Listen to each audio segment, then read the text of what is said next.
Chapter 1. Tyler Haldane grimaced as the sheriff's deputy fastened the final strap of his Kevlar vest. As he tried to take in a deep breath, his ribs were constricted by the tight binds.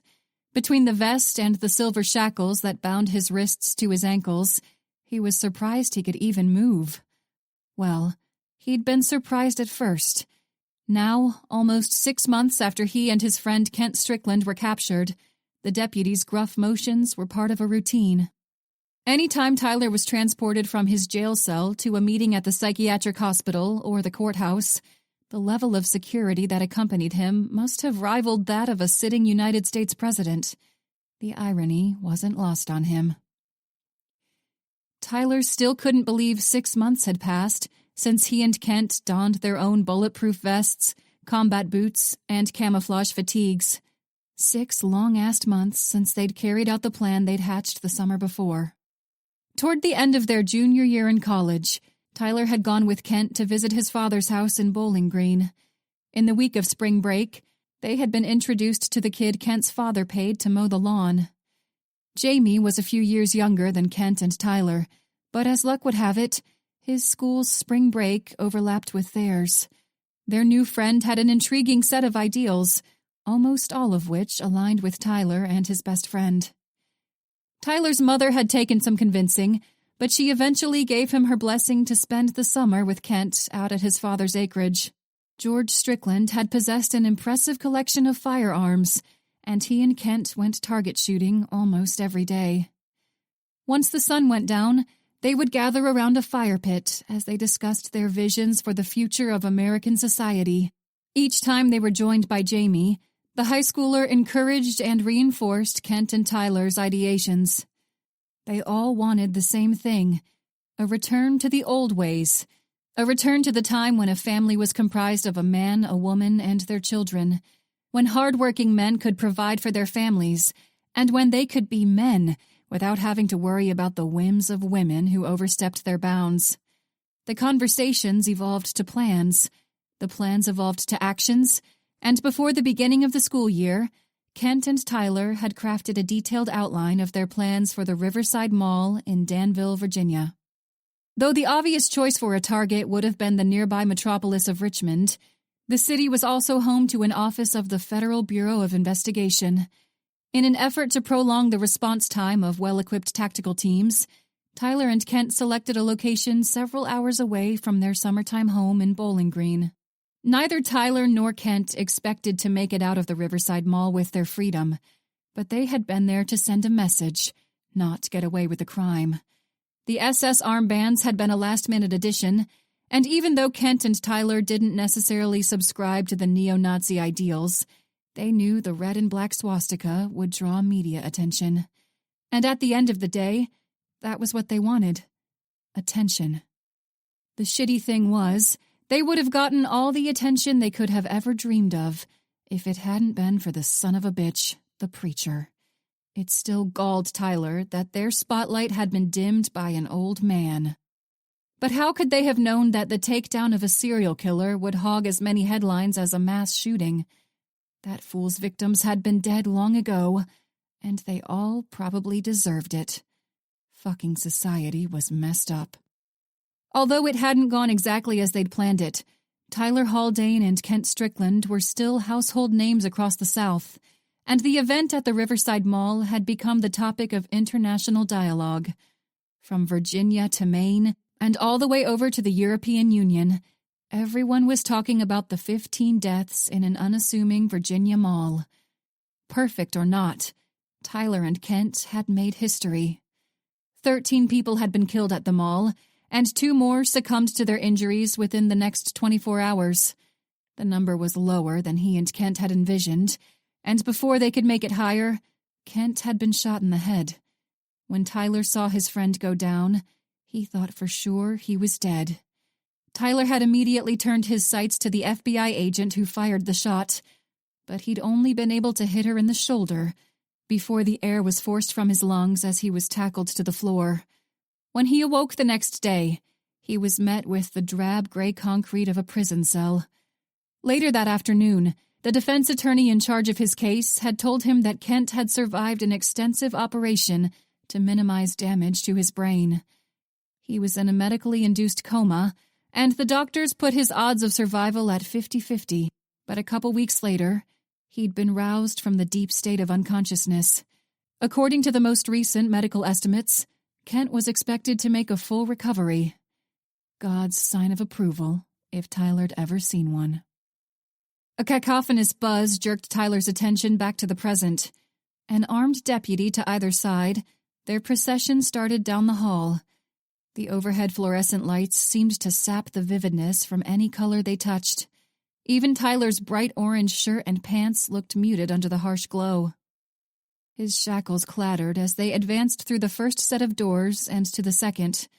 The psychiatric facility was almost as secure as a prison, but no matter the level of security, Tyler knew there would be reporters and onlookers crowded around a chain-link fence in hopes he would respond to one of their inquiries. And maybe, one of these trips, he would, but not today. He hadn't prepared a statement, and he wanted to wait until he knew the weight of his words were worthy of the harsh reprimand he would receive from the deputies at his sides. The din of muffled voices grew clearer as the double doors parted to reveal the late afternoon sunlight. As expected, a horde of onlookers milled about the perimeter, their cameras and wide-eyed stares fixed on Tyler. His smirk came unbidden, and despite the discomfort of the metal that bit into his wrists, he felt at ease. Without a doubt, their message was being circulated throughout the country, through the internet, even inadvertently through nationally syndicated news networks. A change was on the horizon. He could feel it. Regardless of whether he had to watch the shift from behind bars, he could take pride in his role, could vicariously reap the fruits of his labor. No matter the sentence handed down at his trial, he was only at the beginning of his life. There was much to see, many changes to witness, ideals to spread. As he inhaled a deep breath of fresh air, he thought he had an entire lifetime ahead of him. But then, pop. Before he could even place the sound, his world went black forever.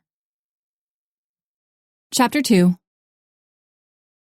Glancing around the dusty workspace, Noah Dalton raised a hand to his mouth to stifle a yawn. At 11:15, a crime scene was among the last places he wanted to be. A couple ballistics experts had directed him and Bree Stafford to the 6-story apartment building, minutes after they provided a rundown of the trigonometric jargon that had led them to the conclusion. Some type of messy equation about Tyler Haldane's height and the bullet's point of entry in his head was all Noah had bothered to retain. On the topmost floor, he and Bree made their way from room to room along the side of the building that faced the psychiatric hospital. From 3/4 of a mile away, the facility looked as unassuming as the strip mall across the street. The light crunch of dust and debris beneath footsteps drew his attention to the wide doorway at his back. White fluorescence caught the face of Bree's watch as she produced a pair of binoculars. The apartment complex was undergoing renovations, and electricity had not yet been restored to the building. They relied on a series of industrial, battery-powered work lights to navigate their way throughout the rooms. "You talked to the site manager yet?" Noah asked. "Yeah." Bree nodded as she handed off the binoculars. "He didn't have anything. Since the place is under construction, there aren't any security cameras around here that would have caught anything helpful. The gas station and that strip mall aren't at the right angles, but we can try them tomorrow. The construction manager said everyone at the worksite left before 5. In the interest of preventing injuries, no one stays behind alone to do extra work or overtime." Noah swiped an arm over his sweaty forehead. "And Haldane was shot at closer to 7, of course. Forensics is on their way, but I haven't seen anything out of place. No shell casing, and since this is a construction site, there will be a shitload of prints all over everything." Bree's dark eyes flicked over to the wall-spanning window. There was no glass in place, so in addition to the litany of fingerprints, the forensics team would have to contend with the elements. "Well," she said, gesturing to the view of the sprawling city, "what about this? That psychiatric facility is almost a mile away from here, isn't it? And from what Ted told us during that trigonometry lesson earlier, None of the other buildings between here and there would have been the right height for the shot. Noah nodded as he peered through the binoculars. At the highest zoom setting, he could see the crime scene techs mill about the dark splotch of blood still staining the sidewalk. Somewhere among them was Winter, but he didn't spot her in his cursory examination. With a low whistle, Noah glanced back to Bree as he passed the binoculars to her. "That sounds like an impressed whistle." Bree offered him a quick smile before she turned her attention to the window. "It was. That's a hell of a shot, even for a trained sniper. There are some rifles designed just for shots like that, but they're not cheap, and they can be difficult to get a hold of. Hopefully they'll find the bullet, so we'll at least know what we're dealing with." They'd have to prep for this. Bree was still scanning the building before them.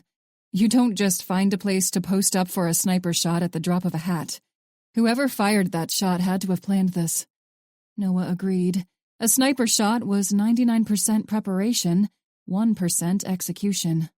Distance, wind speed, barometric pressure, even temperature could affect a sniper shot in unexpected ways. "What are you thinking?" Bree pursed her lips as she tapped a finger against the binoculars. "For motive? It's got to be something related to the shooting in Danville. I seriously doubt anyone with a personal grudge or an axe to grind with Tyler Haldane would wait to settle their score until after he's in police custody, with 4 armed guards escorting him back to prison. He and Kent Strickland did kill 15 people, and I doubt those SS armbands they were wearing made them a lot of fans. We sure as shit aren't going to be lacking for suspects." With a sigh, he crossed his arms over his chest. "Shit," she spat in agreement. He glanced over to his partner, reading the confusion on her face. "What are you thinking?" he asked again. She was tapping her finger against the binoculars again. She often fidgeted when she was annoyed. It was a tell she needed to work on. Even after more than 20 years as an agent, she didn't always hide her irritation. "What kinds of people usually get taken out by a sniper from almost a mile away?" When she paused for a response, he merely shrugged. Her finger started tapping again, answering her own question. "The kinds that are tied to a whole bunch of nasty shit, or the kinds who have enemies in some seriously high places. Even back in Baltimore and D.C., the mobsters didn't usually take out their rivals with a damn sniper." No one nodded. Bree would know. She'd worked in the organizational crime division for years. "Some of them did," she went on, "but the shots were almost never from a distance like this.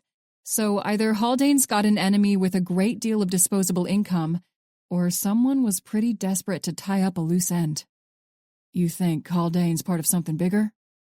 The thought that there might be a whole club of people with violent tendencies and Tyler Haldane's twisted ideals made him sick to his stomach. But he wasn't surprised. In his years in law enforcement, and when he'd been in the military before joining the FBI, he'd learned there were plenty of twisted people with equally twisted ideals.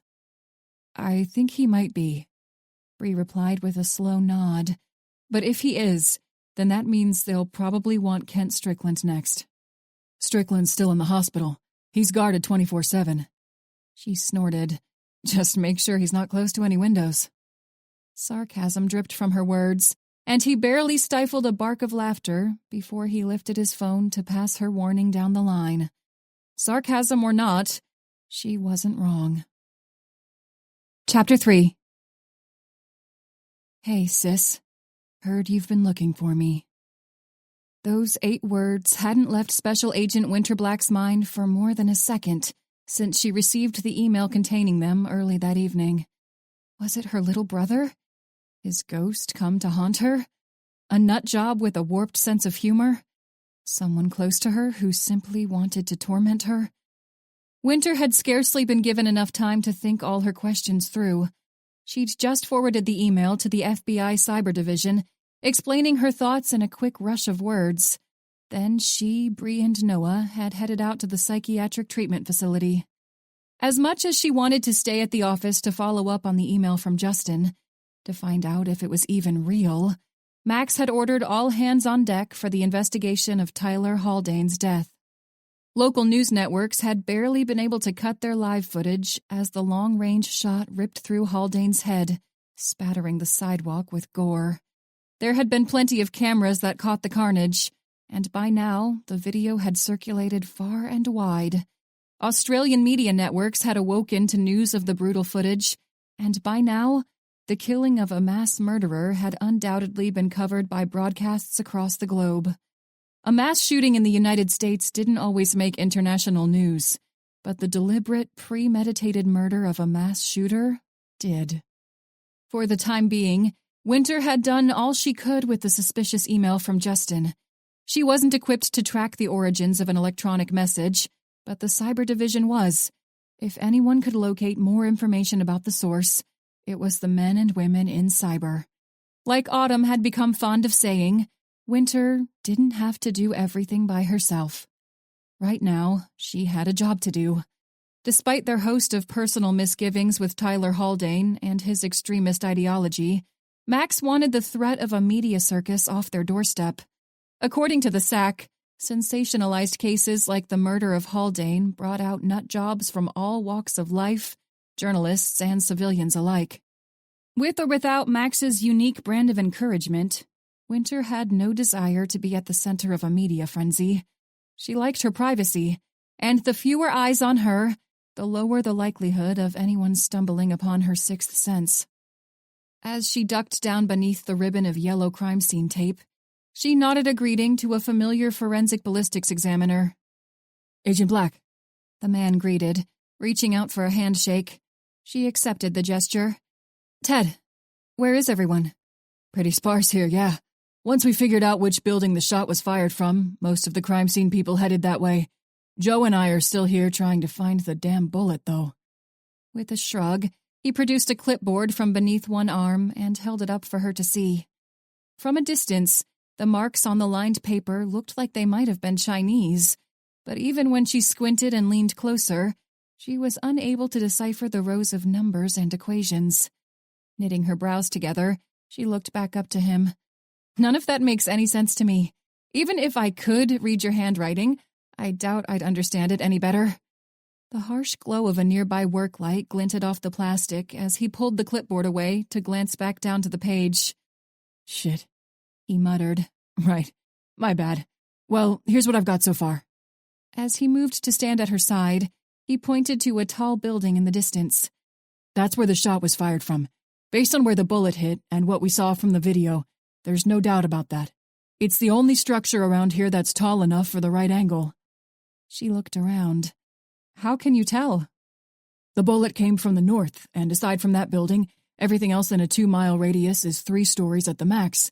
That apartment building is 6 stories.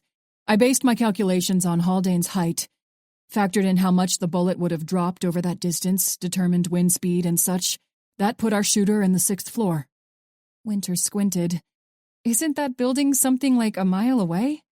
She had enough knowledge about firearms to know that such a shot was difficult but possible. For an expert, which would narrow their suspect list considerably. "It's close to a mile, yeah. A little over 3/4 of a mile, and the wind was blowing about 7 miles per hour from the west." Clipboard in hand, he gestured to the dark shape of blood spatter on the concrete. "We know the shot was through and through, but I'll be damned if I can find that bullet." When Winter looked up from the splotch of burgundy, she noticed the predicament. Based on the trajectory of the blood spatter, there was a good chance the wayward bullet had continued unimpeded past the corner of the psychiatric building. It could be blocks away, embedded in the asphalt of a parking lot, the side of a car, or even in the trunk of a tree. Just as she was about to return her attention to Ted, she caught a faint glimpse of red. The glimmer was no larger than a pinprick in the concrete edge of the building, and she figured it was the glow of a security camera or another electronic device. No, it wouldn't be a camera. The glow was level with the middle of her stomach. Pushing the sudden rush of excitement down, she cleared her throat before turning back to Ted. In an effort to feign nonchalance, she shrugged. "What if it hit the side of the building?" He heaved a sigh as his blue eyes flicked down to the paper and then back to her. "There's a slight possibility. If the bullet glanced off the skull in an unexpected way. Guess it's worth checking out before we start creeping through the neighborhood, huh?" With a slight smile, she nodded. "Definitely. Rule out the easy stuff first." He looked thoughtful as he scratched his scruffy cheek. When his attention shifted back to her, he returned the nod. Fair enough. Let's go check it out. It was Joe's turn to go get coffee, but she ought to be back pretty soon. Or at least I hope she will, because I sure could use a second wind. Winter stifled a yawn. You and me both. They made the short trek in silence, and as the distance to the edge of the building lessened, the air of anticipation became even more palpable. Though Winter could already see the red glow intensify, she bit down on her tongue to keep any potential exclamation to herself. Her pulse picked up, and she clenched and unclenched one hand against the cool touch of adrenaline. When she'd only been 13 years old, a madman had broken into her childhood home, slaughtering her father and brutalizing her mother. Winter had only gotten a glimpse of the man before he hit her on the head, almost killing her too. After weeks in a coma, she'd awoken to learn that her baby brother was missing. She'd also learned that the blow to the head had given her special abilities she couldn't understand. Abilities like knowing where a tiny bullet was hiding. Now, if only Ted had the same bit of intuitive wisdom. Pretending to search a farther off section of the brick, she was starting to grow annoyed that it was taking so long when Ted took in a sharp breath. "That looks like a bullet hole to me," she said, giving him a congratulatory slap on the back when she walked over to investigate with him. Dropping down to crouch beside the drab concrete, he squinted and leaned in until his face was less than a foot from the pockmark. "Yeah," he agreed. "Yeah, Agent. That looks like a bullet hole." "You've got it from here, right?" Winter asked after a moment of silence. Max had sent her to the site of Haldane's death with the understanding that she would take statements from the sheriff's deputies who still lingered at the scene. Discovery of the bullet or not, the SAC would be unimpressed if she returned to the office before she completed her task. "Hey!" a woman called, snapping her and Ted's attention back to the sidewalk. A paper cup in each hand, the dark-haired woman approached them with a quizzical look on her face. "Did you find something?" "Sure did, Joe," Ted said as he rose to his full height. "We found the damn bullet." "Nice." Although Joe's words were full of enthusiasm, her face carried a hint of bemusement. "Not exactly where I'd have started the search, but I'm glad we didn't have to scour every inch of the next few blocks." She handed Ted his coffee. "I'll go get our kits, and we'll dig that thing out." Winter realized that Ted was looking at her strangely, and a shiver ran down her back. Did he know of her special abilities? As hard as she'd tried to hide them from the world, she hadn't always been successful. And people talked. Feeling a wave of embarrassment begin to spread up her neck, she stuck her hands in her pockets. "I'll let you all get to work." Hurrying away, she still felt Ted's eyes boring into her back. Her unease didn't waver as she made her way to the brown and gold-clad deputies. Though engrossed in a conversation she couldn't hear, both men trailed off before she came within earshot. "Deputies." She reached into her black blazer, retrieved her badge, and flashed it at the pair as she closed the remaining distance. "I'm Special Agent Black with the FBI. I'm sure you're both aware that Tyler Haldane's case was federal, so we'll be handling the investigation." The taller of the two crossed his muscular arms over his chest and shrugged. The nameplate on his uniform listed his name as Peterson. "Well, we sure as shit don't want it, so go nuts." That surprised her. Law enforcement teams were normally very territorial. "You don't want it? Why's that?" At his side, the second deputy, Ortiz, replied with a dry chuckle. "We've got more important work to do than investigate the murder of some shitbag like Tyler Haldane. No disrespect to the Bureau. I mean, someone's got to do it, right? But when you find whoever it was, tell him the sheriff's department says thanks." Deep inside, she couldn't blame them for their attitude, but still, she kept a carefully neutral face. "I take it none of you were fans of Mr. Haldane." "Look, Agent," Peterson replied, "we've both been doing this for a while, you know. The sheriff's department is almost always in charge of prisoner transport, and we've both been part of that team for more than 10 years now. We've escorted some seriously nasty dudes, but that little shit takes the cake."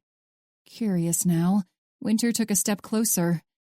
"Is there any particular reason why?" She smiled and watched both men blush a little. "Aside from the obvious, of course." Ortiz snorted and shook his head. turning his gaze until he was looking over her shoulder. Couldn't get the little bastard to shut up half the time, going on about his mission and all the shit he thought was going to happen now that he and his buddy had killed all those people in Danville. I've seen paranoid schizophrenics and dudes high as a kite ramble on about weird shit before, but Haldane was no schizophrenic or meth head. Kid was stone cold sober, and you could tell he wasn't saying all that shit because he was hallucinating. Plus, Peterson added, that's the whole reason he was here today anyway. He was here so some psychologist could ask him questions and see if he was even fit to stand trial. Was he? Winter asked. Peterson nodded. Sure was. Doc said the bastard knew exactly what he was doing. He and Kent Strickland had been planning it for almost a year. Did he ever say anything about anyone else? Anyone involved in it other than him and Strickland? No, nothing, Ortiz answered. If we'd heard anything like that, we would have let y'all know.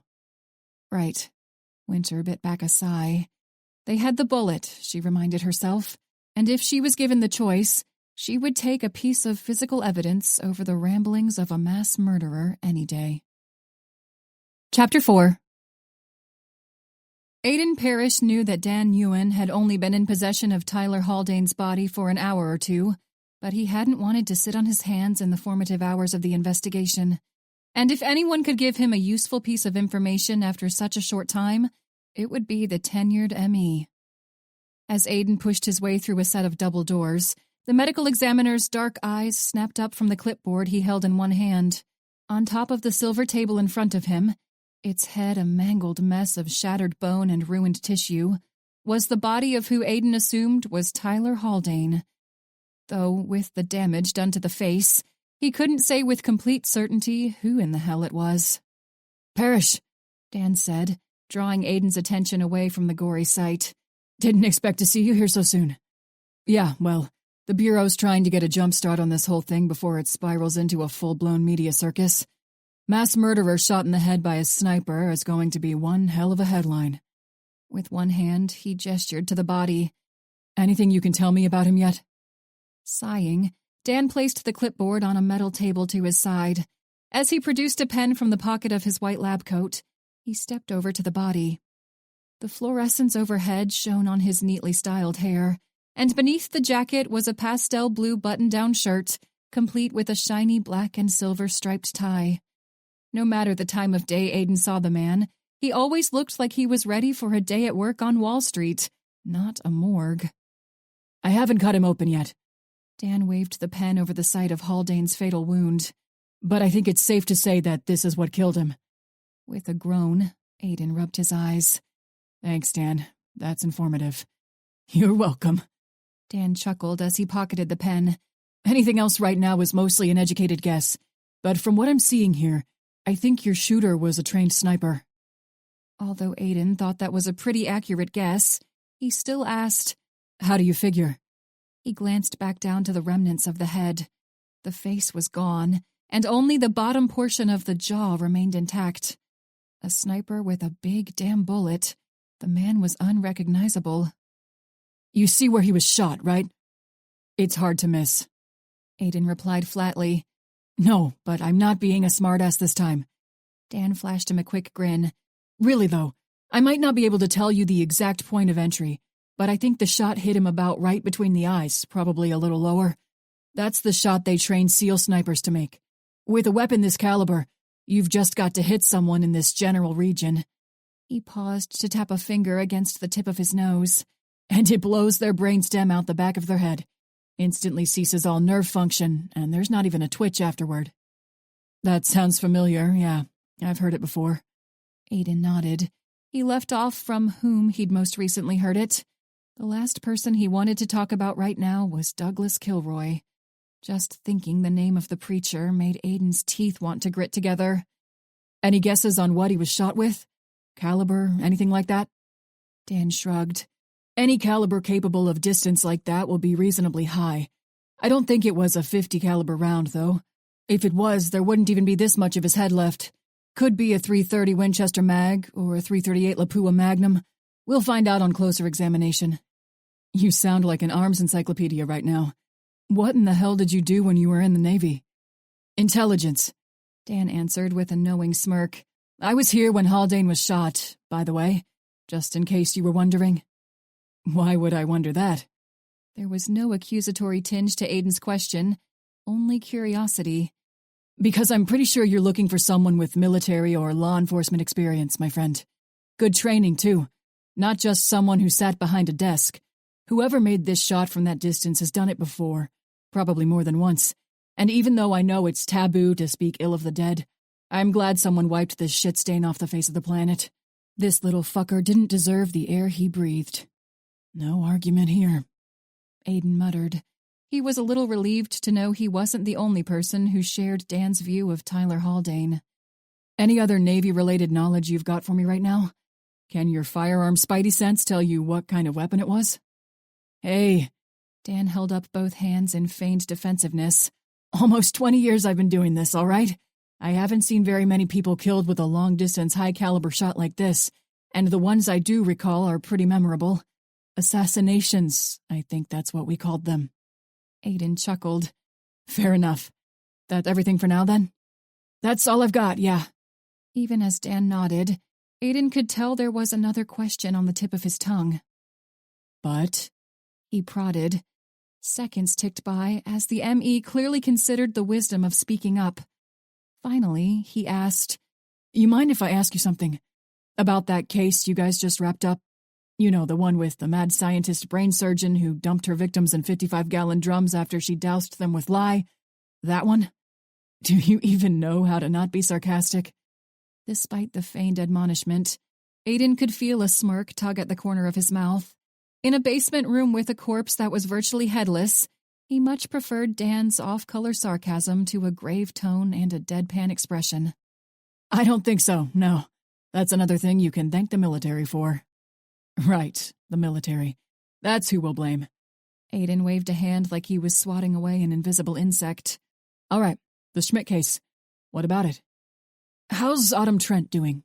I mean, after Nico Coletti tried to kill her.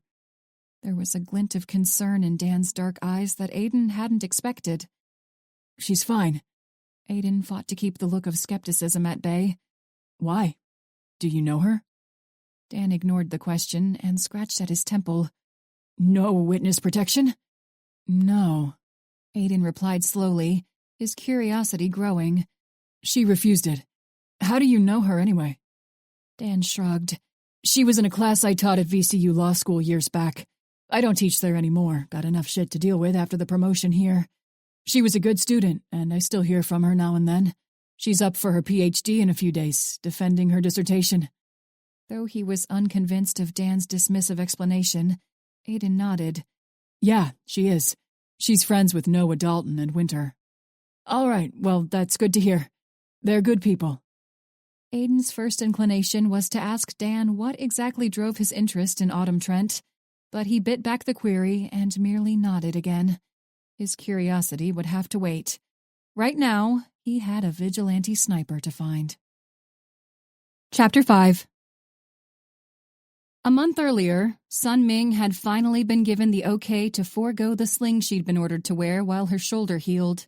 Though she had regained much of her arm's former strength, her range of movement was still hindered by a sharp pain. Whenever she raised her arm out to the side, the muscles and tendons felt like they might rip apart from the bone. Her physical therapist told her the sensation was normal, and while it would never entirely disappear, routine exercises could keep the discomfort at bay. In truth, the therapist's kindness and encouragement were some of her life's only bright spots in the last 6 or so months. Well, that, and a certain someone she couldn't yet name. Because her life was mostly shit. But she guessed it could have been worse. Her twin brother, Lee, had traveled down from his home in Washington, D.C. to visit her, but Lee had enough on his plate. His wife of 8 years had filed for divorce only a day before Sun had been called to the Riverside Mall in Danville on that fateful day. He tried to be supportive, but Sun could tell how heartbroken he was, and she'd ended up trying to support him instead. Sure, Sun had been shot, but the wound wasn't fatal. It wasn't even life-threatening. From the time the bullet ripped through her shoulder to the point where she laid down on the operating room table, she had even been conscious and lucid for the entire experience. Physically, Sun was fine. or at least as fine as she could expect to be after such a near miss. Mentally, well, that was a different story. She might not have been fine, but she didn't think a few nightmares and a twinge of lingering anxiety superseded Lee's divorce. Son had been hurt by the little mass-murdering shit, Haldane, but the wound would heal. Lee, on the other hand, had his entire life ripped out from beneath him. The woman to whom he'd devoted all of his adult life had found someone new, had fallen out of love with her husband of nearly a decade. No matter the sluggish progress of her healing, Son figured she'd be ready to pitch at softball tournaments before her brother's heartache healed. She knew what he was dealing with. She was familiar with the feelings of hopelessness, of worthlessness that accompanied the failure of a long-term relationship. As she glanced to where Aiden Parrish sat at the other end of the briefing room, she thought she'd rather take another bullet than deal with that kind of emotional fallout again. Before Aiden's pale eyes flicked to her, she returned her attention to Max Osborne and the podium at which he stood. At Max's side was a less familiar man, one whose name Son couldn't recall, although his tall build and expensive suit reminded her too much of Aiden Parrish. Though she'd seen this man around the building, she couldn't remember his role within the bureau. Max swept his steely gaze over the room before he nodded a greeting to the woman who had just stepped through the doorway. Why all the strangers? Son wondered, keeping her expression carefully neutral. What's going on? Son didn't like being out of the loop. Not at all. Close that behind you, Max barked. The newcomer nodded and eased the glass and metal portal closed. Her lustrous chocolate-brown hair and jade-green eyes should have jogged Son's memory, but for the second time, she couldn't remember a person's name. This woman was new, though. Son knew that much. Apparently, the death of a malignant tumor like Tyler Haldane brought FBI agents out of the woodwork. When Son pictured the smug little shit, the corner of her mouth twitched in the first hint of a scowl. She remembered that day so clearly. Son had been pissed that she had been called away from the Douglas Kilroy case to work the hostage situation at the Riverside Mall. It had been her luck that she'd only been a few miles outside of Danville when the call came in, and even though she'd wanted to be the one to take the preacher down, she'd found herself sitting behind a potted plant instead, waiting for her best shot at the murdering little bastards. And you could bet your ass she'd been the one to take the shot. Though she'd landed what she'd hoped was a fatal shot at Kent Strickland, she'd wondered on more than one occasion if she should have aimed for Haldane instead. Maybe she would have gotten lucky, and Haldane would have died from the same wound Strickland had miraculously survived. It still pissed her off and hurt her pride that the bastard survived. She was better than that. Just as it pissed her off that some of the Richmond office's best and brightest were gathered in a briefing room to put their various skill sets to use in the search for a person who had arguably done them all a favor by shooting Tyler Haldane. How much money had the killer saved the federal government anyway? Tens of thousands? Hundreds of thousands? Millions? All right, Max grumbled as he looked from one agent to the next. Looks like that's all of us. Judges had a gavel to begin their meetings, and Max had the phrase, "Looks like that's everyone." Son couldn't recall a briefing where the SAC had deviated from his usual opening line. To her side was Miguel Vasquez, and at the table in front of them was Noah Dalton and Winter Black. Behind Son and Miguel sat Bree Stafford and another agent from the Violent Crimes Division, though he worked the night shift and they didn't often cross paths. The woman whose name eluded her had taken a seat at the same table as Aiden. Other than the occasional all-hands meeting, Son couldn't recall the last time she'd been at a briefing with so many attendees. You might have seen Agent Levi Brandt around. Max gestured to the tall man at his side. He's with the Victim Services Division, and he's here because there's a good chance we'll be talking to a lot of victims. All this for Tyler Haldane, Son muttered to herself. At least she thought she'd muttered it to herself. I'm aware, Agent Ming, Max said, his voice as flat as his expression. Son lifted her chin, accepting the reproach with as much grace as she could muster. But sure, let's start there. We're all here on this lovely afternoon to discuss how to approach the investigation into the murder of a mass shooter. No one in here has any love for Tyler Haldane, but we've still got a job to do. This is going to be a media shit show. Hell, it already is a media shit show, Noah Dalton said, and it pissed Sun off a little more when the sack only nodded. No death stare for the golden boy. Max went on, and I hate to break it to you, but the only way to get them off our backs is to figure out who killed Haldane. We've got a lot of ground to cover, and each of you will be responsible for covering some of it. But first, let's get through what we already know. Stella Norcott is our new leading expert in ballistics. As he waved a hand to the woman with the dark hair and green eyes, she nodded. Nice to meet you all, she said, her green eyes flicking from person to person. Guess I'll get right to it then. Forensics found the bullet in the side of the psychiatric building where Haldane was shot. If the angle had been just a little more to the side, we probably wouldn't have been able to recover it. But I guess we can all save our thanks for the awards ceremony once we wrap this thing up. The ballistic expert paused, clearly hoping for a few laughs. When she didn't get any, she went on.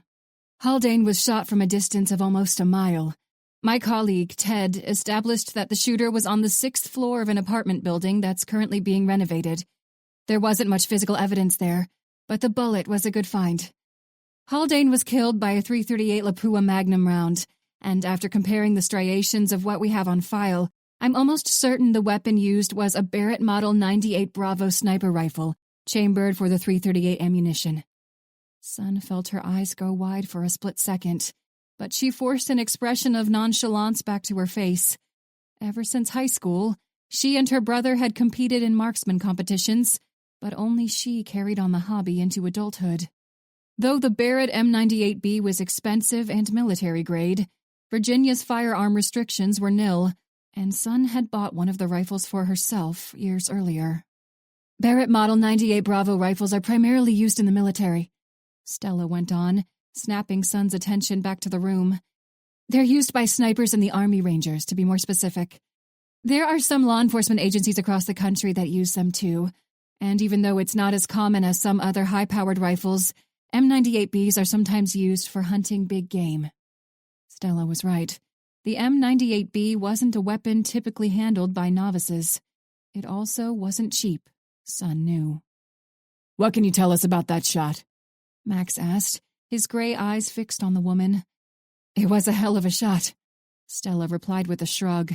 The wind was moving that night. Not much, but at that distance, you'd have to be an expert to contend with it. Expert is right. It's not a shot you just wake up one day and make, Sun put in, then wished she'd stayed silent when all eyes turned on her. Stella nodded her agreement. You have to be really familiar with the weapon you're using, familiar with the bullet's velocity, with the drop, with everything. And when you throw in even a light breeze, you're seriously impacting all of that.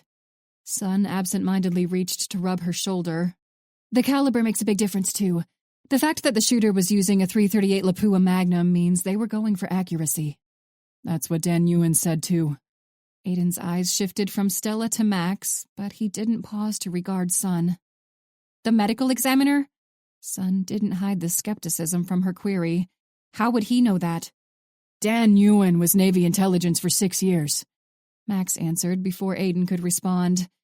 The tenured sack had a rough idea of her and Aiden's past, and his gravelly tone told her he wasn't in a mood to deal with a squabble between the two of them. Sun bit off a sarcastic comment and nodded her understanding instead. I didn't know that, she said, although it goaded her to no end to admit it. Max stared at her. Let's move this along. Right, Stella agreed. Well, the striations on the bullet recovered from the scene match the marks from another .338 Lapua Magnum bullet in a different case. With a click, Max brought the overhead projector to life. On the whiteboard to his back was a DMV photo of a middle-aged man with a close-cropped salt and pepper beard. His mouth was set in a straight line, and his blue eyes seemed about as enthusiastic as someone at the DMV ought to be. Mitch Stockley, Max advised. Killed about 6 months ago a little ways outside Norfolk. Ironically, he was out target shooting when he was shot in the head. Same shot that took out Haldane. The sack paused to tap between his eyes.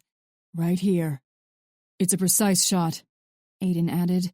That's another thing I got from Dan Ewan. It's the same shot they train military and law enforcement snipers to make. It takes out the brainstem, so there's not so much as a twitch when the person dies. Keeps them from pulling a trigger or a detonation switch, anything like that. I'd have to ask the BAU what that meant, but it looks like we're in luck. Sun didn't miss the dry sarcasm in Max's offhand comment. Apparently, the tenured SAC was about as thrilled to spend his time investigating the death of a mass murderer as Sun was. You are, was Aiden's flat response. It means that whoever we're looking for very likely has experience in either the military or law enforcement. Based on the fact that they took the shell casing with them, I'd say they've got some familiarity with forensic investigations. They probably wanted the bullet to go a little bit off to the side so we wouldn't find it as well. What about the second victim, Mitch Stockley? Winter asked, her dark blue eyes shifting from Aiden to Max and then back. What do we know about his murder? Sun grated her teeth together at the sound of the woman's voice. She knew there was more between Winter and Aiden than just a professional familiarity, and despite the 2.5 years since Sun and Aiden split, their bond left a bad taste in her mouth. Winter had already captured the attention of Noah Dalton. What in the hell did she have over Aiden, too? And why? Biting back a groan, Sun crossed both arms over her chest. Not a lot, Max replied. Local Leos handled it at the time. They didn't realize they were dealing with a precision sniper. I think they chalked it up to a hunting accident or something. But same as this one, there wasn't a shell casing. No trace evidence, just a bullet in the trunk of a tree. Agent Ming, Agent Vasquez. Max turned his intent stare to her. You're looking into Stockley. The sheriff's department outside Norfolk already sent everything they've got over, and they'll be here to drop off the physical evidence in an hour or so. You can talk to them when they get here. Find out if Stockley has anything in common with Haldane.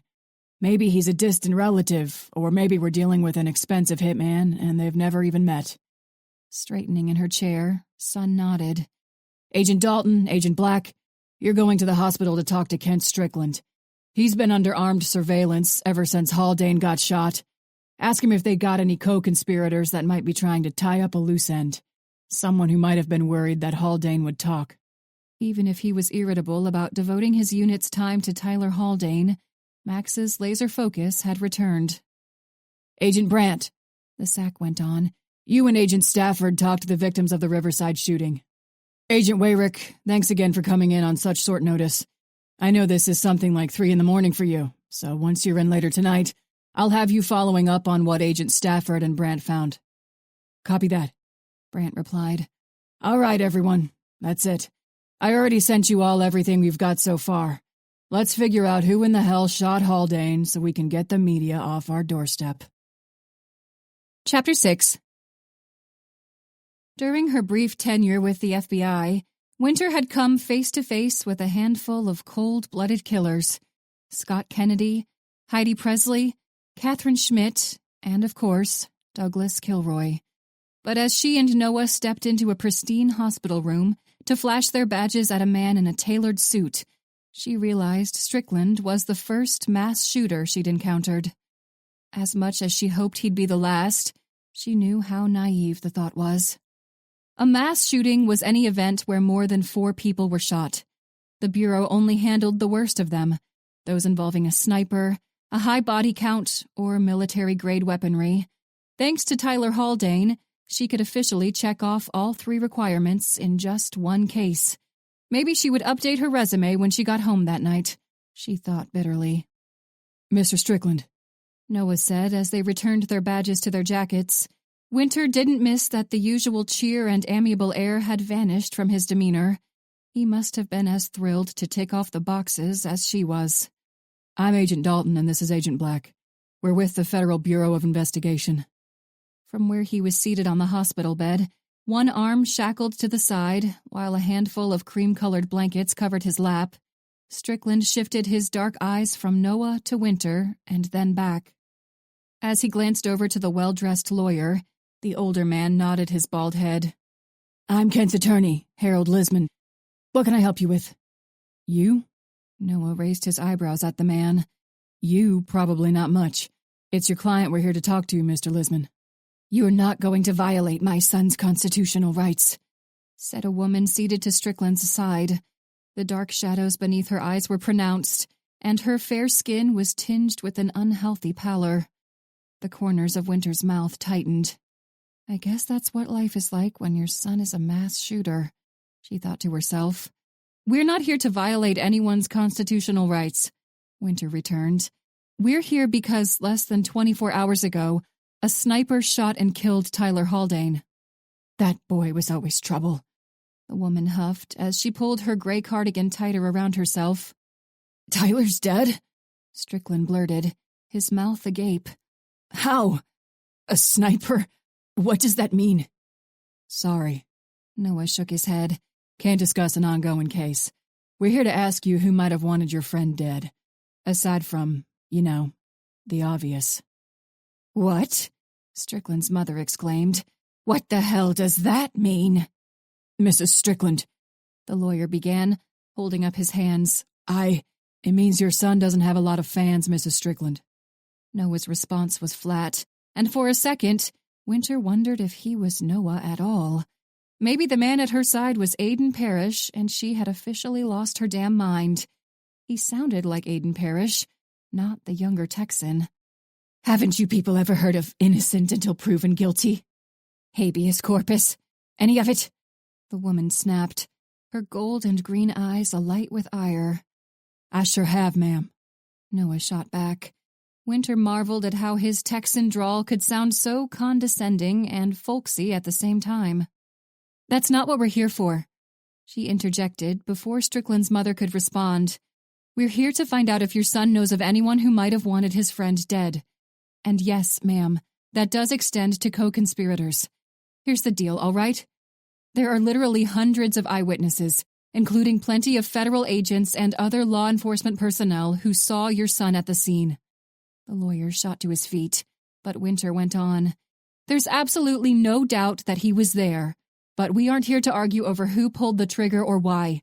Your son was there, and so was Tyler Haldane. The event was planned, meticulously planned, and we want to know if your son is aware of anyone else who might have known about it. Anyone who might have wanted to make sure Haldane didn't say anything to the authorities. He wouldn't, Tyler's mother said, her face growing pale as death. He couldn't. Winter lifted a hand. Before you go off on another tirade, Mrs. Strickland, let me just phrase it this way. If that's the case, if the person who killed Tyler Haldane wanted him dead because he or she is worried that they might be implicated, then it stands to reason that they'll be after Kent next. And from what we've been able to gather so far in our investigation, whoever this person is, if they want someone dead, there isn't much that can stop them. So, Mrs. Strickland, you've got two options. Winter paused, waiting to see if the woman was really listening to her. Several seconds passed before the older woman met her eye and nodded. Winter raised a finger.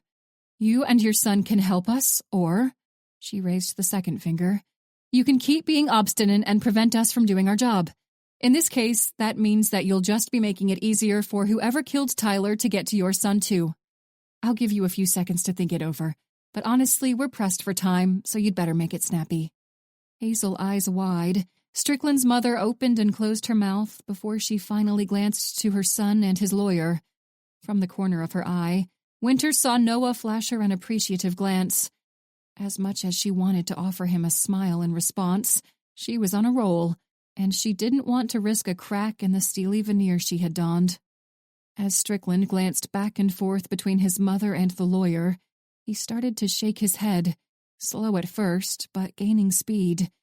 The silence had grown so thick and pervasive that Winter felt like she would have to hack away at it with a machete if someone didn't speak soon. Rather than answer her and Noah's question, Strickland leaned to whisper in his lawyer's ear. She doubted the softly spoken words were audible to Noah, but Winter heard him as clearly as if he'd addressed the entire room. No, there wasn't anyone else, Strickland murmured to the man at his side. Are you sure there wasn't anyone else? The lawyer asked, and Winter couldn't blame him for needing to ask the question. Have you received any death threats in the past few weeks? Winter prodded.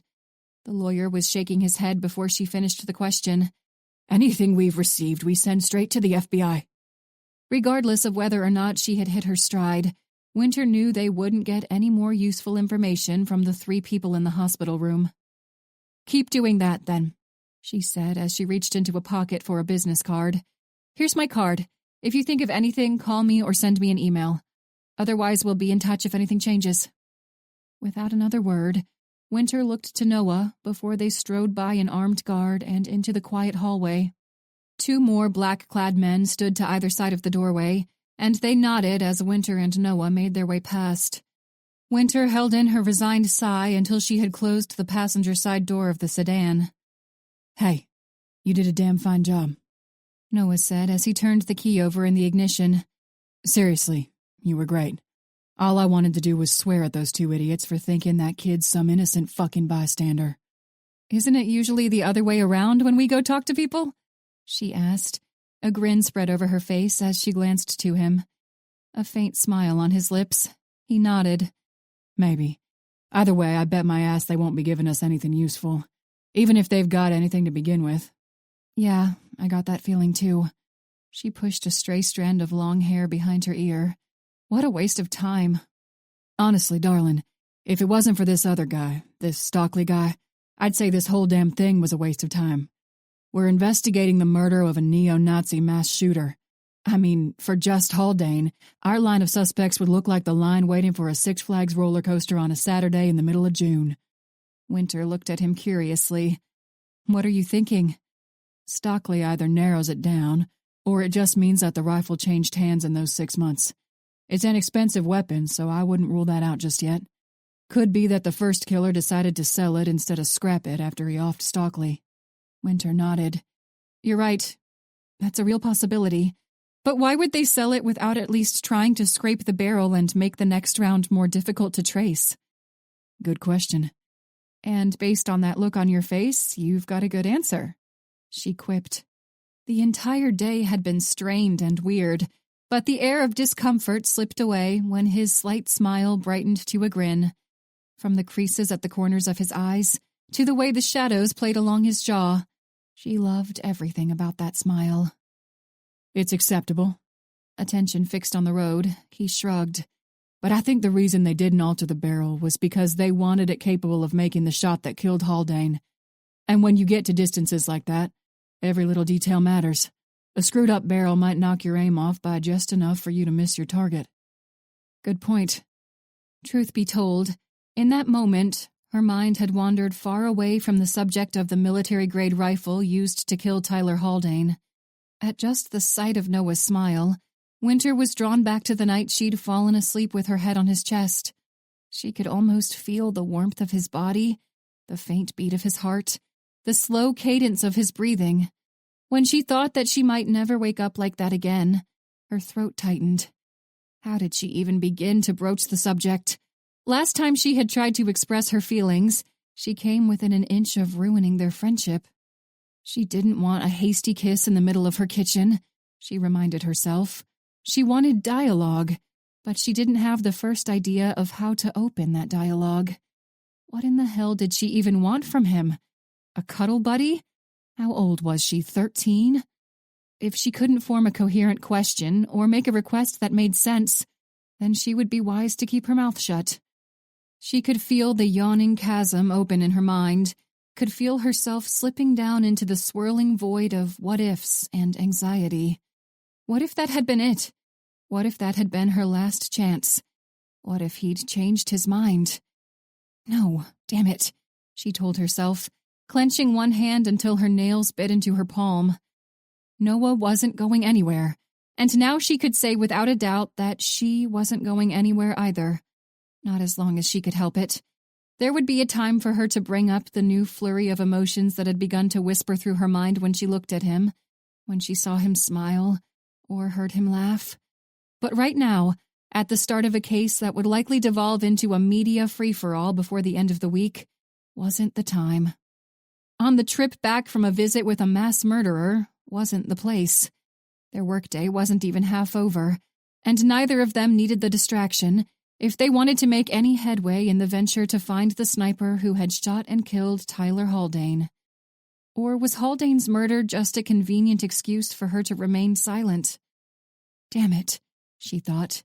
If she didn't find a new focus for her racing thoughts soon, she would undoubtedly succumb to the mounting panic attack. So, she didn't know how long they'd been quiet, but she felt like she had just interrupted a moment of prayer at a funeral. What do you think about this whole thing? About investigating the murder of a neo-Nazi mass shooter? Tapping a finger against the steering wheel, he blew out a long, slow breath. Though they'd known one another for well over a year, she had only recently noticed the tic. When Noah tapped his finger against something, the steering wheel, a glass of water, a tabletop, he was in the midst of contemplation. I don't know, he finally replied. It's not really what I expected to be doing when I joined the Bureau. I mean, don't get me wrong. When I was in the Dallas PD, we'd investigate the murder of drug dealers and shit, but... When he didn't go on, she prompted. But... He shrugged. It's different, you know? Most drug dealers, when you get right down to it, are just people who'd been dealt one shitty hand right after the other. They started down at the bottom, and they didn't have any way out, so they did what they had to do. So you sympathize a little? Another little shrug. In a way, I think I understand what they did, why they did it. For most of them, it was all they'd ever known. They didn't grow up with parents who made their money working in real estate or managing a grocery store. Their parents dealt drugs, did drugs, and they just followed suit. Not calling it an excuse, but it's an explanation. And when you think about it, it makes sense. Winter worried her lower lip. And now? Now, no matter how I spin it in my head, Tyler Haldane and Kent Strickland don't make a damn bit of sense. They came from middle-class backgrounds. They were college students. So, I don't know. I'm not trying to focus on who the victim was. I'm just trying to keep myself focused on the idea that there's a lunatic out there with a Barrett M98B sniper rifle taking out civilians from close to a mile away. With a half snort, half laugh, she nodded. When you put it that way, this case actually makes a lot more sense. Chapter 7. Though Bree Stafford and Levi Brandt had done the heavy lifting to sift through the list of Tyler Haldane and Kent Strickland's victims to rule out suspects, Noah and Winter had been tasked with verifying the various alibis. Noah didn't envy Bree and Levi, but reaching out to confirm whether or not a person was where they said they were on the eve of Haldane's death was tedious. By the time he took a seat in the briefing room for their evening meeting, he felt more like a telemarketer than an FBI agent. Max looked over the gathering, the same as earlier in the afternoon, minus Stella from ballistics, before he eased the door closed behind himself. Everyone's here, so what have we got? The man said as he made his way to the front of the room. Bree and Agent Brandt exchanged resigned looks before Bree shook her head. Nothing, sir. We made it through everyone on the list, and we ruled them all out. If they had a reliable alibi, then they weren't capable of making the shot that killed Haldane. Well, that seems like par for the course today, Max muttered. Agent Dalton, Agent Black, what about you? Now it was Noah's turn to shake his head. Nothing. Strickland said there wasn't anyone else in on it. And you believe him?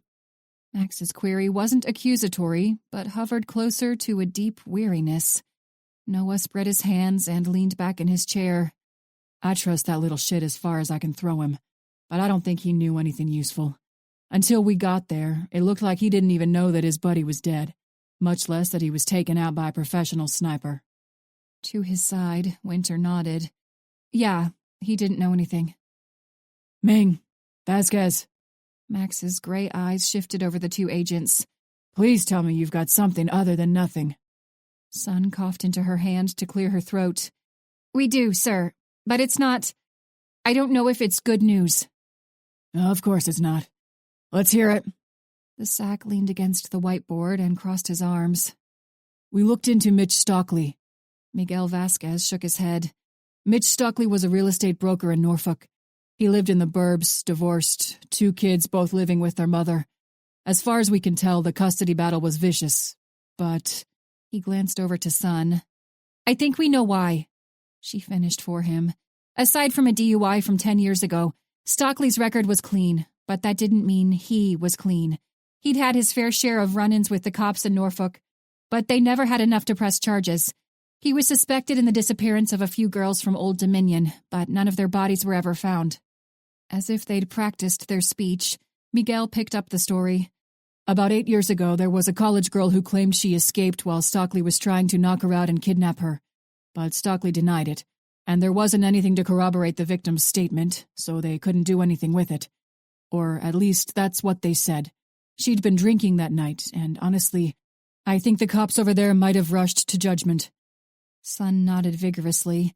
But when a girl went missing a few months later, and then another one about a year after her, they started to think that the first victim might have been onto something.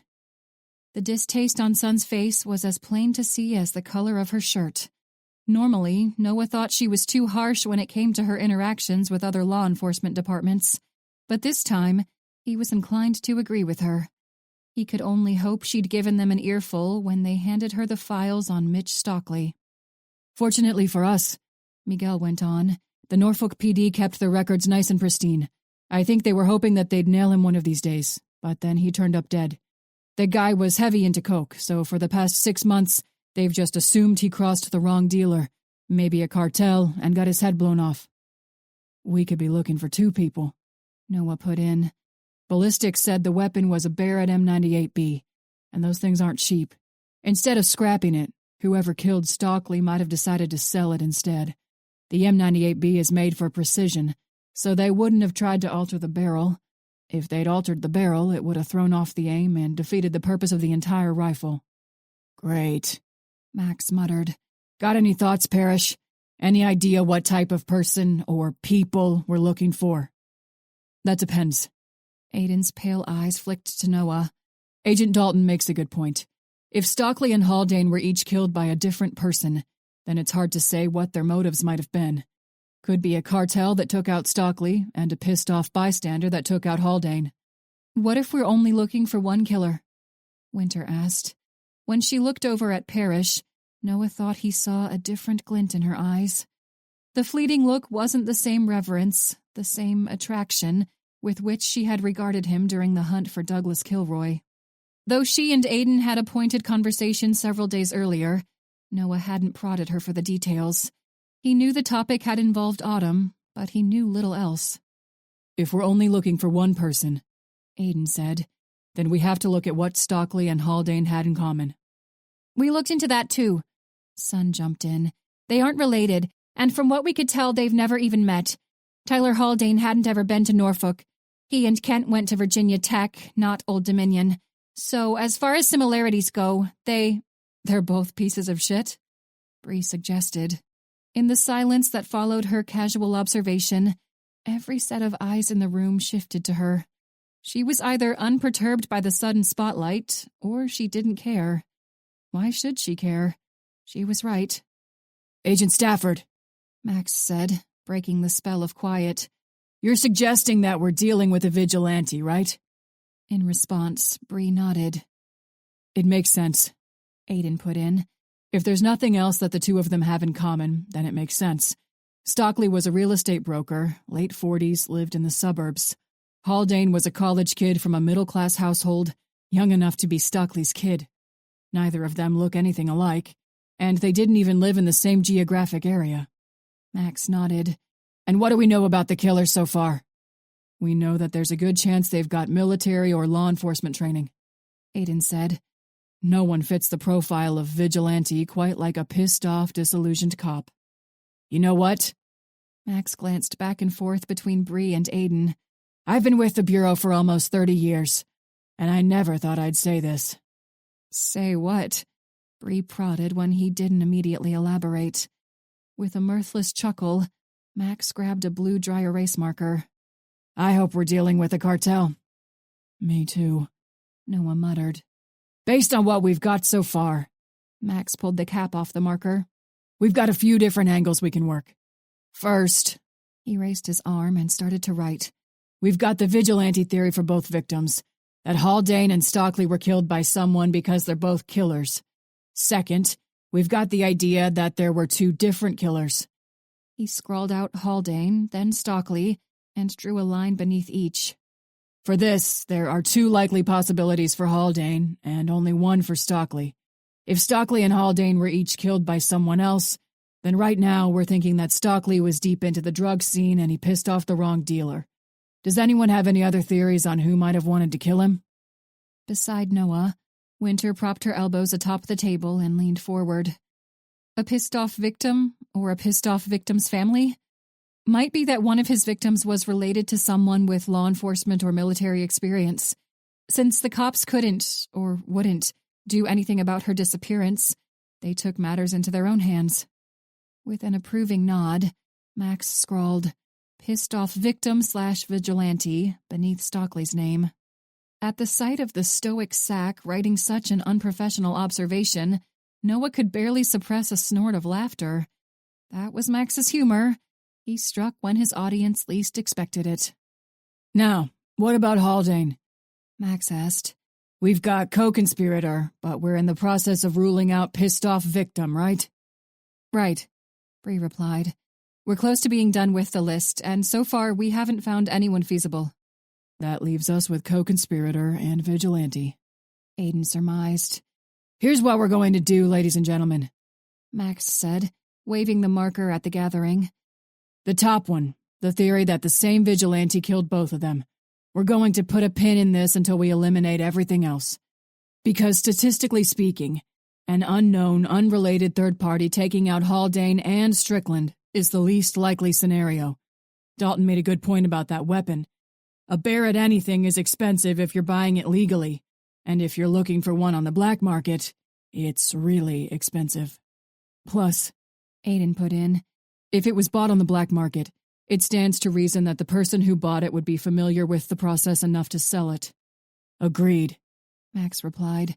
So for right now, we're going to look at Haldane and Stockley as two different cases. Divide and conquer, agents. Black, Vasquez, you've got Stockley. You take the cartel hit angle. Brandt, Ming, you take the pissed-off victim angle. Stafford, you and Brandt have done a lot of the groundwork for the Haldane murder already. Wayrick, Stafford, and Dalton, you divvy up what you've got left to look into for Haldane. Everyone shuffled in their chairs, ready to get to work. Everyone except Max. He wasn't quite finished yet. I'm shifting a couple of you around so we've got fresh eyes on each case. I doubt I've got to say it, but I will anyway. Give priority to any victims or family members with military or law enforcement experience. Parrish and the BAU will be helping you, so don't leave anything off the table.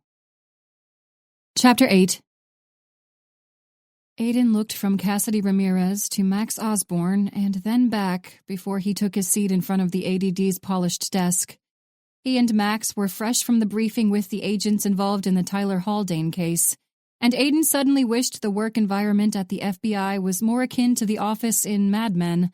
Then, at least, he wouldn't have to wait until he returned home to pour himself a stiff drink. He hadn't smoked a cigarette in close to 15 years, but right now, he would have accepted one if it was handed to him. Maybe the theory was far-fetched, but he was stuck on Bree's casual statement. They're both pieces of shit. Well, she wasn't wrong. A vigilante was enough to deal with on its own, but a vigilante with a military or law enforcement background was a damn nightmare.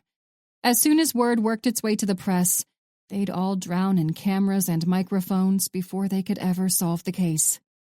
They needed to get a handle on the Tyler Haldane investigation, and they needed to do it soon. He could only assume that was why ADD Ramirez had called him and Max to her office so they could update her. Damage control. "Evening, gentlemen," Ramirez greeted as her dark eyes shifted from him and over to Max. "Thanks for staying late to meet with me. I appreciate it." "It's no problem," Aiden replied. "It'd be better if you had a bottle of bourbon to pass around, though." Even though he knew Cassidy well enough to be sure she would chuckle at the remark, he kept the sentiment to himself. He wasn't in a humorous mood. "Yeah, no problem," Max seconded. "You two look like you just got back from a funeral." Cassidy leaned forward as she folded her hands atop the mahogany desk. Max leaned forward in his chair, mirroring her position. "We think we're looking for a vigilante." Aiden nodded as the man's gray eyes flicked over to him. "It seems just as likely as the alternative." "And what's the alternative?" Cassidy asked, one sculpted eyebrow arched. Aiden shrugged. a cartel hit, and a vigilante. There were so many possibilities for the perpetrators. He wasn't sure which direction to pursue in his head. Of all the feelings that had been thrown at him over the past couple weeks, uncertainty was by far his least favorite. He was a decision-maker. He picked a course of action and stuck to it. His decisions were made with confidence, and he didn't waver. Normally. But between Autumn Trent and the level of enigma associated with the Haldane and Stockley cases, he was swimming in a treacherous gray sea of indecision. He couldn't fucking stand it. 7 o'clock had not yet rolled around, but he was already confident he would manage little sleep that night. Not unless he drank himself into a stupor. "What do you mean? A cartel hit and a vigilante?" Cassidy pressed. "Is this something we'll have to hand off to organized crime?" Max heaved a sigh as he shook his head. "I don't know. We don't know much of anything right now." "Well, let's start with what you do know." She turned her scrutinizing gaze from Max to Aiden and then back. "Theories, evidence, all of it. We've got half the press in the entire country breathing down our necks right now, stalking the damn FBI so they can get a little tidbit of information for their story about Tyler Haldane." She snorted. "I just got done watching a little bit of CNN, and they're already speculating on whether or not we're going to see an outbreak of violence directed at the perpetrators of mass shootings. The ones that don't kill themselves at the end of their rampage, anyway." "Can't say I'd be opposed to it," Max muttered. In what had become an increasingly rare occurrence, Aiden agreed with the sack. "It'd save the Bureau some time and effort. Like all the time and effort we're putting into finding out who killed Tyler fucking Haldane." Max grated. "You know there are real victims out there, right? Victims who could actually use the Bureau's help. People like the men, women, and children that Tyler Haldane and his neo-Nazi buddy massacred 6 months ago." Though Aiden half expected to see a flicker of annoyance pass over Cassidy's face, she merely frowned. The look of exasperation was insincere, and the feigned ire didn't reach her eyes. She was trying to be their boss, but when it came to Tyler Haldane, even the perpetually level-headed Cassidy Ramirez was hard-pressed to maintain a poker face. "We don't get to pick the victims, Max," she replied. "I'm about as fond of Tyler Haldane as you are, but we've still got a job to do. What about co-conspirators? Other neo-Nazis in Strickland and Haldane's inner circle?" "Based on what we've got so far, it's unlikely," Max advised. "Agent Black and Agent Dalton went to talk to Strickland today, and they seemed pretty confident that he didn't know anything about other members of their neo-Nazi brigade." Cassidy's dark eyes shifted to Aiden. "Parrish?" Aiden kept his expression blank. His mind was a mess right now, but Cassidy and Max didn't need to know about his mental turmoil. "We're not going to get anything from Kent Strickland. He's been lawyered up since he came out of a medically induced coma a few months ago. He's been shackled to a hospital bed ever since, and when Dalton and Black showed up, his lawyer and his mother were both there. He's got the wool pulled over both their eyes, from the sound of it. He's probably looking to use his condition as a defense in his trial, something to get a more lenient sentence or avoid the death penalty. There's no way he's going to compromise that now to cooperate with the feds." Lips pursed. Cassidy flexed her fingers, but didn't unfold them from where they lay on her desk. "We could offer him leniency if he gives up his co-conspirator. If we're certain there is a co-conspirator." Max had already begun to shake his head before she finished. "No, we aren't giving that piece of shit anything. And it isn't just me you'd have to convince. The U.S. attorney for this case is a take-no-prisoners Texan, so good luck trying to convince her not to stick a needle in Strickland's arm." Aiden was nodding. "Not to mention it'd be a publicity nightmare. I'd rather deal with the press being stuck on a vigilante than them fixating on how the Bureau made a deal with a neo-Nazi mass murderer. That trial is going to be a nightmare enough as it is. Strickland's parents have money, and they're throwing a hell of a lot of it at their only son's defense." "And what about the other victim, Mitch Stockley?" Cassidy pressed. Aiden and Max exchanged glances before the older man launched into a recap of their most recent meeting. They took turns to explain the various angles at which they viewed the men's murders, and they gave a rough outline of what the agents assigned to the investigations would evaluate. To her credit, the ADD maintained a neutral expression. "All right. She didn't look pleased. I understand your reasoning for keeping the single killer theory until after you've ruled out all the theories that are more likely, and I agree. It's what I would have done. But for a second, let's just suppose that we are looking for the same shooter in both cases. What exactly does that mean for our investigation? We're all but certain that Haldane's killer had military or law enforcement experience. So what does that mean exactly? It means we're probably looking for a pissed-off cop or a pissed-off soldier who just so happens to be an expert marksman, Max answered before Aiden could open his mouth to respond. A pissed-off cop or soldier who can hit someone between the eyes from almost a mile away, Aiden added. This is a really specific profile, gentlemen. Ramirez ran a ballpoint pen along the fingers of one hand as a contemplative look spread over her face. You'd think it'd make our job easier, Max muttered. But so far, it's had the opposite effect. We had a really specific profile for the Catherine Schmidt case, too, Aiden reminded them, his voice flat. That's the problem with really specific profiles. Or just generally when we're dealing with a suspect who's an expert in something. Whether they're a brain surgeon or a sniper, it means they're skilled. And if they're skilled, it means they're even better at eluding law enforcement. Especially if they were law enforcement, Max added. As she tightened her grip on the pen, Cassidy's expression turned grave, almost haunted. Aiden knew that look. It was a look reserved for only the darkest moments of her work. A look he hadn't seen in over a decade. It means we can't rule anyone out. Anyone. That includes FBI agents. This office was called to the Riverside Mall, and Mitch Stockley was in our backyard. If there's going to be a pissed-off cop who's got a grudge against Stockley and Haldane, there's a real possibility it's someone in this office. Chapter 9. Sun Ming had been hesitant to leave the FBI office that night. She had done an admirable job of keeping the metaphorical devil at bay, but by the time she closed and locked her apartment door, she knew the facade had come to an end. Swallowing against the bile that rose in the back of her throat, she squeezed her eyes closed and massaged the site of the months-old gunshot wound. It was a terrible reminder of her many failures. It pissed her off and scared her simultaneously. If her aim had been off by just an inch or two, her shot would have missed Kent Strickland entirely. He would have finished his reach for the trigger of his rifle, and Sun would have been done. She wouldn't have even been given a chance to make a miraculous recovery like Kent Strickland. She would have been dead. What kind of poetic irony would that have been anyway? An FBI agent shot and killed, while a mass murderer was saved by some of the most skilled surgeons in the country. Once upon a time, Sun had been an adamant believer in karma. After all, she was an important part of the karmic circle, wasn't she? She made sure that the scumbags who hurt other people got what was coming for them. She kept the karmic ideal alive, brought killers and rapists to justice. But what kind of justice had saved Kent Strickland from a shot to the head? A shot that she had fired. A shot she intended to be fatal, when two of the man's victims had succumbed to their injuries in the same damn hospital.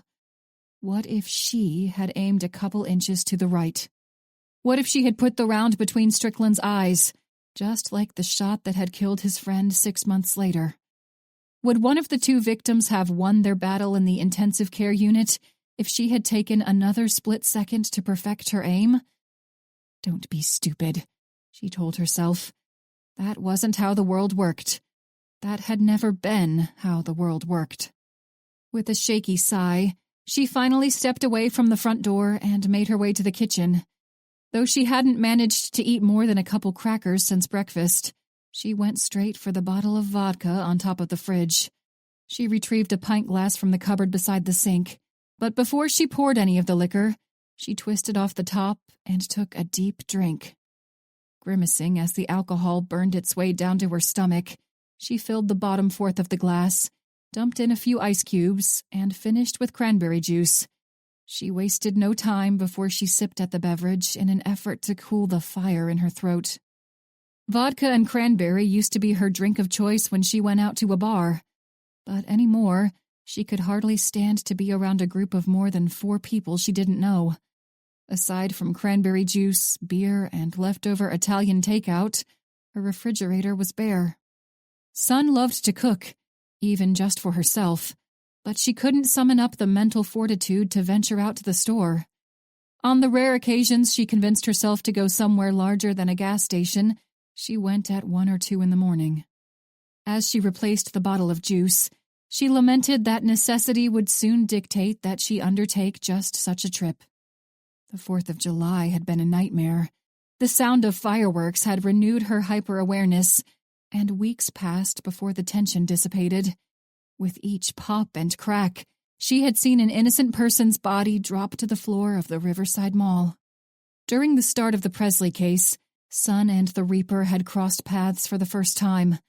On the polished tile in front of a boutique clothing store at the mall, she had her second real brush with death.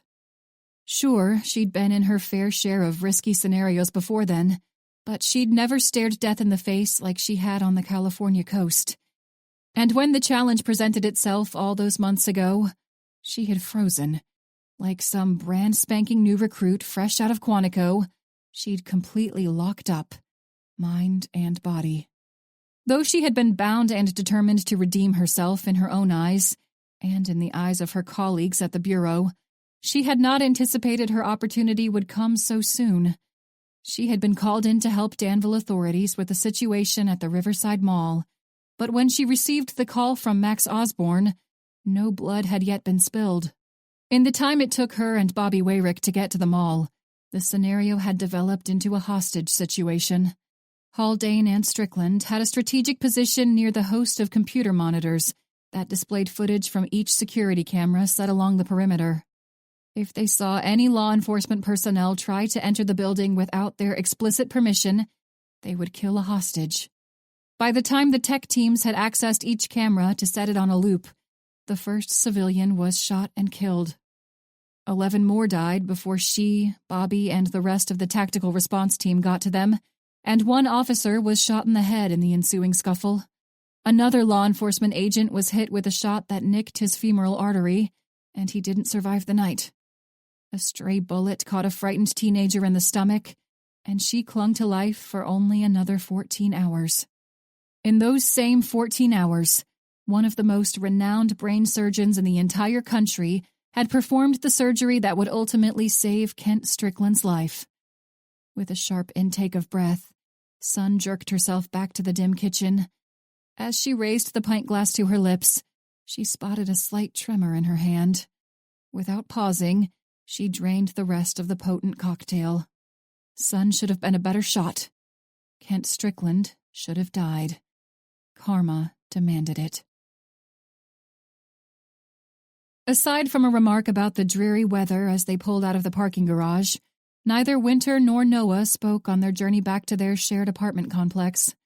On a normal day, Noah would have made a good-natured joke about the lack of legroom when she drove them to work, or he would have asked her when she finally planned to buy a grown-up vehicle like the rest of her coworkers. Until the silence settled in between them, however, she hadn't realized how much she looked forward to the exchanges.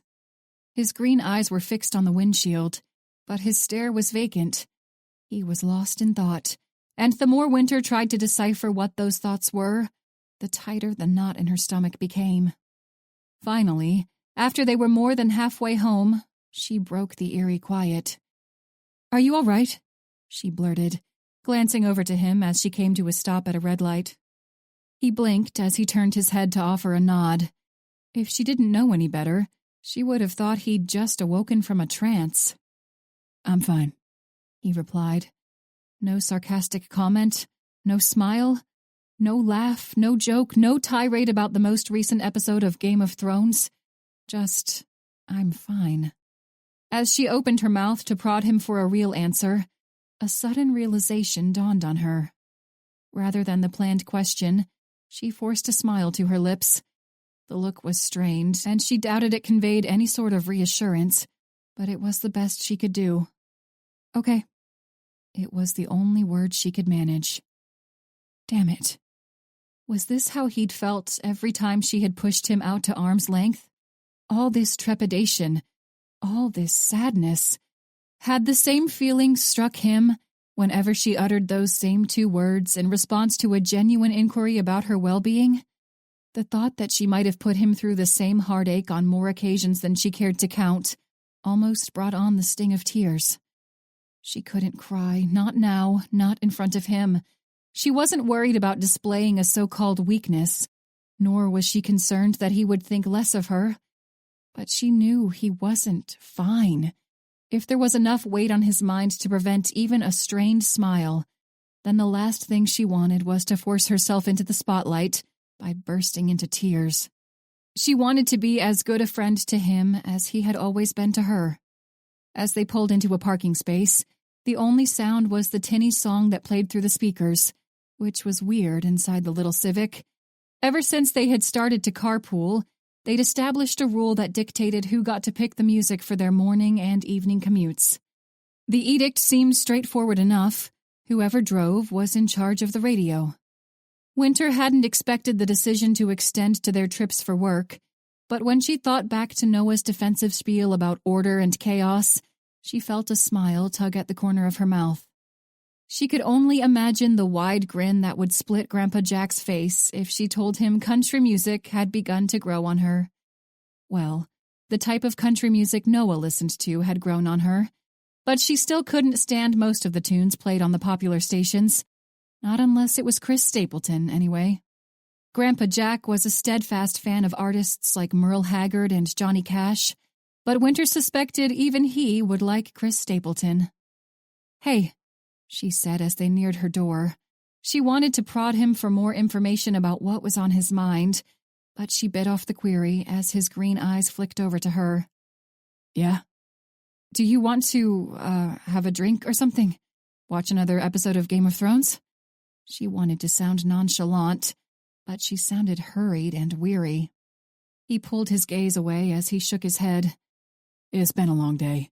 I think I'm just going to shower and space off to a History Channel show about aliens or something." "You could do that here." She waved to her door for emphasis. "And have you catch me drooling on myself?" "Nah, thanks anyway, darling." His smile seemed a little brighter, and for the first time since they left the office, he sounded like himself. She didn't pause to think the act through before she closed the distance between them to wrap both arms around his shoulders. Rather than appalled at her emotionally charged decision, she was content. As she nestled her head against his chest, she felt the warmth of his touch on her back. She tightened her grasp and took in a steadying breath. This wasn't a friendly embrace, or even an embrace to offer comfort. She knew it, and she knew he knew it too. She wanted the closeness, the familiar scent of his clothes, of his skin, and she didn't want to let it go. She didn't want to let him go.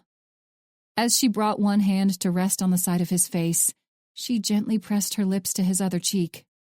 When he met her gaze, there was a look of dumbfounded awe behind his eyes. "What was that for?" With a wistful smile, she dropped her hand back to his shoulder. "I know you're not fine," she said, her voice as hushed as his. "I know something's bothering you, but I can tell you don't want to talk about it. And that's all right. Really, I mean it. You need time to, what does Autumn call it? Think?" Rolling her eyes to feign exasperation, she balled her hand into a fist and landed a playful punch to his chest. "No, smartass."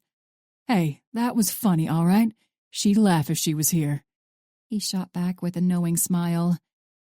"You know what?" she said, her tone as matter-of-fact as she could manage. For emphasis, she punched him again. "I was trying to be all nice and shit, and you had to go and ruin it by being a smartass. This is why I'm never nice to you." His laugh sounded more like a snort as he nodded. "Whatever you say, darling." Now, what's that supposed to mean? Try as she might, she couldn't keep her smile at bay.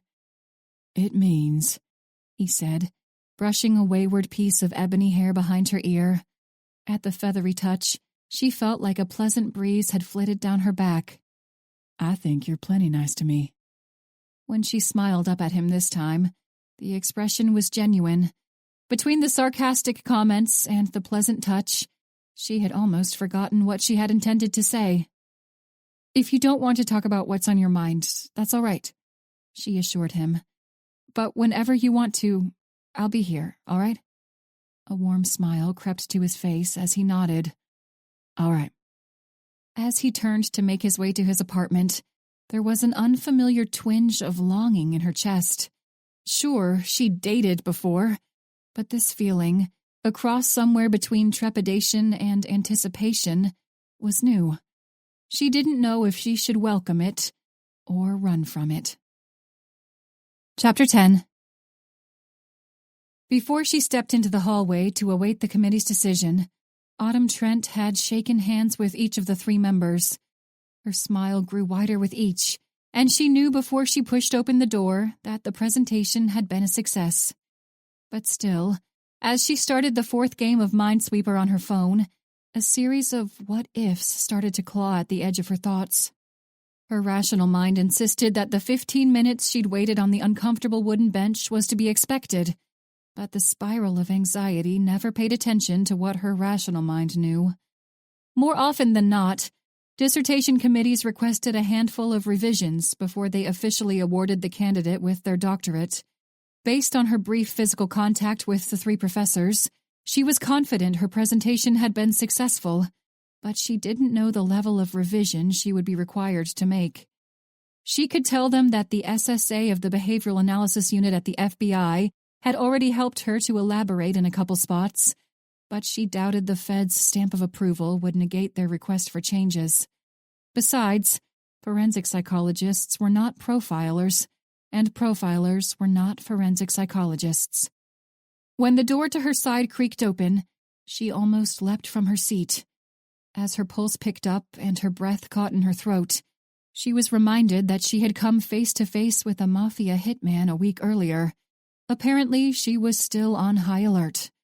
Autumn had shot and killed a man, but no matter the different angles at which she analyzed the scenario, she couldn't find within herself the capacity to feel guilty. At first, she'd been worried that the lack of remorse might have been a facade, that one day she would wake up with an insurmountable mountain of regret at her feet, or that she'd see Nico Coletti in her damn dreams. But so far, none of the concerns had come to fruition. The confrontation with the contract killer felt as distant and dulled as the host of traumatic events from her childhood. Maybe she'd file away Nico Coletti with the rest of her biological family. She'd tuck Nico into the same crevice as every miserable, drug-addled friend her parents let into their house, into their daughter's life. And maybe, one day, all the memories would coalesce into the unrelenting grasp of post-traumatic stress. And maybe one day, she'd drown beneath that crushing wave of guilt, shame, and regret. But as she returned the smile of the middle-aged professor who had stepped into the hall, she pushed the notion to the back of her mind. Whatever had happened to her brain when her father knocked her into the edge of that coffee table had made her resilient. He was gone. Her mother was gone. Her younger half-sister, Sarah, was gone. But Autumn was here, alive, thriving. Autumn knew she would always wonder what might have been, but she had been blessed with a new family long ago, and now she had friends. For the first time, she felt like the life she'd envisioned for herself was within reach. Despite the 8 years of intense study and the $100,000 she dumped into tuition expenses, as she walked back down the long hallway to face the people who had control of her future, she realized that she never truly thought the pursuit would pan out. After all, nothing ever went right for Autumn Trent, did it? She gave herself a mental shake. Her old negative way of thinking was creeping back into her mind, just like the ghosts of her past. But right now, she couldn't seem to shake the negativity. She shivered. She didn't know what she'd expected, but she knew she'd expected something. Whether it was a freak hurricane to wash her out into the Atlantic, or maybe the apocalypse, she had expected a monumental obstacle. She had expected rejection, but instead, she was greeted with the warm smile of a tenured psychology professor at Virginia Commonwealth University. Holy shit, she told herself as she followed the woman back into the classroom. This is real. Thank you so much for waiting, Miss Trent. Dr. Monahan greeted. Autumn nodded and dropped down to sit at the circular table. Of course. To Dr. Monahan's side, Autumn's advisor, Irene Harris, slid a piece of paper across the polished wooden surface. Congratulations, Autumn. As Autumn glanced down to the document, she expected a caveat. Hell, she was ready for a caveat. She had even set aside time over the next couple weeks to make the revisions requested by the committee. But according to the bolded text at the top of the paper, she needed to change her plans. That was one of the best presentations I've seen in a while, Dr. Monahan said. When Autumn looked up, his smile matched Irene's. Well done, Dr. Autumn Trent. Autumn wanted to make a light-hearted quip in response, but all she managed was an awestruck smile that threatened to break her face. There was no caveat. This was real. And, the woman from the hall, Dr. Laura Santiago, held up an index finger as she reached into the pocket of her black cardigan. When she produced a business card, she set it beside the sheet of paper. This is the contact information for a colleague of mine. He's the co-founder of a threat assessment firm here in Richmond, and based on your presentation, I think you've got a skill set he'd be interested in. I'm sure you've got other interviews lined up, but in the event you want to stay in Virginia, give him a call. I would, Autumn managed, swallowing down the desire to squeal in pure delight. I would love to stay in Richmond. Thank you, Dr. Santiago. I will definitely get in touch with him. I'll let him know to keep an eye out for it, the woman replied. A PhD and a job prospect? This wasn't Autumn's luck. Was the sky going to fall when she walked outside? Would she be struck by lightning? Or would another hitman chase her down while she walked her dog or took out the trash? Honestly, she thought she could deal with the disappointment. Disappointment had been the name of the game since she was able to walk. Once Autumn's father taught her mother to shoot up, that had been the beginning of the end of her childhood. But she wasn't a child any longer.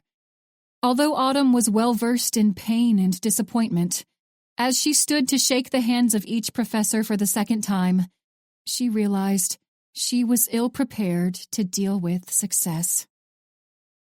Chapter 11.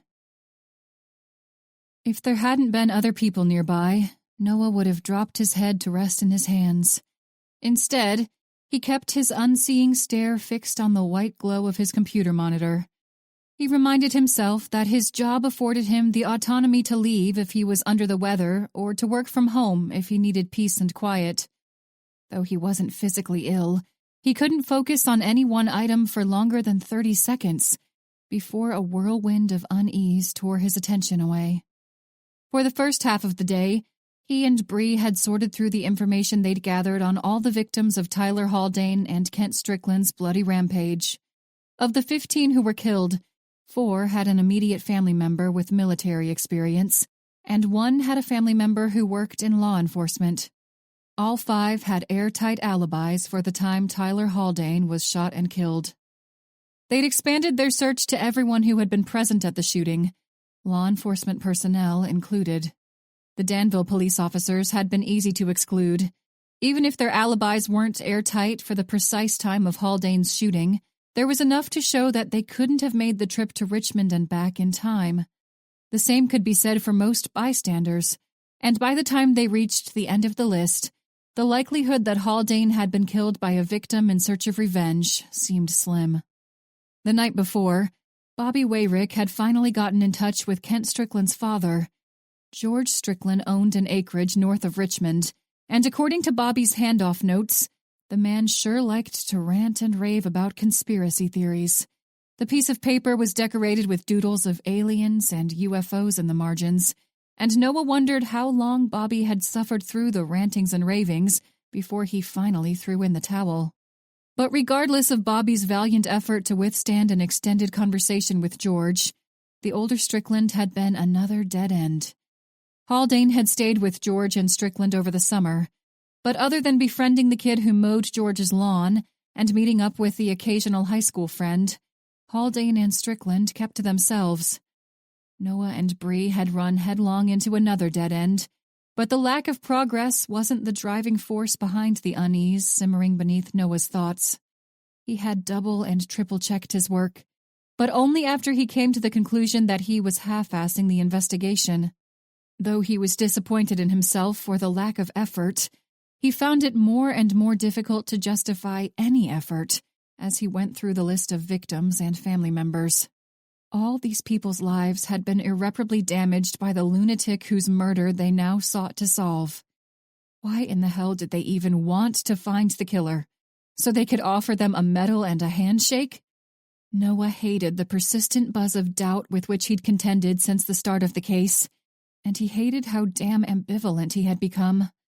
Neo-Nazi mass shooter or not, Tyler Haldane had been murdered, potentially by the same person who had murdered another man 6 months earlier. Haldane and Stockley were, as Bree had so eloquently put, colossal pieces of shit. But they had been murdered, shot with a military-grade sniper rifle by a man or woman who had likely been trained by the United States government to kill people. A person who had given themselves permission to be judge, jury, and executioner. He knew he shouldn't have to justify his own damn job, and in truth, he figured that was the reason for the knot in his stomach. He expected more from himself, and he could only assume that his friends and coworkers expected more too. Whenever Bree made a callous observation about Stockley or Haldane, he bit his tongue to keep his less than flattering sentiments about the two men to himself. Sympathizing with a victim shouldn't have been a prerequisite for him to find a damn murderer, but here he was. If they never found the killer, how would he look back on the Haldane case 10 years from now? If an innocent person turned up dead at the hands of the same person who'd shot Haldane and Stockley, what then? With a quiet groan, Noah finally succumbed and leaned forward to cover his face with both hands. Maybe he could find a way to get himself unassigned from the investigation. He could fabricate a conflict of interest, or play hooky for the next month. Or maybe he could slip away in the night and start a new life down in North Carolina or Florida. Hell, maybe he'd go all out and settle down in Iceland or Sweden. They got a discount on the Rosetta Stone software through work, so he could buy the program before he disappeared. After a few months of dedicated study, he would be fluent and could interact with the locals like he belonged. Until the light tap of knuckles against hardwood jerked him out of the fantasy world and back to his desk, he didn't realize he had begun to drift off to sleep. Shit, he really did need to call it a day. "Hey," Winter's quiet voice greeted. In all his contemplation, he hadn't even made it to Winter. Anytime his thoughts ventured too near the warm embrace from the day before, he stuffed down the memory and reminded himself he had a job to do. A job he had only half-assed so far. Rubbing his eyes with one hand, he turned to her and tried to force a smile to his face. He was sure his effort was an epic failure. "Hey," he managed. "Did you sleep at all last night?" she asked, eyebrow arched. "I think so," he answered. For emphasis, he stifled a yawn. "Come on," she said as she stepped away from the cubicle. "Let's go get you some caffeine. We've got work to do." There was a glimmer of contentment in her blue eyes, and his curiosity only intensified. "Work." Noah practically groaned the word. "You seem, I don't know, happy about that." "Oh," she shook her head as her lips curled into a smile. "No, not work.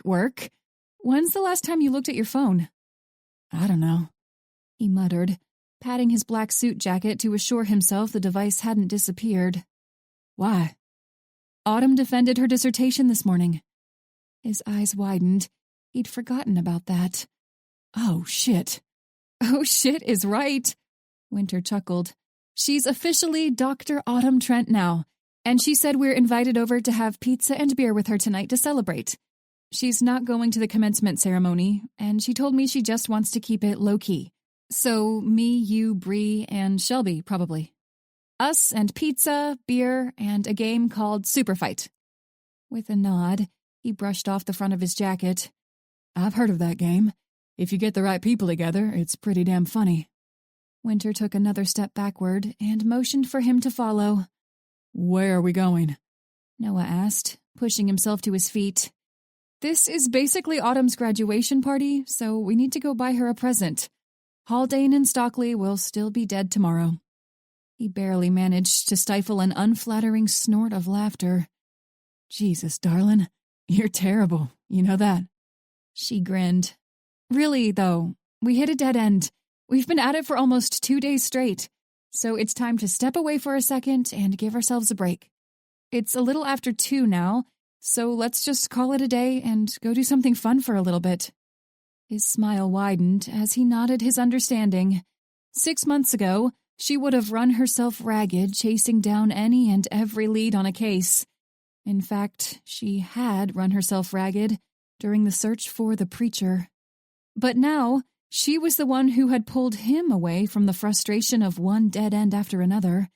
She was here to remind him that there was life outside of the FBI office, to remind him that no matter how frustrated he might have been with himself, there were still people who cared.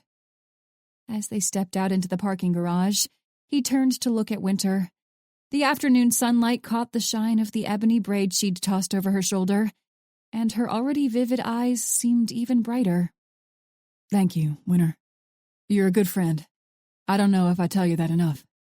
When she smiled up at him in response, he would have wrapped her in a bear hug if they hadn't been in the FBI parking garage.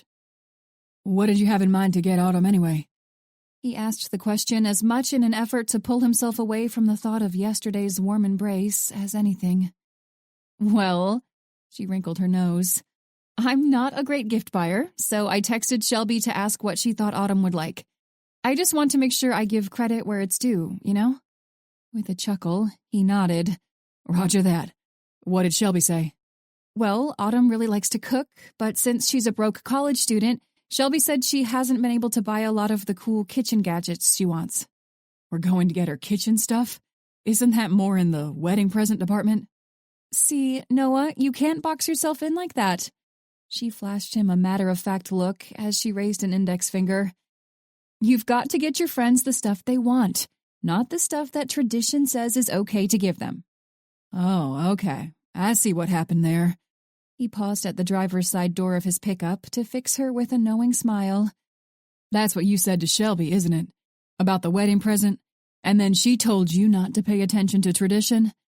Winter waved a hand like she was swatting at an insect. That's beside the point. Autumn wants a stand mixer. Like the KitchenAid stand mixers they're always using on Iron Chef? He asked as they climbed into the truck. You watch Iron Chef? I'm a man of many interests, he replied, resting a hand over his heart. And yes, I watch a number of different cooking shows, including Iron Chef. Alton Brown is my boy. When Winter burst into laughter, he joined her in short order. Within the span of 10 minutes, his day had gone from absolute shit to a moment he was sure he would remember fondly for years. Chapter 12. To Sun's relief, Levi Brandt wasn't a chatty man. He was friendly and quick with a smile, but unless his conversational partner made it clear they were interested in a dialogue, he kept quiet. His slate gray eyes remained fixed on the road as he tapped a finger against the steering wheel, in time with the beat of the song on the radio. Sun wasn't sure she wanted to strike up a conversation, but they had sat in silence for almost the entire trip to Norfolk. The lasting quiet felt off. Do you like this song? She finally asked. His eyes flicked to her, and then back to the road as a slight smile touched his face. Who doesn't like Tom Petty? She nodded. Good point. Sun's musical preferences were eclectic, but there was some merit to Levi's response. Even after she'd discovered hip-hop and industrial rock, she had always kept a spot in her playlists for a handful of Tom Petty tunes. And as she raked through her mind, she couldn't recall meeting a person who disliked Tom Petty. Even her brother, a die-hard metal fan, loved the man. Though she expected Levi to pose another question, he remained quiet as the song drew to a close. He must have been able to read Sun's dislike for small talk. Then again, the man was an agent with the Victim Services Division. Aside from the BAU, Victim services agents dealt with the nuances of human behavior more than any other department. Dealing with and putting people at ease was Levi Brandt's job, and as far as Sun could tell, he was damn good at it. She had volunteered to go alone to talk to the woman who had escaped Mitch Stockley all those years ago, but for the first time, she was glad that Agent Brandt had insisted he accompany her. As the opening guitar riff for the next song sounded out through the car's speakers, Levi groaned. Arching an eyebrow, Sun glanced over to him. "Not a fan of Van Halen?" she asked. Shaking his head, he reached out to change the station. I can't stand them. I'm pretty indifferent about most 80s hair bands, but for some reason this one just grates on my nerves. "I thought I was the only one," she chuckled. "They were simply too popular for my tastes." Very true. He shook his head. I can't stand a lot of stuff that other people love. My friends in college would call me Buzz Killington. For the first time in weeks, Sun's laugh wasn't forced or strained. "No one ever called me that, but I'm the same way." I'd always ruin stuff that's just universally loved. Like Harry Potter.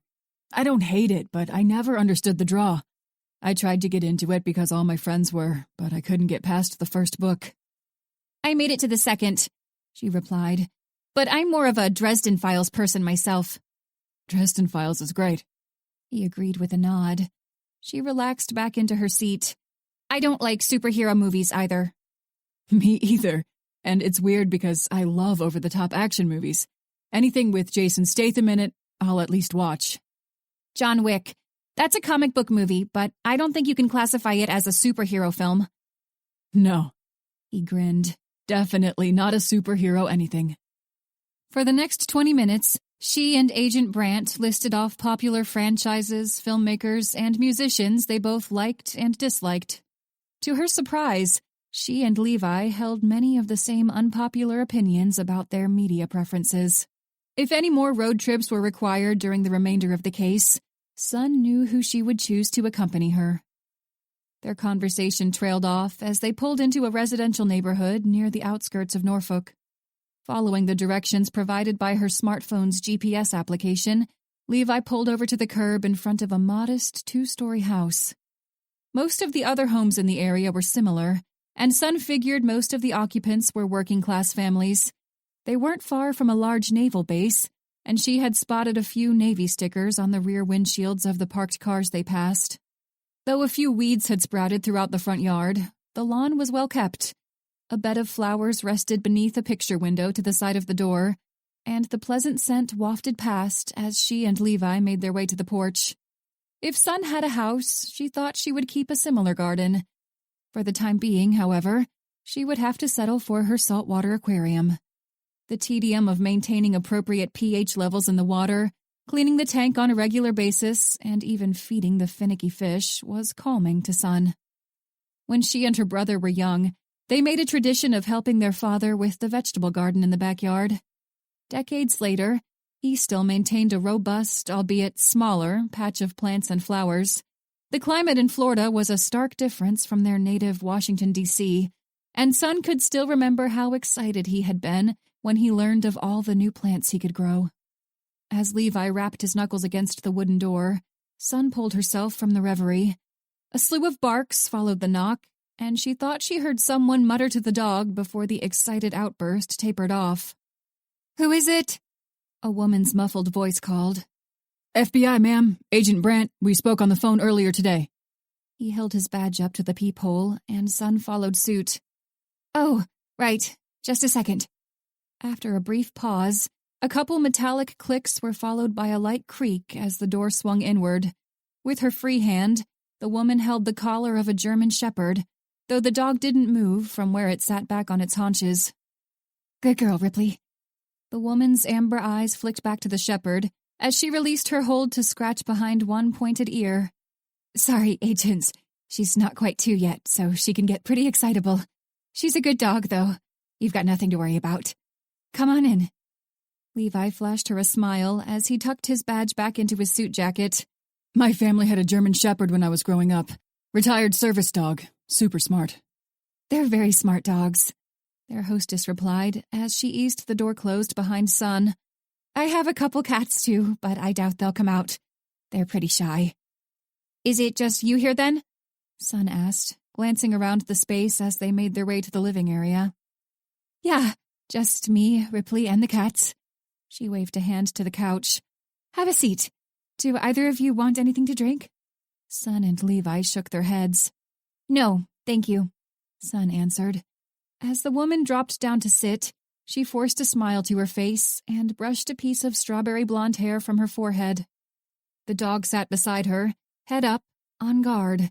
Though the German had done nothing threatening, Sun knew that could change at any moment. I know we talked a little on the phone, but I'm Agent Brandt, and this is my partner, Agent Ming. Thanks again for meeting with us on such short notice, Miss Timson.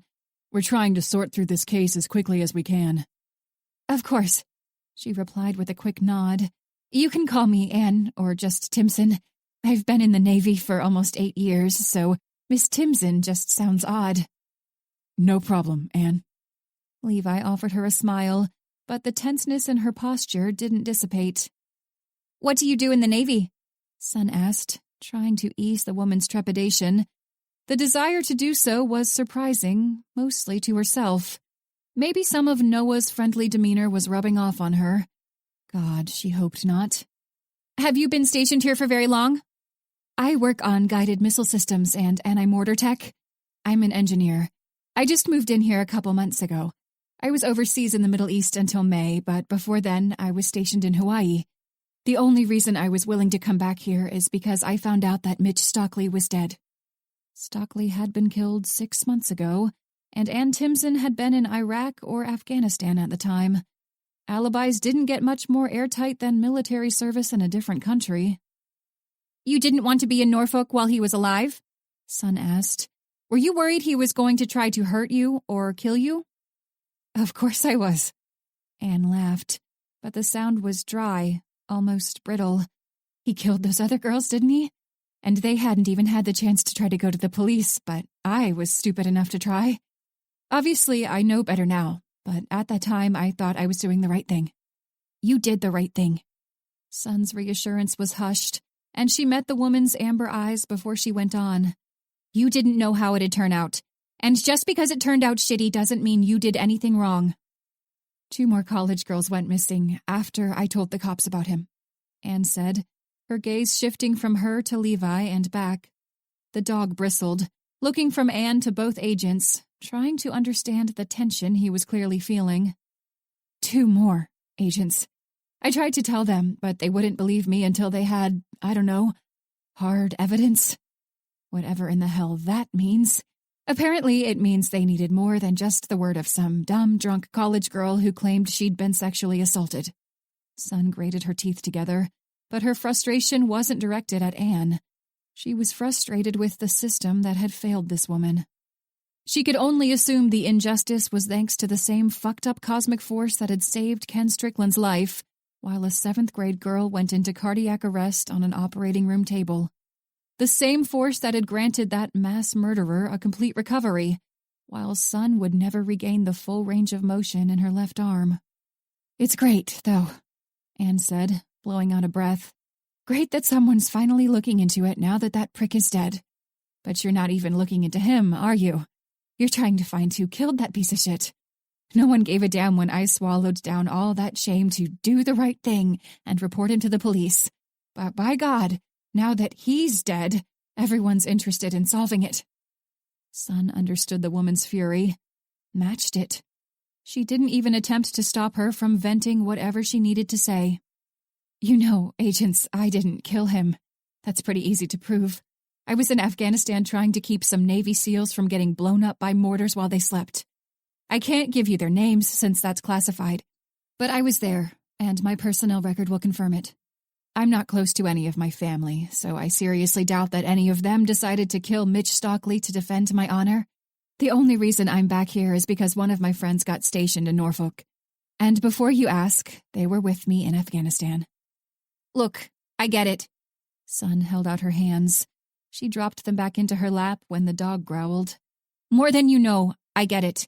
You weren't in the States when it happened, but I'm sure you've heard about the shooting at the Riverside Mall in Danville. About Tyler Haldane and Kent Strickland, right?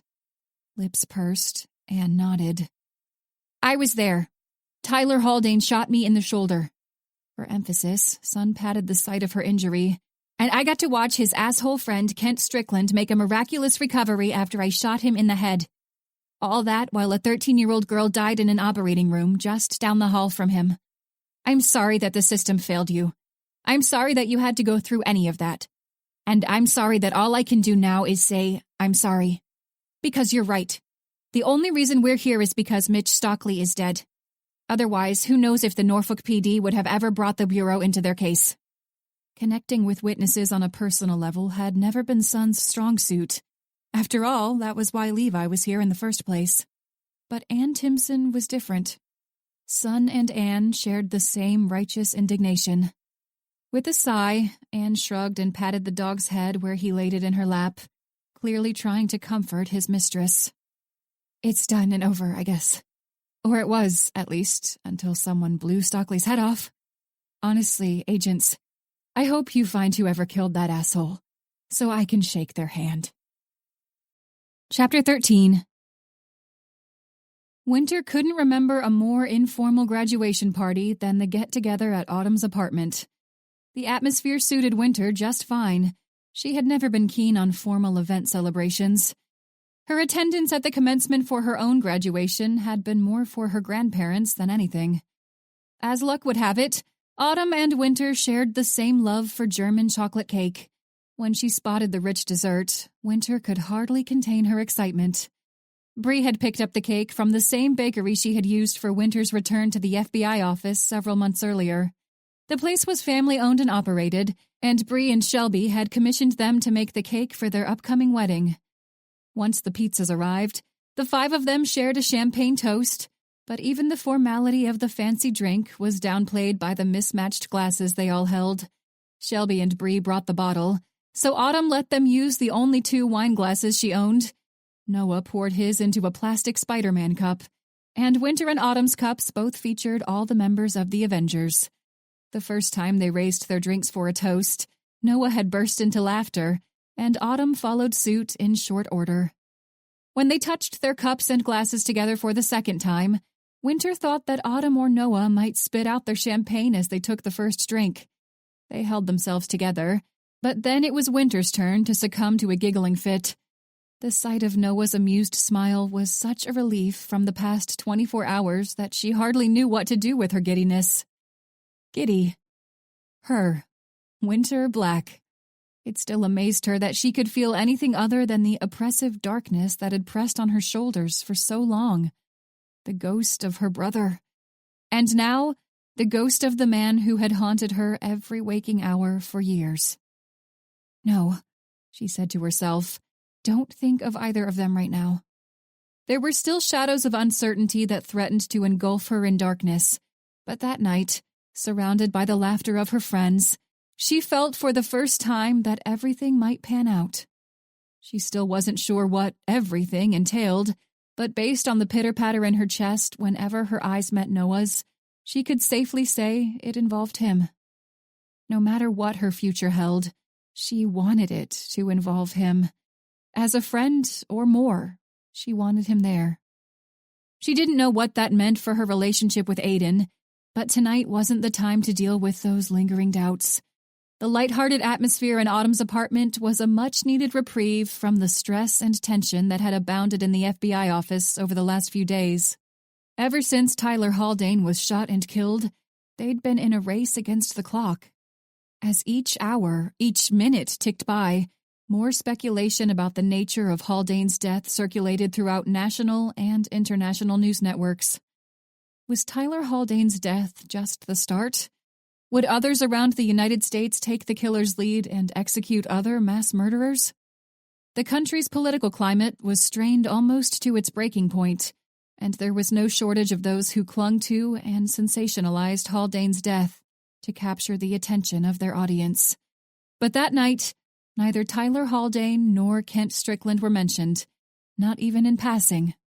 When Winter and Noah presented their joint graduation gift, Autumn wrapped them each in a bear hug.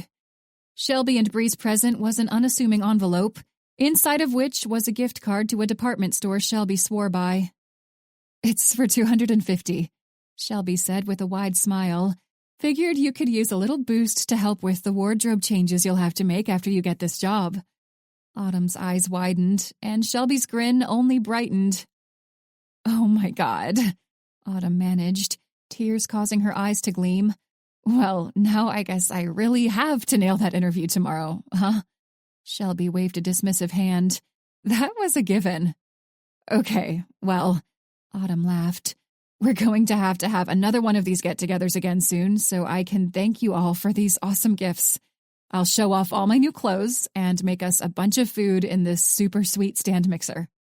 You could make a German chocolate cake, Winter suggested with a grin.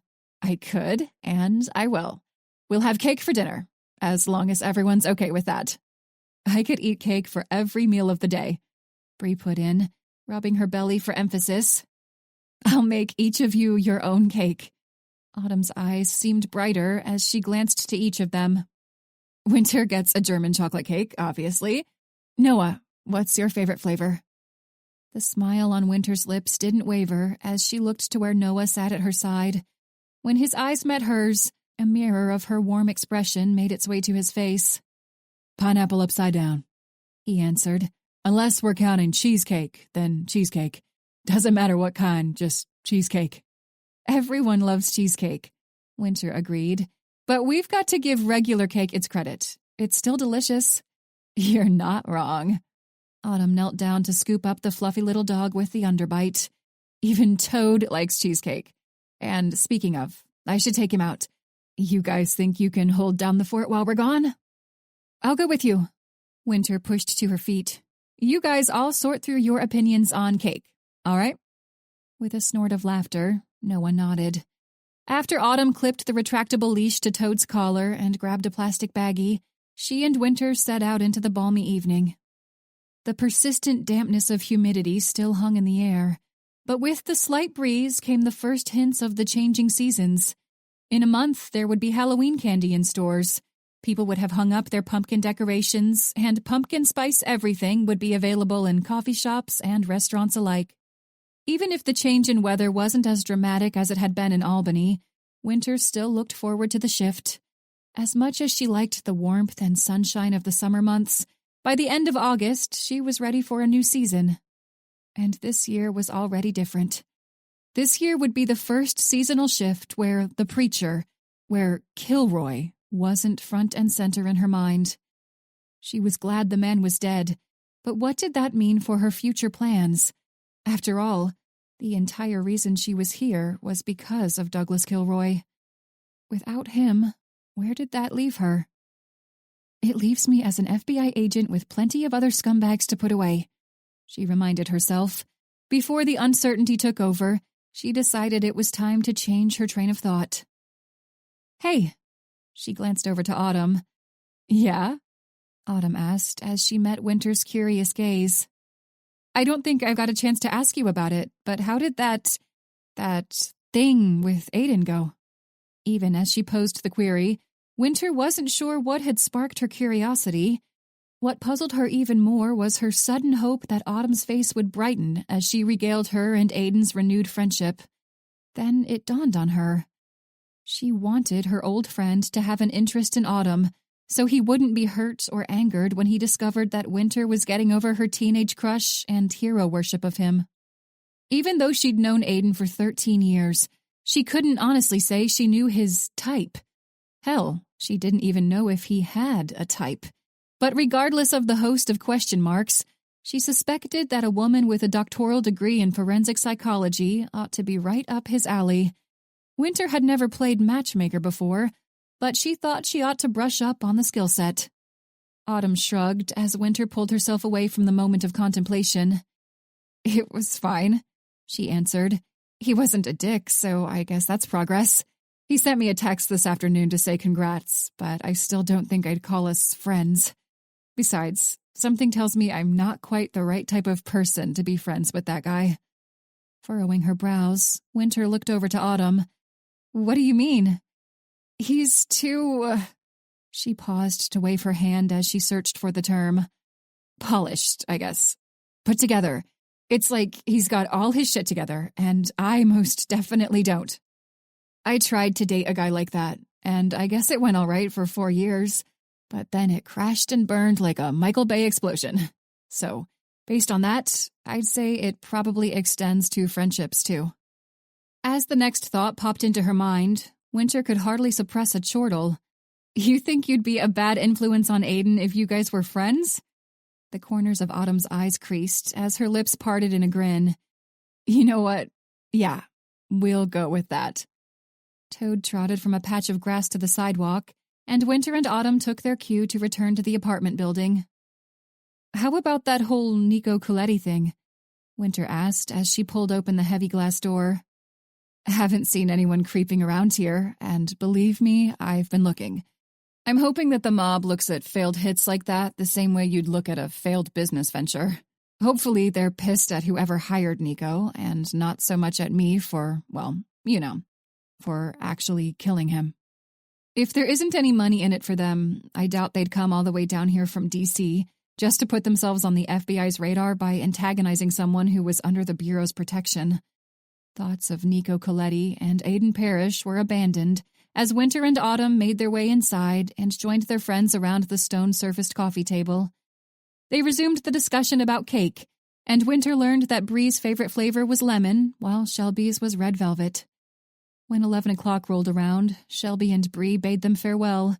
Bree proclaimed her role as designated driver, and Winter realized that neither she nor Noah had taken on the responsibility. No one was flat-out drunk, but based on the overall air of chattiness, no one was sober either. By the time they decided to take an Uber back to their shared apartment complex, it was almost midnight.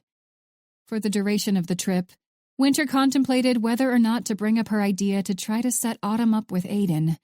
She knew Noah wasn't a fan of the man, but she also suspected that he viewed Aiden as a sort of competition.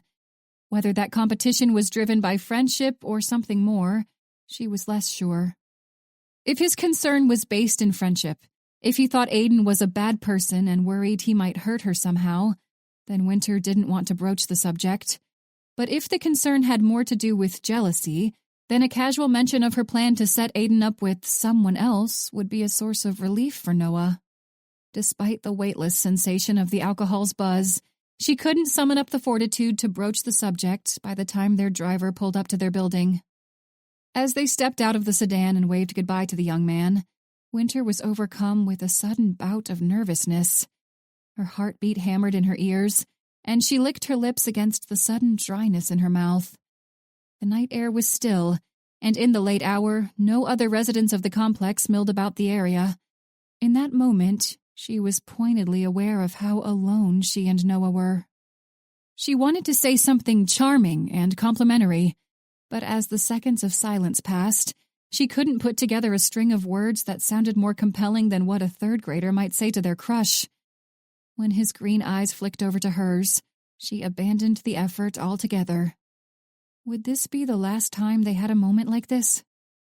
Life was chaos, and who knew where they'd be a week from now? Maybe he'd meet the woman of his dreams on a trip to the grocery store. Or maybe he'd decide to request a transfer to Dallas or Houston, some city closer to his family. Maybe an old flame would surface, and Winter would be all but forgotten.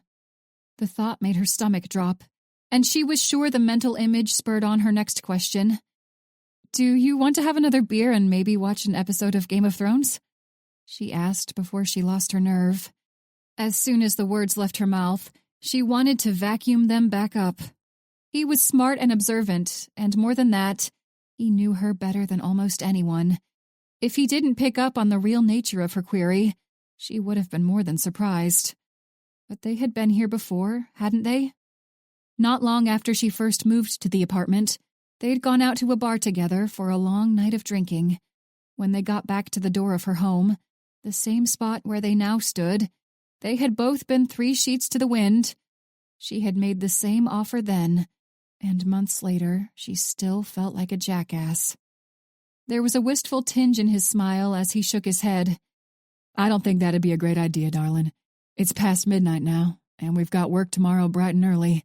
I don't need to be hung over while we work on this dumpster fire of a case, you know?" "Right," she agreed quickly. "Yeah, good point. As long as I drink a bunch of water right now, I don't think I'll be hung over tomorrow. But you're right. If I keep drinking, I probably will be. Exactly. He grinned as he tapped his temple.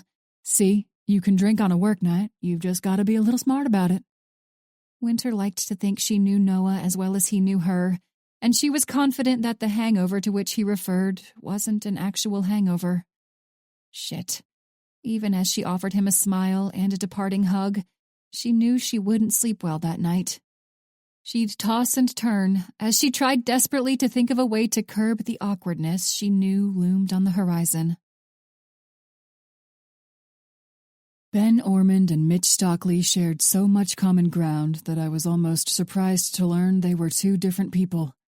The men looked nothing alike, but they shared the same predatory characteristics. They preyed on young, vulnerable women. Ormond and Stockley both stalked their victims on college campuses before they lured them into a vehicle to abduct and sexually assault them. Where Stockley had used his profession in real estate to attend seminars and scope out future victims, the college campus was Ben Ormond's home turf.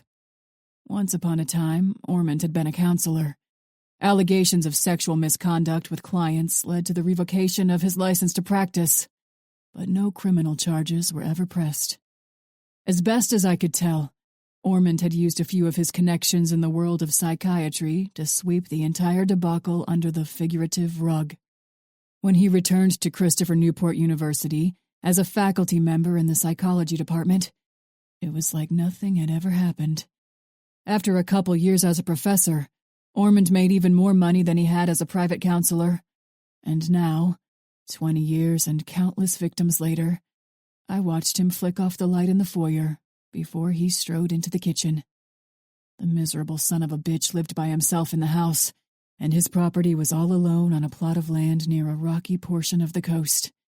I'd been inside a few times, and as much as I hated Ben Ormond's existence, I could admit that the interior was tasteful. But I was also sure Ormond hadn't been responsible for the modern decor. The east side of the house was comprised mostly of glass to showcase its unique modern architecture. Apparently, Ormond didn't think he had much to worry about in terms of security. Maybe the glass was sturdy, but I doubted it was made well enough to withstand a .338 Lapua Magnum. Huddled in a rocky outcropping a couple 100 yards from the expensive house, I peered through the lens of the long-range scope as Ormond pried open the stainless steel refrigerator. I could have broken in again. I could have waited in the shadows until he stuck his head in the fridge to search for dinner, and then I could have stabbed him in the back with a hunting knife. I could have, but by now, I knew the feds would have realized that the same rifle I held in my hands had been used to kill Mitch Stockley and Tyler Haldane. Whether or not they'd drawn the conclusion that I was the only killer, I still wasn't sure. But if they hadn't figured it out yet, they would know by the time the sun rose into the sky the following day. And tomorrow, I'd make sure they knew this was only the start. Though I had no personal vendetta with the Federal Bureau of Investigation, they were a force for good, after all. I wanted them to know that the same person had wiped Mitch Stockley, Tyler Haldane, and Ben Ormond off the face of the planet. I wasn't under any illusion that I was about to start a revolution. I knew that the sleazy underbelly of society was here to stay. I knew the men I killed were only a drop in the bucket, but I'd be damned if I didn't do something. No one had looked out for the women and girls Ormond and Stockley had brutalized, and the ideals espoused by men like Haldane emboldened the creeps to act on their perverse impulses. But for as long as I was able, I would make sure some of those men paid for what they had done. And in my world, there was only one price I would accept. I wanted their lives.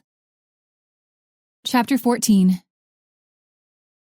Other than their usual morning greeting, Noah and Winter spoke little on the short trip it took to the FBI office.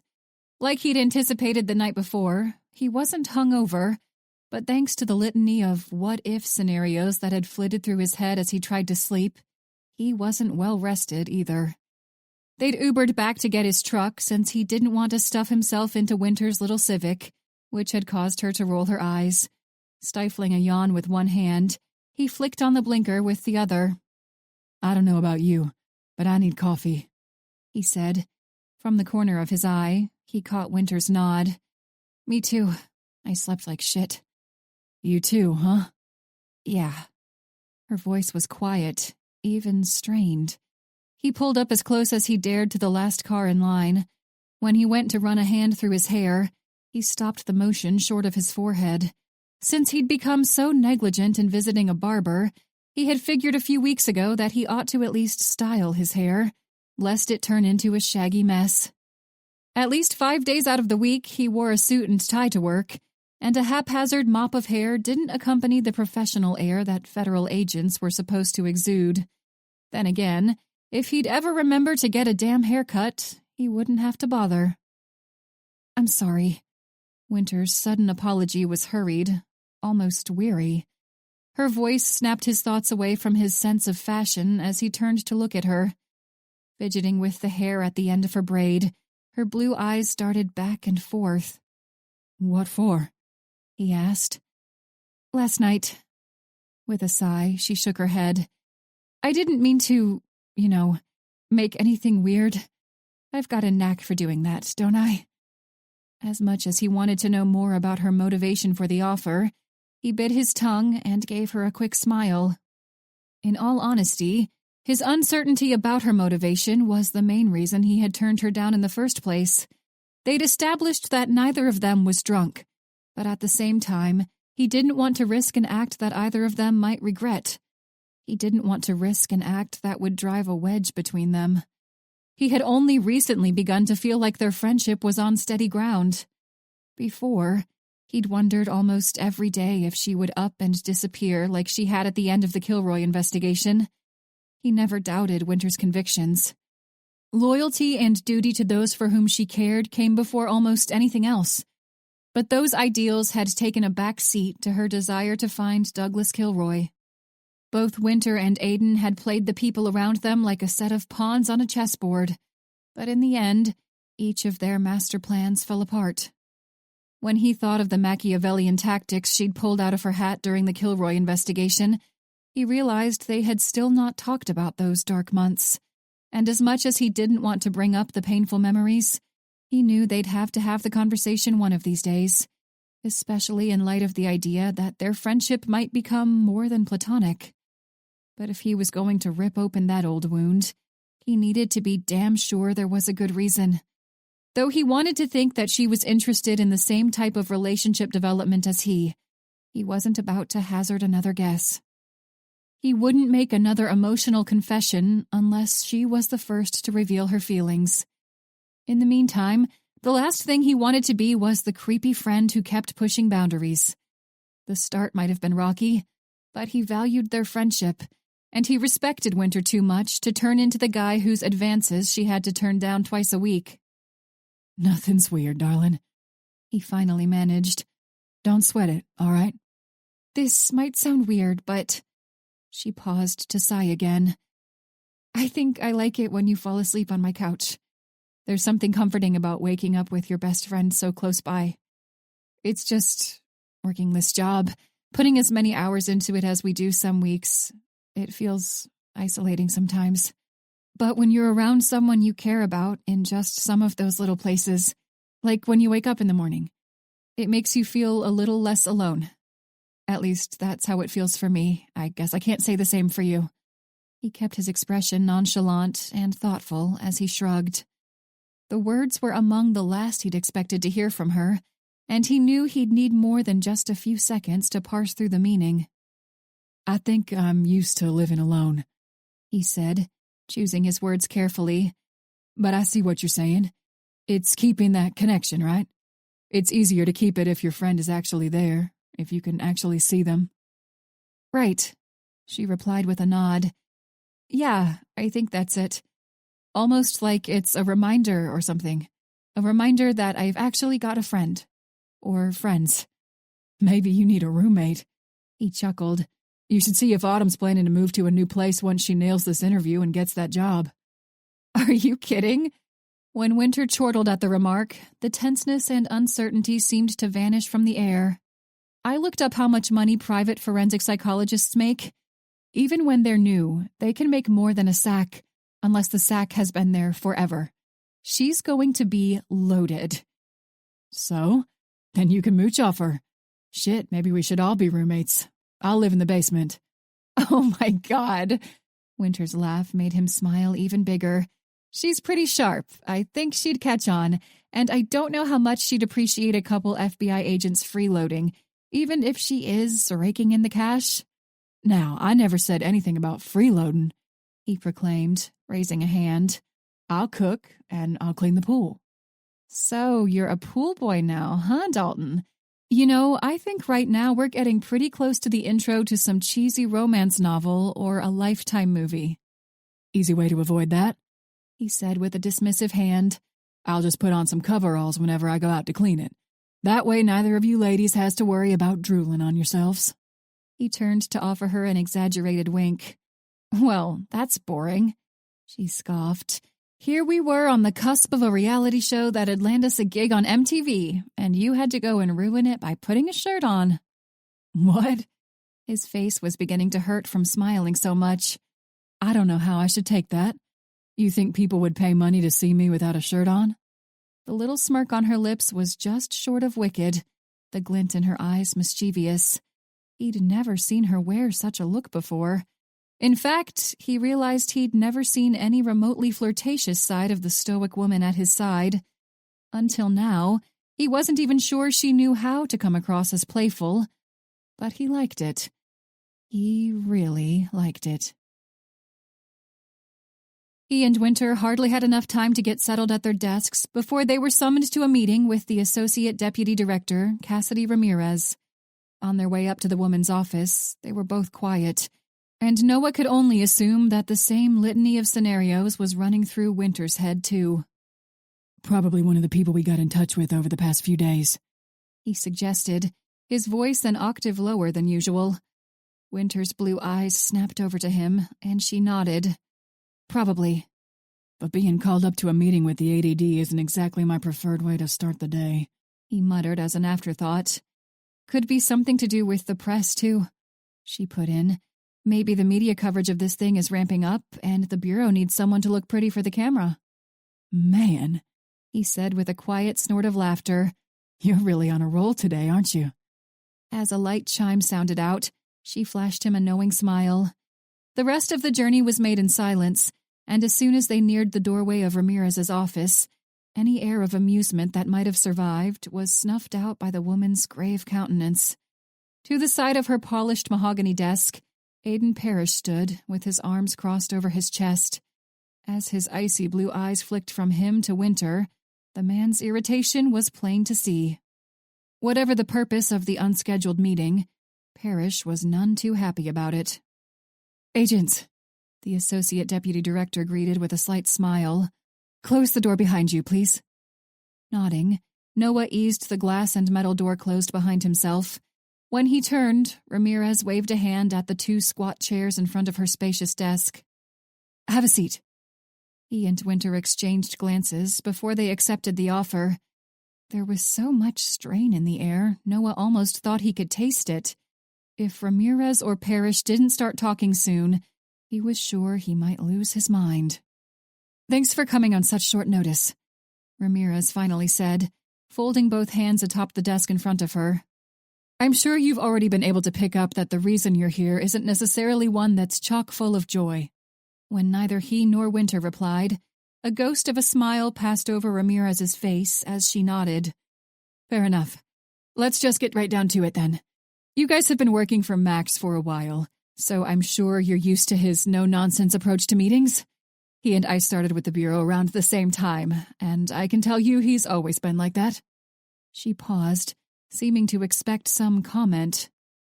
Yes, ma'am, was all Noah could think to offer. It seemed to be enough, because she went on. He was a Marine before he joined the FBI. I don't know if you two knew that or not. We worked together for quite a while before we took on our respective leadership positions, but he never mentioned any more about his service than that. She paused, pursed her lips, and then laughed quietly. I'm sorry.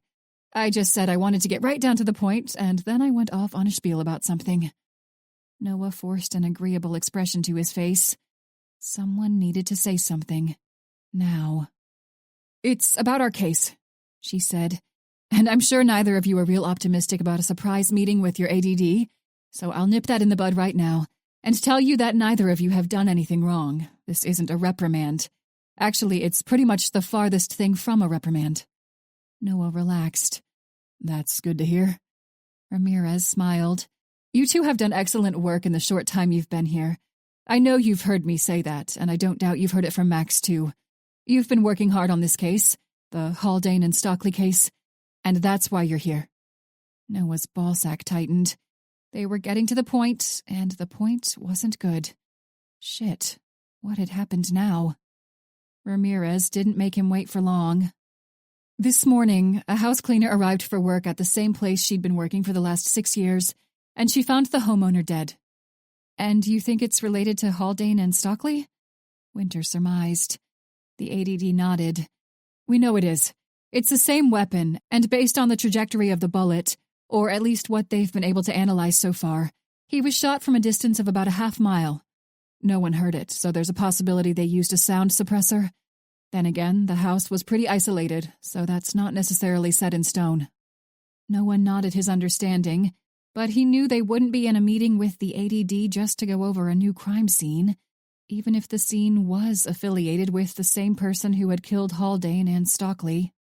Teeth grated together, a forced countenance of neutrality on his face, he waited for Ramirez to drop the bombshell, to tell them why they were really there. I know what's been established about those shots, Ramirez advised.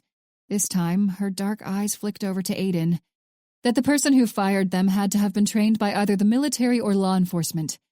And Agent Black, Agent Dalton, that's why you're here. You're here because we think the person responsible is involved in law enforcement. Jaw clenched, he merely nodded. He'd known all along there was a real possibility that the killer of Tyler Haldane and Mitch Stockley was a disillusioned law enforcement agent. The bombshell was close, but that wasn't it. When we consider that, and we consider that all 3 of the victims we've got now are local to the state of Virginia, and that Stockley and Haldane's crimes fall within our jurisdiction, we can't rule out agents in this office. For emphasis, Ramirez jabbed her index finger at the surface of the wooden desk. This office? Noah echoed. Like who? You think one of us might have done this? The ADD nodded slowly. Look at the shot that killed Haldane. It was made from a distance of over 3/4 of a mile in a light breeze. The weapon used was a Barrett Model 98 Bravo sniper rifle. I know I don't have to tell you two that's a military-grade weapon. There aren't even very many law enforcement agencies that use M98Bs. But when they do, they're usually handled by a designated marksman. A sniper.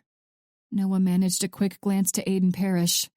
The look of distaste on the man's face had only deepened. What the hell kind of announcement had they walked into anyway? A sniper, right.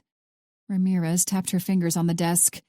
Just once, then she appeared to catch herself and folded them together again. She was nervous, Noah realized. He'd never seen her nervous before. It caused his own anxiety to ratchet up. She cleared her throat. We have several skilled marksmen in our tactical team, but other than them, that only leaves a few others who are capable of the kind of shot that killed Haldane. You were in the military, weren't you, Agent Dalton? He kept his expression blank as he nodded. There was always more math involved in that sort of thing than I cared for. Was he a suspect? Sweat bloomed in his armpits as he forced a lazy drawl to his voice. Lot of off-the-cuff trigonometry. Not exactly my scene. Don't worry, she replied, the faintest hint of mirth in her dark eyes. You weren't on the short list. No, other than the tactical folks, there are only 4 others who have a documented history of being able to land a shot like that. One in organized crime, but we can rule her out because she's been out in Chicago for the past few weeks. Another in white-collar crimes, but he was here when Haldane was shot, so that rules him out too. Beside him, Winter leaned forward. Noah could practically hear her heart beating. Then there's Agent Wayrick in violent crimes. He works the night shift, so aside from this case, you might not have had a lot of previous interactions with him. He was in the military for 6 years before he joined the Bureau, and I remember one of his recommendations mentioned what a skilled marksman he was. But he was here when Haldane was killed, and he was here when our most recent victim was killed too. That leaves us with 1. When Noah dared another look at Aiden Parrish, he swore he could almost hear the man's teeth grind together. Agent Ming, he grated. Sun Ming?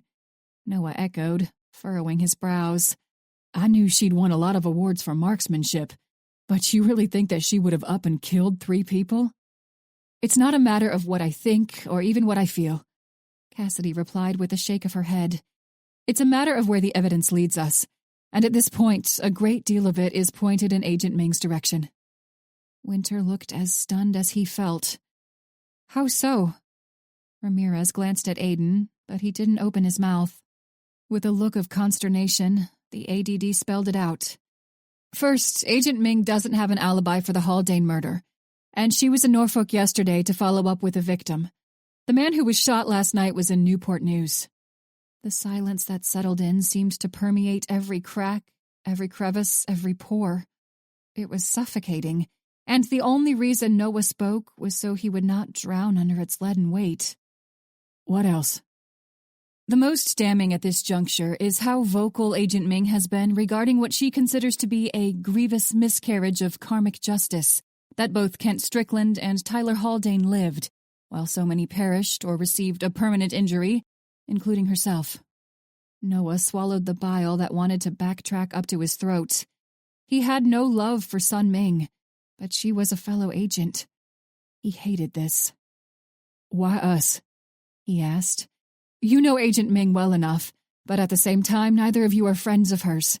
You're close enough to her to pick up on any little cues or oddities, and you're far enough away from her that you won't be biased by your own perceptions. Ramirez laced her fingers together. I'm not saying with 100% certainty that the killer is Agent Ming, but what I am saying with 100% certainty is this. Blood roared in Noah's ears as the ADD leaned forward. We can't rule her out. She might be one of us, but we've known from the start that was a possibility. And until we can rule her out as a possibility, I need you two to be on your toes. Chapter 15. The calm air and the cozy scent of coffee and baked goods was a stark contrast to the wariness that simmered in Aiden's mind. He still didn't know why Cassidy Ramirez had called on him, after she'd parsed through the personnel records, to establish the likelihood that Sun Ming was involved in the deaths of Mitch Stockley and Tyler Haldane. Did Ramirez think he held a grudge against Sun, and that his distaste would lead him to take a particularly critical view of her actions? Did she think he wanted revenge? To be sure, the end of his and Sun's relationship was far from amicable. There had been plenty of 4-letter words and threats, but in the end, Aiden and Sun were professionals. Their vendetta with one another had not bled over to the FBI office, even when their dynamic was at its worst. And now, after more than 2 years, enough time had passed since the messy split that he could say with some confidence that he was indifferent toward Sun. Whether or not the attitude was shared, he was unsure. He doubted that Ramirez had been motivated by such a petty sentiment.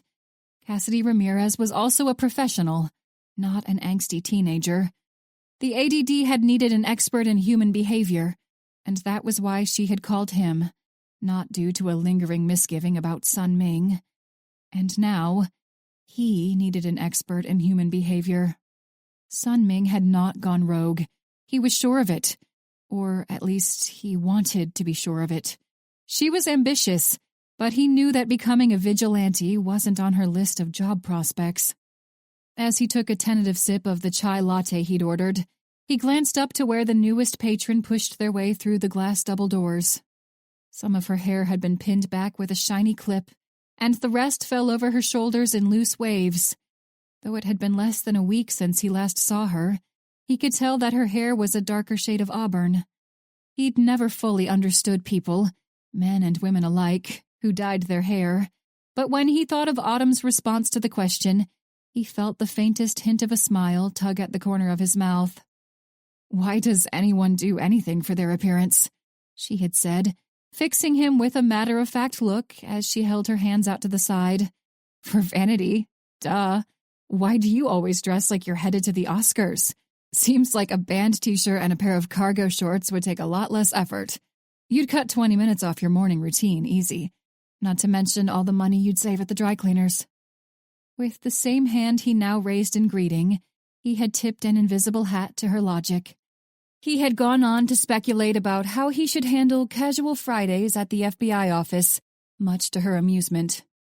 Self-deprecating humor wasn't in his usual sarcastic repertoire, but it never ceased to elicit a laugh or a smile from her. She waved back before she gestured to the counter and the barista. At 11:30 in the morning on a weekday, there were only a handful of people seated throughout the open space. He'd picked a table in the far corner, well out of the range of any curious listeners. As he waited for her to receive her drink, he checked his phone for any new communication. Winter and Noah were on their way to Newport News, and Winter had assured him she would keep him updated with any pertinent details as they arose. He had considered calling off the last-minute meetup with Autumn in favor of personally viewing the newest crime scene, but he'd shot down the idea almost as soon as it formed. He was the SSA for the Behavioral Analysis Unit, and there was much more to a murder investigation than just the examination of physical evidence. If Ramirez wanted to label Sun Ming a suspect, then he would leave no stone unturned, no avenue unexplored. Not because they had a history. If anything, their sordid past would have dissuaded him from making the effort, but because she was a tenured federal agent who had taken a bullet in the line of duty. The victims so far might not have warranted going above and beyond the normal investigative expectations, but the ADD's alleged suspect was a different story entirely. Pocketing the smartphone, he snapped himself out of the contemplation as Autumn picked her way across the room. For only the second time since he'd met her, he didn't feel overdressed. The light green of her patterned button-down shirt matched her eyes, and the gray cardigan matched her flats. He pulled his gaze away from her black slacks, away from where the fabric clung to her hips, and offered her a smile. "Hey," she greeted. He didn't miss an unfamiliar wariness in her eyes. Was it hesitance or suspicion? Or was it lingering nerves from the interview she'd only just finished? "Hey," he replied. "You seem edgy.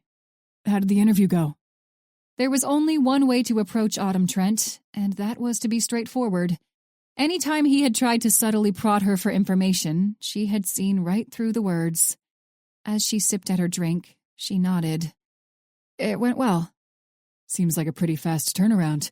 You just got your PhD like 5 minutes ago, right?" "Well," she paused to look thoughtful. "Not really. A lot of PhD candidates have jobs lined up before they even graduate. They did the interview so quickly because they need someone soon. Their work is really specialized, so it can be hard to find replacements on short notice." "Replacements? So you're replacing someone?" Her eyes flitted away from his as she shrugged. "Yeah, they lost one of their people recently." "Lost?" he echoed. "As in?" "They died." "Wait, what?" he managed. She had explained the risk of a career as a forensic psychologist, while she had been under the protective supervision of the Bureau, but even though he believed her, he hadn't expected the dangers to hit so close to home so soon. "One of the psychologists at this firm was killed recently, and now you're going to take their spot?" She was already shaking her head before he finished. "No, not murdered. She killed herself." He felt a pang of guilt for the relief that came with the short explanation. Though he hadn't figured out what to do with his affinity for this red-headed beauty, he couldn't deny its existence. Even in the limited time since they had been introduced, he had discovered more common ground with her than anyone he'd met in recent memory. Hell, she even shared his secret love of Code Red Mountain Dew. Unlike him, however, she openly admitted it. At the absolute least, he hoped she would be a long-term professional colleague. Aiden had worked damn hard to get where he was, and that included all he'd learned about psychology and criminology, but he could admit when someone knew more than him. Autumn Trent had been granted her PhD without the usual request that she revise or otherwise change parts of her dissertation. Between her unquestionable intelligence, her intensive field of study, and the unnerving ability she had to see straight through someone, he figured he couldn't ask for a better consultant for behavioral questions. "I'm not going to get murdered," she said, breaking a spell of quiet. He wasn't sure how much time had passed since he spoke, but her green eyes were back on him. With a slight smile, he took a drink of the chai latte. I know. Someone already tried and failed. But, she took a sip of her drink, they did offer me the job. I haven't told anyone else yet, but I filled out the regulatory hiring paperwork before I left to come here. I also got a chai, and you're right, it's delicious. Thanks for the recommendation. In truth, he wasn't surprised by the announcement.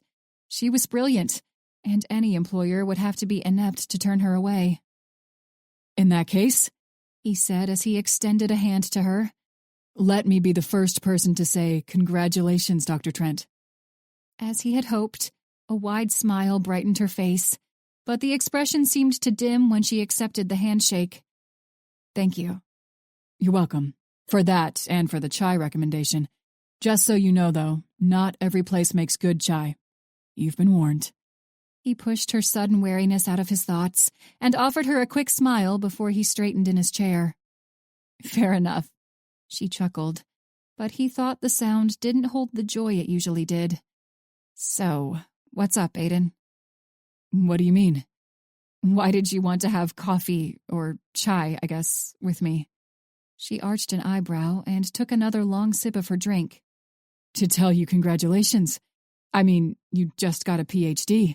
That's a pretty significant event, isn't it? Seems like something worthy of a drink. I would have made it alcoholic, but we're inundated with work right now. He feigned an innocent look and shrugged. Christ, it really was pointless to try to be anything other than straightforward with her, wasn't it? Uh-huh. The corner of her mouth moved into a hint of a smile as she rolled her eyes. A congratulatory meetup where I've got to buy my own latte. Seems legit. I can give you $5, he replied with a smirk. The joy in her laugh was back. No, it's fine. I'm fine, thank you. He slowly reached to his pocket as he met her gaze. Are you sure? He prodded. Fine, she huffed, reaching out to wave her fingers expectantly. Cough it up, Parrish. The smirk turned into a full-blown grin. I don't have any cash. You are the worst. With a cross between a snort and a laugh, she stacked her arms over her chest and shook her head. I can go to the ATM. He made a show of glancing around the cafe. If they don't have one here, I saw one outside the place next door. I'll send you an invoice. She waved a dismissive hand. But you're lucky today. I'm actually not busy, so I've got time for whatever the real reason you asked me to meet you here is. Nope, he couldn't get anything across this woman. Honestly, I was curious what you were going to be doing now that you graduated.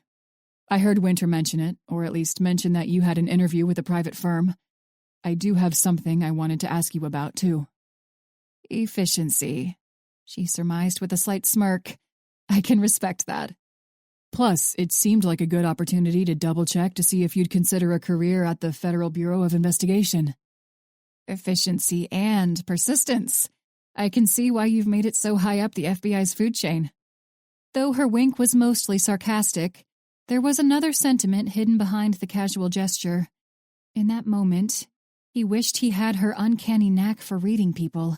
If he kept trying to puzzle over her motives, he would only drive himself insane. I'll take that as a compliment, he replied instead.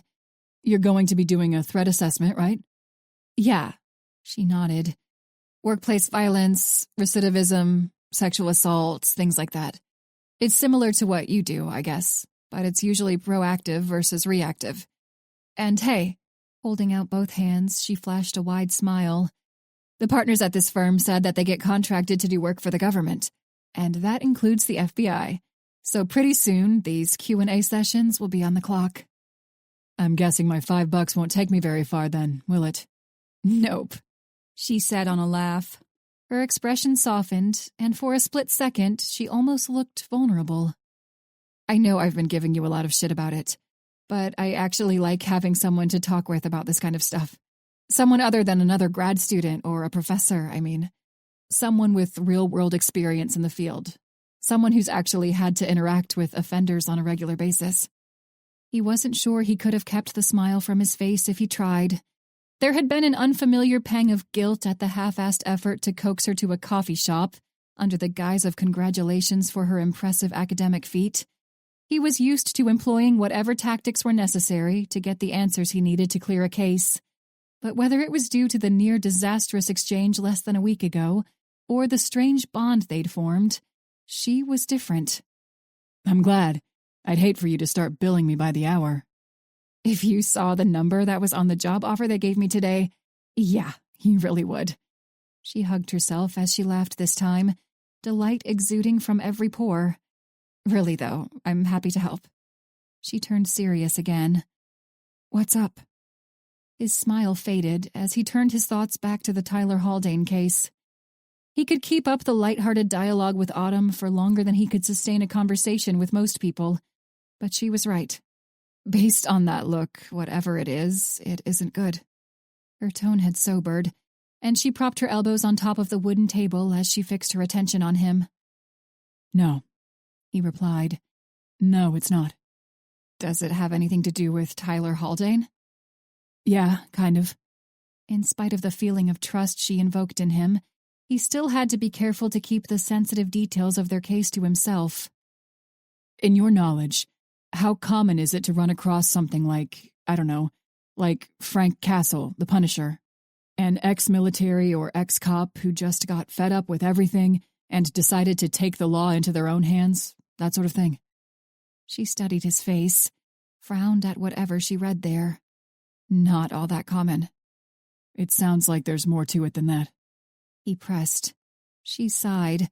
Maybe, but it's not usually something that cops like to hear. You ought to know by now that I'm not a usual cop, he advised, his stare unwavering. No, I suppose you're not. Let's hear it then. Shaking her head, she sighed again. Based on everything I've studied, it's uncommon because most disgruntled cops tend to find a way to express their anger in their job. They bend rules, break rules, and just generally do shady shit. And a lot of the time that's enough of a release that they don't tend to go all Frank Castle. That makes sense, he replied. Well, like you said. A faint smile flitted across her face. You're not a usual cop. Nope, he answered. What about the people that do? The cops that go rogue, what's your take on that? As she drummed her fingertips against the table, she took a long drink from the paper cup. I'm making sweeping generalizations here, and I feel kind of weird about it. I'm sorry, and this isn't a question of your integrity. But I really don't like answering stuff like this unless I know the context. Do you think a cop went rogue and killed Tyler Haldane? Or what? He glanced around to ensure no one had settled nearby while they conversed. It's not just Haldane. They killed another man outside Norfolk about 6 months ago, and today someone else turned up dead in Newport News. All three were killed with the same weapon, a military-grade sniper rifle. Haldane was shot from almost a mile away, and the shooter hit him right between the eyes. Shit, Autumn breathed, pausing her fingers mid-tap. Whoever the killer is, they've got extensive marksmanship training. They're either ex-law enforcement or ex-military, or both. I wanted to know what you thought might drive a good cop to do something like that. Or just a decent person, in the event we're dealing with someone who's got military training. And honestly, anything helps me at this point. We're working off little and less right now. Yikes, she muttered. Okay, well, in the absence of a specific suspect, like I said, I've got to make sweeping generalizations, which I don't necessarily like to do. But I'll throw a few ideas out there for you. That's all I'm asking, he assured her, nodding to solidify the words. Okay, well, first, she leaned back in her chair and reached to fidget with the owl-shaped pendant of her gold necklace. If it's someone younger, it could be the onset of paranoid schizophrenia. Or even someone older, but that's less common. In that case, you'd be looking for a genetic predisposition and a recent source of stress to bring on the symptoms. There isn't always a stressor that cues it, but there is one on enough occasions to make it more or less expected. Either way, in this case, if the person just recently snapped, there are going to be some signs. If they've become reclusive, if their attendance at work has dropped, or if they've been fired altogether. changes in their personality, too. They might have started making some dark comments, or might have become more pessimistic. People don't usually snap like that without leaving a trail, I think is what I'm getting at. What kind of trail? She shrugged. You look for the event first. Could be a diagnosis of a major incurable illness like multiple sclerosis or cancer, loss of a loved one, a sexual assault, something like that. Then, after that, there would be a variation in their behavior. But, she raised an index finger as her gaze met his. But, and this is important, all right? Her green eyes were fixed on his, and the intensity of her stare didn't diminish until he nodded his understanding. All right, he replied. All those signs or symptoms I just listed off, those are also indicative of post-traumatic stress disorder. And the likelihood that someone who experienced a traumatic event turning into a Frank Castle-type vigilante is infinitely smaller than them developing a long-term stress reaction. That was it, he thought. All the oddities Cassidy Ramirez had mentioned about Sun's behavior over the past 6 months, everything she'd used to establish the potential for Sun to snap. It was post-traumatic stress disorder. Whoever killed Tyler Haldane had to plan for it, Aiden said. They had to have monitored his routine for weeks or months to know exactly where they'd be able to get a clean shot at him. Autumn nodded. So, whoever this is, you're looking for someone who probably experienced a traumatic event a long time ago. Chapter 16. Golden sunlight streamed in through the wall-spanning window, and the rays glinted off the polished granite countertops, the stainless steel appliances, and the syrupy splotch of drying blood and vaporized brain matter spattered along the tiled floor. But no matter how gruesome the scene of Ben Orman's death, Winter had seen worse during their investigation of Douglas Kilroy. Hell, she had seen worse before she was even in high school. Ben Ormond hadn't been raped or mutilated, and whoever killed him hadn't painted the walls with his blood. Like Mitch Stockley and Tyler Haldane, Orman's death had been painless. One shot that he likely didn't even see coming, and Orman's world had gone black. Agents, a brown and gold-clad sheriff's deputy greeted.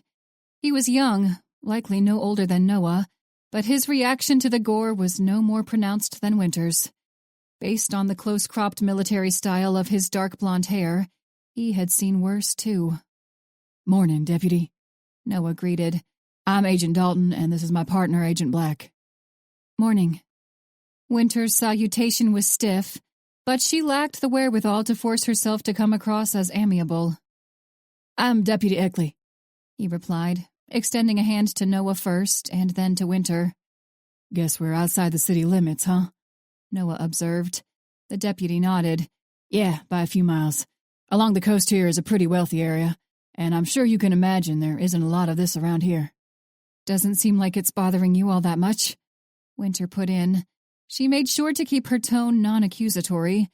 In truth, after their unscheduled meeting with ADD Ramirez a couple hours earlier, she had started to wonder if they would have to resort to questioning every law enforcement agent in the Richmond and Norfolk areas. They needed to narrow down their suspect pool, but so far, each crime scene had been immaculate. With a smile that contained more than a hint of sarcasm, the deputy nodded. 2 tours in Iraq, Agent. A guy with his head blown off ain't nothing new to me. No disrespect to the dead. And this area might be pretty quiet, but Norfolk's a big city with a big naval base. Plenty of folks up to no good wander outside the city limits and wind up dead in my jurisdiction. Winter smiled, liking this man's forthrightness. I'm sure. Now, this one here? Eckley paused to gesture to the pool of coagulated blood. I'm more'n happy to hand this off to the feds. Guy shot in the head from a distance, not a shred of forensic evidence. No, thank you. It's all yours, and for right now, I'm here to help you. Shot from a distance, Noah repeated before Winter could respond. Any idea where the shooter might have posted up? The deputy pointed at the bullet hole in the otherwise pristine glass. See those rocks out there that sort of hug the edge of that cliff-top thing? Winter followed his outstretched hand and nodded. You think that's where he was? More'n likely, yeah. We got a couple people out there working on backtracking the trajectory right now. I'd say you're right. Noah glanced from Winter to the deputy and back. I can see them out there, and it looks like there are only a couple of those boulders big enough to hide a full-grown man. Unless our guy was dressed up like a rock to blend in, or unless he was wearing a ghillie suit laying in the grass out there, I'd say he was hiding behind one of them. Well, the deputy chuckled. I'd bet my right nut that our perp wasn't wearing a ghillie suit, but we'll let the pros determine that. Noah offered the man one of his patented disarming grins, and Winter fought against rolling her eyes.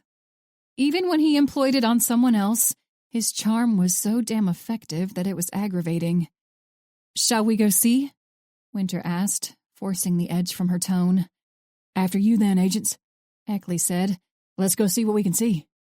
The two men shared the basic details of their respective military careers with one another as they walked through the lush grass of the yard and then to the more unruly vegetation beyond.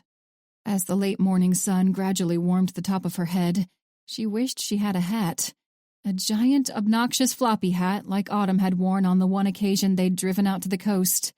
Winter didn't know how the woman did it, but somehow she made the hat look good. Before the three of them had closed the distance to the rocky outcropping, a woman's voice cut through Winter's thoughts. "Hey, deputy!" she called. When Winter glanced up from the tall grass, the woman waved an arm above her head. "We've got something. You need to see this." Winter and Noah exchanged fervent looks and increased their gait to just below an outright jog. Deputy Eckley kept pace, and once they reached the crime scene tech, the sunlight glinted off a light sheen of sweat on his brow. Beneath the standard navy blue jacket emblazoned with the yellow block FBI letters, Winter was sure she had begun to roast. She could already feel her button-down blouse stick to her body, and she could only hope that the visible part of her shirt wouldn't be stained with sweat before they were finished. "Amy?" Eckley nodded to the woman. "These are the feds, Agent Dalton and Agent Black." "Agents," Amy replied. "You're going to want to see this, too. I've been doing this for almost 30 years. I even worked in Miami for 10 of that, and I've never seen anything like this." Miami? The Florida metropolis was a hotbed for cartel activity, and almost every other organized crime group had set up shop in the last few decades. Pablo Escobar's reign had only been the start of what was to become of Miami, and if Amy had spent 10 years in the city, Winter wasn't even sure she wanted to know what she had seen. But they'd already found their victim, so what in the hell was left that could cause the unabashed wariness behind Amy's dark eyes? As they picked their way through the rocks and debris behind the shorter woman, the only sound was the distant rush of the Atlantic Ocean. Winter's heart rate had picked up, but now she knew the source wasn't physical exertion.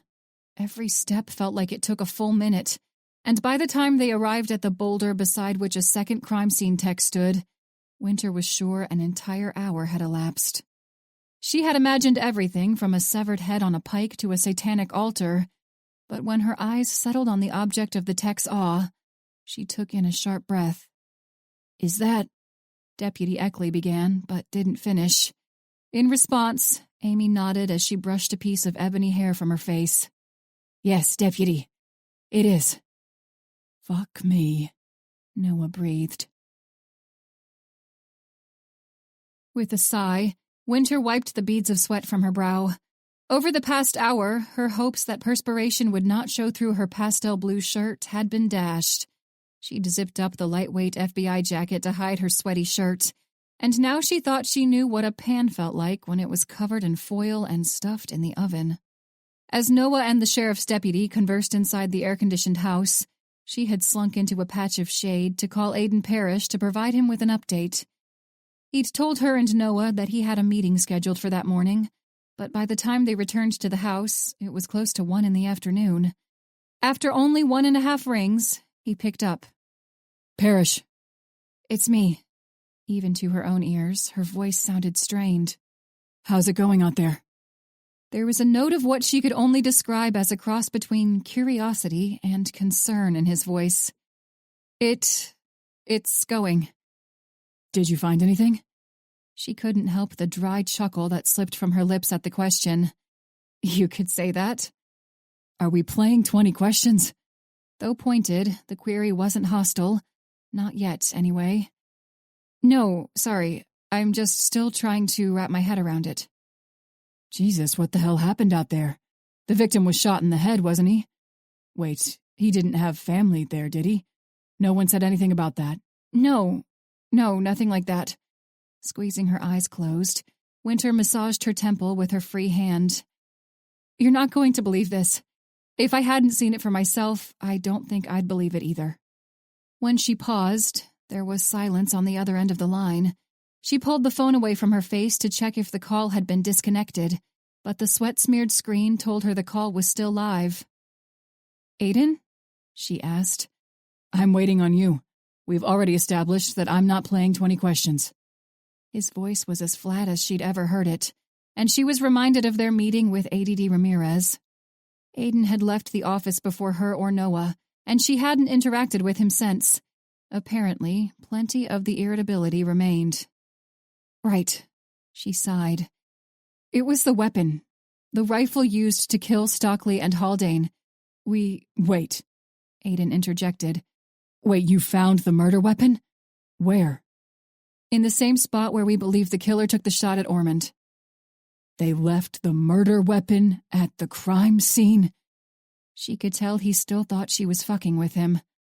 Winter, I swear to God, you'd better not be. I'm not, she replied quickly. I told you it was crazy. But yeah, a Barrett M98 Bravo was sitting behind a boulder that matches the trajectory our guys determined to be the sniper hide. A Barrett M98 Bravo was just sitting out there in the rocks when our shooter didn't even leave behind a shell casing at either of the other murders? A disassembled Barrett M98 Bravo, she corrected, and the shell casings were there. Casings as in plural? Yes, all three. And before you ask, we checked. No prints, no trace evidence, no footprints, absolutely nothing.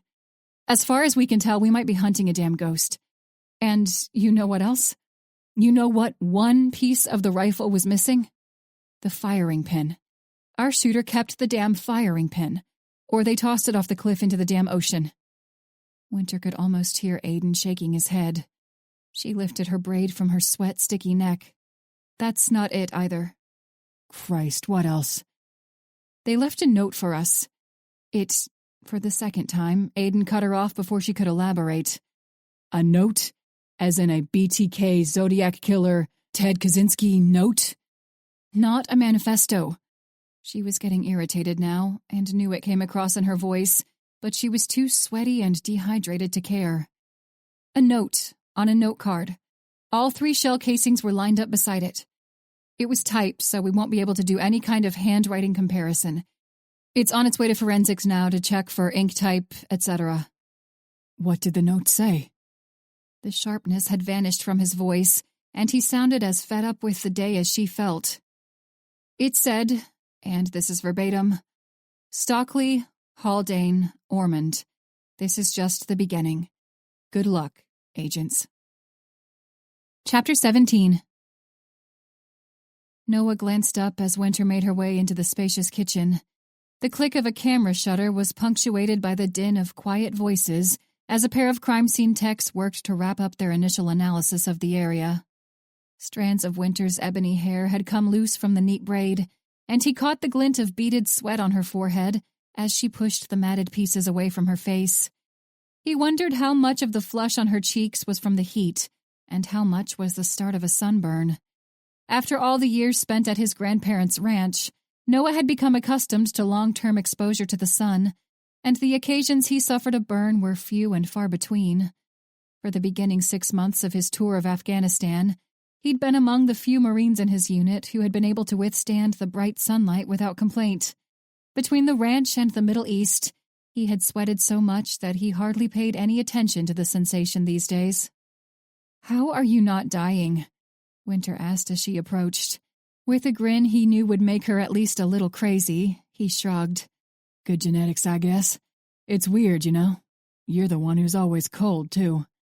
She crossed her arms over her dark jacket and huffed. I guess that's bad genetics, then. What's going on here? What's our next step? These guys are working on wrapping this up, he said, gesturing to where the techs milled around the breakfast bar. There isn't much here, though. They're already pretty confident we aren't going to get much from in here.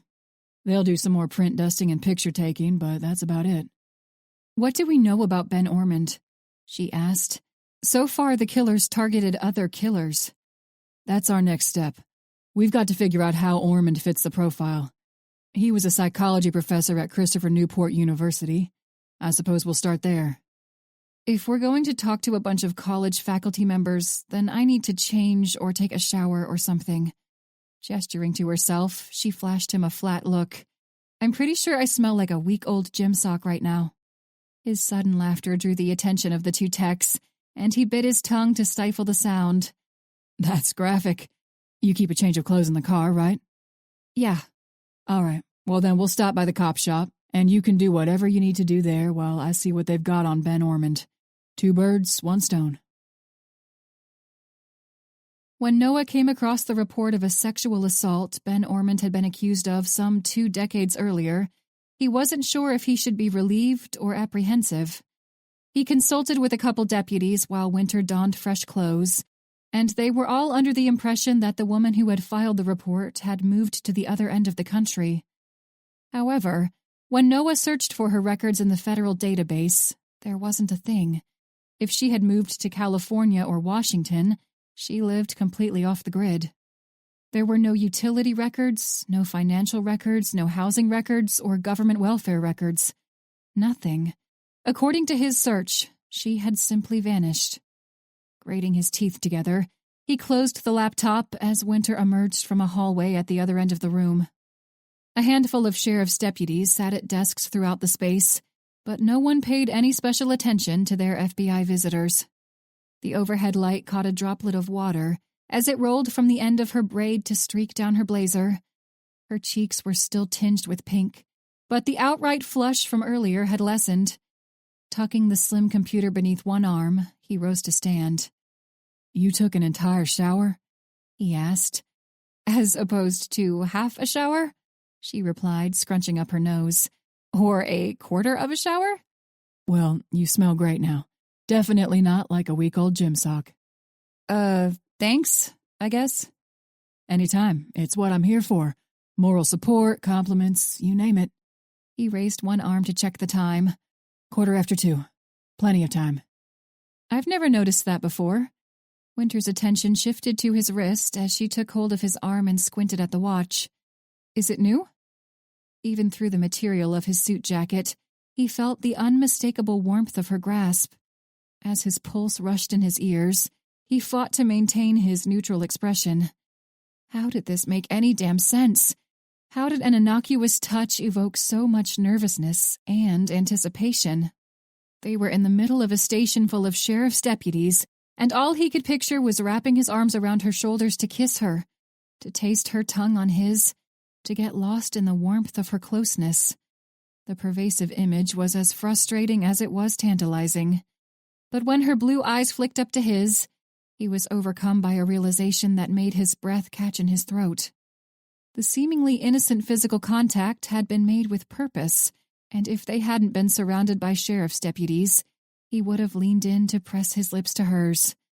Clearing his throat, he ripped himself out of the space-time bubble in which he and Winter had just been suspended. Noticed what before? He asked. Your watch.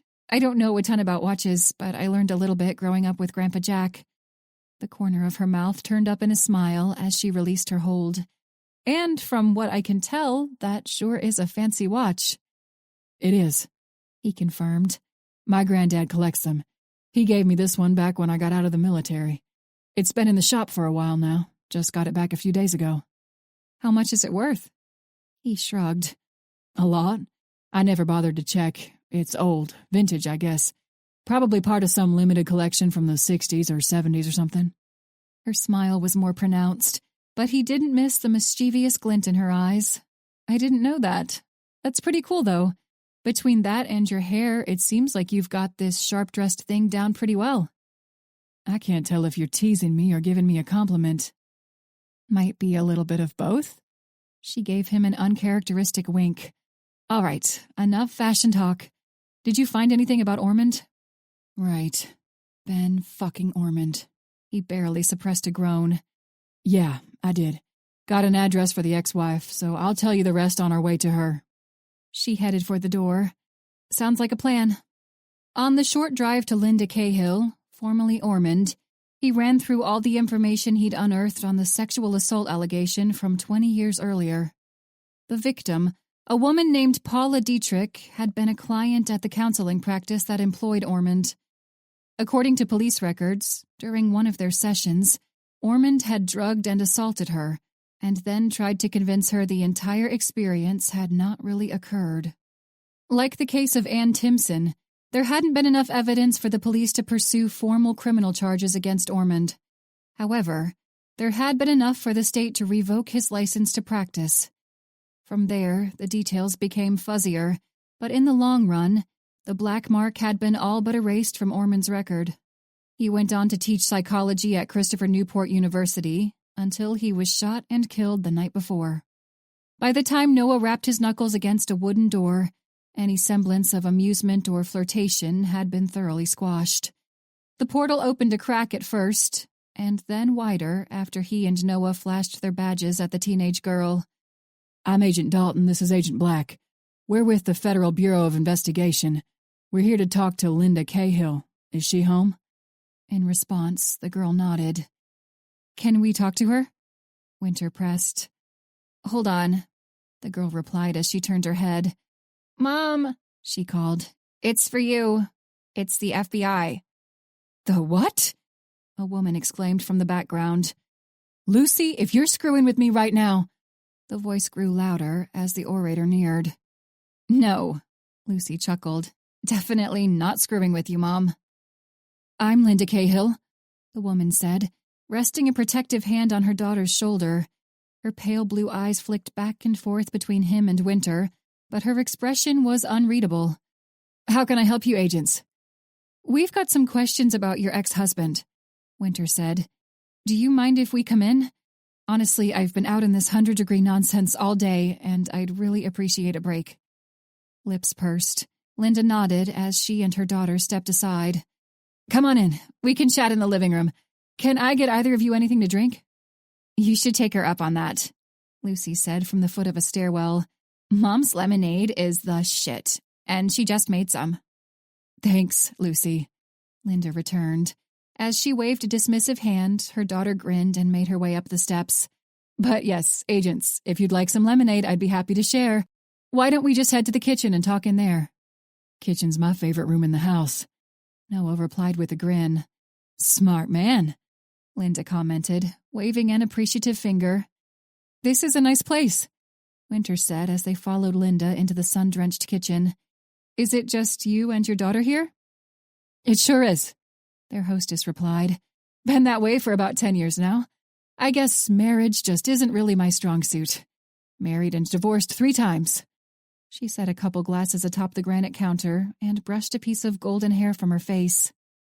"So," she said as she pried open the stainless steel refrigerator door. "What did that shithead do now?" "What?" Noah and Winter replied at the same time.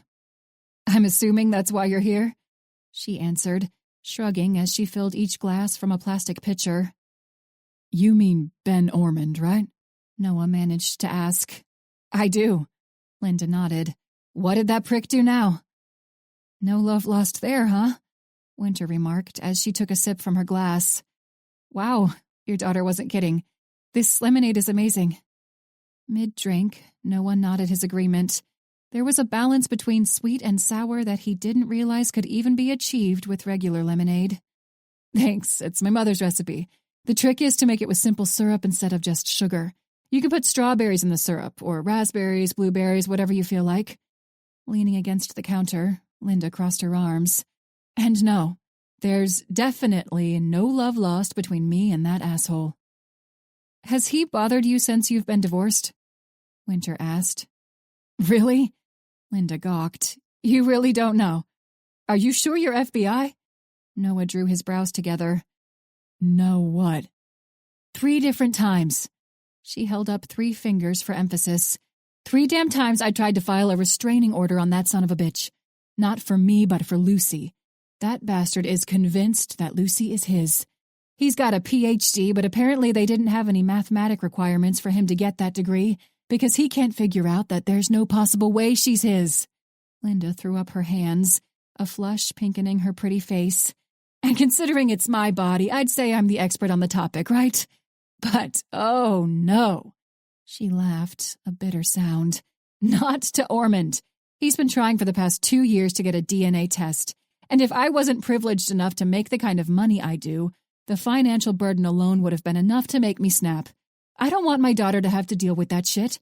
I tried shielding her from it, but eventually I had to tell her. Tell her what? Winter asked. Tell her that some crazy dipshit thinks she's his. Linda closed her eyes and raised both hands to massage her temples. She knows all about it now, and her father's known since it started. Even he agrees with me that Ormond's a damn nutcase. He and Winter exchanged looks of blatant confusion before either of them dared to speak again. How in the hell had none of this shown up in the state or federal databases? How had none of the sheriff's deputies known about Ben Ormond's harassment of his ex-wife? Were they even at the right house? Was there a different Ben Ormond and Linda Cahill in Newport News? Miss Cahill, Winter said, her tone as careful and measured as Noah had ever heard. Where were you last night between 8 and 10? Last night? It's the last week before school starts, so I took a few days off to spend with Lucy. We went to a movie last night, and we didn't get home until around 11. It was a long one, the new Tarantino movie.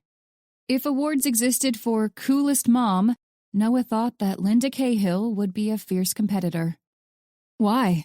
Wait, if you're not here because of all this court-ordered DNA test bullshit, and you're not here about the restraining orders I've tried and failed to get, then what's going on?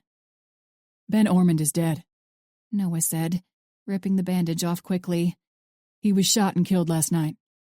That seemed to take a little heat from Linda's sails, but only for a second. The moment the surprise had passed, Linda smiled. Well, I'll be honest, agents. I didn't kill him, but I'm sure as hell not sad he's gone. Were you ever in the military, Miss Cahill? He pressed. No. Law enforcement? No, I'm a real estate lawyer, so unless that counts, then no. Are you familiar with a Barrett M98B? He already knew the answer, but he felt obligated to ask. No. Look, do I need my lawyer? She raised an eyebrow as her expression turned skeptical. No, he answered with a shake of his head. But would you mind telling us what you know about Paula Dietrich? If that name's familiar, I mean. At the mention of the young woman, the sass on Linda's unlined face was abruptly overshadowed by a dark cloud. What? Is someone finally going to actually investigate that poor girl's disappearance? What do you mean, disappearance? Winter prodded. Exactly what it sounds like. My shithead ex-husband assaulted that poor girl, and then she went missing. Everyone said she moved to the West Coast, but hell if I know where they got that idea from. You and Ben were married at the time, weren't you? Winter asked. Paula made the report 20 years ago, and you and Ben's divorce wasn't final until 3 years after that. Whatever melancholy had come over her was pushed aside by the glint of malevolence in her pale eyes. I'll tell you what I tell everyone else who says that same thing to me. Yeah, I was married to him for 3 years after it happened. And yeah, I was perfectly aware of what had happened. But you know what? At the time, I was trying to raise my son from my previous marriage, and I was trying to go to law school. I didn't have any money of my own. I didn't have any family, and all my friends were his friends. I was completely dependent on Ben. I didn't have job experience. I didn't have anything. Noah was tempted to jump in and ask questions, but decided to let the woman rant. And rant she did. But even if I'd had the means, I don't think either of you understand exactly how terrifying that situation is to a young woman. He'd raped and murdered a perfect stranger, so what in the hell would he do to me? Or my son? There's not a doubt in my mind that if I hadn't approached the end of that relationship exactly like I did, if I hadn't bided my time and waited until I had my JD, that I wouldn't be here right now. You were afraid. Linda's snort was answer enough. She waved a hand. And this, you coming here investigating Ben's death? That's just great. You know, I thought about practicing criminal law, but I'm glad I stuck to the boring real estate. because I don't think I'd be able to handle dealing with shit like this on a daily basis. Like I said, I didn't kill him. But if you find whoever did," she pushed to her feet, "tell them I said thanks." Chapter 18. Just as soon as Cassidy had taken a seat behind her desk, the retort of knuckles against the metal doorframe sounded out. She bit back a sigh and rubbed the bridge of her nose. "It's unlocked. Come in," she announced. As Max Osborne stepped into the room, Cassidy could swear the temperature dropped by at least 5 degrees. His slate-gray eyes were alight with suspicion and ire, but as the door latched behind him, he still didn't speak. Cassidy had worked with the man for close to 3 decades, and she knew that look. She had seen that glint of righteous indignation before. The storm that brewed behind that glint could sink ships and reduce entire cities to rubble. Tightening her grip on a ballpoint pen, Cassidy scooted forward in her seat to brace herself for the Category 5 shitstorm coming in her direction. Her decision to leave Max out of the initial discussion about the possibility of Agent Sun Ming as their prime suspect had been purposeful. It would have made sense to include Ming's boss in the dialogue, but the group in the Violent Crimes Division was tight-knit. Max was protective of the agents under his command, and while the quality was admirable, Cassidy suspected his loyalty would only hinder a thorough review of Ming's activity in recent months. To be sure, she hadn't intended to keep the news from him for long, and his presence in her office this afternoon was more or less expected.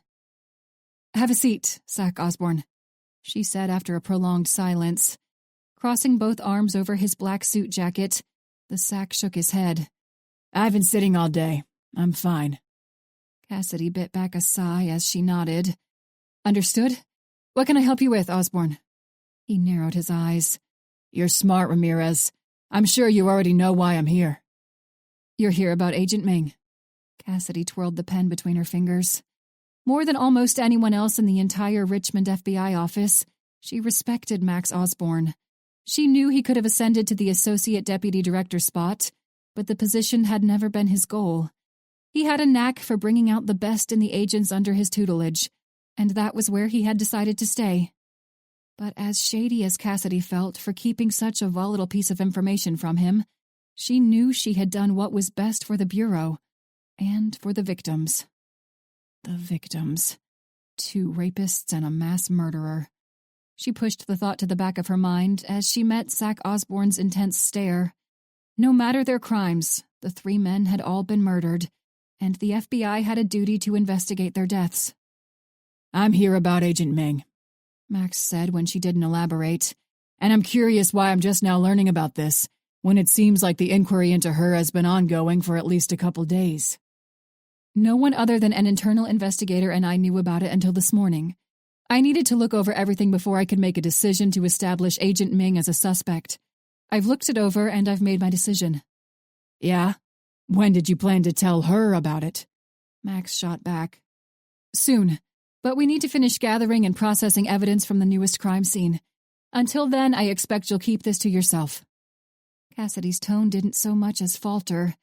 High-stress conversations weren't new territory for her, and she'd learned long ago that any display of weakness during a tense dialogue was like the scent of blood to a shark. "You know I will, but I'd like to know, do you have any hard evidence, or is it just a pile of circumstantial bullshit?"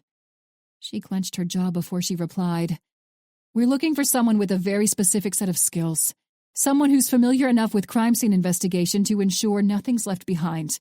And I mean nothing. And on top of that, we're looking for someone who can hit a target between the eyes from almost a mile away." The muscles in Max's jaw popped, and she knew he knew what she was going to say next. "Aside from the tactical team, all of whom have alibis for at least one of the murders, there are only 4 people in this entire office that are capable of making a shot like that. 3 of them also have alibis. Agent Ming is the only one without an alibi for any of the deaths. She was in Norfolk yesterday, and the victim killed that night was in Newport News." "She was there with Agent Brandt," Max returned. "And they left together." "Only after they went to the local PD to talk to them about Ann Timpson's case." "That's what they should have done." "You're right, but based on what I've heard from the Norfolk PD, Agent Ming took a particular interest in the case. She was overly critical, and one of the detectives said that her attitude bordered on outright hostile. She should have been, Max spat. Have you seen the Timson case, Ramirez? Have you seen the detective's notes from when they took her statement? He paused as if he expected her to respond, but he went on before she could speak. Ann Timson was sexually assaulted and escaped from a lunatic who went on to kill God only knows how many more women. And when she reported her assault to the Norfolk PD, they all but laughed her out of their office. Drunk college girl probably hooked up with an older guy and regretted it later. I think that's almost verbatim what their notes said. Cassidy nodded. He wasn't wrong. They didn't take any of what she said seriously until another girl disappeared a few months later. But by then, Ann was across the country in boot camp for the Navy. I know your values well enough to know you don't buy into that kind of victim-blaming bullshit. Nobody in this office buys into that shit, especially not Agent Ming. I think that's pretty plain to see, given her work so far to investigate the person who killed these 3 sorry excuses for human beings. That isn't our job to... The SAC held up a hand, his face growing redder. Because if there are any victims that deserve to be blamed for what happened to them, they're Tyler Haldane, Ben Ormond, and Mitch Stockley. Agent Ming took a bullet for this office, and if she hadn't been there to make that shot and take out Kent Strickland, a hell of a lot more people would have died. I know what Agent Ming did, Cassidy said with a stiff nod, and she was highly commended for it. But a traumatic event like that can bring out a different side to a person. I've seen it happen before, and I know you have too. Sun has gone off on her own before. During the Presley investigation, she kept a key piece of information to herself so she could be the one to close the case. We have to look at the context here, Max. We're not throwing her in a prison cell yet, all right? She's a suspect, not a defendant. The seconds ticked away as Max kept his glare locked on hers, but Cassidy didn't balk. She had no idea how long they stared one another down, but she suspected close to a minute had passed by the time he finally spoke. Fine, he grated. Keep me updated and let me know if there's anything I can do to help. And I will help, because I know that Agent Ming didn't do any of this. Chapter 19. The recollection was so vivid that Sun could smell the faint aroma of fried food and cookies as it wafted over from the nearby food court. She'd never set foot into the Riverside Mall before that day, but whenever her sleeping brain took her back to that night, she felt like she had returned home. Not the type of home that welcomed and provided shelter, but the type of home where a piece of her had been broken and left behind. The type of home that had changed everything, almost like it was a monument or a shrine, a revered place where only a select few could set foot. But it wasn't a privilege to go to this home. It was an obligation, a reminder, and a testament to her failure. Sun knew she was in a dream, but no matter the effort she put into waking herself, she always witnessed the first part of the exchange. The mannequins in the windows of the boutique clothing store were dressed in the newest spring styles, and on a normal day, Sun might have paused to consider the looks. Tonight was far from normal, however, and her attention was fixed on the line of people seated on the polished floor in front of the shop. Their hands had been bound behind their backs, and the same hollowed look darkened each of their faces. Even from the distance, where she'd crouched behind the ceramic pot of a decorative tree, she could see the malevolence in the eyes of the only 2 people who stood upright. Each was clad in a Kevlar vest, a dated camouflage jacket, and matching cargo pants. But amidst the unremarkable shades of olive drab, a red armband stood out in stark contrast. In the center of the band was the SS insignia used by Nazi officers during World War II. Bobby Wayrick was hunched down behind another tree on the opposite side of the wide hall, an M4 carbine tucked tight against his shoulder. When his eyes snapped up to hers, she knew they were out of time. The corridor in which they had hid sloped downward from the 2 gunmen and their hostages, but at any other angle, there hadn't been adequate cover to conceal their movements. If they had come in through the boutique, they would have been spotted almost immediately. Maybe, if the damn mall had been 2 stories, Sun could have gone to the 2nd floor with a couple members of the SWAT team to get a clean shot at one of the 2 men. But she knew that Tyler Haldane and Kent Strickland had meticulously planned their offensive. They chose the front of the boutique because it bordered a security station that sported footage from each camera throughout the entire premises, and the store itself was open and had no alcoves or barriers behind which a law enforcement agent could hide. They were at a tactical disadvantage in more than one way. Not only were they downhill from the hostages and the captors, but there was no way for them to advance for a clearer shot without making themselves an easy target. And as the two gunmen strode back and forth in front of the captives, they needed a clearer shot. If the angle was off, if they missed, the bullet was likely to hit a civilian. But they were out of time. The crack of a gunshot ripped through the uneasy quiet of the building like a machete through jungle foliage. A handful of terrified cries followed, and when Sun dared a glance past her cover, another shot rang out. The newest victim had knelt, and the harsh fluorescence caught the crimson spatter that exploded from the side of her head. Sun felt her stomach lurch at the sight of the blood, but the typical anxious reaction was overruled by the adrenaline that pumped through her body with every rapid beat of her heart. It wasn't the sight of the blood that unnerved her when she looked out onto the scene. It was the woman's eyes. Pale blue or gray, Sun couldn't tell from the distance. As her body slumped to the floor, Sun could see the life vanish from her features. The abject terror, the sadness, the apprehension, it all fell away, and what was left was nothing. "That was two," one of the two gunmen called. "And if we go another 60 seconds without you giving us what we want, then 2 more are going to die. And 2 more after that." Now, Sun knew the voice belonged to Tyler Haldane, but at the time, she hadn't known which of them had spoken. Neither the local PD nor the FBI response teams had even entertained the idea of caving in to the shooter's demands. They wanted to be broadcasted live by every major news network in the country, supposedly so they could rally like-minded men to their cause. Before the tech team had been able to loop all the security cameras, the shooters had rambled off a list of supposed justifications for their crusade against modern society.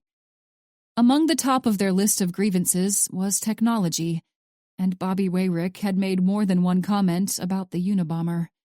Sure enough, the two assailants had cited Ted Kaczynski as a source of inspiration. But then, what had taken Sun aback was the next man to whom they paid homage. The preacher. Sun knew the man's real name, but neither of the shooters had, and none of them knew that Douglas Kilroy would die before the night was over. "We're running out of time," a tinny voice in her earpiece advised. "It's pretty obvious that they weren't lying. With those two, the body count is up to 5. If we go in there with our guns blazing, 5 is going to look like nothing." Bobby put in, his tone hushed. "We need precision, which is why you two are in there." The voice, Max Osborne's voice, replied. 2 more shots rang out after Max's statement, but in the dream, the sounds were always muffled. "Okay," she said, fervently glancing over to Bobby. "Wayrick, can you lay down some covering fire for me? Aim high, but low enough that they'll realize they need to try to duck and cover." He nodded. "The hostages are sitting, so that gives us a little bit of leeway, even if they've got the higher ground." She spotted a flicker of movement as the agent readjusted his rifle. "I have to make a headshot," Sun advised. The volume with which she spoke was barely a whisper. She was surprised Bobby could hear her at all. "You're cleared for it, agents," Max put in. "Shoot to kill." She'd never heard those words used during the line of duty until that night. The minutes that followed were a blur, and until she awoke, she could never recall what exactly had transpired. Next thing she knew, she was out from behind the potted tree as she lined up the sights of her handgun with Kent Strickland's head. The man was midway through raising his rifle when she squeezed the trigger, and as soon as his eyelids drooped, she thought for sure he was dead. Only in the dream, the series of events never quite played out that way, and tonight was no exception. Despite the care with which she'd targeted the center of Strickland's head, the projectile whipped harmlessly past the side of his face. Sometimes, Even after crimson blossomed from beside his temple, he would continue to raise the military-grade rifle to take his shot. Mercifully, every time he fired the high-powered weapon, she jerked awake. As Sun sat bolt upright in her bed, her breathing came in short, labored gasps, and the night air was cool against the sheen of sweat on her forehead. Grasping at the sight of the wound she'd sustained from Tyler Haldane's gun, she pulled her knees to her chest and took in as deep a breath as she could manage. She had heard of soldiers, cops, or firefighters who had recurring nightmares, but every man or woman's recollection varied. Some relived the entire event in vivid detail, some only relived portions, and still others, like Sun, experienced a slightly different series of events each time. The start was always the same, the scent of fried food and baking cookies from the food court, and then the execution of the woman Sun later learned was a high school chemistry teacher. No matter what else occurred, even if the dream took a different turn entirely, she always saw the woman's face as the bullet from Tyler Haldane's weapon, the same weapon he had used to shoot Sun, blew through her head. On some nights, she woke up as soon as the woman hit the ground, but on most, she lived through some bizarre rendition of the rest of the event. Max hadn't been in Danville that night, but she so often heard him speak in the dream that she had to double-check to make sure she hadn't lost her grip on reality. On the other side of the hall, a couple black-clad SWAT members had been crouched. Bobby Wayrick had been at her side, and when he raised his rifle to fire the first few rounds into the distance, a chunk of the ceramic pot had been ripped away by the abrupt return fire from Kent Strickland. He had been forced to duck back down to cover, and as soon as he did, 2 more hostages were killed.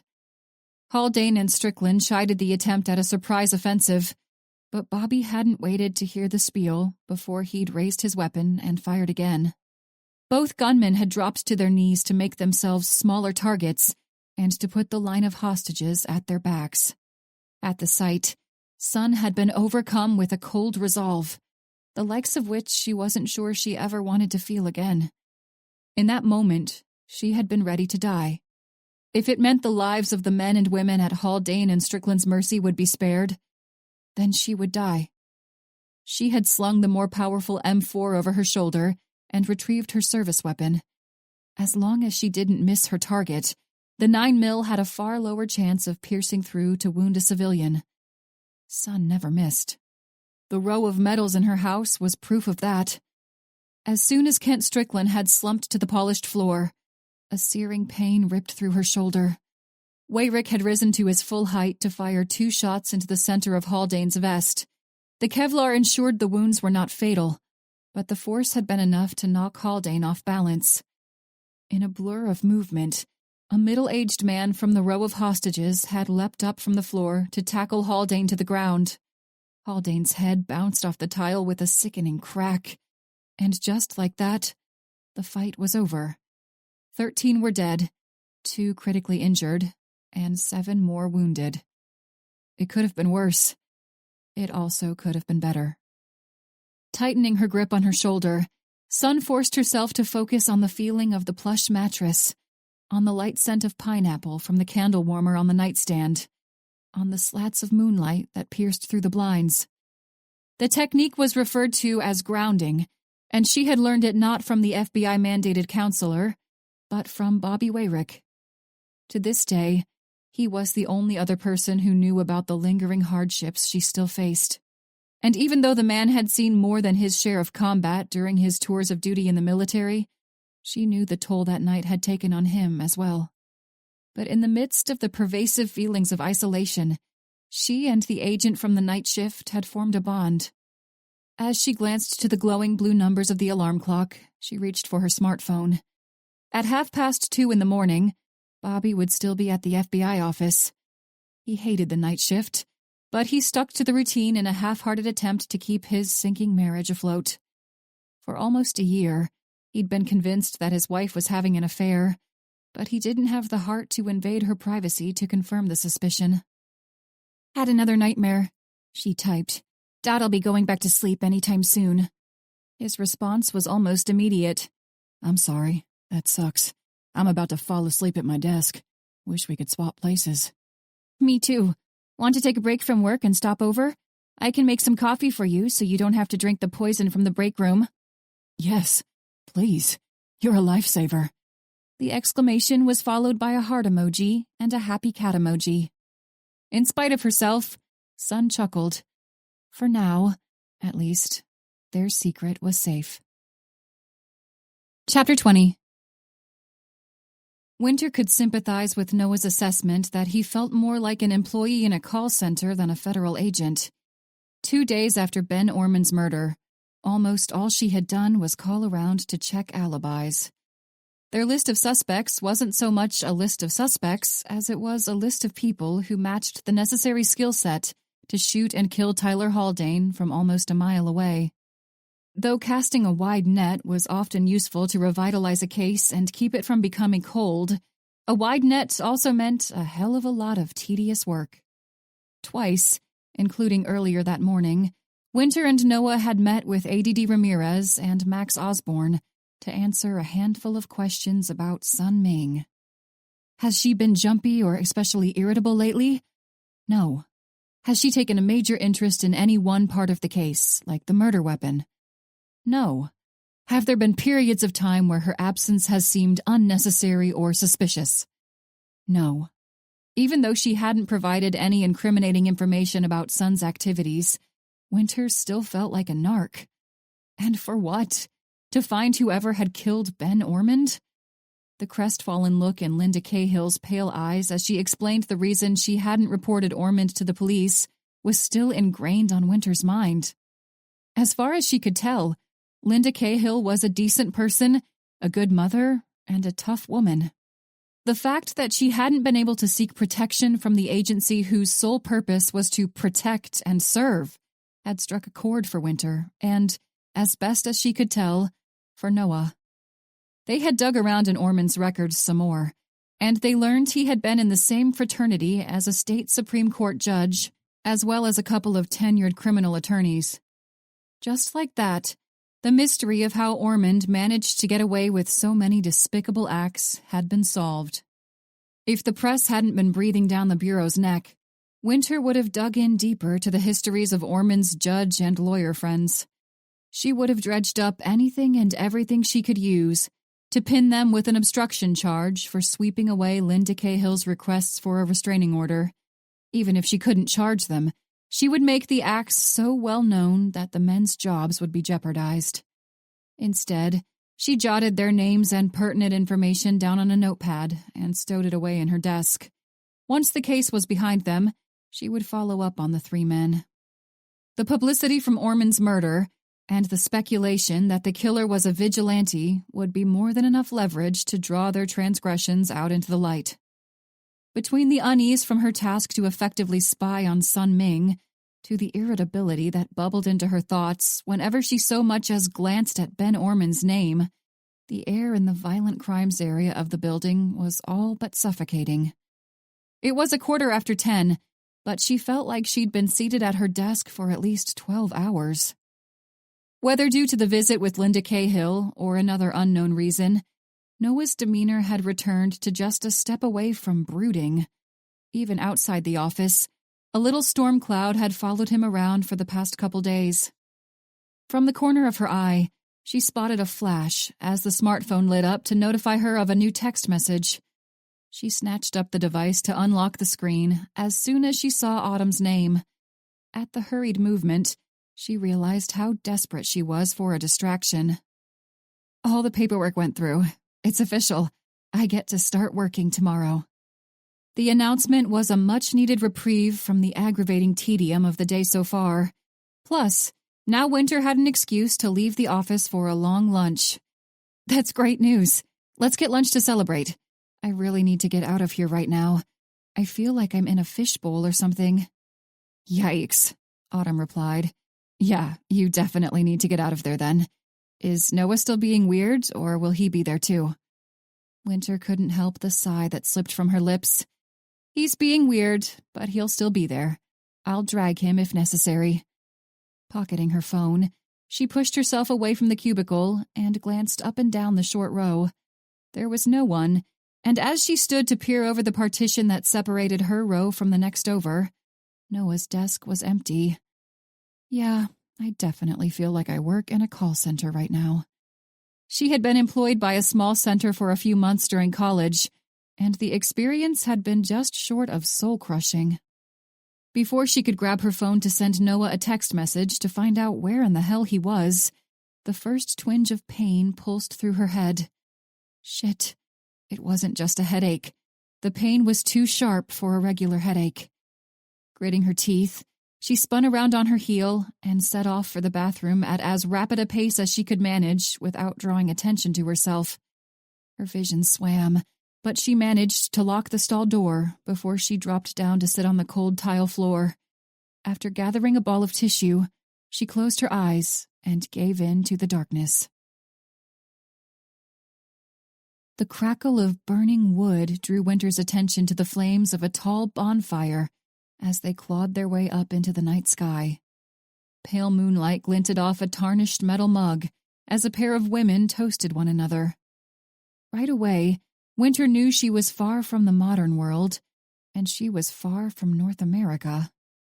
They were outside, and beyond the orange glow of the fire, she saw a shadowy line of trees. Near the blaze, a handful of people danced to the beat of a drum and the melodic sound of a woman's voice. To avoid burning the lush grass, a circle of stones and earth had been erected around the bonfire. The barrier came up to Winter's waist, and she figured the pit was used regularly. She was at a festival, and based on the attire of the men and women who milled about, she was in ancient Greece. As she glanced over her shoulder, she spotted the gate of the community to which the festival's attendees belonged. In the center of an arch above the open doors, a familiar symbol was carved into the rich wood, the same symbol that adorned the pair of shields that rested on the stones around the fire. The crescent-shaped bow and accompanying arrow were not only on the two shields and the arch, but it was featured prominently on the rest of the decor, including the attendees' clothes. Artemis, she murmured to herself. In lieu of an American history course, Winter had fulfilled her general education requirement with a class about ancient Greece. She'd always enjoyed the stories of Greek deities on Mount Olympus, and she had fallen in love with the television show Xena, Warrior Princess, when she was younger.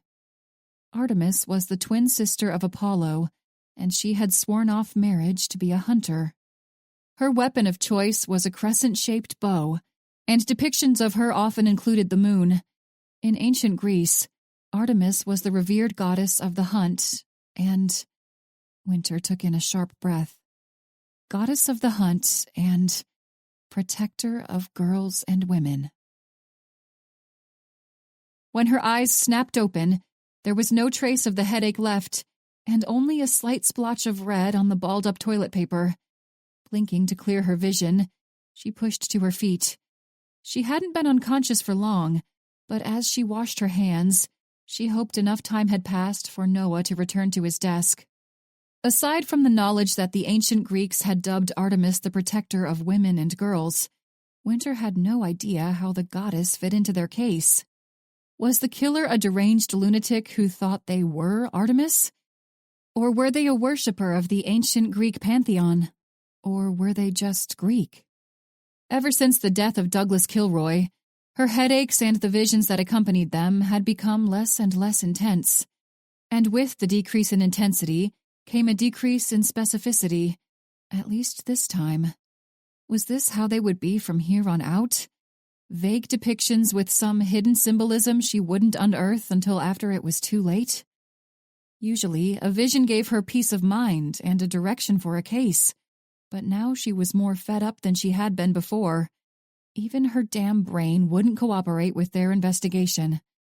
When she spotted Noah's empty chair, she almost groaned aloud. She needed to tell someone about what she had just seen, needed to throw out ideas that might point her the right way.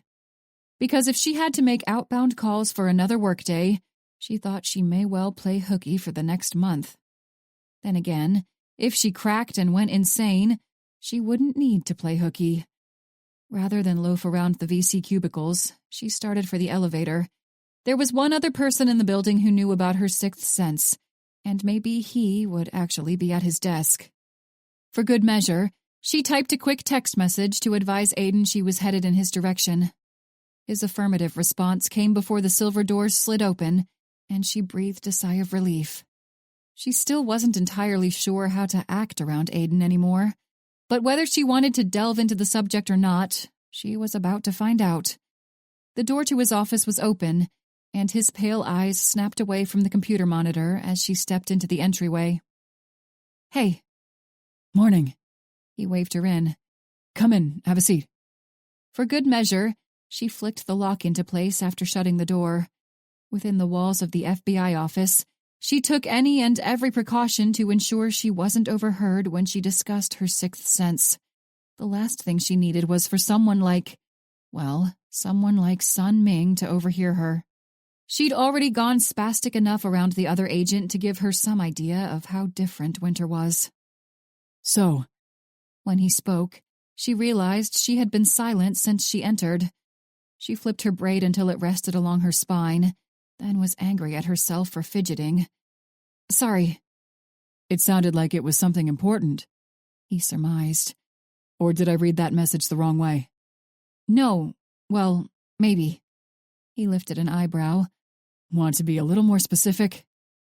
"I had a headache, or a vision, whatever you want to call it," she explained, using air quotes because the term still embarrassed her. A flicker of understanding softened his skeptical expression as he nodded. "You all right?" "Yeah, fine. It wasn't a big one, I guess. I don't really know how to quantify these things, but it only lasted for maybe a minute or two. It was really short, and honestly, it didn't make a lot of sense. Or maybe it does. I'm not completely sure." Straightening in his chair, he propped both elbows atop the polished wooden desk. "Let's hear it then. Maybe I can help." "Honestly," she said as she met his intent gaze, "I don't even know if it has to do with the case. I mean, so far all my visions have been about cases I've been working. Autumn said that might have something to do with my conscious thoughts being mostly focused on the case. So if I was thinking really hard about something else, maybe I'd have visions about that too." "Wait, Autumn said that?" he echoed, raising both eyebrows to fix her with a disbelieving stare. "You told her about it? What, when, and why?" Winter's eye roll was all but involuntary. "A few days after we arrested Catherine Schmidt. And I told her because she's my friend, and I basically lied to her about snooping around in her past. Don't get me wrong, I'm glad she knows the truth now, but I'm not the one who screwed that up and then acted like a huge dick about it." She narrowed her eyes for emphasis. Now it was his turn to roll his eyes. "I told you I talked to her about it. I apologized, and she accepted my apology. We're fine with one another now, at least as far as I know." "Whatever," she muttered. "And just so we're clear, it's my brain, and I'll tell whoever in the hell I want about it, all right?" "Yeah, I got it."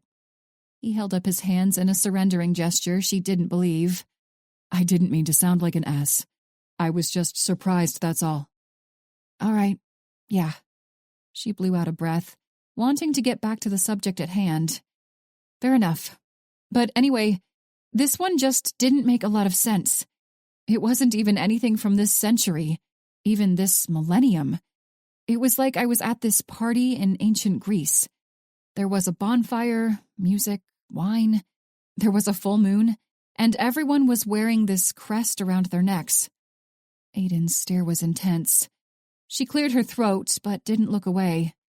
"It was over the front of the gate to their village, and on a couple of the shields that were sitting by the fire. It was a bow and arrow, but the bow was shaped like a crescent, like the moon.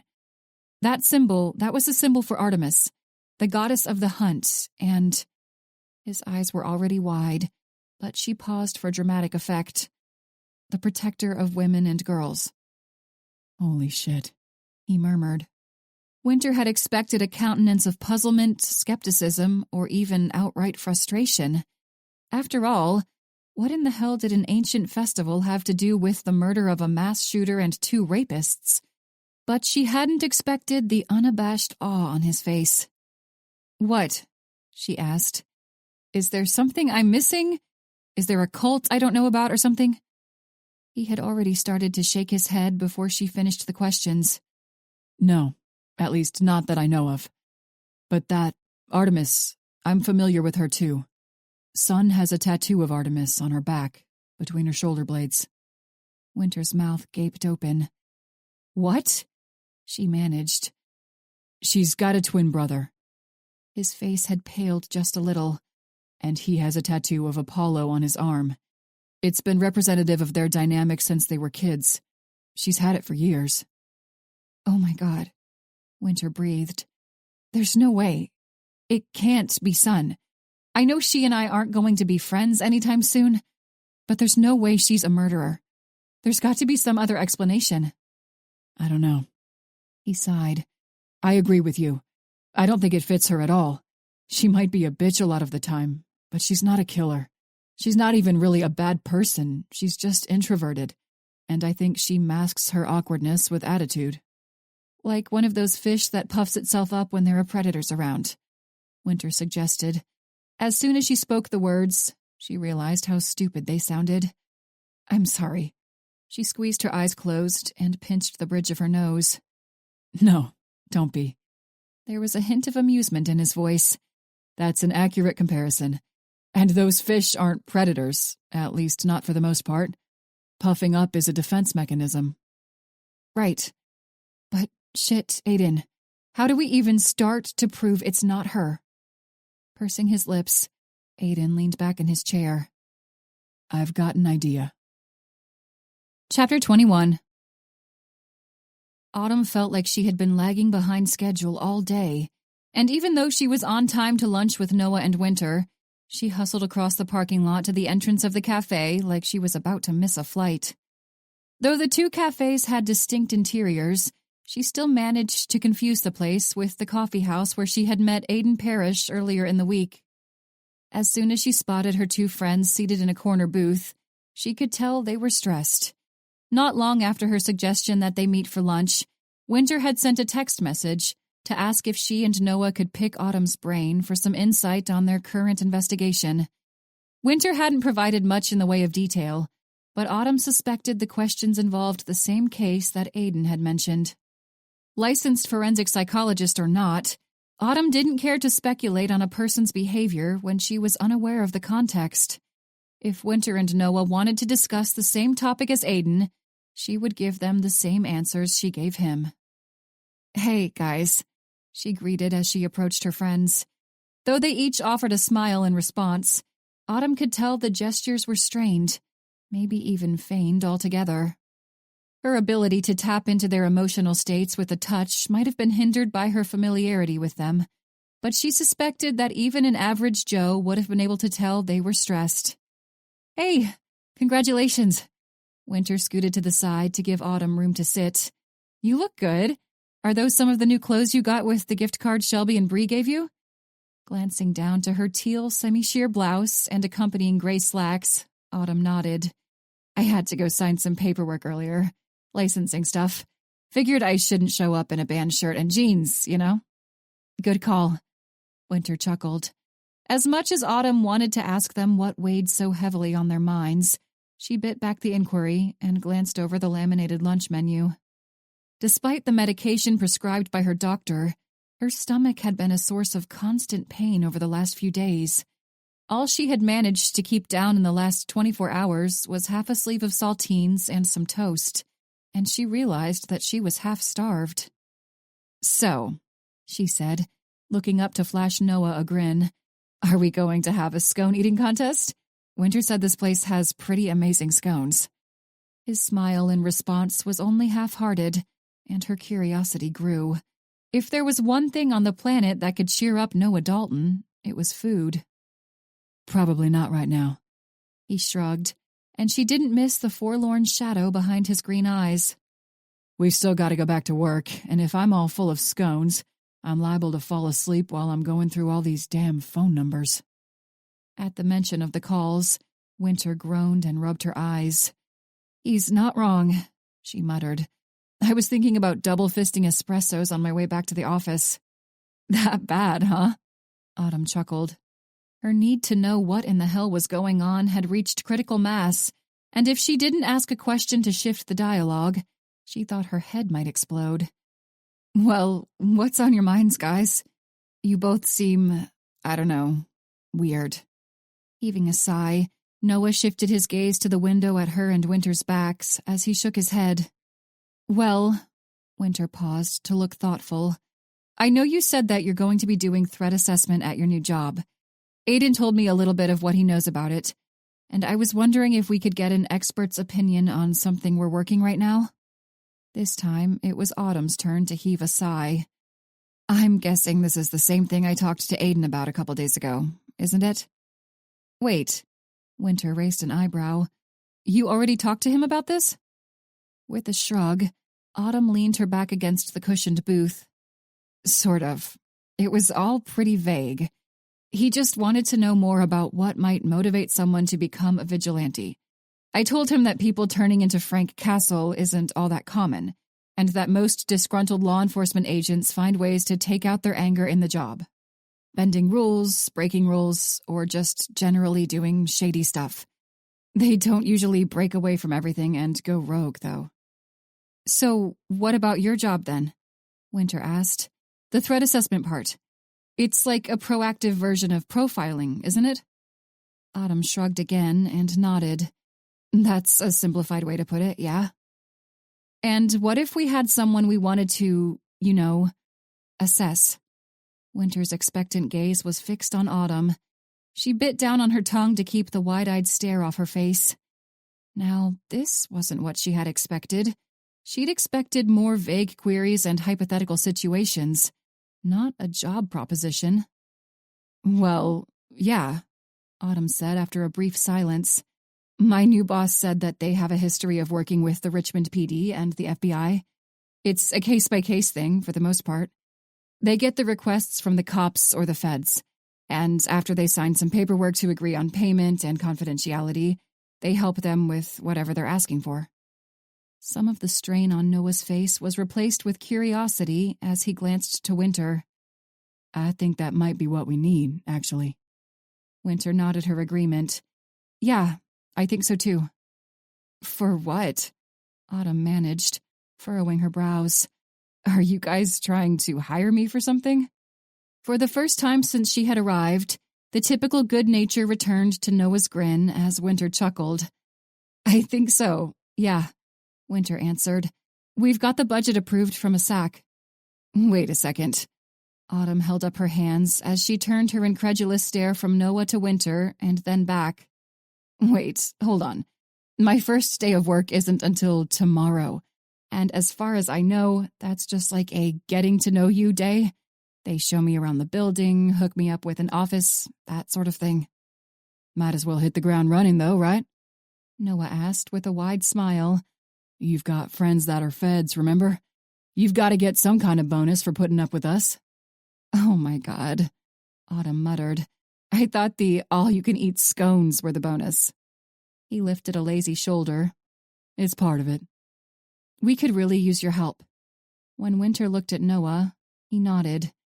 Yeah, actually, he confirmed. We really could. Look, Winter said. Right now, we've got jack squat for suspects, and the only evidence we've got to work with is... It's basically nothing. Everything we're going off of so far is circumstantial, and right now our boss is looking at one of the agents in our division as a possible suspect. So we need someone to evaluate that person to tell us how likely it is that they're capable of committing these murders. When they laid out the scenario so plainly, Autumn found it was difficult to argue with their logic. Plus, in a competitive field like forensic psychology, she would be silly not to make use of every possible advantage she had. Like Noah said, her friendship with a handful of federal agents was a distinct advantage. For most in her field, a reliable connection to the Bureau was only established after years of experience. Rare were the instances where a person fresh out of graduate school walked into the job with connections that took an entire career to develop. Then again, What were the odds that her boss would be comfortable sending a brand new hire to work a high-profile case like the murder of Tyler Haldane? Chances were good that if she relayed the offer to one of the partners of the firm, they would assign the task to a more tenured psychologist. They might let her tag along, but Autumn doubted she would be given full control over the job. "All right," she finally conceded. "Let me call my boss." As she fished the smartphone out of her black handbag, she could almost feel their relief. "Thank you," Winter said as Autumn pushed to her feet. With a quick nod, Autumn forced a smile to her lips. "There'd better be a platter of scones waiting for me when I get back." For emphasis, she jabbed a finger at the laminate tabletop. Noah chuckled. "I think we can work something out." As Autumn made her way back out into the sunny afternoon and toward her car, she wished she had a cigarette. Ever since she had submitted the handful of applications to graduate school, she had been confident in her psychology-related knowledge.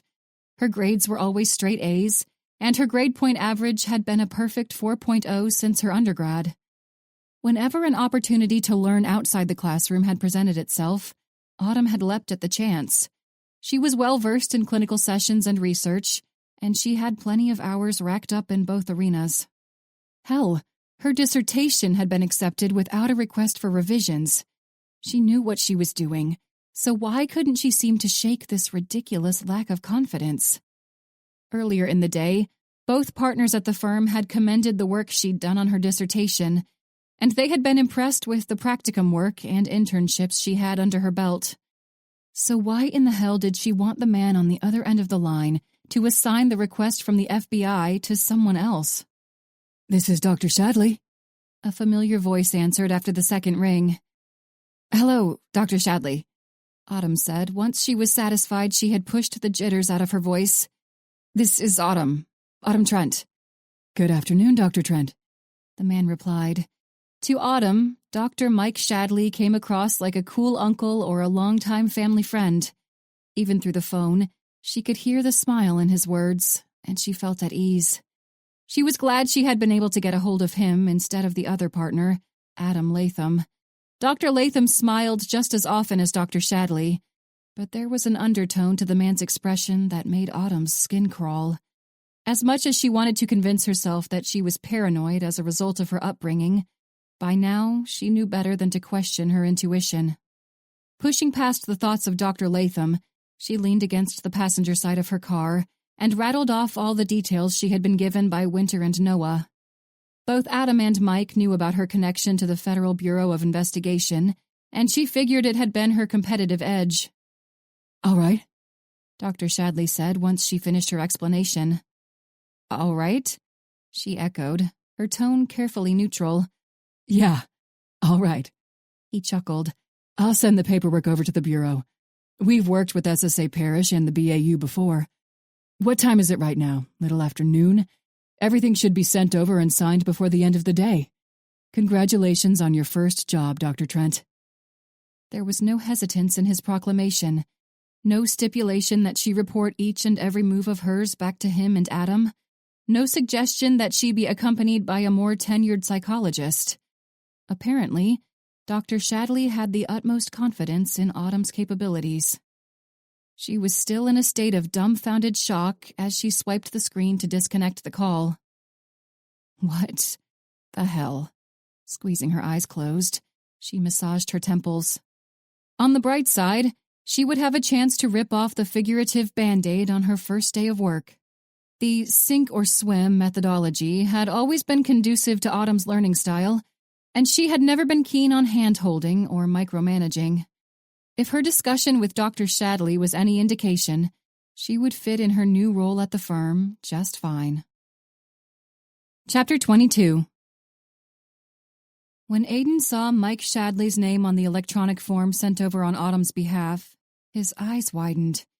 He knew she had been hired by a private firm, but he hadn't known which firm. Shadley and Latham was a nationally renowned organization, and though their staff wasn't numerous, those they employed commanded a certain level of prestige that was difficult to find elsewhere. Shadley and Latham wasn't an entry-level employer for newly minted graduate students. He had the utmost confidence in Autumn, but the fact that she'd been offered the job straight out of graduate school begged more than one question. Intelligence and hard work weren't enough to land such a lofty career. Maybe they should have been enough, but in reality, positions like those at Shadley and Latham were only obtained via personal and professional networks. In short, if a brand-new PhD graduate wanted a job like the one Autumn had been given, they had to know someone. Like Aiden, Autumn had come from nothing. She hadn't been born into the elite academic circles that comprised most of those employed at the elite firm. Who in the hell did she know? It seemed clear to him now that no matter the research they'd done into her past during the Schmidt investigation, there was much about Autumn Trent that he still hadn't learned. Was her aunt well connected? Her adopted parents? A college roommate? A knock at his office door snapped him from the contemplation. He was tempted to send Autumn a text message to ask her about the curious nature of her employment, but he shot the idea down and cleared his throat. It's unlocked. The door swung inward with a creak to reveal his unlikely visitor. There was an unmistakable glint of irritability in Max Osborne's gray eyes, but Aiden already knew the reason for the irascibility, and for the first time in recent memory, Aiden wasn't part of the cause of Max's sour mood. In fact, when Aiden had proposed his idea to have a forensic psychologist evaluate Sun Ming, Max had grunted out his approval. The tenured SAC had taken on the task of informing Sun of the interview they'd scheduled for the following day. Aiden wasn't foolhardy enough to try to broach the subject of Ramirez's suspicion with Sun. Fortunately, she wasn't under his supervision. Parrish, Max said as he eased the door closed. I talked to Agent Ming. How did it go? How do you think it went? Max's response was flat. Aiden drummed his fingers on his desk. Yeah, fair enough. I didn't tell her everything. I figure Ramirez can do that herself if she wants to. But I told her that she's expected here for an evaluation tomorrow morning, and I sent her home for the night. You're sure this is going to help her, right? He nodded. I'm sure. This'll prove to Ramirez that there's no motive. Even if it doesn't convince her outright, it'll take the heat off Sun. Ramirez won't be breathing down her neck anymore. At least Aiden hoped so. Good, because we need Agent Ming on this case. Agreed. We need just about any help we can get on this case. Aiden tapped his finger against the wooden desk as he gave Max a grave look. It might not be Agent Ming, but whoever's doing this does have experience in law enforcement. Just because it's not her doesn't mean that it isn't someone just as competent as her. Someone competent enough to leave behind a murder weapon that's virtually useless as evidence. What are you thinking so far? Max asked as he crossed his arms. Aiden shook his head. I don't know. Hopefully the forensic psychologist tomorrow can be of some help there too. Obviously, whoever the killer is, they're familiar with crime scene investigation. The weapon we recovered didn't just have a serial number that was scratched out. It didn't have a serial number. So it's someone who's familiar with the black market sale of firearms. It'd go hand in hand with them having law enforcement experience. If they're a cop, they know where to go buy weapons like that. That was a Barrett rifle, but I don't think it was made by Barrett. Running a hand over his buzz cut, Max blew out a sigh. Seems like the more we find out, the more damn questions we wind up with. There's no telling where that weapon came from. Could have been made in the Philippines, in Indonesia, in fucking Afghanistan. Shipped over here and sold by one of the cartels or the Russians. Either way, trying to trace it won't get us anywhere. It's just going to spiral into a bigger and bigger mess. Then hand the rifle over to the ATF, Aiden suggested. They've got the databases for arms dealers. They'd probably have someone who knows where it came from, if nothing else. If we can establish a general geographic area where we think the weapon was sold from, or even just the organization that sold it, it might help once we have a suspect. Max had started to nod before Aiden finished. That's a good idea. I already told Amy I'd be here late tonight, so I'll head down to forensics and get it started. Aiden relaxed a little. All right. The SAC paused just short of the door handle. Real quick, Parrish. His gray eyes flicked back over to Aiden. I appreciate you backing me up on this. I know you and Agent Ming don't like one another all that much, And it says something that you can set that aside. Aiden was seldom at a loss for words, but at the unexpected compliment, all he could manage was a nod and a stiff, "Thank you." Before her visitor could knock, Sun turned the deadbolt and pulled open the heavy door. He had sent her a text message to advise that he'd left work for the night, but she still had only half expected to see him so soon. Bobby Wayrick's amber eyes shifted up to hers as a slight smile crept to his unshaven face, the scruff just a shade darker than his dark blonde hair. For the past few months, that smile was one of the only bright spots in her life. She returned the expression as well as she could before she stepped aside to wave him into the dim apartment. "You still not turning on your lights?" he asked, the words laden with his native Tennessee accent. "I was just lying on the couch, watching the fish," she answered with a shrug. "Do you want anything to drink?" "Got any of that beer left?" He propped one hand against the drywall as he stepped out of his shiny black dress shoes. Sun wrinkled her nose. "That Black Star stuff? What, you think I drank that shit? I figured you'd know better than that by now, Bobby." "I'll take that as a yes." His grin did something funny to her insides. "Yes," she confirmed. At his lighthearted tone, her smile came a little easier. "Then I'll take one of those off your hands." "I almost drank one when I got home tonight." With a sigh, she made her way to the kitchen. Behind her, Bobby's footsteps were little more than a whisper of sound. "Why?" "I was out of vodka," she muttered, prying open the stainless steel refrigerator door. As she handed him a cold glass bottle, she didn't miss the flicker of concern in his gold-flecked eyes. It wasn't the same type of condescending concern to which she'd become accustomed in the last 6 months. It was genuine, and she knew it was genuine. Though Bobby Wayrick was only a month older than Sun, he was a self-proclaimed old soul. When he had first pointed out the quirk, her immediate response had been to ask him if he was the reincarnated avatar of an ancient Egyptian deity. She'd never been a fan of the term old soul, and whenever a person used it in conversation, her first thought was of the sun god Ra. Rather than huff and puff, however, Bobby had burst into laughter. With a hiss and a light clink, he twisted off the top of the brew and dropped the cap on the granite counter. She pulled herself from the recollection to flash him a quick smirk. "I didn't drink that gross-ass beer because I went and got more vodka," she admitted as she pulled open a cabinet door to retrieve a clear bottle of mid-grade vodka. The announcement might have sounded humdrum to anyone else, but Bobby knew the challenges with which she'd been faced since the shooting at the Riverside Mall. The corner of his mouth turned up into the start of a smile. "It's a little ironic, you know. You calling my beer gross while you're talking about going out to buy that nasty stuff." Sun rolled her eyes in feigned exasperation. "That's why you mix it with something else. What kind of monster do you think I am, anyway?" "The kind that drinks straight vodka, apparently." He chuckled, though the sound held a worried edge. "Turns out it's easy to get over anxiety when you're pissed," she said as she plucked a clean glass from the dish drainer in one of the 2 stainless steel sinks. "I saw your message," he replied, nodding as he took a swig of the bitter IPA. "You said Max sent you home early. Why?"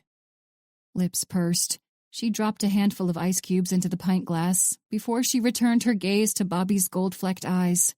She was surprised at her reluctance to mention the reason for her unexpected meeting with the violent crimes SAC.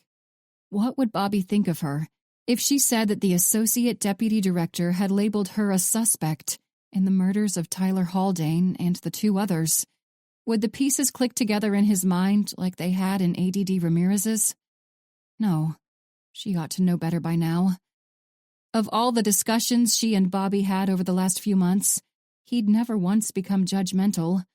Arguably, he knew her better than anyone else in the Violent Crimes Division, and maybe anyone else in the entire Federal Bureau of Investigation. If there was anyone who would side with her against the allegations, it would be Bobby Wayrick. "Son," he murmured. "Are you all right? What's going on?" As he reached out to clasp her shoulder, she finally snapped her attention away from the glass of ice and vodka. The warmth of his touch elicited a long-forgotten flutter in her stomach, and she wasn't sure whether she should recoil from the sensation or revel in it. Resting one hand against the back of his hand, she nodded. I'm fine. I was a little pissed, and I guess maybe I still am, but I'm all right. What happened?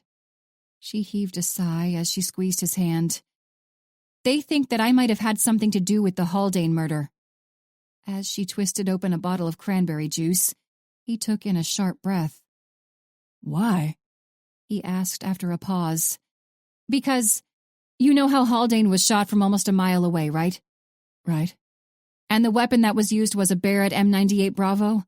Not a weapon that most civilians have just lying around in their gun safes. Not really something you take out to the range. Not unless your range is at a military base, he put in. Rangers use M98Bs. Were you a ranger? She asked, glancing over to him as she topped off her drink. She knew Bobby had spent more than 6 years in the Army, but aside from some of his specific experiences, they'd never broached the subject of his job in the military. Each time she had tried, he changed the topic, and she respected his decision to keep that part of his life in the past. Shaking his head, he took another long drink from the brown bottle of beer. Something like that, he answered. That's why I didn't join straight out of high school. You've got to be 21 to be in special forces, unless you're some kind of hotshot, I guess. But I knew that's what I wanted to do, so I worked a bunch of bullshit jobs in restaurants until I was old enough. Why'd you leave? They had drifted away from the initial topic, from the damn Haldane investigation, but she wasn't in a hurry to circle back. He shrugged as his eyes met hers. Just got tired of the military life, I guess. Moving around all the damn time, taking orders from guys who didn't know what the hell they were doing. I was stationed in Fayetteville to start, and I liked that well enough. But then they moved me out to Fort Riley in Kansas, and Fort Hood after that. And I don't know what it is about it, but I can't handle that Midwest climate. She smiled. He'd bitched enough about the temperature in Virginia, too. My NCO was friends with an FBI recruiter at Quantico, so I started asking him what he knew about working at the Bureau. The more he told me, the more I thought it was time to make a career change. Working for the Bureau seemed like it'd be rewarding, you know? Sun forced the smile to stay in place. She remembered feeling that sense of altruism. Being able to help people and make a difference, feel good shit like that. My NCO said he could hook me up with a spot in Richmond, and that was that. I might be on the night shift, but it beats the hell out of living in Texas. Do me a solid and don't tell Dalton I said that. Despite the stressful end to her day, Sun laughed at the request. Don't worry, my lips are sealed. In the ensuing silence, she sipped at her vodka cranberry. She could almost gauge how badly her day had gone by the strength of the drink she mixed when she returned home from work. Today, the beverage was potent enough to warm her throat as she drank. Is that why they think you've got something to do with Haldane? He finally asked. Because you've got experience making shots like that? Wordlessly, she nodded. I don't have an alibi for the times when any of the three of them were killed either. But when Haldane was killed, weren't you? He paused to fix her with a knowing look. You were here, and I was with you. I know, she managed, though her voice was hardly above a whisper. How could she forget? She had never done anything like that before. Didn't even think she could do anything like that. No matter the reassurances Bobby offered her, the guilt still gnawed at the back of her mind. Bobby and Kara Wayrick's marriage might have been over in all but a legal sense, but the fact remained that he was married. It didn't matter that his wife's affair had started well over a year ago, and that it still hadn't stopped. It didn't matter that he'd abandoned his wedding ring a few weeks earlier, or that whenever someone asked about it, he merely advised that the band had been damaged. The man was married. Period. End of story. Sun was almost 31, and by now she should have known better. After all, how many stories, how many damn Lifetime movies, had been made about the married man who led his mistress on for months or years with the promise that he planned to divorce his wife? And in all those stories, how many of the men actually followed through with their promise? She grated her teeth at the thought, and took an even longer pull from the potent cocktail. For God's sake, she wasn't a starry-eyed 20-something who had her head stuck in a fantasy that would never come true. In a month and a half, she would be 31. She wasn't a college student or a damn intern. She was a federal agent with an impressive record of arrests and case closures. Just tell them, son. His soft statement jerked her out of the spiral of self-loathing as she flashed him a wide-eyed stare. What do you mean? She managed. Though intent, his expression had softened, and the wistful tinge was back in his amber eyes. Max, ADD Ramirez, whoever you need to tell to get them off your back. Just tell them. She was already shaking her head. I don't want to drag you into this. What if I tell them and then they label you as a suspect too? Or an accomplice? I doubt it, he replied. I was at the office when Ormond was killed, and I was out of town the entire week of Stockley's murder.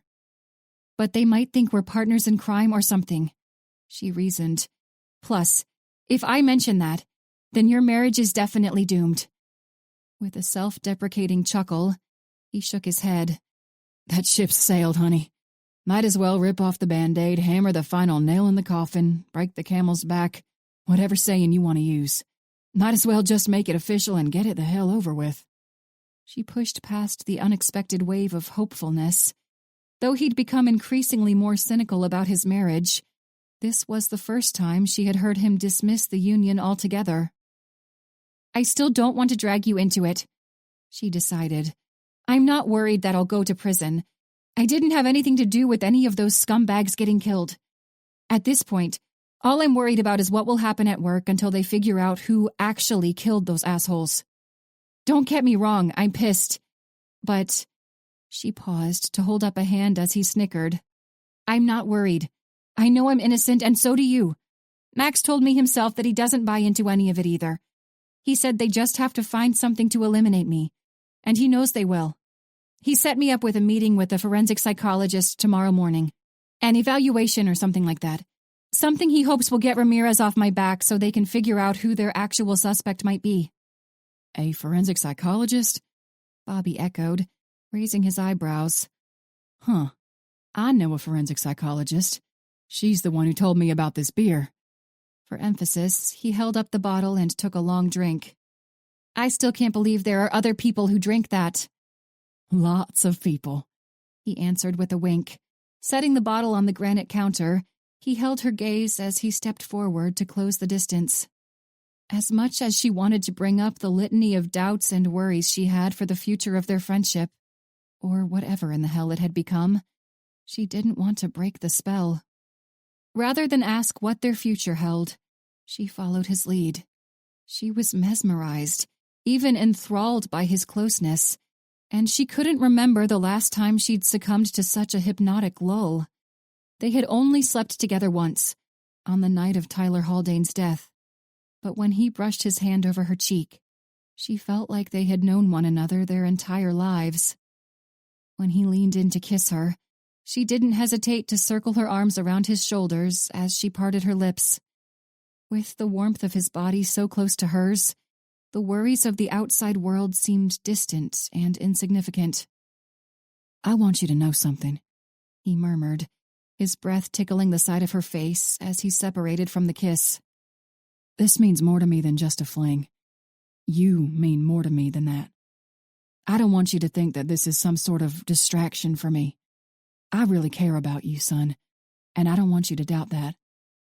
With a slight nod and a smile, she pulled away to meet his gaze. Like everything else about the man, his words were genuine. Chapter 23. Noah couldn't remember the last time Winter had been the one to show up at his door with food. More often than not, their dinner time was driven by his appetite. But tonight, their roles had been reversed. The scent of garlic wafted past as she made her way into the galley kitchen of his apartment. Aside from the color of the wooden cabinets and the tile in the kitchen and bathroom, their places were almost identical. He pried open the refrigerator door and picked out 2 glass bottles of the same craft beer they'd been stuck on since Autumn introduced them to it months earlier. As he handed one of the brews to Winter, her expression was a cross between concern and curiosity. At the look, he realized he hadn't spoken since she arrived, not even to offer a greeting. Are you all right? Her tone was gentle, but she kept her eyes on him as she sipped her beer. He wasn't. Even if Sun Ming wasn't responsible for the murders of Tyler Haldane, Ben Ormond, and Mitch Stockley, there was a real possibility that a fellow federal agent had been involved. If not a Fed, then an officer in another law enforcement agency, or a veteran of the armed forces. Since the start of the case, he had kept his thoughts on the injustice of the whole situation to himself. But now he was sure the musings had reached a breaking point.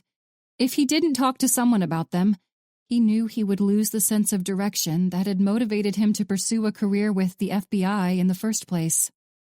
No, He finally replied. With a sigh, he raked his fingers through his hair. No, not really. Well, she said, leaning her hip against the counter. It seems like it's been bothering you for a while. At least since we started this case. What's up? Is it anything I can help with? Squeezing his eyes closed, he rubbed his face with both hands. I don't know. Might as well give it a shot then.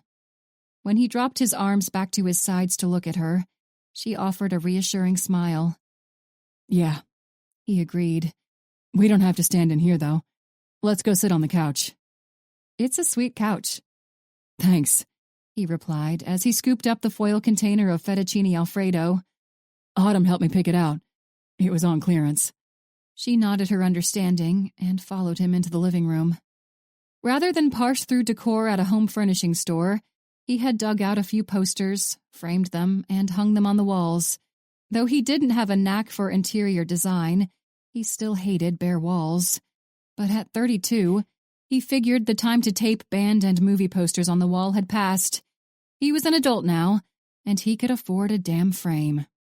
Your posters get me every time, Winter chuckled as they dropped down to sit. I've told you before, He said with an upraised hand. I'm a man of many interests. Don't judge. Oh, no judgment. It's just weird to see Johnny Cash next to Kurt Cobain and Scarface next to John Wayne next to The Wire. It never gets old. I'm eclectic. He twirled a huge bite of his pasta onto his fork. I've got a Deadwood poster somewhere, but I still need to buy a frame for it. That one might go in the kitchen. The one with Calamity Jane? Winter asked before she shoveled a bite of ravioli covered with tomato sauce into her mouth. Yeah, that one. She's my favorite character in that show. I can see that. If she was around today, I feel like you guys would be friends. I think so too. He agreed. The room lapsed into silence as they ate their Italian takeout, only the soft drone of the television in the background. Though Noah had never been keen on paying an absurd monthly fee for the ability to tune into the 3 channels he'd actually watch, cable had come free with the apartment. Before Winter showed up with dinner, he had stared absent-mindedly at a rerun of a competitive cooking show. Try as he might, by the time they'd each finished most of their food, he had been unable to come up with a way to approach the subject of the bizarre guilt that had racked his mind over the last week. It's this case, He blurted. That's what's been bothering you? He was glad he hadn't needed to elaborate. Yeah. How so? Her query was gentle, and he could see the concern in her blue eyes. Heaving a weary sigh, he flopped back in his seat and shook his head. It's the whole damn thing, honestly. All of it.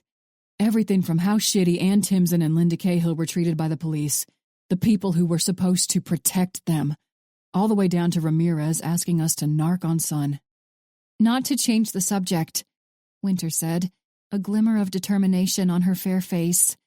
But once we wrap this case up and get the press off our backs, I'm going to look into the people who helped Ormond push all his dirty secrets under the rug. Linda and her daughter deserve some kind of justice. He made a sound that was close to a growl. They got it, though, didn't they? Not from the cops. I mean, those guys didn't do a damn thing. But whoever shot Ormond in his perverted head was looking out for them more than the damn sheriff's department. Winter sighed. You're not wrong. And that's part of it. Part of what's wrong with this whole thing. What do you mean? We're trying to track down someone who's looking out for real victims. I don't think it's Sun, and I know you don't either. But what if it's someone like Sun?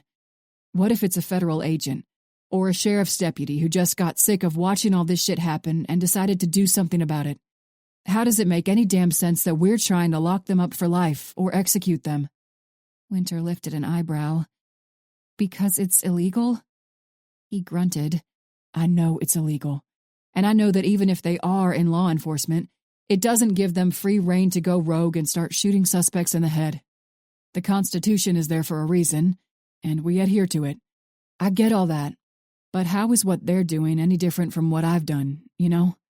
Scott Kennedy and Douglas Kilroy, I shot them both. Killed them.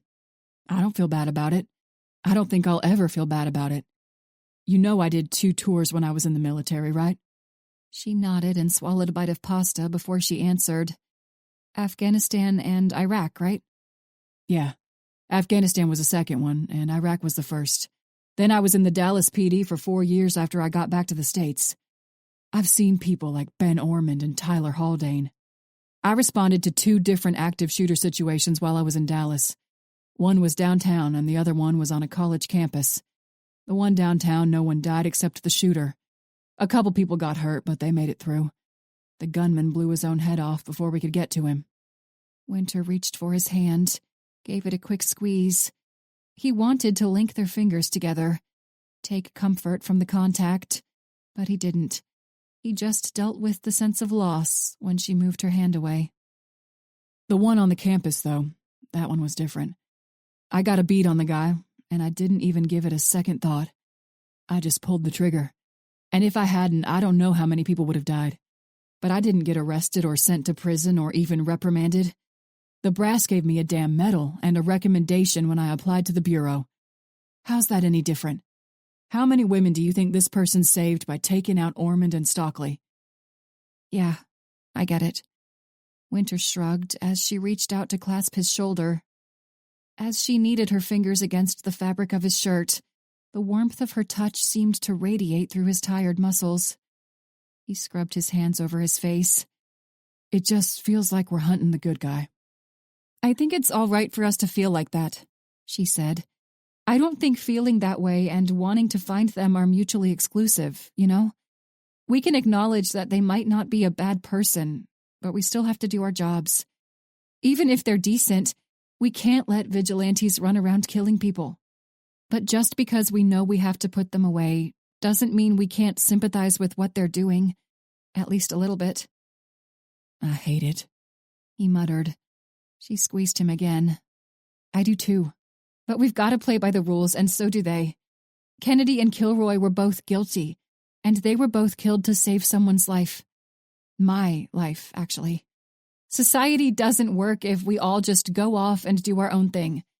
I mean, maybe we agree with this person's morals, but who's to say some other asshole out there won't start killing people based on some messed up set of ideals like Tyler Haldane and Kent Strickland? And I hate what Linda and Anne had to deal with. But we don't fix that by letting people get away with murder. We won't, he rushed to assure her. We fix that by doing our jobs and holding the people who fucked up accountable. She nodded. We fix that by doing our best, not by letting someone make up their own rules. And honestly, we both know there's no way this guy or gal is going to be executed, right?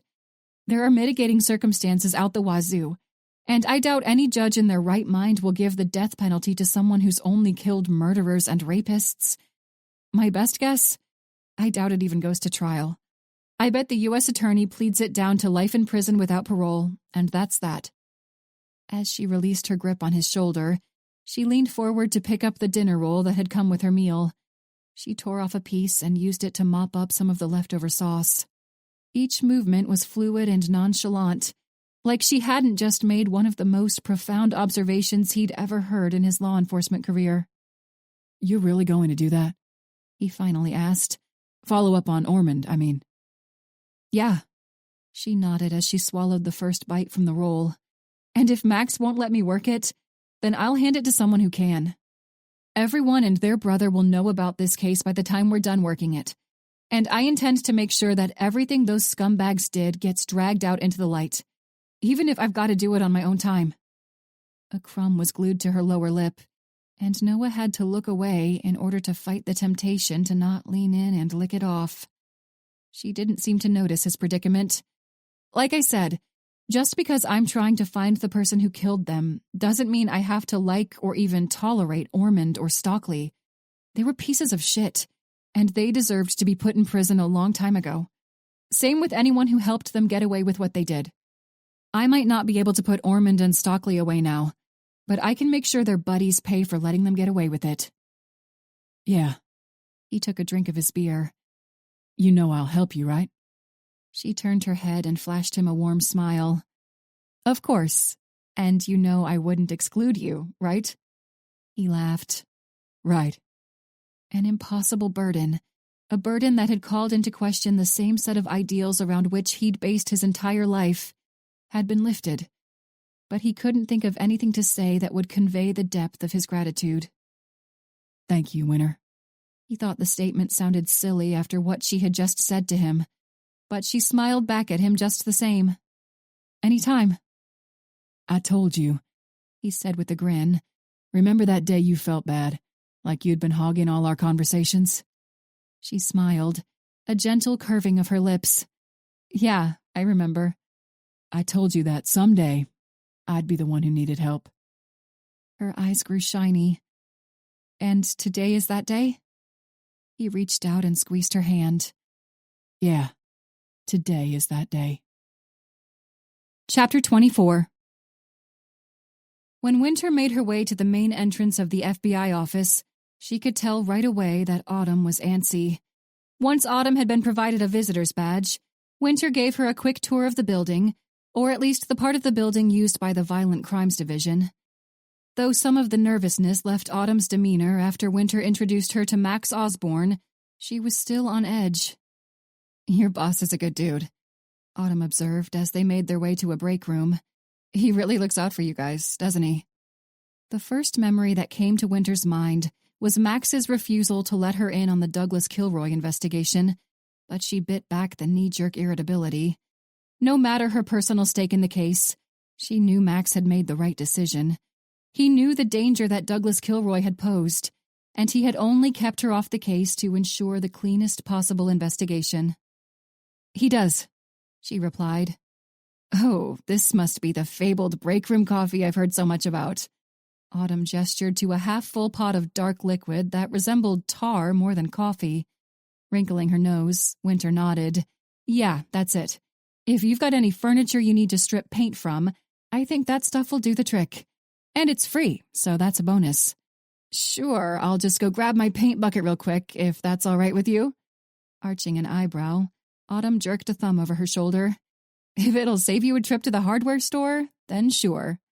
Winter laughed. You've got a little while before your interview, right? Technically, I can do it whenever I want, as long as the person's here. She replied with a shrug. Okay, then let's skip the paint bucket. Winter waved a hand at the coffee maker. There's a place in walking distance that Noah and I always go. Let's go grab some coffee and a scone. It's still really nice outside, too. It's a good time for a walk, so we can take the long way back. Noah calls it the scenic route. Where is he, anyway? Winter flicked off the overhead light as they stepped back into the hall. I think he had some calls to make, something to follow up on. We've basically been telemarketers for the last week. Yikes, Autumn replied. I worked a telemarketing job when I was in my undergrad. It was probably the most soul-sucking experience I've ever had.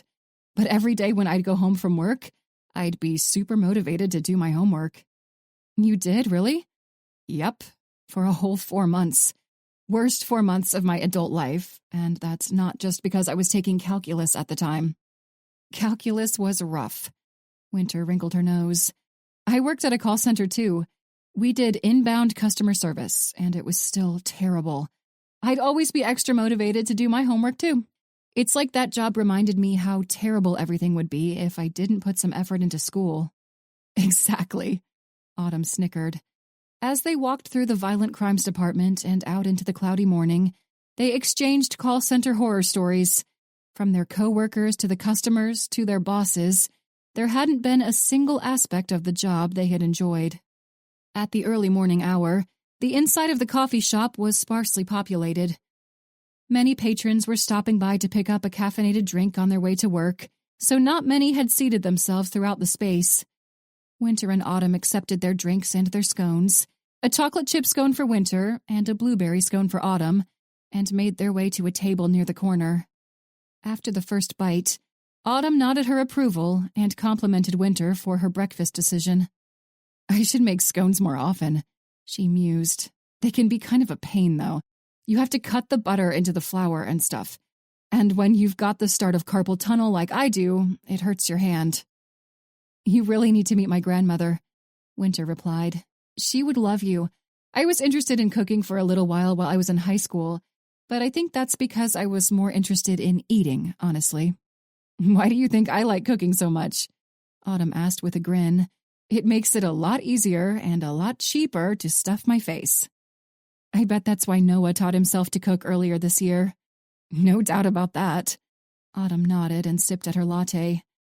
"So," Winter said after a short silence, "how are you feeling about your first job?" "I don't know. All right, I suppose. It's not like I've never interviewed someone in a clinical setting before, you know?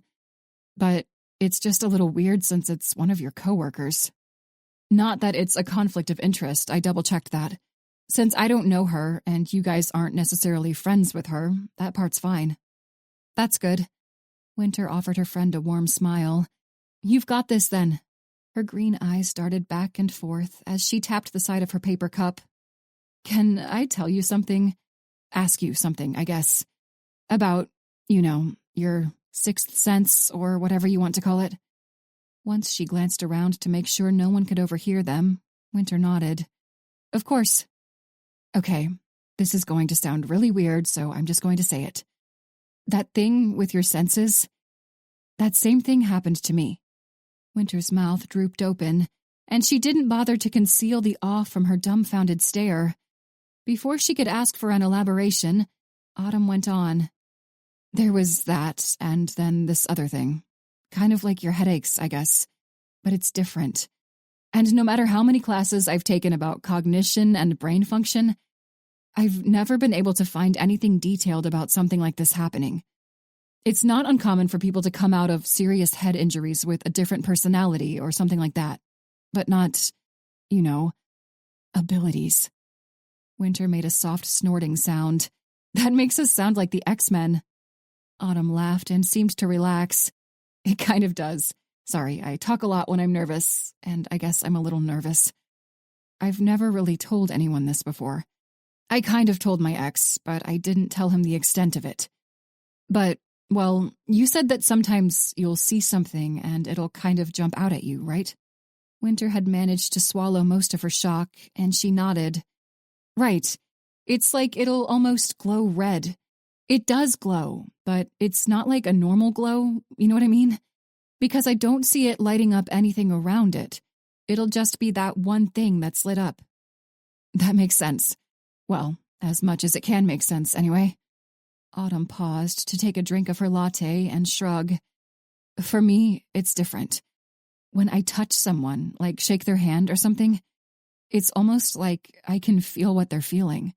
Their motivation, their emotions, whether or not they're lying. It's all really vague, but it's hard to explain." "Wait a second," Winter said. "You can tell if someone's lying just by shaking their hand?" "I can usually tell more than that."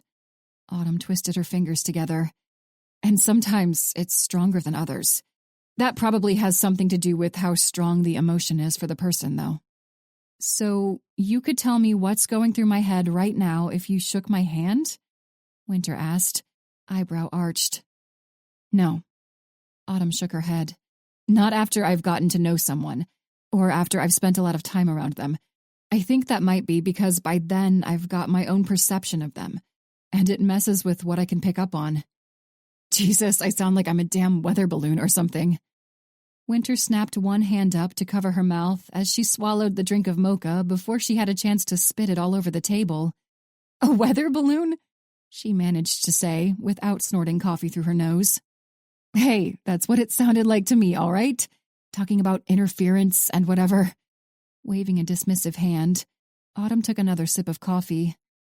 "Wow, though that's a pretty useful ability, isn't it?" "Yeah," she sighed. "I suppose. Sometimes I'd rather not know what people are thinking when I shake their hand, though. It makes you keenly aware of how many creeps are out there. Winter wrinkled her nose. I guess that's a downside. I'm just wondering, though, how do you do it? Obviously, it helps you with your work, right? So, how do you balance it? Or keep other people from finding out about it? It's not always easy, Winter admitted. Especially with the headaches. They got really intense while we were while we were trying to find who killed my parents. But the other part, for me, it's just a matter of making sure I've got a reason for why I found something that I probably wouldn't have if I didn't have this sixth sense. Usually I just call it a hunch or say it's instinct. Because I guess, in a way, that's what it is. With a thoughtful look, Autumn leaned back in her chair and nodded. That makes sense. Yeah, I think I see it. For me, I just have to almost tailor my questions to what I already know. Exactly. Winter smiled. For the second time in the past 24 hours, one of her close friends had sought her out to ask for advice. And for the second time, she had been able to deliver. Chapter 25. Autumn took in a steadying breath and brushed off the front of her button-down blouse before she pushed down on the metal lever and shoved open the door. She had been told by the special agent in charge of violent crimes that the woman she was scheduled to interview would meet her in the cramped conference room. There were plenty of free interrogation rooms, but Autumn had been clear that she didn't want their discussion to feel like an interrogation. She wasn't a cop. She was a psychologist. And she wasn't here to interrogate a federal agent. She was here to collect information. As Autumn stepped into the dim space, a pair of dark eyes snapped up from the polished table to scrutinize her. She didn't have to touch the woman to know that mistrust and flat-out paranoia brewed beneath her otherwise calm veneer. Pocketing her phone, the shorter woman pushed to her feet. The overhead light caught the shine of her shoulder-length ebony hair. Each movement stiff, almost reluctant, she stuck out a hand and nodded at Autumn. Here it was, the moment of truth. Autumn forced a smile to her face as she accepted the handshake. The suspicion alight in the woman's eyes had been expected, but what she hadn't anticipated was the feeling of anxiety that lurked beneath the irritability. Right away, Autumn knew she had a secret, but at the same time, she knew the secret wasn't on the level of first-degree murder. No, this woman's secret had to do with a romantic interest. She had hidden her conflicted thoughts about a man, not a crime. Special Agent Ming, Autumn said, as she took a seat on the opposite side of the circular table. I'm Dr. Autumn Trent. You have some idea why we're here today, don't you? The agent nodded. I do. This is about the Haldane case, specifically about whether or not I killed the little shit. Right, Autumn replied, once she had pushed down her chortle.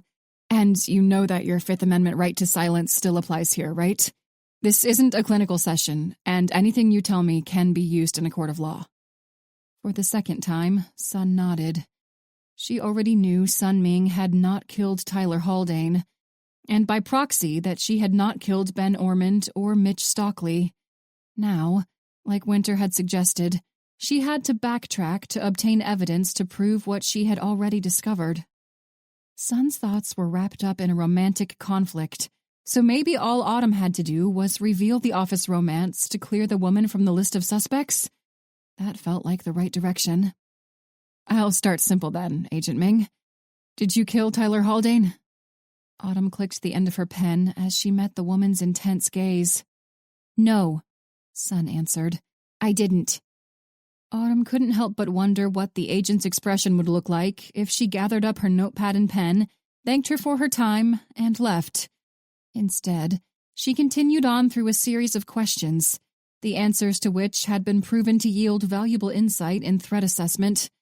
Unsurprisingly, all Agent Ming's responses, combined with what Autumn had learned of her temperament and her history at the Bureau, were consistent with low risk. All right, Agent Ming, she said, flashing the other woman a quick smile. I'd like to ask you a couple personal questions, if you don't mind. Are you in a romantic relationship? Though the gesture was slow, Sun shook her head. No. Either Sun had lied, or she was unsure of her standing with her romantic interest. Until she spotted the fib, Autumn had not intended to pry into Ming's interpersonal relationships, but now she wanted to know why the woman had lied. Autumn clicked her pen and set the utensil atop the notepad. She kept each motion measured and slow as she folded her hands atop the table and glanced up to Sun. So far, Autumn had been relaxed and agreeable, but now the sudden shift to stern and disciplined was designed to throw Sun off balance, and as far as Autumn could tell, the tactic had worked. "Have you ever dated someone from work? From the FBI office?" Fingers interlocked. Autumn didn't let her stare waver. Maybe she should have used an interrogation room. When Sun started to shake her head, Autumn raised her eyebrows. "Who the hell are you?" the agent managed as she narrowed her eyes. "And what do these questions have to do with anything?" Relationship status has been associated with predictors for violent behavior. Whether or not you've dated a coworker establishes the type of environment where you work. Hostility toward coworkers, grudges, things of that nature. The statement was sweeping and broad, but technically it was true. There was a reason car insurance rates declined when a person got married. Of course, you're still entitled to your Fifth Amendment protections, Agent Ming. The shadows shifted along Agent Ming's face as she clenched and unclenched her jaw. "I'm not dating anyone right now, but—" She paused to sigh. "There is someone. It's complicated." Complicated how? Complicated as in he's at the tail end of a failing marriage, and I feel like I'm just some kind of fucking reprieve," she snapped. Wide-eyed, she raised a hand to cover her mouth. "It's all right," Autumn replied, spreading her hands. "Look, no notes, see? This isn't being recorded, and unless there's something I don't know about, no one's listening in. Off the record, I know the feeling." This time, she had not exaggerated or otherwise stretched the truth. Not long after she moved to Virginia, she had been in the same situation that clearly weighed so heavily on Sun's mind. Now, almost a year after their split, Autumn attributed the entire debacle to her youth and the naivety that came with it. He was 12 years her senior, and at the time, she thought the idea of dating such a smart, savvy man was thrilling. And maybe it still was, but she was no longer the starry-eyed graduate student who had just moved from the Midwest to the coast. "Well, thanks," Sun muttered. "To answer your question, yes, I've dated a coworker. That relationship ended a while ago, and we weren't ever in the same division. He's in the BAU, and I've always been in VC." "He was in the BAU?" Autumn echoed, raising an eyebrow. "Still is," she confirmed. So maybe the work environment at the Richmond FBI office wasn't conducive to an agent's violent tendencies, but there were plenty of unorthodox dynamics that lurked beneath the polished surface. As Autumn flipped to the second page of her notepad, her expression was thoughtful but calm. Aiden couldn't remember the last federal agent who had been as relaxed in the presence of the SAC and the associate deputy director, much less a brand-new PhD graduate. But try as he might, he could not spot so much as a hint of unease in her demeanor. "You said Agent Ming has been acting bizarre, isn't that right?" Autumn asked, glancing up to Cassidy Ramirez. Ramirez nodded. "She's always been standoffish, but lately it seems like she isolates herself more. Like she's been more cut off from her coworkers. You had a chance to speak to Agent Vasquez and Agent Camp, didn't you, Dr. Trent?" "I did," Autumn replied with a quick smile. "And it does seem like she's been markedly less sociable since the Riverside Mall. But," before Max could interject, Autumn held up a hand. "I don't think it's because she's snapped and become a vigilante. Everything Agents Camp and Vasquez told me, plus what I heard from Agent Ming herself, points to post-traumatic stress." "Are you—" Autumn powered on. "How tall is Agent Ming?" When her emerald eyes settled on him, he didn't miss the knowing glint. "A few inches over 5 foot. She's petite, and a Barrett M98 Bravo isn't a small weapon. It's not as dramatic as some others, but considering Agent Ming's recent shoulder injury, I don't think it's all that likely that she lugged a weapon of that size around with her up 6 flights of stairs. But Autumn wasn't finished. And Mitch Stockley was killed before the shooting at the Riverside Mall, correct? The question was rhetorical, but Ramirez nodded. yes, a week before. But the working theory here is that the Riverside Mall was Agent Ming's breaking point, isn't that right? Aiden could almost hear Cassidy's teeth grind together as she nodded for the second time, and he struggled to keep the expression of awe off his face. The smirk that tugged at the corner of Max's mouth was unmistakable.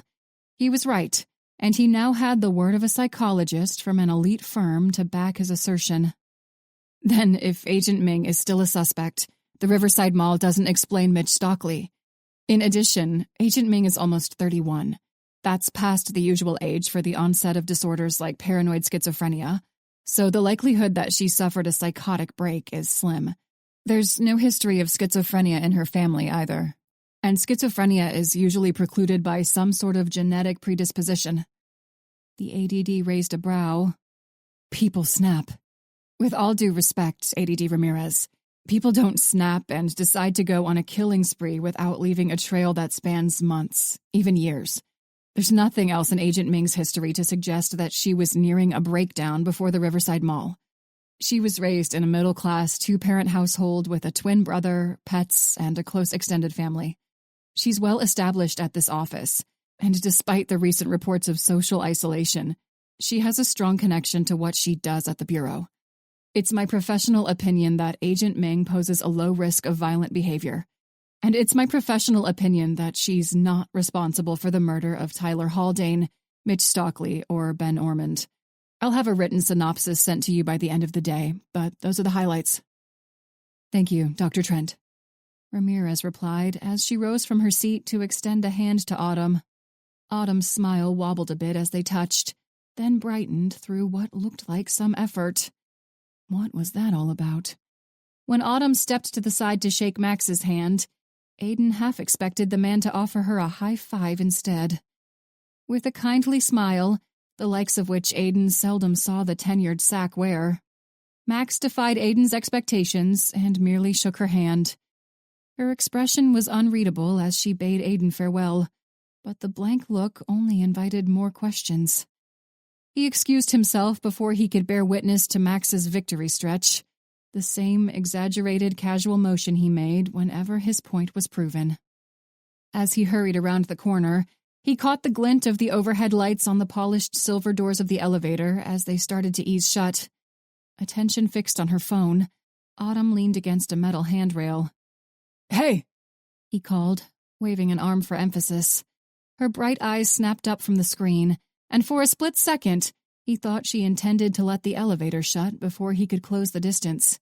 At the last possible instant, she stepped forward and stretched out one hand to halt the motion of the doors. "Do you have a minute?" he asked as he moved to stand at her side. She shrugged and pocketed her phone. "That depends." "It depends on what?"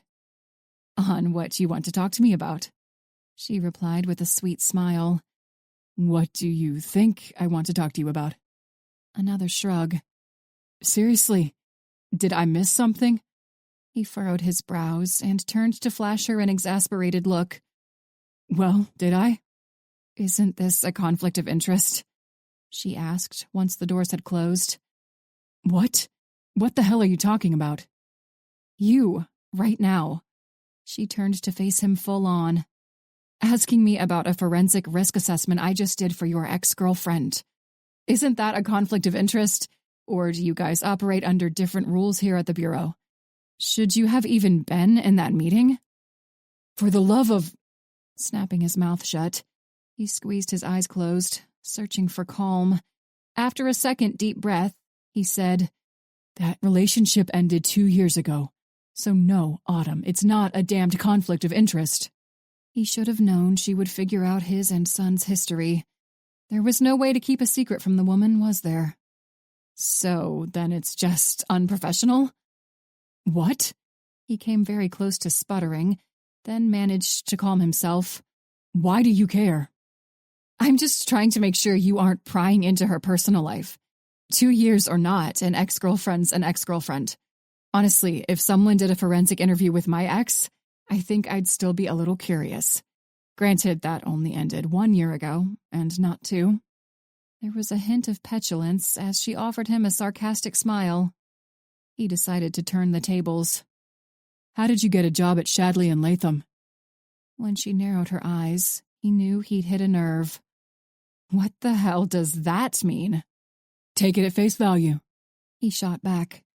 The number beside the control panel changed from a 3 to a 2, and he doubted she would stick around for long once they had reached the main floor. You're accusing me of being unethical, so it only seemed fair. Doesn't feel great, does it? Oh my God, she muttered. Point taken. Really, though, you could have mentioned it before I went to talk to her. Could have saved me a whole series of questions. Maybe. I'll keep that in mind next time. You know, just in case you wind up interviewing another murder suspect I used to date. Her laugh sounded more like a snort as she glanced back to him. Do you have a type, Aiden?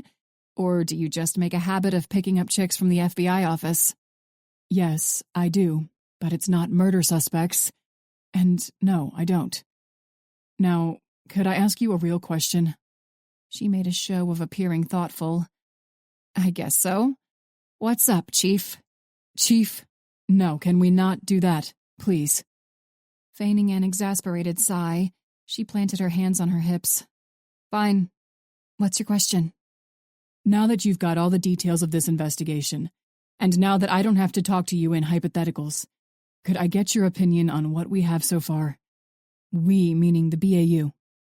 Sure. She leaned her head against the wall. I've got a little time. I appreciate it.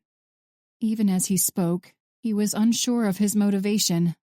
He wanted to know who had recommended her for the position at Shadley and Latham, but at the same time, he valued her input. And then, of course, there was the inexorable draw he felt to her. He was well and truly on the way to being fucked. Chapter 26. As I watched a man push open his car door to step beneath the neon glow of a vacancy sign of the Greendale Motel, I dropped my finished cigarette into the ashtray in the cup holder. After 6 years in forensic science, I knew better than to leave behind any piece of evidence, even if it was as innocuous as a cigarette butt. The pockmarked parking lot of the shabby hotel might have been littered with cigarette butts, but I wasn't about to take the chance. It was a nasty habit I had picked up during basic training for the Army. Once my daughter was born, I finally found the motivation to quit. My wife had given up smoking during her pregnancy, but since I had been overseas for half of it, I hadn't followed suit right away. That had been a stressful time, and I doubted I would have been able to quit even if I'd tried. Tina had said as much when she called me to tell me the news. She had suggested I wait until I was back in the States, but that was just the type of person Tina was. She was always more understanding than I deserved, and there wasn't a day that went by where I didn't miss her and my little girl with every fiber of my being. Life had been good. Hell, it had been better than I ever thought it could be. But then, a man like James Bauman, the sleaze I had tailed for the last couple days, had taken it all away from me. Once Tina and Evie were gone, I didn't see any reason to stay away from the nasty nicotine habit. In those dark days, I had wanted to die right along with them, and with every drag, I got a little bit closer. But as long as I was here, I'd make good use of the skills the Army had given me. Before I lost Tina and Evie, I had been sure I would make my career in the Army Rangers. I was a lieutenant before I turned 30, and a captain before I turned 40. The military taught me to work as a part of a team, but it had also taught me to be a leader. More than anything, it taught me how to kill. There were few groups in the world more skilled at the art of death than the elite factions of the United States military. While I was in the Army, I'd never focused on how good I was at killing. What was more important to me was ensuring all the soldiers under my command made it home to see their families again. It was ironic, but I never gave much consideration to my unorthodox skill set until after I left the military. Over in the desert, we all knew how to kill. But over here, well, that was a different story. Men like Mitch Stockley, Tyler Haldane, and Ben Ormond might have dabbled in death, but I was death. Those three men thought they held the balance of life and death in the palm of their hands, but they didn't know anything. Haldane knew how to fire a gun, Stockley knew how to strangle someone to death, and Ormond knew how to smother someone while they were unconscious. Maybe if they had familiarized themselves more with the innumerable methods to snuff out a human being's life, they wouldn't have died so easily. Sometimes, I wondered if a day would come where I would learn that one of the men on my list met my level of physical prowess, but I doubted it. Those with a firm handle on the ability to kill weren't the same types who stooped to the level of Ben Ormond. To be as effective as I was required discipline, and men like Tyler Haldane were far from disciplined. Plus, if they wanted to face me and live to tell the tale, they needed a physique that far surpassed that of Mitch Stockley. I knew that today would not be the day I met my match, and James Bauman would not be that person. Despite his 6'2", broad-shouldered frame, Bauman was a peon. He was a pitiable excuse for a human being, and he took out his insecurities on some of the most vulnerable, the part of society for whom the media held little sympathy, the part that had been thrown to the wayside by the decent folks of the surface world. To me, that made James Bauman the worst of the worst, and tonight, I intended to make that perfectly clear to him. Bauman was a drop in the bucket, and I knew none of what I did would start a revolution in the streets. More than likely, it wouldn't make an average person look twice. Not until I made my way through a few more of the names on my list, at least. Once Bauman obtained his room key from the clerk, he made his way back to the door numbered 8 and let himself into the room. When he reemerged, he cast a quick glance up and down the parking lot, but I was slumped down too far in my seat for him to see me. After the thud of a car door, the quiet drone of an engine came to life. I waited until the sound grew faint and eventually faded away altogether. As I straightened myself, I saw the vacant spot where Bowman's car had been. Clenching and unclenching my gloved hands, I patted the sheathed hunting knife inside my zip-up hoodie and double-checked to make sure the lockpick was still in my pocket. It was showtime. I kept my hood up and my head down as I strode across the parking lot. The place was a shithole, but there were still a handful of security cameras set up around the perimeter. I didn't know if they were for show or if they were active, but like I'd decided with my cigarette, there was no need to take the chance. To any passerby, though there were none, not at this hour, I didn't look like someone picking a lock. I had picked more locks than I could count, and it took the same amount of time it would have taken if I had a key. In the relative cover of the dingy room, I pushed the hood away from my face. As I retrieved a matte black 9mm from beneath my sweatshirt, I stepped back into the shadowy bathroom. There, I waited. When the metallic click from the door told me that Bauman had returned, I reflexively tightened the sound suppressor I had attached to the barrel of my weapon. I didn't intend to shoot James Bauman, not unless he made the act necessary. From where I stood just inside the doorway to the bathroom, I could see Bauman's tall form block out the lamplight as he led his female companion into the space. Her green eyes flicked back and forth, her posture stiff, movements rigid. Her denim miniskirt ended at mid-thigh, and her halter top was so low-cut that the red lace of her bra peeked out from the neckline. By my best estimate, she was barely legal. That was Bauman's preference. He liked girls, and they were girls, not women, that were far too young for him. Bauman had turned 47 earlier in the year, and he and his wife had been married for 16 years. What a miserable union that must have been. From the way the working girls around the area told it, Bauman had a penchant for luring prostitutes to his hotel room, where he inflicted all manner of horror on them. None of the women ever went to the police, and that was precisely why the asshole continued to target them. At least 2, both under 17 years old, had disappeared after they had been tortured and raped by the lunatic. Though most of the prostitutes in this part of the city knew to avoid Bauman, there were still plenty of newcomers who weren't aware of the man's reputation. He knew it, and he counted on their unfamiliarity. He counted on their desperation. In one fluid motion, I stepped out into the light and leveled the 9mm at Bauman's head. He had been speaking, but I didn't especially give a shit what he had to say. "Whoa!" he exclaimed as he threw his hands into the air. At his side, the girl's mouth gaped open as she glanced from me to Bauman and back. "Who the hell are you?" he asked. His voice was high-pitched and panicky, and the tone brought the start of a scowl to my face. I didn't answer. I preferred to let him stew. "What do you want? Take out your wallet. Keep the movements nice and slow, James. Or do you prefer Jim?" "Money?" His question sounded more like a squeak, and I almost laughed aloud. When he produced his wallet, he shot me a pleading look. "I don't want your fucking money. Give all your cash to her." I inclined my chin in the girl's direction. "What?" he stammered. Did I stutter? I kept my voice level. Calm. Dangerous. "Give her your money, or I'll blow your fucking head off, James." His hands shook as he opened the leather wallet and pulled out a wad of 20s.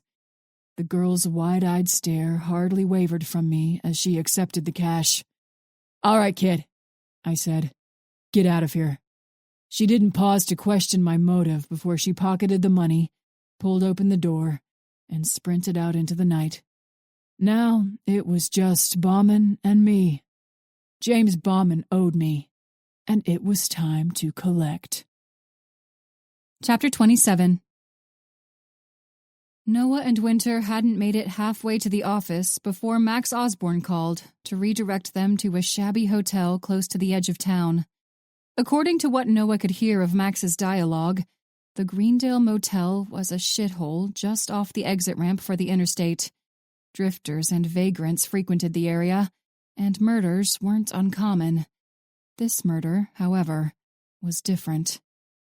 "The guy was killed sometime in the middle of the night.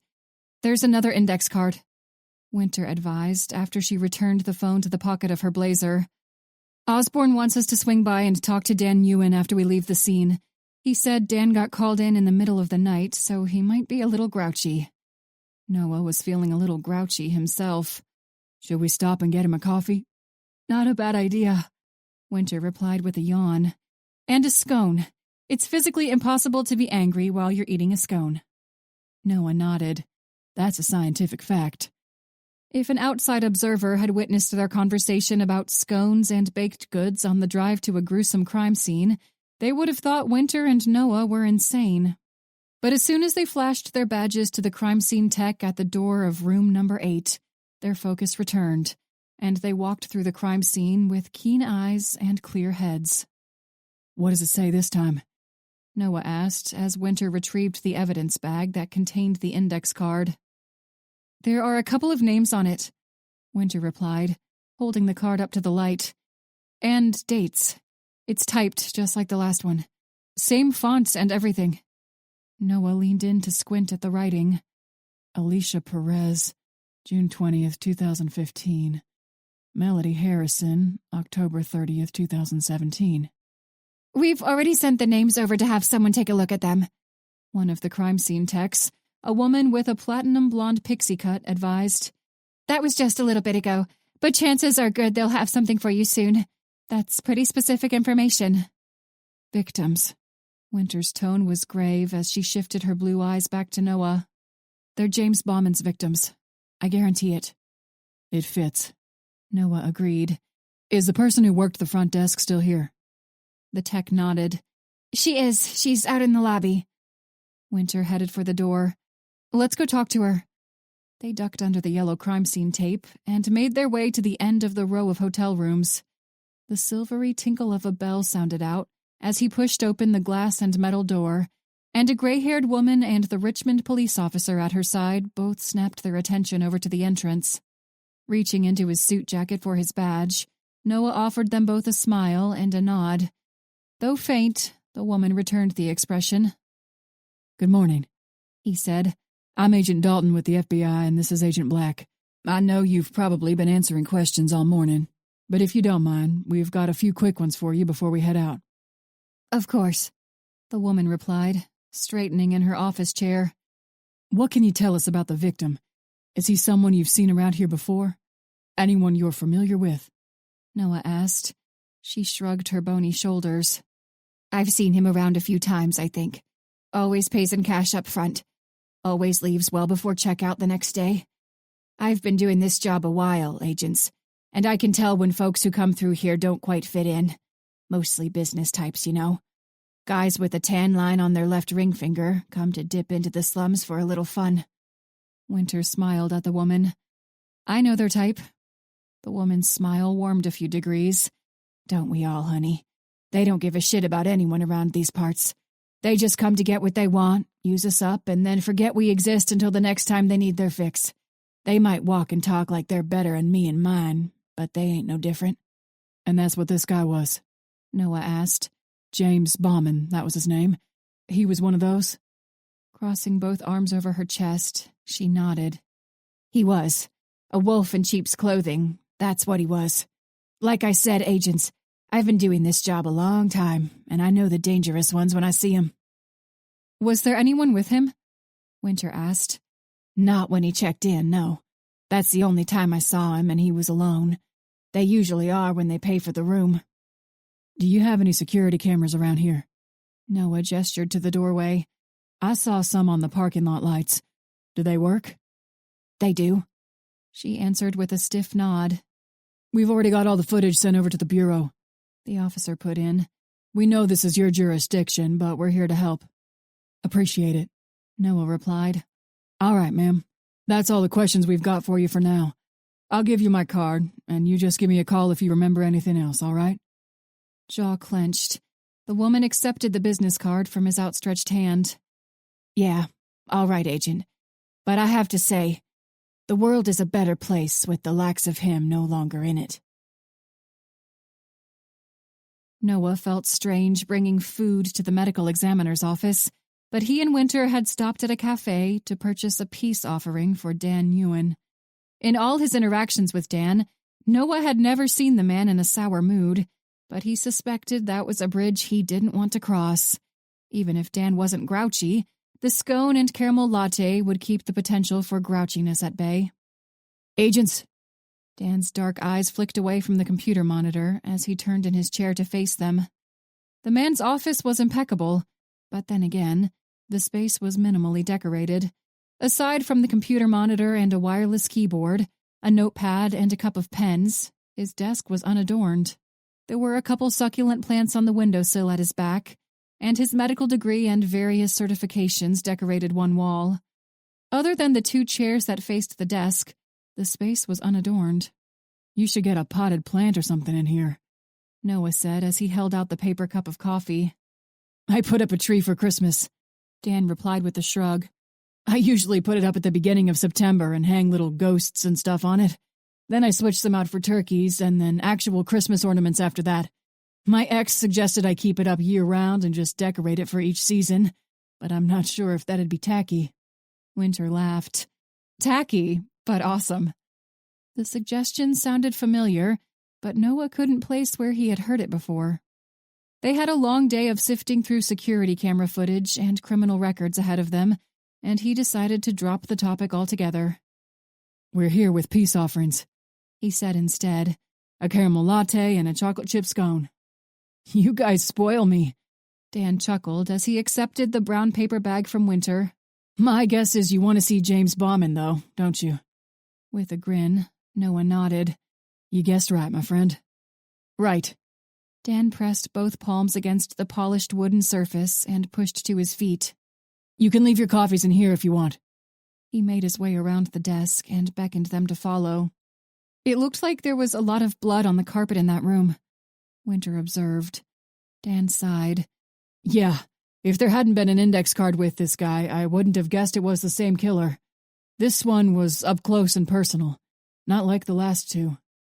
Serial killers vary, Winter said. They vary in how strict their ritual is and how many details they include in it. Same with the way they pick victims. Some serial killers will fixate on a certain appearance and age. Others fixate on a profession. And while a lot of them kill their victims the same way each time, there are some that just kill their victims without a real ritual. They're still serial killers since they're targeting a specific type of person, and the thought process is probably the same for each time they kill someone. Dan was nodding. Sounds about right. Like our killer here, Winter went on. He shot the first 3, and even though those 3 were pretty distinct from one another, they shared one common thread. For our guy, that's what he really fixates on. It's not about the way he kills them or what they look like, or their lifestyle, at least not for the most part. Even though Ben Ormond and Mitch Stockley were a lot alike, Tyler Haldane didn't really fit with them, at least not at first glance. Damn, Noah breathed, glancing over to her as they descended a set of steps. Did you get that from Parrish? She shook her head. No, from Autumn. We talked about it last night after you went home and went to bed. Shit, remind me not to do that anymore. She's right, Dan put in. Some serial killers are opportunistic and some are really methodical. They've all got rituals, they just vary in where they apply that ritual. For this guy, the only ritual is that he kills them. It's quick and clean. He doesn't kick their ass or torture them, doesn't sit down to have a long conversation, doesn't do anything sexual. He just kills them. He executes them. Noah surmised. Dan nodded as he pushed open a set of double doors. Exactly. Snatching a pair of latex gloves from a box on a stainless steel counter, they were bathed in a harsh fluorescent glow as Dan flicked on the remaining overhead lights. How did this guy die? Winter asked. They followed Dan to the silver exam table. As Dan pulled down the white sheet, his mouth was set in a straight line. For the first time, Noah thought he might have caught a glimpse of the man's irritability. Good thing we brought those scones, he thought. There aren't any other wounds, just the stab wound that killed him. Dan glanced up to them as he clamped one hand down on the dead man's shoulder to roll him to his side. With one gloved hand, he gestured to a single red slash. One incision, right here. Blade entered between the middle 2 ribs, sliced through the lung, and then nicked the bottom of his heart. Noah leaned in for a closer look. That's a little different than a bullet to the head. Yes and no, Dan replied, shrugging. There's one distinct similarity between this wound and the shots that killed Haldane and Ormond. Winter studied the ME. Which is? They're both indicative of elite military experience. Dan eased Bauman's shoulder back to the silver table before he pulled the sheet back up to cover his lifeless face. How so? Winter asked. And what do you mean by elite military? Special forces, Noah answered. Navy SEALs, Rangers, groups like that. With a snap, Dan removed the latex gloves and tossed them into a biohazard bin. Exactly. I wasn't a SEAL, but I was around enough of them while I was in the Navy that I picked up a few things. This stab wound, this was one of them. It's a technique that the special warfare factions of the military would use when they needed stealth.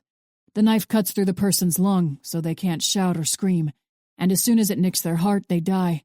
Usually they'd hold one hand down over the person's mouth, just to make sure they couldn't make a sound, just in case.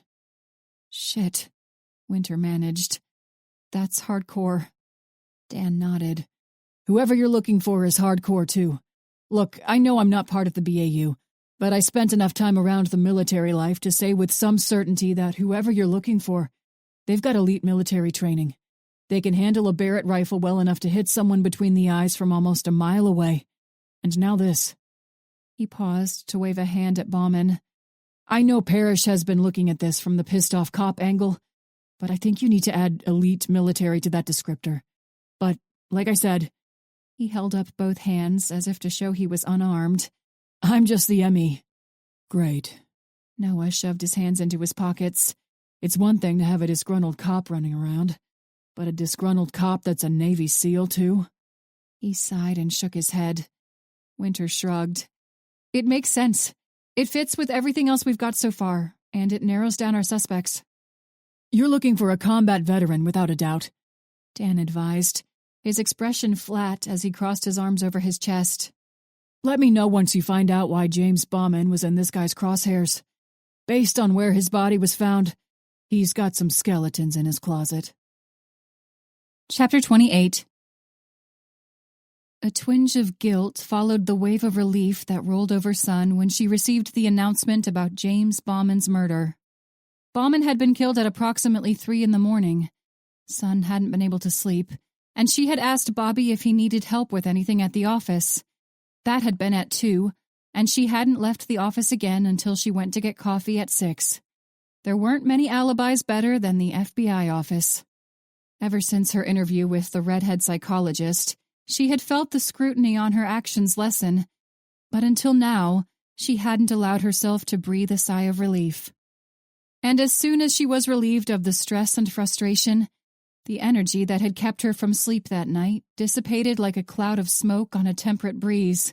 It was only 9 a.m, but she needed a damn nap if she wanted to be useful for the rest of the day.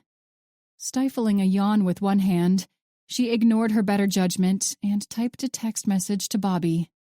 She knew he was still in the building, but she hadn't spoken to him in a couple hours.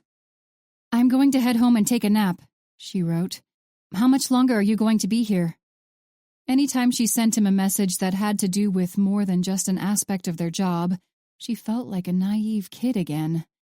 Sure, his wife had been cheating on him for more than a year, and sure, his marriage was over in all but name. But what in the hell was Sun doing? She was in uncharted territory, and she had lost her compass sometime after their first kiss. I was going to leave in the next half hour, he answered. Do you think I could get in on that nap? Something curled deep and low in her belly as she composed her succinct response. Of course. Good. I've got something I want to tell you, too. Good news.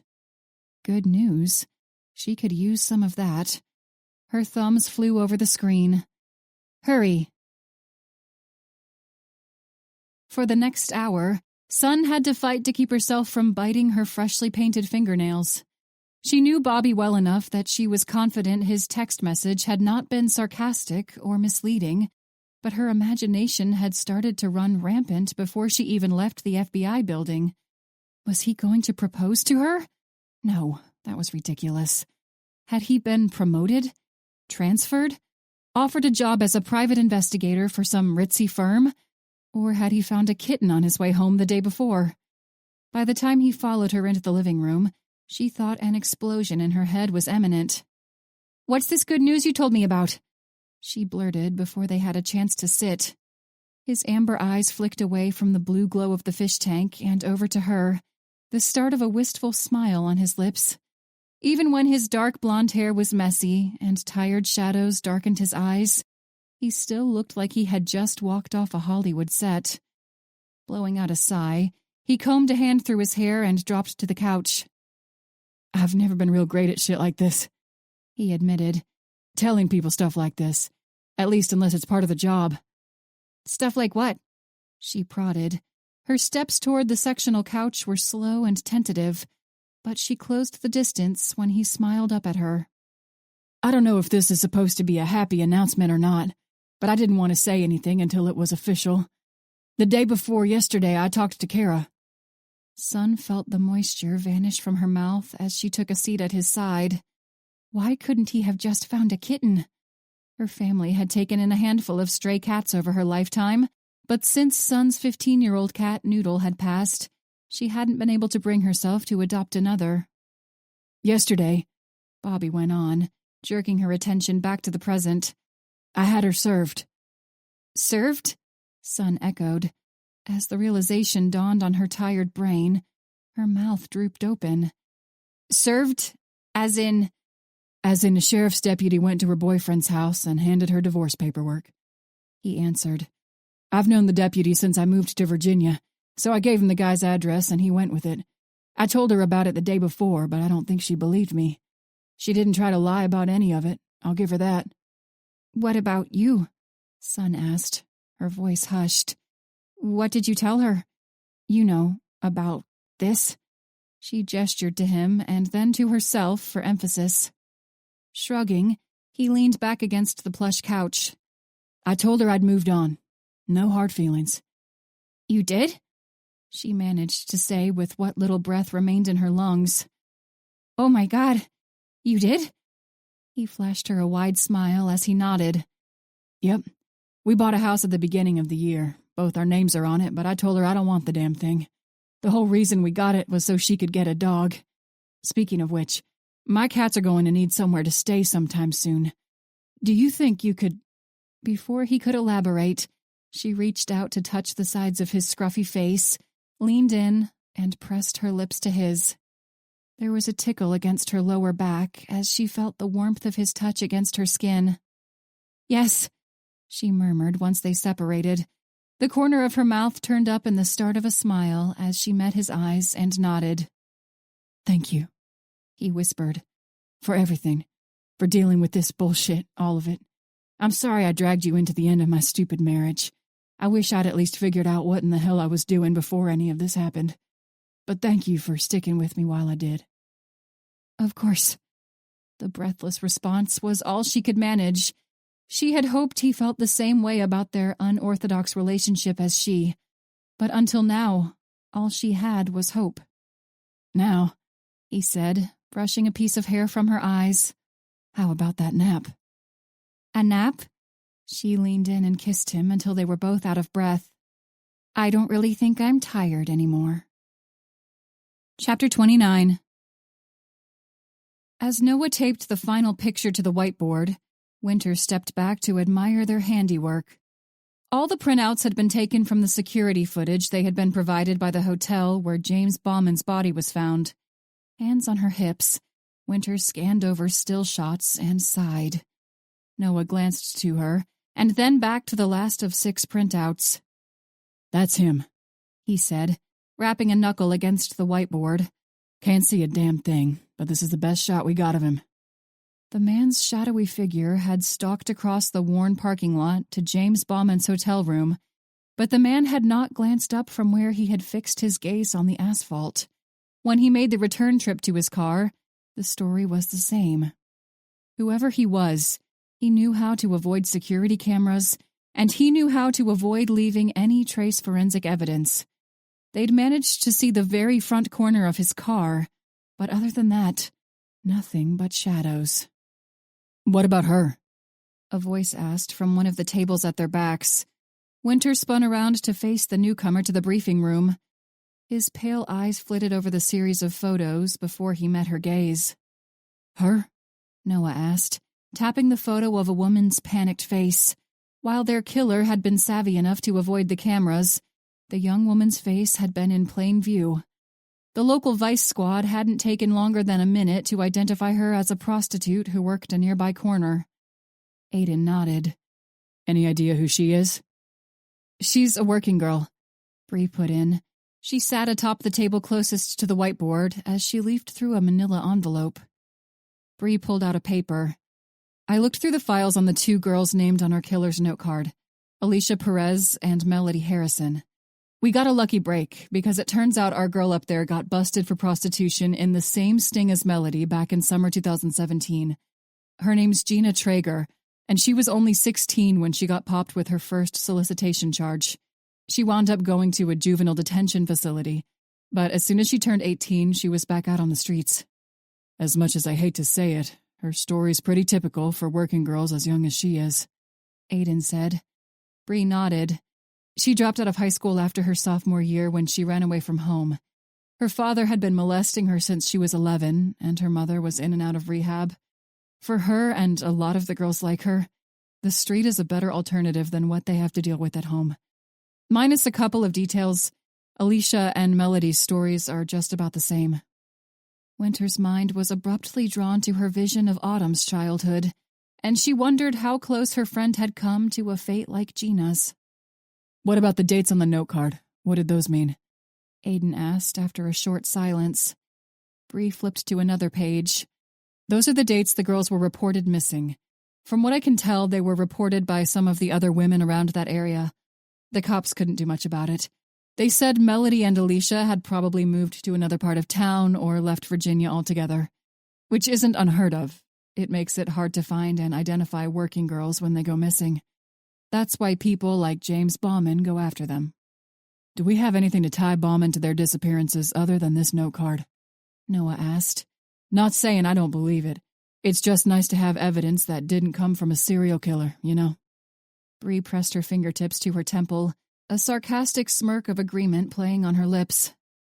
Bauman has a few priors, one for solicitation and one for domestic disturbance.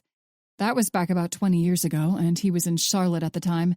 The victim dropped the charges, and that was the end of that. Noah's eyes were on the whiteboard. If he targeted working girls, there won't be nice, neat case files about it. That's why the Green River Killer got away with killing women for so long.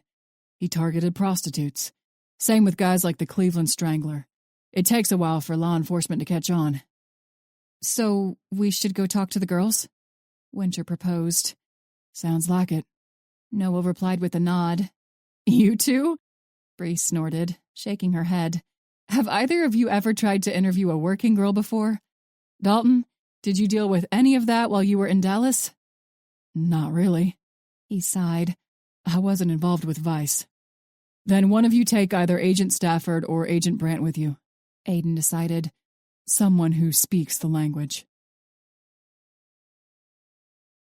Through the light cloud cover, Winter could see the faint glow of the sun as it hovered near the horizon.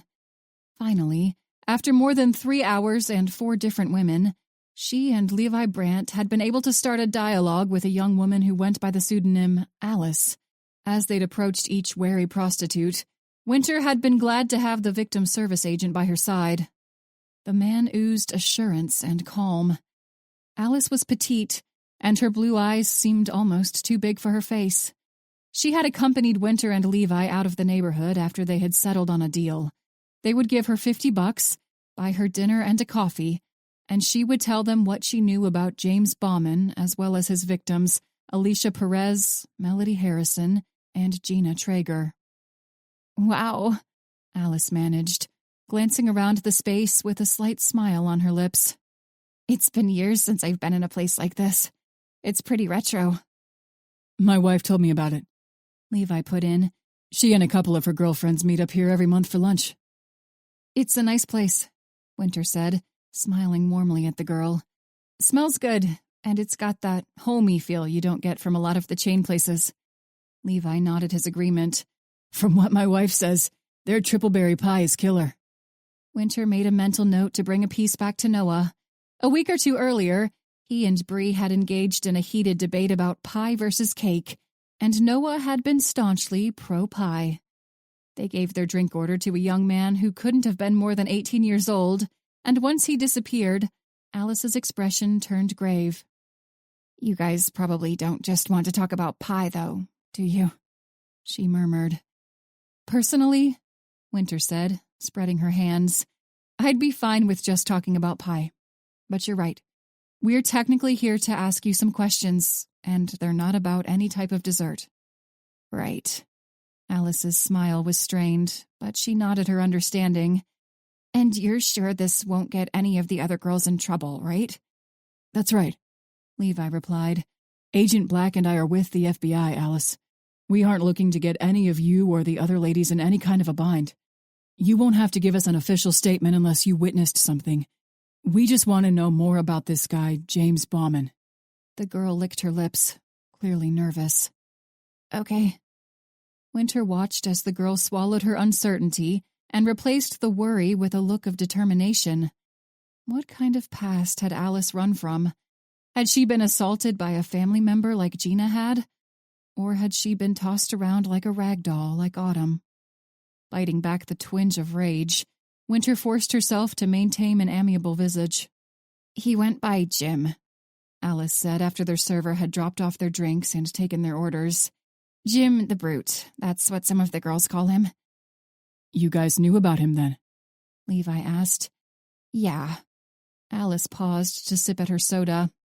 Big guy, burly, bearded, the whole thing. I only ever ran into him once, and I was lucky that one of the more experienced girls was there with me. He always offered a lot of cash, but Tony said that's how he tricked them. They'd see that wad of 20s and get tunnel vision. Tricked them, Levi echoed. What did he do to them?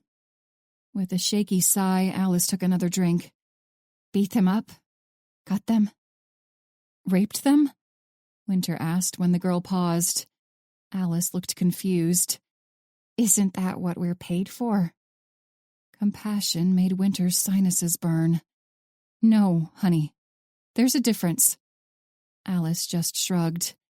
Anyway, it all depended on what kind of mood he was in, I guess. Some of the girls said he didn't do anything like that to them, but they still said he gave them the creeps. Why didn't you go to the cops? Winter blurted out the question and immediately wished she could take it back.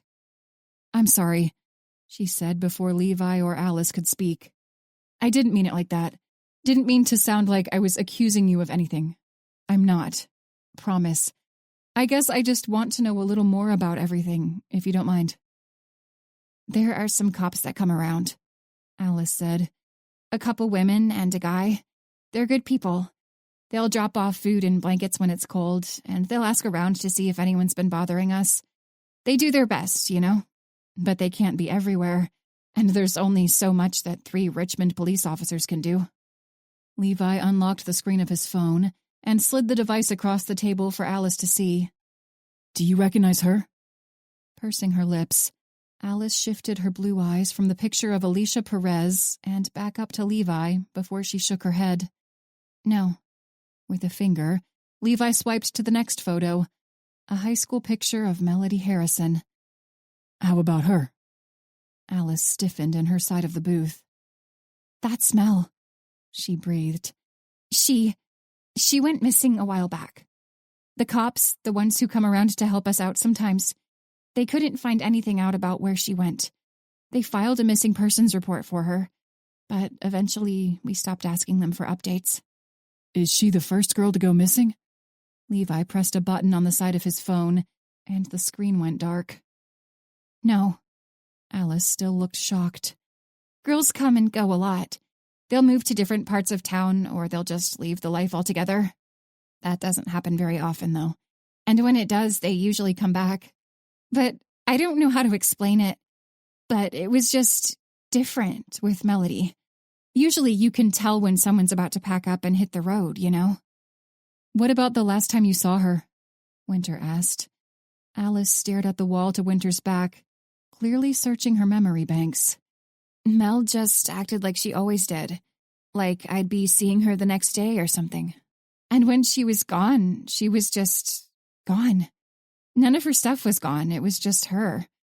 I mean, for shit's sake, she was only 17, you know? We never want to see girls like that out there. But when we do what we can to help them. We?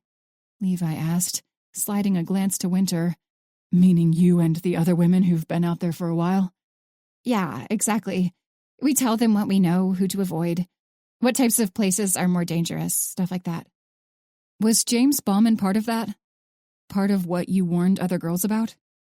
The shadows shifted along her throat as she swallowed. Yeah, he was. For the rest of their time at the diner, Winter and Levi tried to shift the discussion to a more lighthearted topic. Alice had taken a few classes at a community college when she was younger, and she had planned to transfer to VCU to study psychology.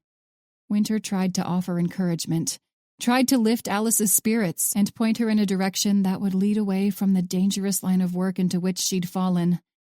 But regardless of Alice's smiles and nods, Winter knew the effort was futile. There was more at play in Alice's background than just financial trouble, and a few feel-good words from an FBI agent wouldn't be enough to make that turbulence disappear.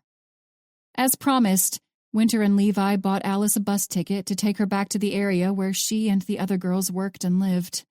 Winter gave her a business card, along with the usual spiel to either call or email if she remembered any other details that might help their investigation. As they waved goodbye to the young woman, Winter wasn't hopeful. Her heart ached for Alice and all the other young women and girls like her. But more than that, her heart ached because she knew she couldn't help them. She hadn't expected the sudden dejected feeling, but as she plodded toward the black sedan, she wanted nothing more than to go home and pour herself a stiff drink. Winter had taken on the task of driving them back to the office, and she had half a mind to drive them to a bar instead. As she pulled to a stop at a red light, she spotted a flicker of movement at her side. The red glow flashed on the screen of Levi's smartphone as he raised the device to his ear. Agent Brandt. A tinny voice replied to the curt greeting, but Winter couldn't make out their words. Yeah, that's her, he said. The caller rattled off another response, and Levi's eyes widened. You what? He snapped. You've got to be kidding me. She's a federal witness detective. And you booked her? What the hell is wrong with you? Whoa, Winter mouthed. She didn't envy the person on the other end of the line. I'll be there in 10. Why don't you use that time to pull your head out of your ass? She half expected Levi to toss the phone out the open window, but he clenched his teeth and swiped a thumb across the screen instead. Where are we going? Downtown, Levi grated. The Richmond PD just arrested the only witness who's ever seen our killer's face and lived. As it turned out, Levi and the detective who booked Gina Traeger had a history of disagreements. Detective Olson was the polar opposite of Levi Brandt. The man was short, rotund, and bald. Though Olson wore a navy blue suit and tie, he might as well have been dressed in a tracksuit when he stood beside Levi. Agent Brandt might not have been as perpetually well-dressed as Aiden Parrish, but the man had a sense of style. Winter stood on the sidelines as Levi pointedly explained to the precinct captain the reason for the Bureau's interest in Gina. What did you guys even pop her for? Though calm, Levi's tone was laden with condescension. Prostitution? A little bit of weed?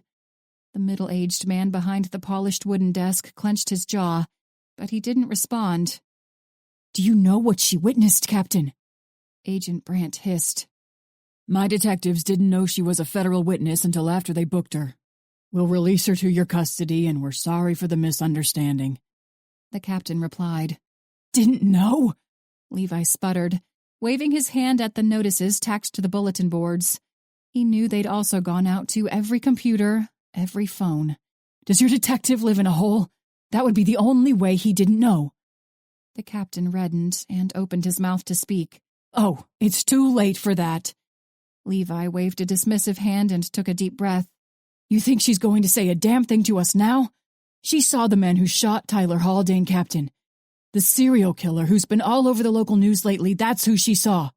And if you think she's going to cooperate with us now that you hauled her in here and charged her, then I'd like to know what planet you live on. The older man grumbled out another apology before he escorted them to the interrogation room with Gina Traeger. He advised them where they could find the necessary paperwork to take with them back to the Bureau to have her transferred to their custody once she could be officially released, and then he bade them a stiff farewell. So, wait, Winter said before Levi could reach for the doorknob. We can't even take her back to the office? Nope, Levi grated. We might have jurisdiction on this case, but we can't release someone after the local cops have charged them for a crime. The cops or the DA have to drop the charges, and that takes hours at best. Our hands are tied. Wow, Winter sighed. What a day. That's no kidding, he muttered. I doubt we'll get much from her, but we ought to at least give it a shot before they throw her in holding for the rest of the night. Winter nodded her understanding. The heavy door creaked as Levi pulled it open, and the woman seated at the rickety table took in a sharp breath at the sudden disturbance. Sorry, Levi said. We didn't mean to scare you. You're Gina Traeger, right? As the door latched closed, Winter and Levi pulled out a couple of metal chairs to sit across from the redhead. Who the hell are you? Her eyes darted back and forth between Winter and Levi. We're with the Federal Bureau of Investigation, Winter replied. For what felt like the 100th time that day, she flashed her badge. I'm Special Agent Black, and this is Special Agent Brandt. We're just here to ask you a few questions. You're not in any trouble with the FBI, Levi added, but we're following up something. He paused to slide a picture of James Bauman over to Gina. Narrowing her eyes at the picture, and then at them, She pursed her lips. What do you want? Do you know this man? Winter asked. Though the gesture was stiff, Gina nodded. I've seen him. Why? What did he do? He's dead. Levi's voice was flat. We know you didn't kill him. There was a touch of cautious relief on Gina's face, but she made no move to speak. We want to hear what happened when you went with him to the Greendale Motel, Levi said. And we know you were there, Gina. We have you on camera. We know you walked into room 8 for about 30 seconds, and then you ran back out.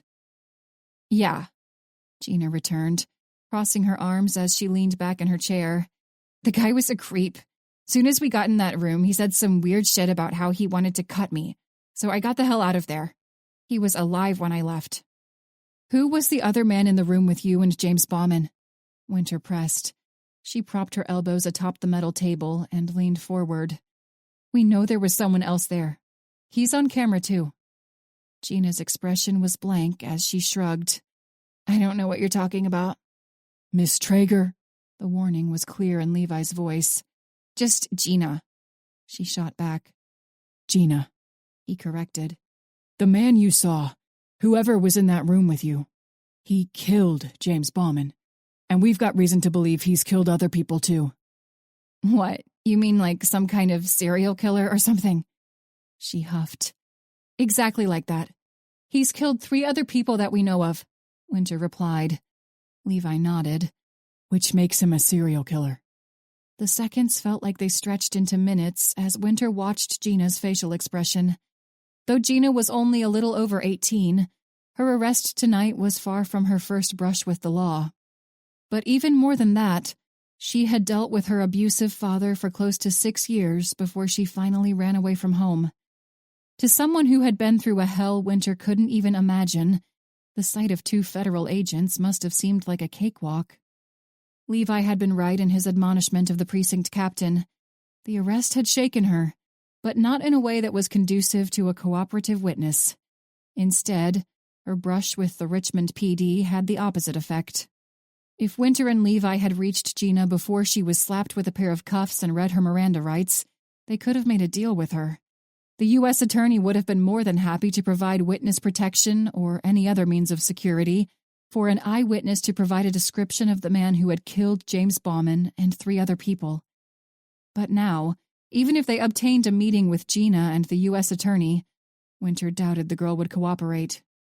If there was anything Winter had learned today, it was that the balance between law enforcement and the groups of people who survived on the periphery of society, people like Gina Traeger and Alice, was precarious at best.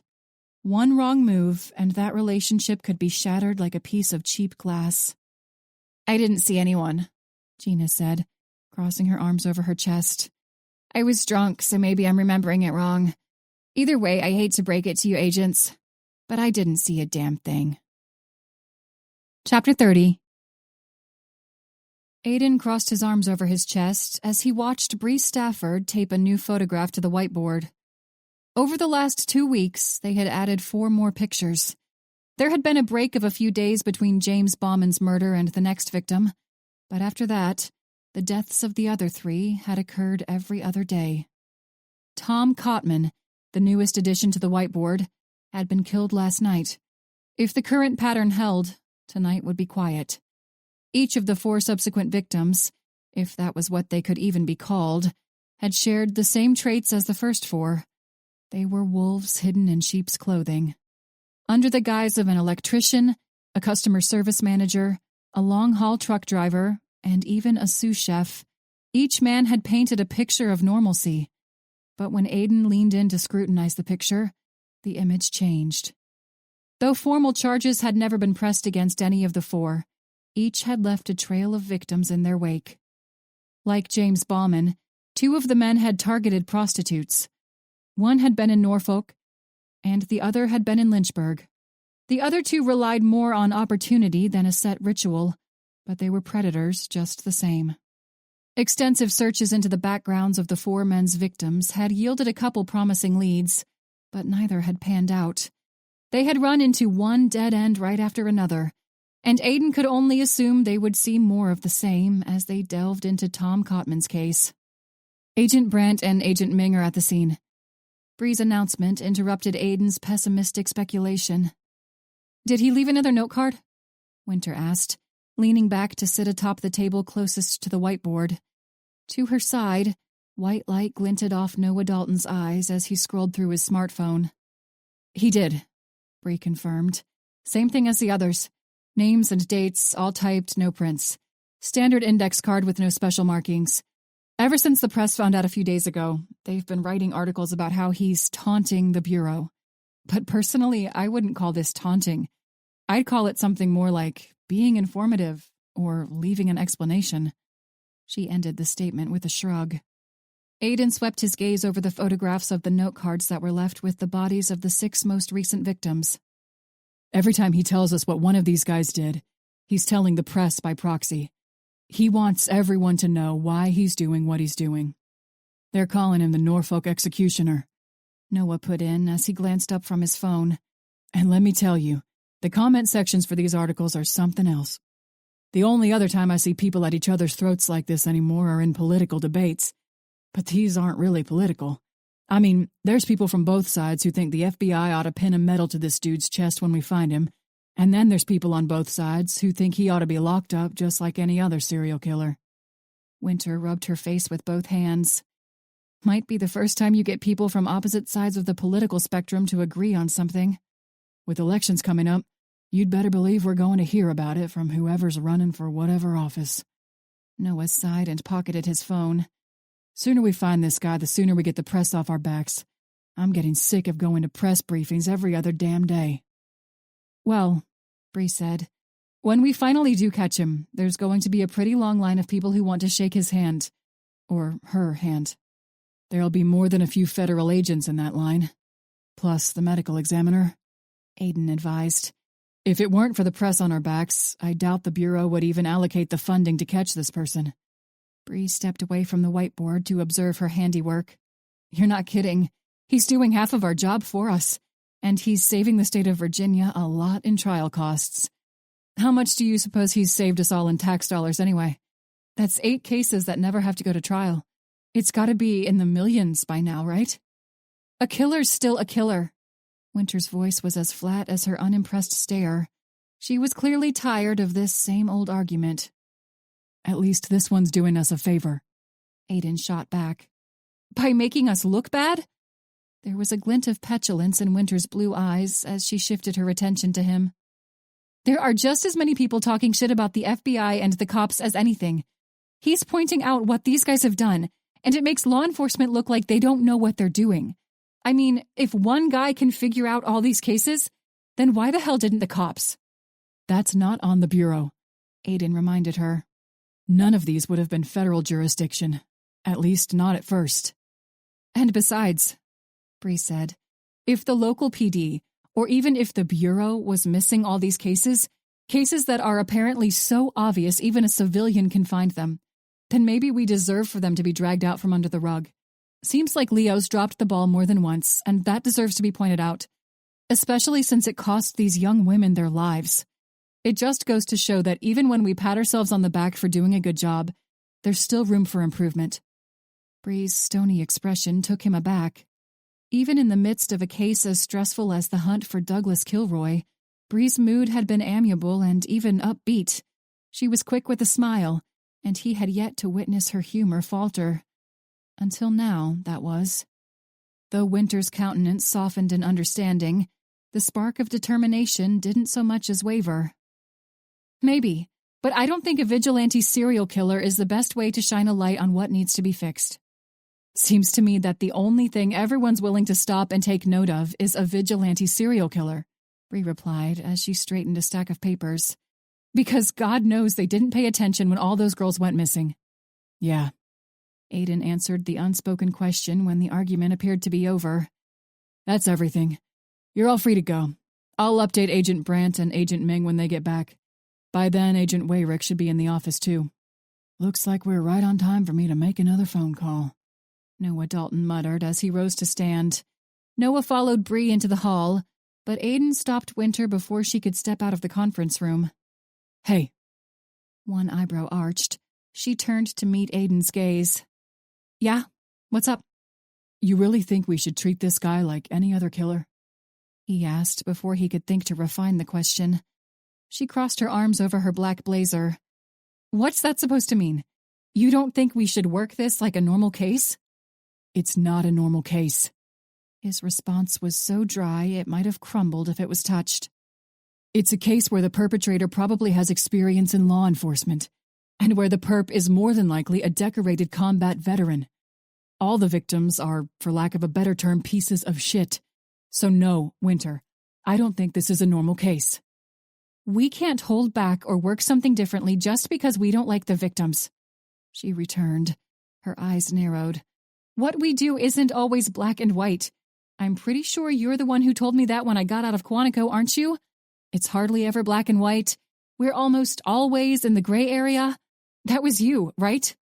Aiden narrowed his eyes. How is what he's doing any different from what you were gunning for during the Kilroy investigation? Hell, if Kilroy had been identified while this guy was around, we would have found his body next to a note card too. If there was one surefire way to grate on Winter Black's nerves, it was by mentioning Douglas Kilroy. But the difference is that I didn't do that. She bit back. I didn't go all cowboy and start murdering people. I pulled my head out of my ass and played by the damn rules, Aiden. Besides, if I remember right, I wasn't the only one who acted like a jackass during the Kilroy investigation, was I? He clenched his jaw at the candid observation. She wasn't wrong. And if I can control myself and keep myself from going rogue on the guy who killed my family, who raped and mutilated my mother, then I don't think it's too much to ask that someone else restrain their anger too. I know what you're going to say, Aiden. I've seen the profile, and I know you think that the killer went through something like that as well. And that's exactly what I'm saying. There's a right way and a wrong way to deal with all that pent-up aggression, and murdering people isn't the right way. Before he could offer another rebuttal, she turned on her heel and stalked out into the hall. He hadn't expected such a convicted stance from the same woman who had thrown morality to the wind to sniff out even a tentative lead on Douglas Kilroy. Apparently, he had misjudged her ideals. He had assumed she would fall in line with his assertion. After all, hadn't he been one of the main sources of her inspiration to join the Federal Bureau of Investigation in the first place? So much of her life had been modeled after her idolization of him that he assumed she would defer to his stance in a moral gray area. And until now, he had not even realized the bias through which he viewed Special Agent Winter Black. 6 months ago, he might have been disheartened by her break away from his expectation, but today he could find no such holdup. Today, the smirk that crept to his lips was born of pride. The emotion was alien to him, and he could only assume the sentiment was akin to what a parent might feel when their kid graduated with a perfect grade point average. He and Winter may not have shared the same view of the Norfolk executioner, but they shared one major trait. They didn't waver in their commitment to a given principle. He had taught her well. Chapter 31. I didn't like to think of myself as a serial killer, but that was exactly what the media had labeled me. The term serial killer evoked images of a man who had lost touch with reality, a man who killed for no better reason than the dirty thrill. Even though I was sure my actions wouldn't lead to a revolution, I picked my targets for a damn good reason. After I collected the debt they owed me and the rest of humanity, the world was a little less dark. Maybe I was technically a serial killer, but I preferred the term vigilante. At the least, the writers of all these damn articles could add vigilante in front of serial killer to differentiate me from scum like Ted Bundy, Richard Ramirez, or, more recently, like Douglas Kilroy. It was a good thing the feds had put down Kilroy. Otherwise, I would have had to find a way into prison to kill him myself. I hadn't been to Mass in an age, but I had been raised in a religious household. Until the day she died, my mother had been a devout Catholic, and her faith had gotten her through some hardships that most people could only imagine. She didn't gain her citizenship until I was already in the military, and there were more times than I cared to count where we were shielded from deportation by my mother's friends from church. Even though I might not have been devout like my mother, I knew the good that could come from religious communities. Every breath drawn by men like Douglas Kilroy, men who used their so-called faith to justify rape and murder, was a slap in the face to those communities. I glanced down to the crescent-shaped bow and arrow tattooed on the inside of my forearm to prime myself from the unsavory thoughts. Raking one hand through my hair, I unlocked my smartphone with the other. The photo that lit up the screen was old. There wasn't any silver sprinkled throughout my hair like there was now. Tina's dark, wavy locks had been pulled away from her face in a ponytail, but Evie's fell over her shoulders like it always did. The day we took that picture was still etched clearly in my mind, almost like it had happened yesterday, and not more than a decade ago. If Evie was still alive, she would be in college by now. Maybe she would have turned her obsession with Greek mythology into a degree in history. By now, she could have even been a graduate student. Evie was the reason for the tattoo on my arm. She had been in 7th grade, and their history class spent an entire semester on ancient Greece and Rome. Evie was already a Greek mythology buff, so it was no surprise that she hadn't learned much new material from the course. I could still remember the day she came home, and huffed about how the teacher had glossed over the story of the goddess Artemis. "I'm sorry, girls," I murmured to the photo as I sat in the empty living room, dropping my face into my hands. Even I wasn't sure why I made the apology. I knew it wasn't my fault that Tina's brother, Brian, had crept into Evie's room that summer. But I don't think Tina ever realized that it wasn't her fault, either. For some fucked up reason, Tina's parents blamed me, but Tina only ever blamed herself. We thought we were such a great family when we offered that prick a room to stay for a few months so he could get back on his feet financially. We thought we had done a good deed, thought we had stepped in to help someone who needed it. But all we had done was lead a predator to his prey. He was down on his luck at the time. His wife of 5 years had filed for divorce, and they had been in the midst of a vicious custody battle over their 2 children. A custody battle that, thankfully, the children's mother won. I came back on leave over the 4th of July that year, and the atmosphere in the house felt off. I wrote it off as change, but I should have trusted my gut. I should have dug deeper, should have asked the right questions, should have made it clear to my little girl that even though I would be across the Atlantic for the next few months, I was still just a phone call away. Then again, if I could travel back in time, I knew exactly what I would do. I wouldn't hesitate, wouldn't second-guess myself, wouldn't wait until after that scum had killed my little girl. Before he could lay another finger on Evie, I'd slit Brian's throat from ear to ear. I would still dismember his body and bury the parts in 5 different Texas fields, but I would do it sooner. That was why I did this. I killed men like Ben Ormond, Tom Cotman, and Mitch Stockley so that another mother and father wouldn't have to face the same pain. I killed those men so they couldn't hurt anyone else, though they had done their share of damage by the time I got to them. Like the saying went, it was better late than never. Tonight, I had another debt to collect. Chapter 32. Matt Lewin, age 43, was murdered in his home late last night. Noah hardly suppressed a groan as Bobby Wayrick recited an early morning news article. Authorities believe Lewin was allegedly killed by the same person who has been involved in 8 other murders over the past 6 months. Bobby went on as he leaned back in his chair. "Hold on, y'all. We haven't even gotten to the good part yet." Noah linked his fingers behind his head. "The good part?" "That's right, Agent Dalton." Bobby chuckled. For emphasis, he waved his phone at the small gathering before he began to read. "The killer, also known as the Norfolk Executioner, has amassed a cult-like following in his short tenure as a serial killer. Sources indicate that Matt Lewin was targeted due to reports of his alleged attraction to underage girls." "Wait," Winter interjected, her blue eyes wide. "What? How the hell do they know that and we don't? I didn't see anything like that in Lewin's file."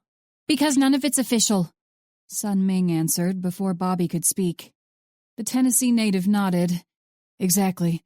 They don't need probable cause to put something in an article. They get it on decent authority, and if they slap the word alleged on it, they can publish it wherever the hell they want. Only thing you risk for them is their credibility, and if they're really unlucky, maybe a libel lawsuit. As Noah glanced back to the front of the room, Max Osborne cleared his throat.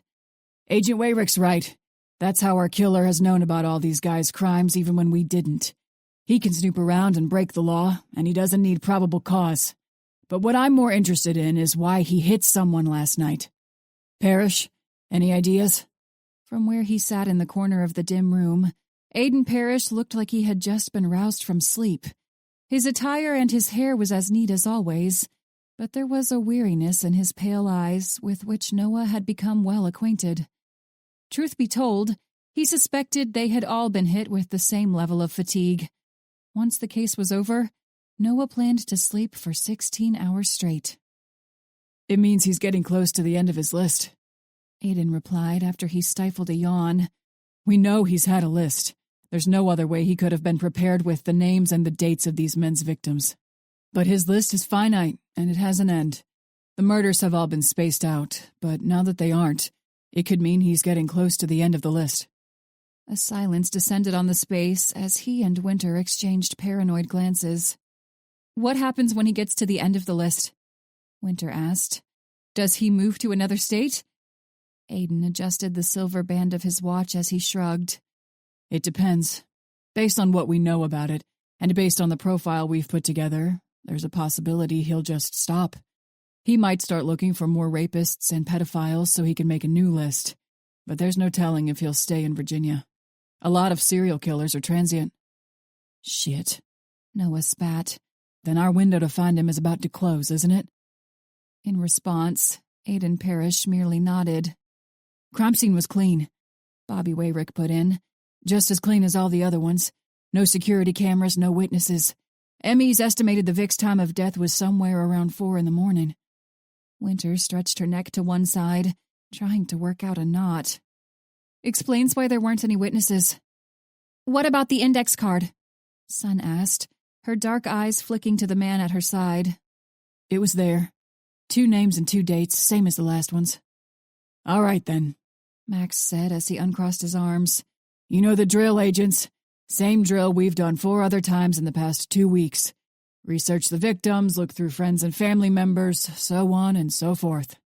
By now, the fact that the killings were impersonal had been well established, but the lack of forensic evidence meant there were no alternative leads to pursue. None of the men who had been killed shared any social or professional connections, and virtually, the only common thread among them was their penchant for abusing women and girls. So far, each name typed on the index cards had led them to a woman or girl who had been forgotten, whose file had been dropped into the cold case catalog. But that was only if the police had investigated their disappearance or assault in the first place. Though almost all the so-called victims had killed at least once, there were only a couple who could be classified as serial killers: Ben Ormond and Mitch Stockley. James Bauman had killed 2 underage prostitutes, but his motive had been the desire to avoid the potential for a statutory rape charge. The concept of irony must have eluded the asshole. The remainder were run-of-the-mill predators, if there was such a thing. Noah had learned over the past 2 weeks that the majority of sexual assaults were perpetrated by a small number of repeat offenders. Statistically speaking, chances were good that once a person committed a rape, they would offend again, especially if they hadn't ever been caught. And until now, none of the Norfolk executioner's victims had been caught. As Noah stepped into the hall, the light sensation of a hand on his shoulder jerked him out of the musings and back to the present. He barely suppressed a surprised jump as he snapped his head to the side. "Hey," Winter said, a faint smile on her lips. "Sorry, didn't mean to scare you." It's all right. He waved a dismissive hand before he was forced to stifle a yawn. At this time of day, it's pretty easy to do. "I hear that." She leaned against the doorframe. "You want to go take a coffee break before we get started with our telemarketing for the day?" With a groan, He scratched his scruffy cheek. I think that's pretty much a requirement anymore, darling. Do you think we could write this off on our taxes? She asked. As a work-related expense, you know? Seems to me like coffee is pretty critical to us doing our jobs.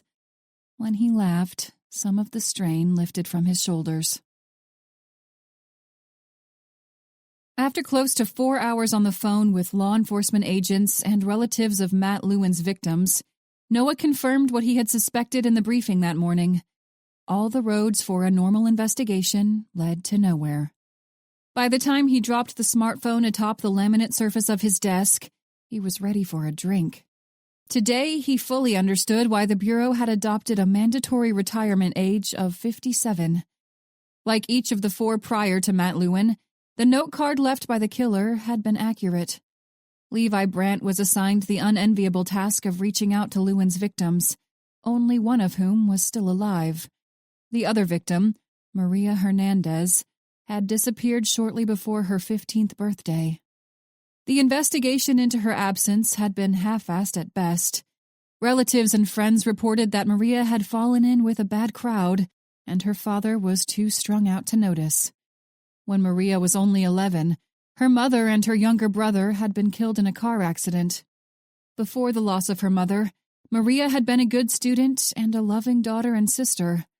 Her parents were divorced, and her father was uninvolved in her and her brother's life, but by all accounts, Maria's mother had more than picked up the man's slack. The little family wasn't wealthy, but they had been happy. That all changed when Yolanda Hernandez's little Honda sedan had been hit by a drunk driver in a Lincoln Sports utility vehicle. The man in the expensive SUV had survived, but Yolanda and her son were pronounced dead at the scene. Almost all Yolanda's family still lived in their native El Salvador, so custody of Maria had been granted to her drug-addicted father. For a short time, the man cleaned up his act, but the charade didn't last.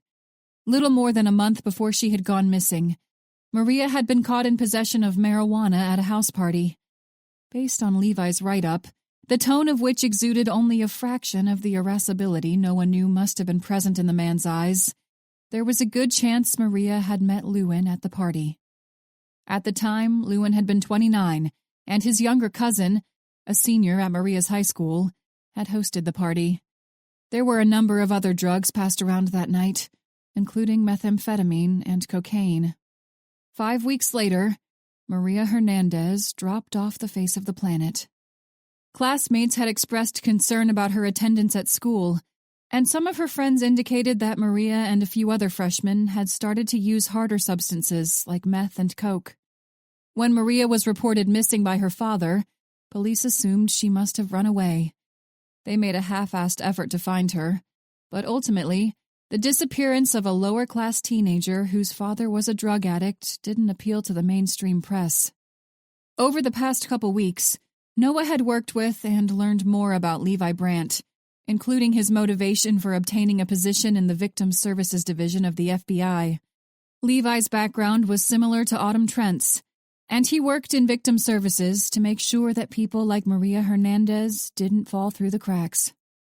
Levi was a good man and a damn fine agent, but if Noah was honest with himself, the man was scary as hell when he was mad.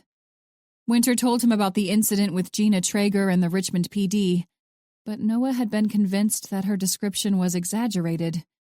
Some people swore a lot when they were angry, and some had difficulty focusing themselves enough to form comprehensive statements, but not Levi. Agent Brandt was as articulate when he was pissed as he was when he was calm. According to Bree, Levi would have made a good mob boss.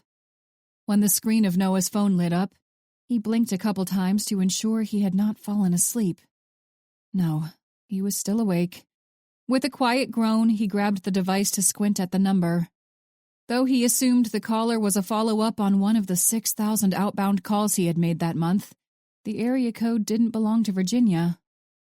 A Texas area code, he muttered to himself. Maybe his mom or his sister had gotten a new phone number, he thought. Either way, his curiosity was piqued, and he swiped the green key at the last second. "This is Agent Dalton." "Agent Dalton," a man drawled in response.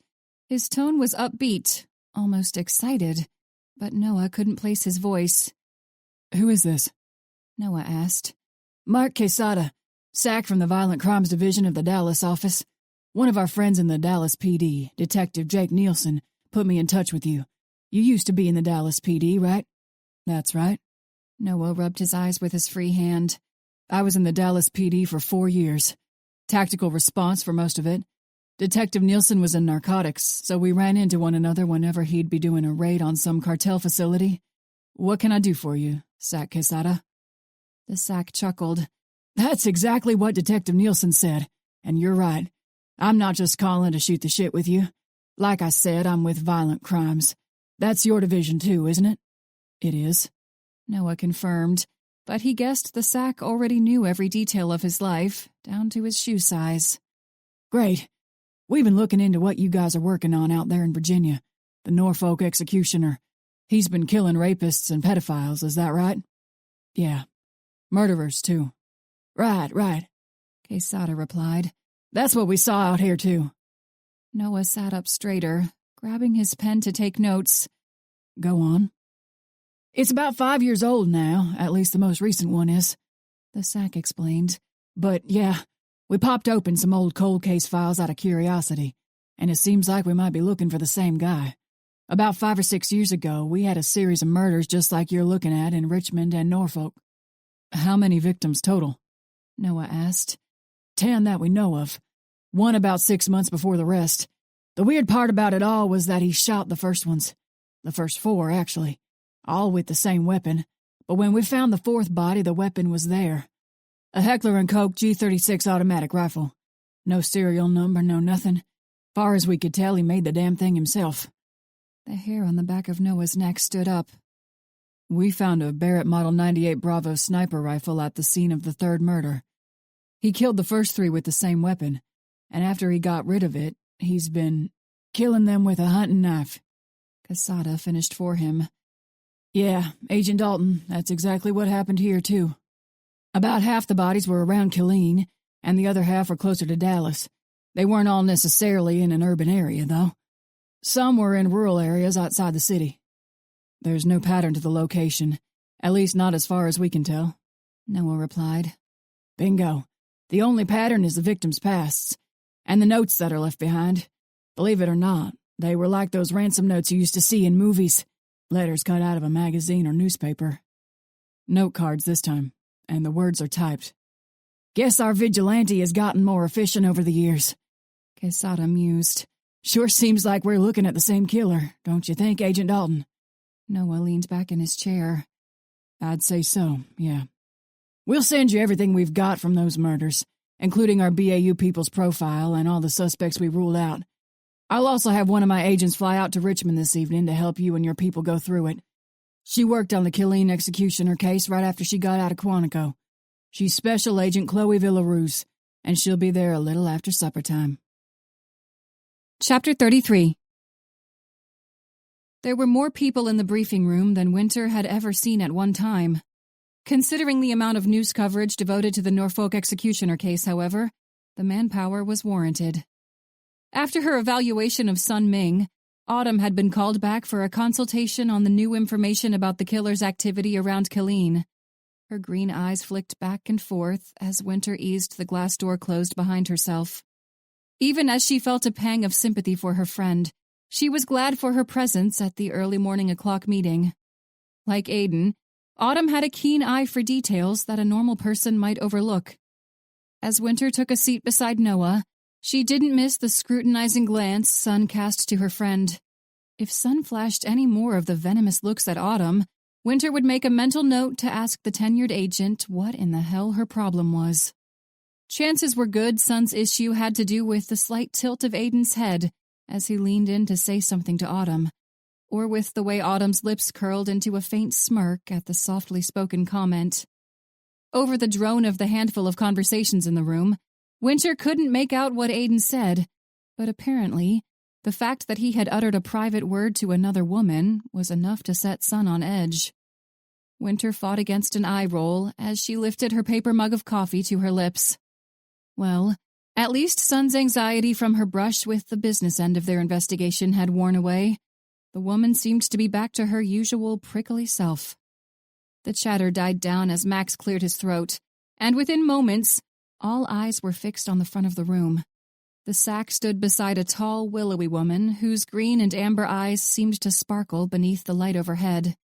She had pinned her ebony hair back in a neat ponytail, and she held a black leather jacket in one arm. When Winter glanced over to Noah, she felt as if a hand might have constricted around her throat. The corner of his mouth had turned up into the start of a smile, and there was an unmistakable glint in his eyes. Brushing a stray piece of hair from her face, Winter swallowed against the tightness in her throat and forced her focus back to Special Agent Chloe Villaruz. She hardly heard a word the woman said. A chasm had opened up in Winter's mind, and the pit of darkness threatened to swallow her whole. Stomach in knots, the burn of bile in the back of her throat, Winter went through the perfunctory motion of note-taking as Max talked them through the murders that had occurred 5 years earlier around Dallas, Texas. When she looked down to read over what she had written, all the material felt new. She could hardly recall hearing the words she had scrawled, much less writing them. She was in one of the most important briefings so far in her career, and her thoughts would not stay put. Her gaze was fixed on Max, but all she could see was that damn look on Noah's face. As she paused to consider her visceral reaction, she wasn't so sure she could label the sentiment as jealousy. That's what she should have felt, wasn't it? Was that what a normal woman would have felt if they watched their friend, a friend who they had begun to view in an entirely different light, gawk at an attractive woman? Had Noah even gawked?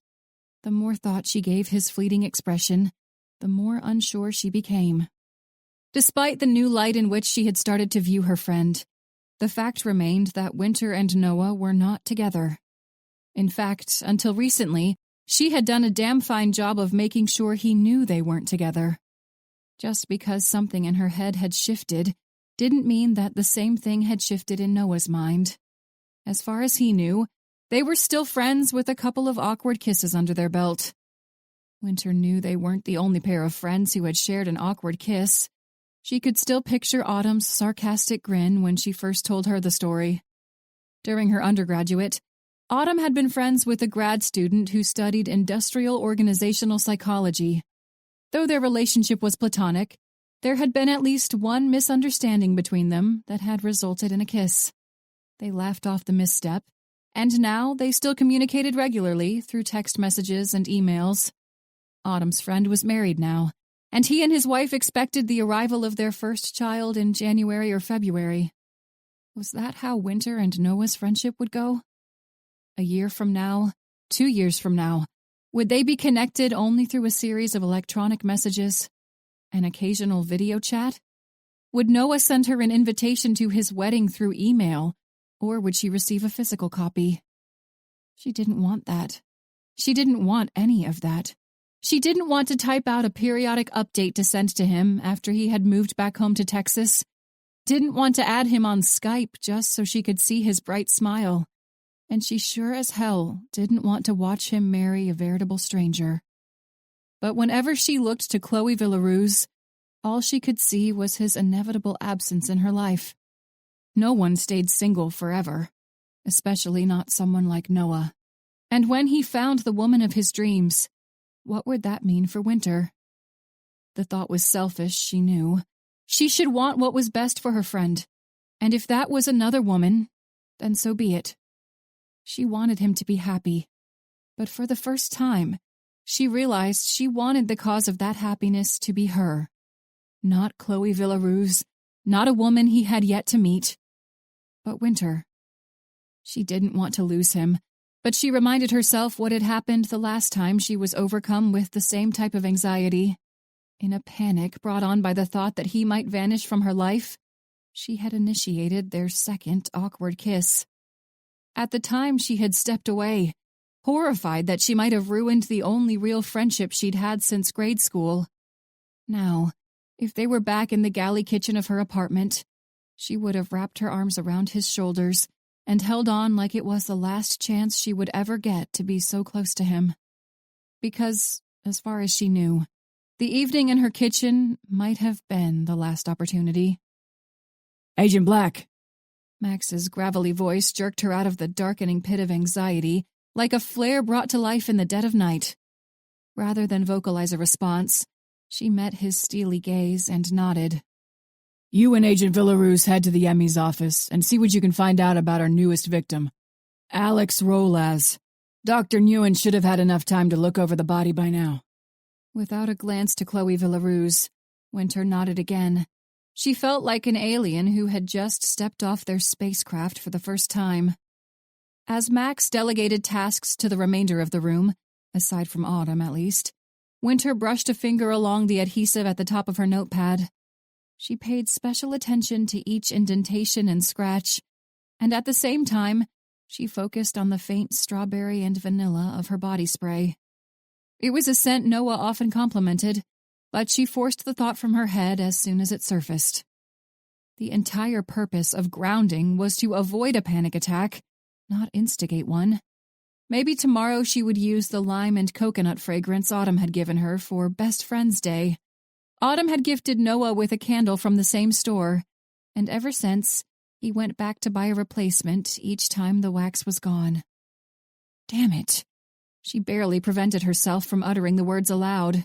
Grounding didn't work when every damn thought led her back to the person she was trying to forget. Thanks again for coming by, Dr. Trent, she heard Max say when she managed to focus her hearing. No problem, Autumn replied.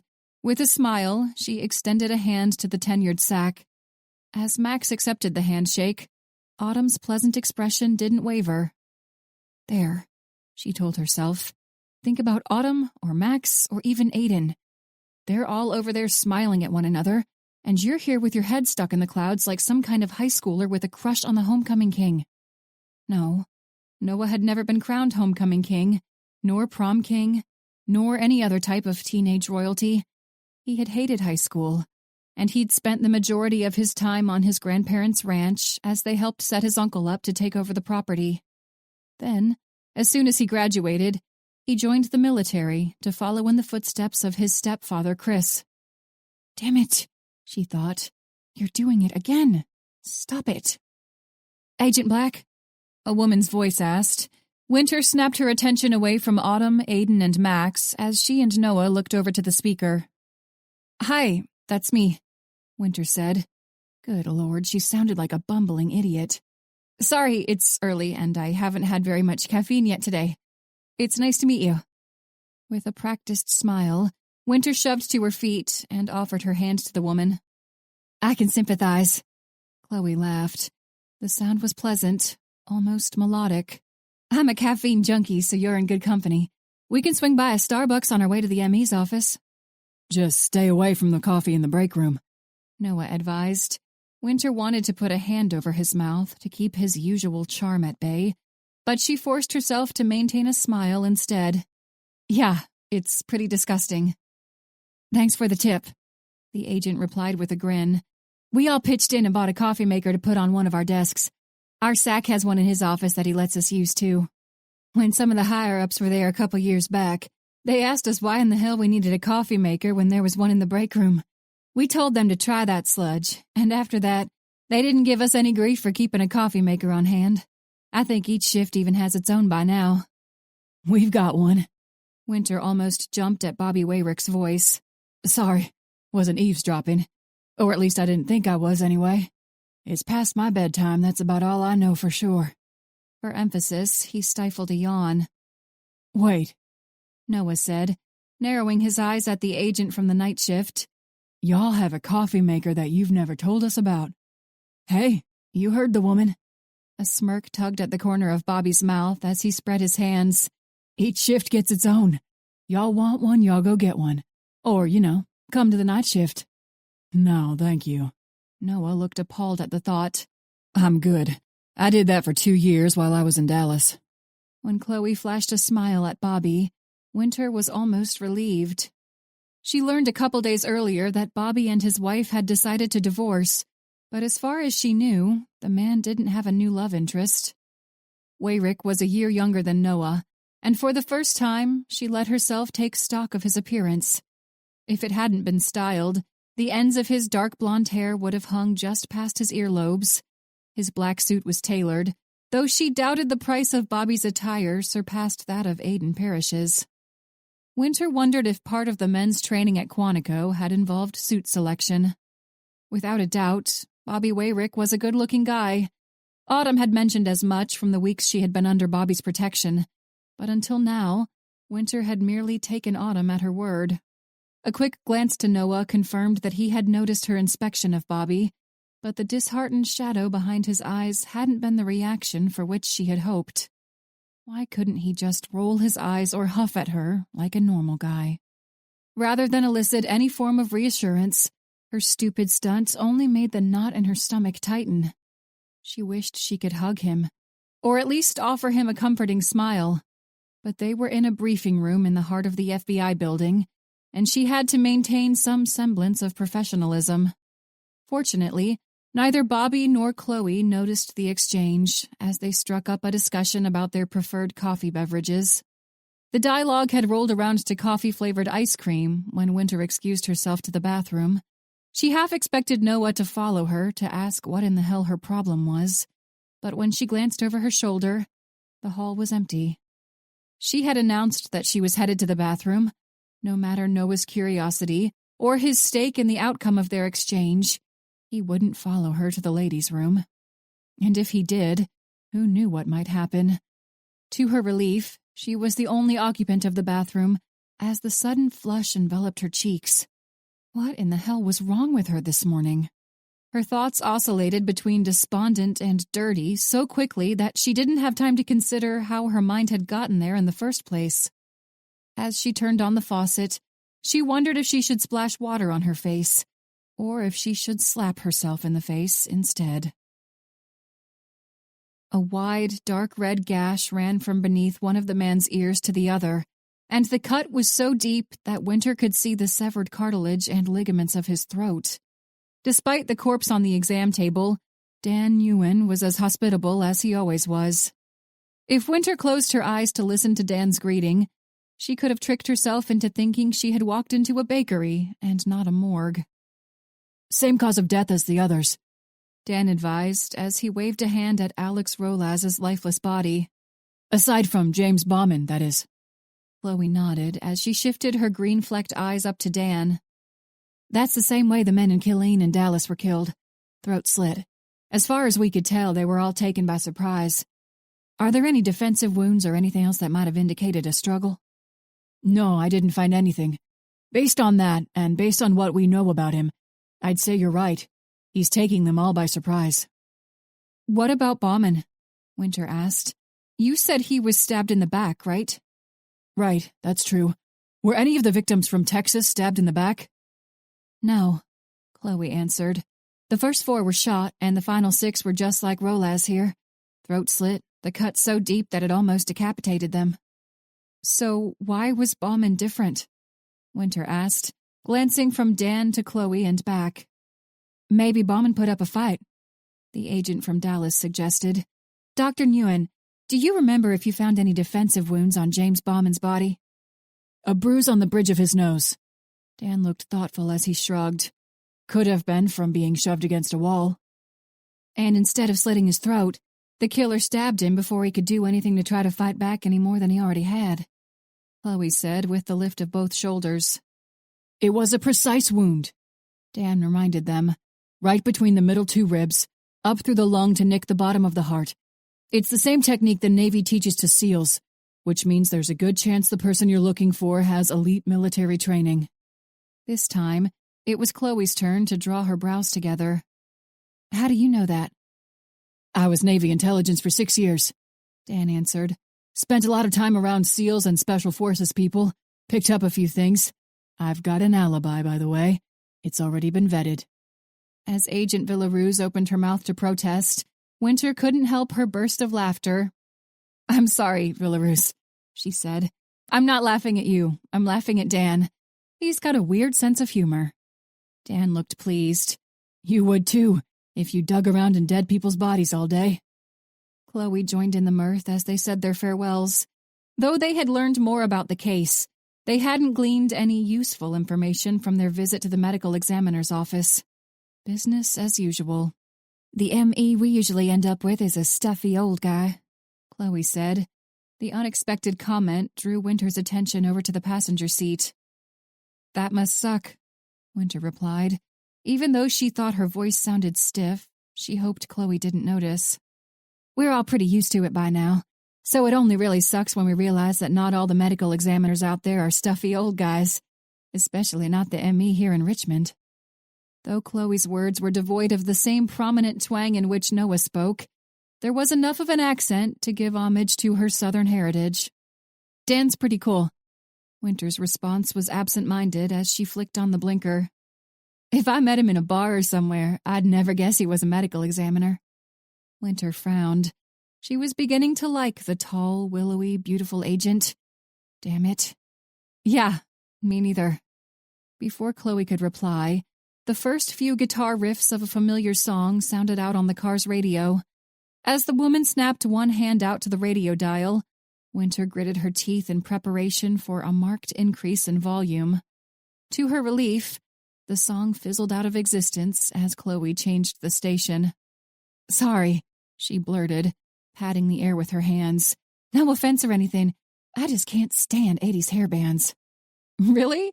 Winter laughed. Me either. Thank God, Chloe sighed. I don't know what it is, maybe it's something in the water, but all the guys in the Dallas office just love hairbands. It drives me absolutely batshit. I'm always the one who offers to drive because I want to be in charge of the radio. I don't give a damn if we listen to AM talk radio, but we sure as hell ain't going to listen to that hellacious screeching. Not if I'm driving. Hell no. NPR. Winter glanced to the other woman and shrugged. That's what I'll throw on sometimes. Usually the local rock station doesn't play a lot of hair bands, but for some reason they sure love Motley Crue. With a groan, Chloe leaned back in her seat as she shook her head. I'm so glad that Nirvana and grunge music killed the hairband era. I don't think I'd be able to function in a place pre-1991. That's what killed hairbands? Winter flashed Chloe a puzzled look. I had no idea.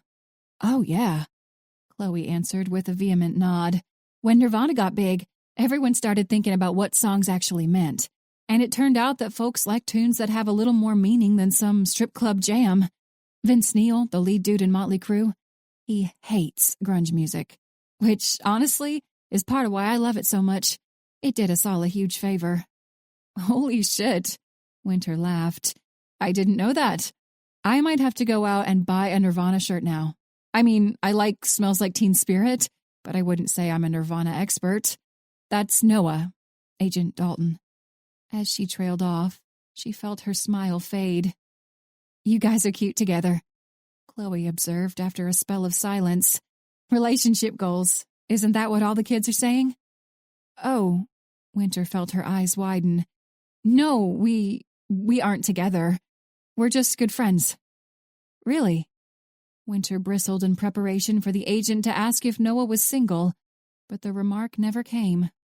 That's too bad, Chloe replied instead. What about your ME? Is he single? Dan?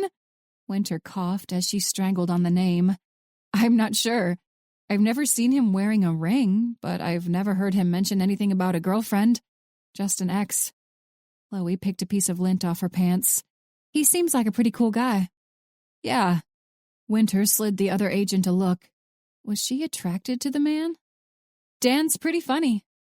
Winter smiled and considered what else she could say to build Dan up in Chloe's mind. After all, if Chloe's attention was fixed on Dan, then it wasn't fixed on Noah. For the love of... What sort of childish nonsense had wriggled into Winter's head anyway? Better yet, how in the hell was she supposed to get rid of the childish nonsense? Another awkward kiss in the kitchen? Her fingers gripped the steering wheel so hard they began to hurt. She was seriously driving herself crazy. Was it because she no longer had the preacher to focus on? Was it because she was doing her damnedest not to think of her lost baby brother? For someone with enhanced intuition, she didn't have a clue when it came to herself. Maybe she didn't have to do this by herself. It was a strange thought. She had become so accustomed to facing all life's challenges on her own, she had all but forgotten that Noah wasn't her only friend. If anyone would be able to shed light on Winter's predicament, it was Autumn Trent. Chapter 34. School had only been back in session for a few weeks, and Emma Olmsted had already decided to stay late after volleyball practice. Her friends on the team laughed and shook their heads, but Emma reminded them that she was a junior this year. College was right around the corner, and if Emma wanted to make it through Virginia Tech with a degree and without a lifetime of student debt, she had to be at the top of her game. The girls' volleyball coach, Irene Spring, was out on maternity leave for the next few months, but she had still put Emma in touch with a recruiter from Virginia Tech. If Emma kept up her performance, she was all but guaranteed a full-ride scholarship and a spot on the Virginia Tech volleyball team. As much as Emma enjoyed volleyball, her dedication was for practical reasons more than any real desire to play the game at a high level. Her parents had divorced when she was young, and they both maintained blue-collar jobs to support their families. Emma's mother had recently explained the concept of paycheck to paycheck, and the realization that it was how her parents survived was a dose of reality. Now, Emma was determined not to strain her parents' finances, and that meant she had to make her own way into college. Coach Spring was a feisty woman with a sharp sense of humor and the uncanny ability to laugh at herself. Emma and almost all the other players loved her, and their affinity for their coach was no small part of what made them such a cohesive team. But with Irene on leave to look after her first child, they were stuck with the assistant coach, Marco Yar. Mr. Yar was the 10th grade biology teacher, but even the pirate jokes hadn't taken long to wear thin when Emma was in his class. The guy was a creep. Brushing the wayward strands of curly hair from her face, Emma glanced around the spacious gymnasium as she thought of Mr. Yar. She half expected to see him in a corner, his beady little eyes trained on her every move. When she didn't spot the balding creep, she trotted across the polished floor to scoop up a volleyball. Though she had intended to stay until 7 to practice her serve, the glowing screen of her smartphone advised her it wasn't even 7:15. Goosebumps raised on her arms. It was time to go. She had a volleyball at home, and she would drag her little sister to the park with her to practice if she had to. Her mom worked the night shift as the manager at a diner not far from their house, and the responsibility to look after her 12-year-old sister fell on Emma 6 days out of the week. At first, she had hated the babysitting duty, even though Jenny was asleep for almost the entire time their mom was gone. Ever since Jenny hit her growth spurt, however, she and Emma had found games and activities they both enjoyed. Of course, volleyball was one of their shared interests. Was that really why Emma had chosen to stay after school? Had she really decided to subject herself to the perpetually creepy Marco Yar just because she didn't want to hang out with her little sister? At the thought, she snorted aloud. She was used to Coach Spring, not Mr. Yar. When Coach Spring was around, Emma could stay late to ask for advice and pointers. With Yar, on the other hand, Emma was loath to ask just about anything. When she first told her mom about the weird feeling she got around Mr. Yar, her mom had dismissed the vibe as some type of hormone-driven paranoia. Emma had been a freshman at the time, and their family was brand new to the school district. By the end of that school year, Emma had heard more than her fair share of stories about the creepy coach. Like her mom, she had dismissed the accounts as outlandish at first, but there were too many of the rumors for them all to be false. Marco Yar was new to the district as well, and word in the rumor mill was that a girl at his previous school had gone missing right before he moved to Richmond. Then, there was the way he looked at Emma's teammates when he didn't think anyone was watching him. Despite her parents' divorce, Emma's life had been good, but she knew the predatory glint in the man's eyes the second she saw it. A handful of Emma's classmates had quit the team, and whenever they were asked for the reason for their departure, they would get nervous and change the subject. But as sure as Emma was that Marco Yar was a rapist and a predator, she didn't reveal the breadth of the situation to her mom. If she did, Mom would pull her off the team, but only after she went for Yar's throat, figuratively or literally. Each was a distinct possibility with Amber Olmsted. Emma didn't hide the ugly truth from her mom because she was worried that her ire would be a source of embarrassment. She hid the secrets about Marco Yar because she couldn't get a scholarship for volleyball if she wasn't on the damn team. With one hand clamped down on her phone, Emma dropped the ball into a plastic container. As she picked her way past the bleachers and to the hall, she felt like she was walking in the midst of a minefield. At any second, the shadows might explode into motion to carry her off into the bowels of the school. Once she was past the rickety wooden bleachers, she trotted down the hall to the girls' locker room.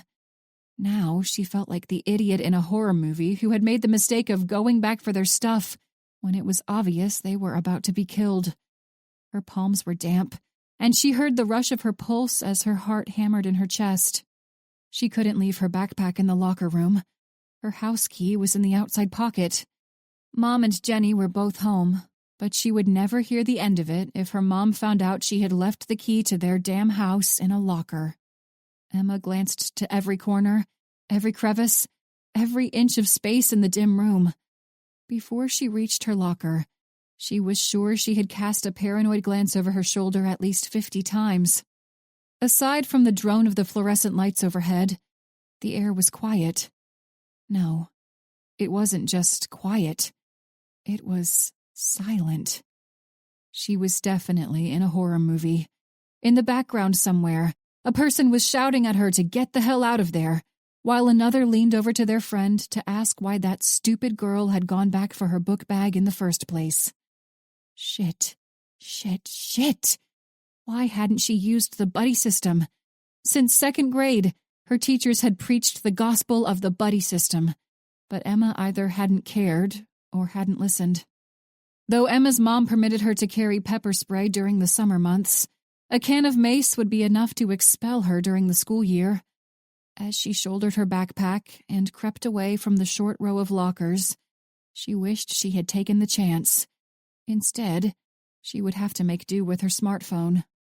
She dared a glance down to the screen, only long enough to type in the PIN, then another to tap the phone icon, and finally, a third to type the numbers 911.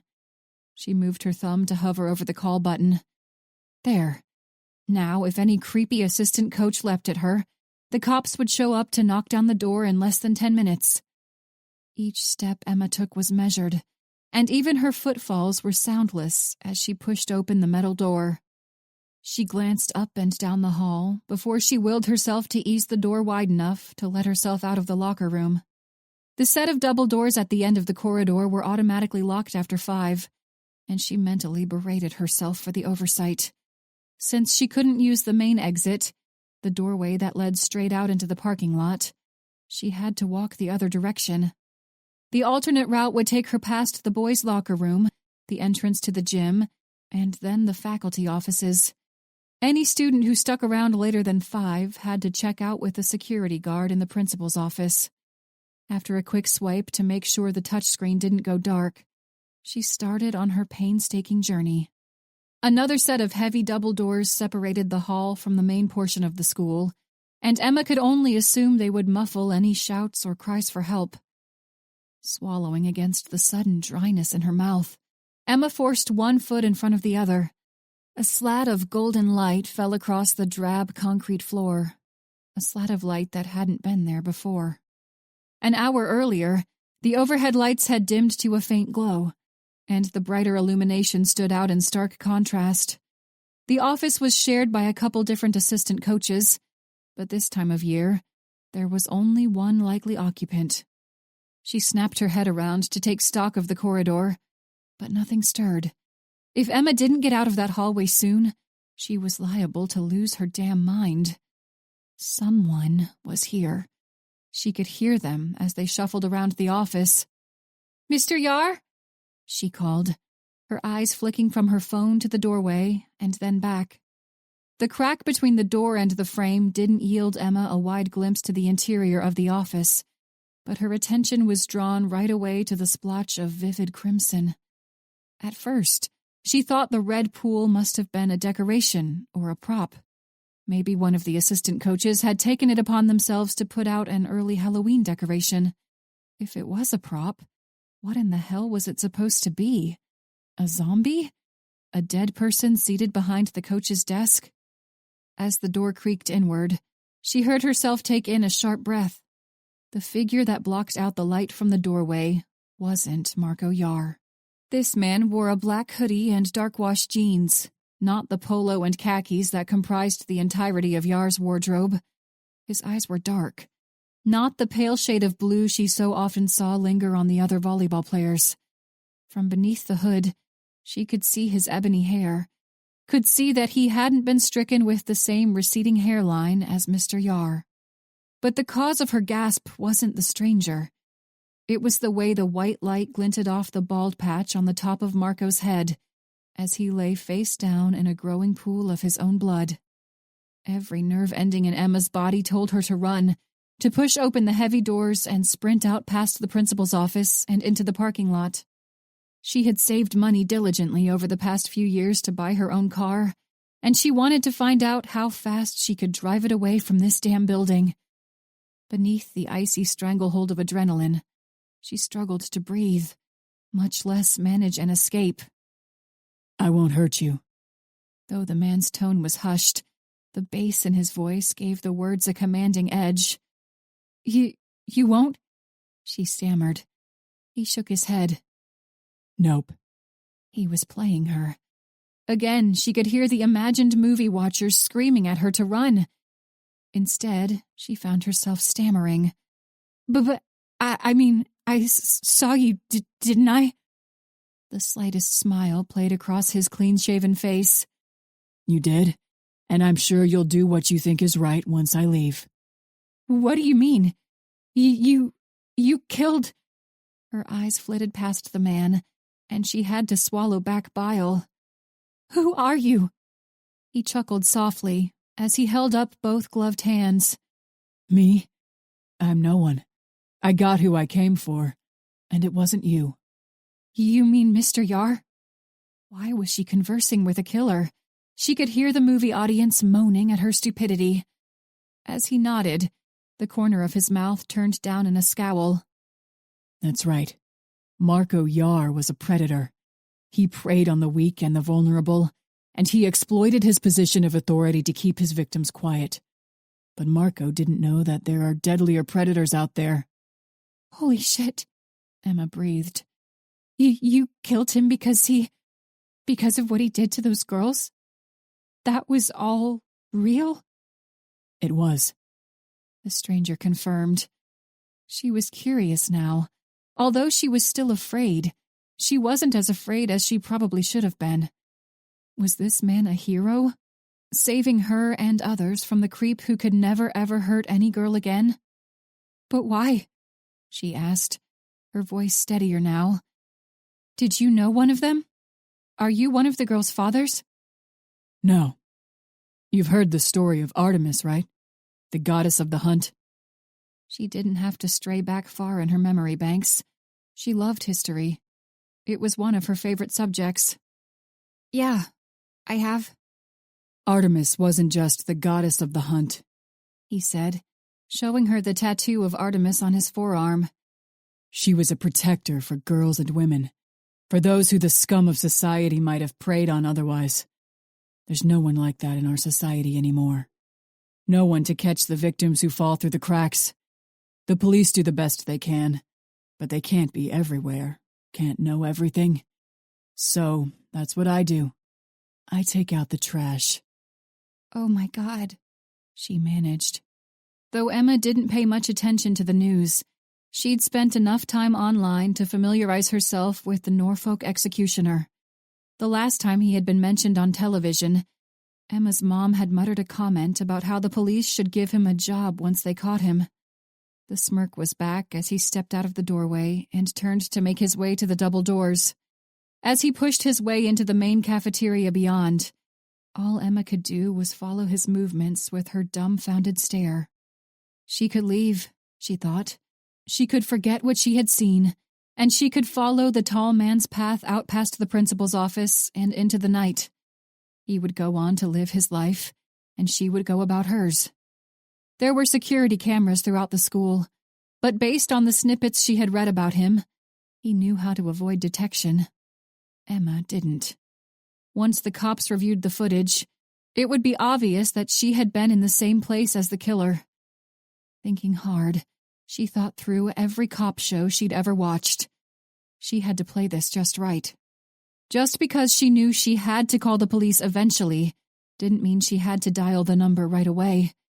After all, she had just witnessed the tail end of a murder. Sinking to the floor, she began to wail. She was traumatized, after all. Chapter 35. Noah had been stretched out on his couch when he got the call from Max Osborne. After he asked Max to repeat himself a couple times, he leapt to his feet to get ready to leave. Winter was at Autumn's apartment, and he called her on his way out the door to advise that they had another witness. She had just finished a call with Max, and the SAC had given her the same option to stay home or come to the office that he had offered Noah. Bobby Wayrick, Sun Ming, Miguel Vasquez, Max Osborne, and Chloe Villaruz were already at the FBI building, and Winter suspected there would be too many agents left to sit around and twiddle their thumbs. Her assessment was accurate, and Noah mulled over her words even as he sped through a yellow light. Based on what Max had told him, Sun was in charge of questioning the witness once her parents arrived. On a good day, the woman came across with the same level of hospitality he would expect from a cactus. And on a bad day, her demeanor was closer to a stick of dynamite.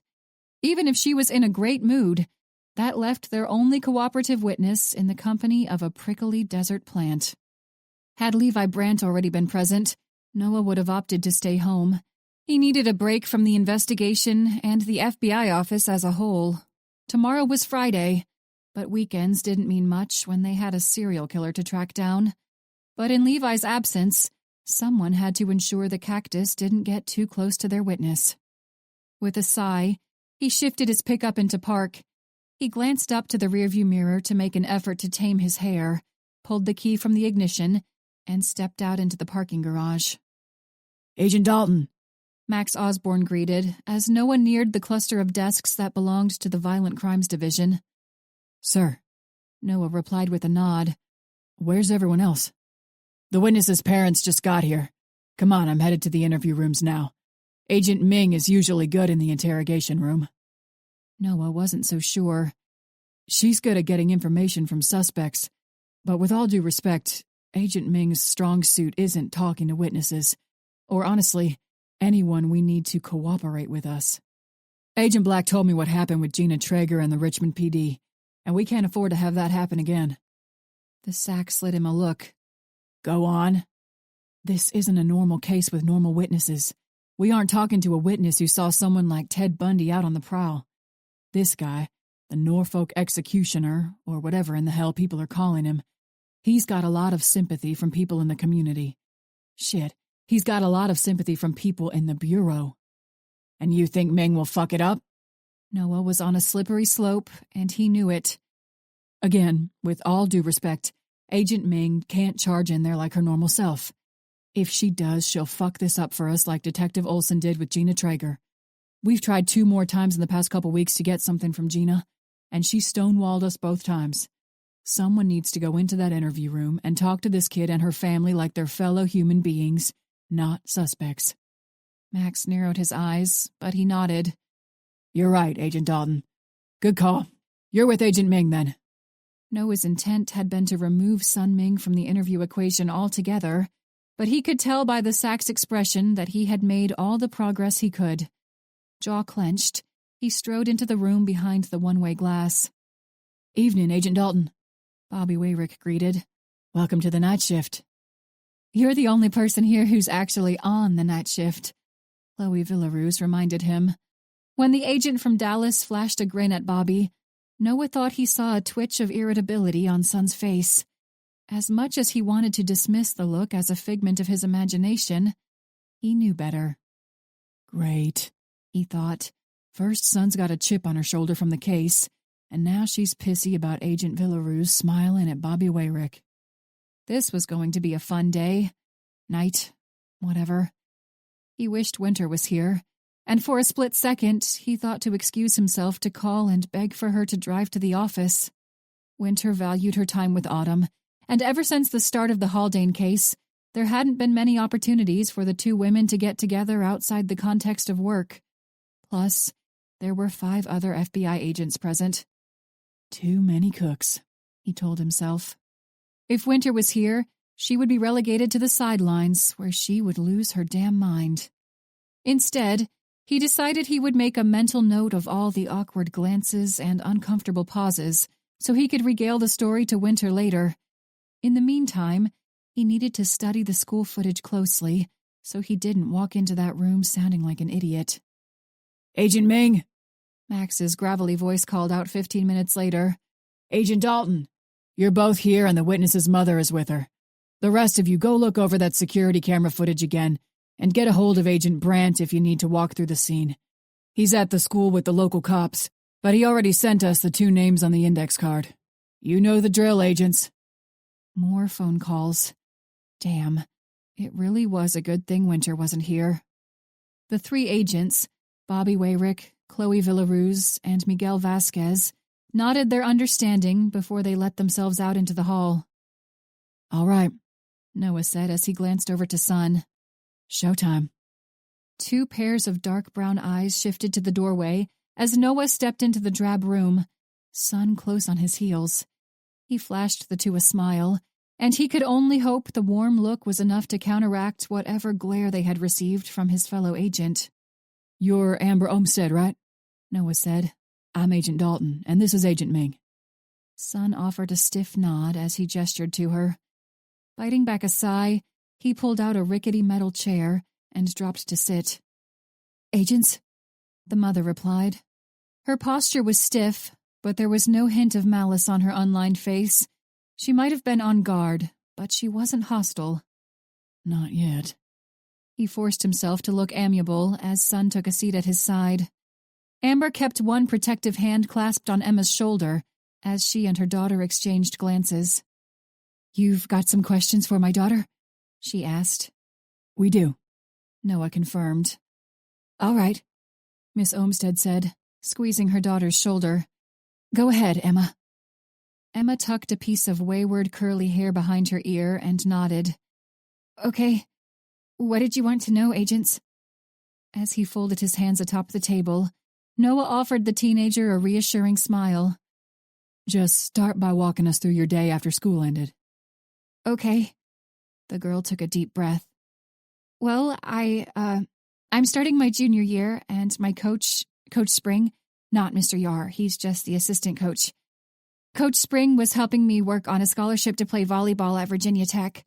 I wouldn't have to take out any student loans, and I could study whatever I wanted. What are you thinking of studying? Noah asked. He could feel Sun's scrutinizing glare on the side of his face, but he ignored the petulant glance. They needed rapport with Emma Olmsted. With a shrug, Emma took a sip from her bottled water. I was thinking about actuarial science, but now I'm starting to think more about engineering. I've always been good at math. Amber Olmsted's stony expression softened at the mention of her daughter's college plans. My friend is really good at math, too, Noah replied, but she went to school for psychology. They use a lot of statistics, at least in school. I never knew it, but there's a lot you can do if you're good at math. We even have stats people at the bureau. Emma's eyes widened. Really? Really. They do data analysis. You should check it out. Data analysis jobs are popping up all the time, and they're out there in just about any industry you can think of. Law enforcement, medicine, business logistics, even agriculture. Being able to crunch numbers is a good skill to have. The start of a smile worked its way to Emma's face, and for the first time, Noah thought the interview had a fighting chance. If Sun morphed into a cactus, at least Noah had established some semblance of rapport with the girl. He's right, Sun said, her voice icy but still professional. It's a versatile field. Is that why you stayed after school? To talk to your coach? Emma shook her head. No, Coach Spring is on maternity leave. Mr. Yar, She paused and visibly shuddered. Noah wondered if it was because she'd seen the man's body, or from something else. Mr. Yar was just the assistant coach, but no, I wasn't there to talk to him either. I'm a little rusty from summer break, so I stayed to work on my serve. Was there anyone else there with you? Sun asked. Isn't it against school rules to stay alone that late? Emma frowned at Sun. No, it was just me. And no, it isn't against the rules or I wouldn't have been there. Janitorial staff and security staff are there late. Plus, there was another girl, but she left about a half hour before I finished up. Do you stay after school to practice a lot? Sun's intense stare was fixed on Emma. Yeah, well, mostly when Coach Spring is there. She helps me figure out what I need to work on, and then she'll help me come up with a plan to get better at it. She sounds like a good coach, Noah put in. Emma's smile brightened a little. Yeah, she's pretty great. But you don't stay late as often when Mr. Yar is in charge? Why not? Sun was chomping at the bit, winding up to pounce on the girl. Great. As Emma glanced to her mother, the woman nodded. Tell them what you've told me, honey. Okay. Emma returned her weary eyes to him and Sun. We moved to this school district a couple years ago, and at first I thought everyone was just making up ghost stories, you know? Lots of kids in my school like to do that. They like to cause drama, stuff like that. But they said that there was a girl at the school where Mr. Yar used to teach that went missing. Do you know what her name is? Noah asked. No one ever called her by her real name. They'd always make something up, like Mary Jane or something. But, well, that wasn't it. When Miss Olmsted's eyes went wide, Noah propped his elbows on the table and leaned forward to meet Emma's nervous glance. What else? I've been on the team since I was a freshman, and there have been some of the girls who quit just out of the blue. And whenever I'd go to ask them about why they quit like that, they'd sort of freak out. The rumors were that Mr. Yar had sex with them, and that was why they quit. What? The elder Olmsted exclaimed, her hand going to her throat. He's been raping teenage girls? You've got to be shitting me. Where were you people, huh? She waved an index finger at him and Sun. A teacher is running around raping high school girls, and what? We've just got to wait for a vigilante to swoop in and slit his throat? Is that how the legal system works these days? This wasn't good. He darted a fervent glance to Sun, and as he suspected, her lips were pressed into a tight line. Her eyes narrowed. Miss Olmsted, Noah said before Sun could butt in. Please don't take this the wrong way, but we're the Federal Bureau of Investigation, and his crimes weren't under our jurisdiction, so we weren't aware of his offenses until he himself became a victim. I understand why you're upset. Believe me, it pisses me off too. Miss Olmsted opened her mouth to say something more, but instead swiped angrily at the tears that had begun to spill down her face. Noah went on. One thing I've learned from doing this job is that guys like Yar have a really specific method. They use their position of influence or authority to make sure their victims are too intimidated to speak up. And if they do speak up, like that missing girl from Yar's old school probably did, it doesn't always go like it should. But trust me, Miss Olmsted, there's a lot more at play in these situations than just the police dropping the ball. Amber Olmsted's eyes still glinted with a mixture of grief, irritability, and great sadness, but after an agonizing bout of silence, she nodded her understanding. You're right. I'm sorry, agents. This is just a topic I feel very strongly about. I have 2 daughters, and I sometimes worry what kind of a world I brought them into. I understand completely, Noah replied with another reassuring smile. Emma, you were by yourself at the gym then, right? No friends or anyone else with you? No, it was just me. Honestly, I wasn't even sure that Mr. Yar was there until I left. All right, Noah said. Walk us through that then. Okay. Well, I just put the ball away in the crate like I always do, and then I went back to the girls' locker room to get my backpack so I could go home. I didn't see anything when I went into the locker room, but when I got back out, that's when I saw that Mr. Yar's office was open. What happened next? Noah prompted after the girl paused for a little too long. I didn't even know he was there, so as I was walking by to leave, I looked in the room. And that's when I saw him. He was dead, face down on the desk, just like you guys found him. Did you try to do anything to help him? Son asked. Noah swallowed a sarcastic comment and kept his gaze on Emma. No, I didn't. I mean, you saw all the blood, right? It seemed pretty obvious that he was dead. We looked over the security camera footage. Son went on, unperturbed. You didn't call the police until the suspect had been gone for close to 10 minutes. Why do you wait so long to call 911? Emma's dark eyes darted back and forth as she shrugged. I don't know. I guess I was scared. Scared of what? Son pressed. Scared that the guy might come back for me, or I don't know. Emma stammered. For the love of God! Emma's mother snapped. She's a 16-year-old girl. She saw a man face down in a pool of his own blood, and you want to know why she didn't call the cops sooner? What planet do you live on? Son ignored the outburst and forged on. You saw the killer, didn't you, Emma? The shadows shifted along the girl's throat as she swallowed. Yeah. Her voice was hushed. What did he look like? Son was on the warpath, and apparently she had never realized they could catch more flies with honey. Or if she had, she hadn't taken the concept to heart. I didn't really get a good look. Emma shook her head. The overhead lights all dim after 6 o'clock, so it wasn't bright enough for me to make out what he looked like under his hood. I thought you said the light in Mr. Yar's office was on. It was. Emma swallowed hard again. But it didn't really help me see him. How so? Emma opened and closed her mouth, but she only shrugged in response. You know, Emma, Son said, her voice deathly calm. If you're lying to us, we can charge you with obstruction of justice. How do you suppose that'll impact your scholarship to Virginia Tech? Before Emma could reply, Noah cleared his throat.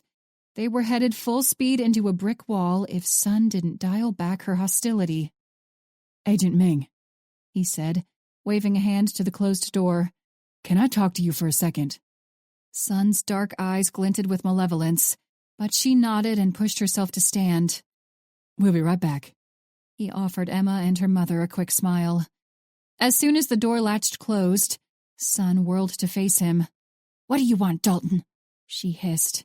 I want you to get yourself in check, Ming, he returned.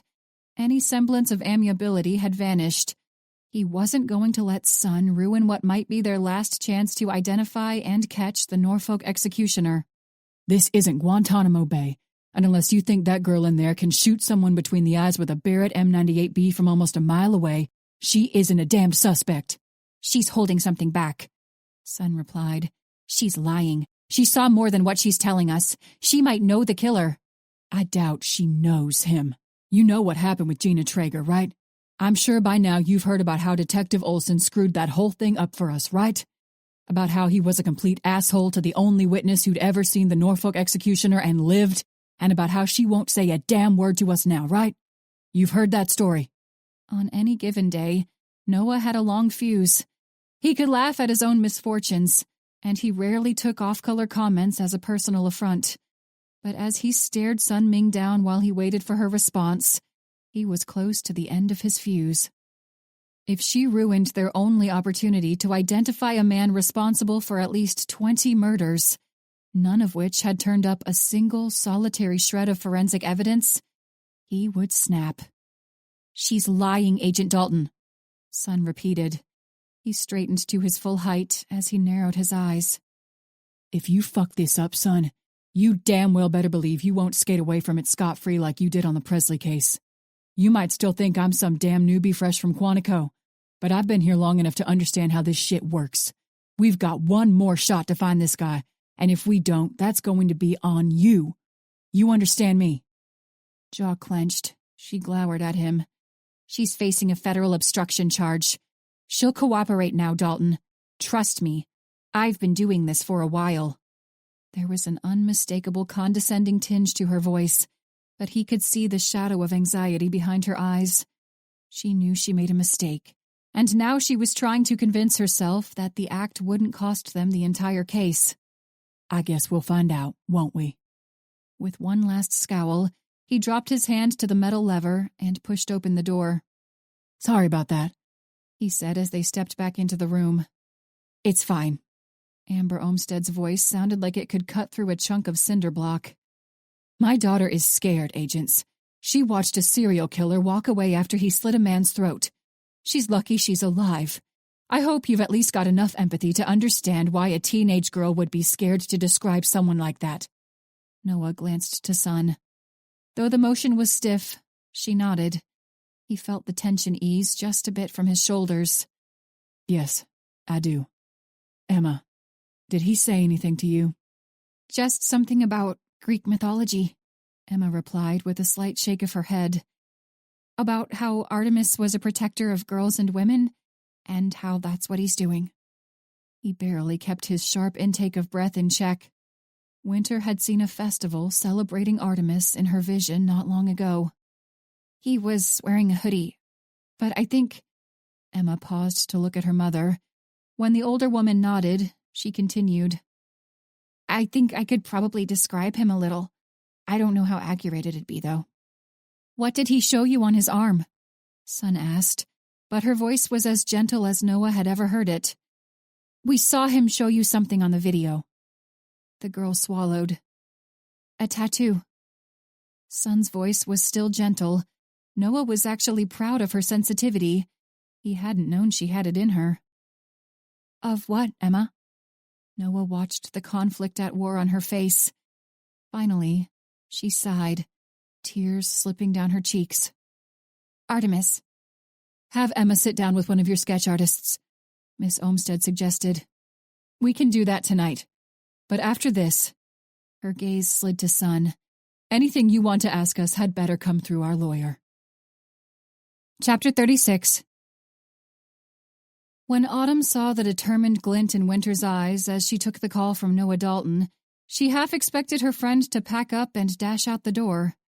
Instead, she thanked Noah for the update and told him she would see him in the morning. Winter leaned back and propped both stocking feet atop the stone coffee table. You're not going to go in? Autumn asked, arching an eyebrow as she took another swig of beer. Winter shook her head. Not right now, no. Noah said they're having the witness talk to a sketch artist, and that usually takes a little while. Not much I could do there in the meantime, you know? Even Noah's heading home. Got it. Autumn replied with a nod. I mean, I guess I could go in and sift through 150 more names and phone numbers, Winter muttered. But I'll leave the telemarketing for the daytime. How'd the interview with the witness go? Sounded like it might have been a little dicey. Winter snorted a laugh. Noah said he'd tell me about it tomorrow, but yeah. He said it got iffy as soon as Son decided to take over. She threw an obstruction charge out there, and I guess they got lucky. They're doing the sketch artist thing right now, but the kid's mom lawyered up from here on out. Stretching her legs along the couch, Autumn shrugged. Even a broken clock's right twice a day. Plus, at least we have confirmation that the killer's a man. That ought to cut down on the number of alibi phone calls I get to make every damn day. Wow, Autumn laughed. Is that normal? Do you have to call 700 people to check their alibis on every case? Oh, hell no. Winter looked stricken. Don't get me wrong, there's a lot of tedious work in every investigation, but this one's just a special kind of tedious. I can deal with sorting through databases or searching through old case files, stuff like that. But when it comes to making boring phone calls to see if someone was at the place they said they were at, that's something else. If I could go the rest of my life without making an outbound call to anyone who isn't a friend or family member, believe me, I'd do it. So, there's just a wider pool of suspects for this case then, right? Right, Winter replied. And I swear, we've looked through every damn law enforcement official in the state of Virginia, and none of them match up with the guy we're looking for. There are a couple who don't have alibis, and who we might be able to classify as a suspect, but the evidence is still all circumstantial. It wouldn't even hold up in front of a grand jury, much less in a trial. That's the whole reason we're even looking at Leo's, honestly. Because whoever this guy is, he hasn't left a damn bit of evidence behind. Autumn whistled through her teeth before she drained the rest of her beer. Could be a crime scene tech, too. I mean, if there's anyone who knows how not to leave behind forensic evidence, it'd be a forensic scientist. She expected a chuckle or a sarcastic observation about how Winter would add crime scene techs to her telemarketing list. But as Winter opened her mouth to respond, her blue eyes snapped open wide as a look of sudden realization passed over her face. "You're right," Winter breathed. "We talked about that in one of our briefings, but had relegated them to after we'd finished the law enforcement list, since it seemed more important to find someone who could make that kind of shot first." Autumn leaned forward. "They keep databases of forensics people, just like they do with cops, right?" Winter nodded and reached for her bag. "Looks like I've got a new list to start going through." She paused in her hurried movements and faced her friend again. "I really wanted to talk to you about something tonight, but it's going to have to wait. Don't let me forget about it, though, all right?" "I'll pencil you in," Autumn replied with a grin. Winter thought she should have felt guilty for abandoning her friend out of the blue, but Autumn had become as much a part of their case as the agents in violent crimes. Winter sent Noah a text message before she left the parking lot of Autumn's apartment building, and his response was almost immediate. "It's better than having to call people," his first message said. "I'll help you out with it. Sounds like it might be a long night. So I'm going to shower before we head out. We should probably stop at a gas station and get coffee." "No need," Winter wrote in response. "It's the night shift. Wayrick's got that coffee maker, remember?" "You trust Wayrick's coffee maker?" "Starbucks, darling." The drive home felt like it took an hour. At every red light and stop sign, she had to stifle a groan. Her pace was just below an outright sprint as she made her way from the car to her front door. Though she wanted to change, grab her laptop, and run back out the door, Noah was right. Just because the forensic techs in the state of Virginia had been compiled into a database didn't mean the work would be any less tedious than the plethora of phone calls they had made so far. No matter how revolutionary their new evidence, the search for the killer would still be painstaking. With the remainder of the boring search ahead, she slowed her breathing and calmed her racing heart. The killer wouldn't materialize as soon as she and Noah walked through the doors of the FBI office. They would put in hours, maybe even days of work, before they finally found the object of their search. The shower relaxed her tired muscles, and by the time she rinsed the conditioner from her hair, clarity had returned to her thoughts. She could deal with her depressing realization, a realization about which she was reminded whenever she thought of Noah, some other time. She had a serial killer to catch. She repeated the mantra to herself, but the little voice in the back of her mind was persistent. The idea was faint, almost like a whisper beneath the shouts of another group of people, but she couldn't silence it. What would she do if he left? What would she do if he found someone? Did she really expect him to put his entire life on hold while she worked out her conflicted feelings? Were the feelings even conflicted anymore? She had seen Aiden plenty over the last couple weeks, but the encounters hadn't come with the usual rush of adrenaline. When he smiled at her, there was nothing more than a twinge of something akin to pride in his pale blue eyes. For the first time in recent memory, their interactions weren't nerve-wracking. They were, what? Friendly. Calm. Normal. As she stepped out of the water's warm embrace and dragged a comb through her hair, she mulled over the slow-moving shift in their dynamic. Ever since the start of the Haldane case, Aiden and Noah's pissing match had dwindled to little more than an occasional sarcastic comment. Even then, Winter suspected the remarks were more akin to an inside joke than any actual insult. 20 minutes later, leaving Noah in the vehicle, she was walking into her favorite coffee house and almost got knocked on her ass as she dug into her purse for her wallet. Strong hands wrapped around her upper arms, steadying her. "Sorry, ma'am. I wasn't paying attention," she said at the same time. The man was wearing combat fatigues, and as her gaze swept up from his sand-colored boots, up his camouflaged legs to his smooth-shaven face, the pulse of pain in her temples took her off guard. The hands tightened around her arms as she felt herself tilt to her left. Concern etched across the blue-eyed soldier's expression. Are you okay, ma'am? No, she wasn't, but not for the reason this man was thinking.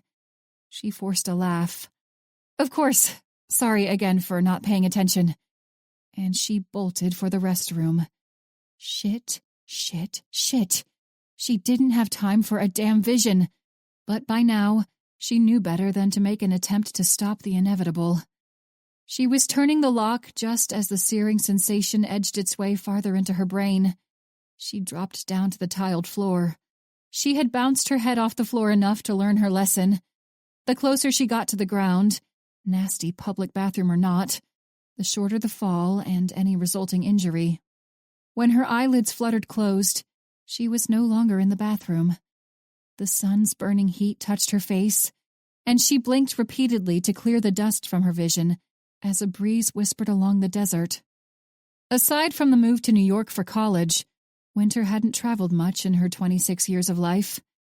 Though she had never been to a desert, she knew the desolate landscape and searing sunlight for what it was.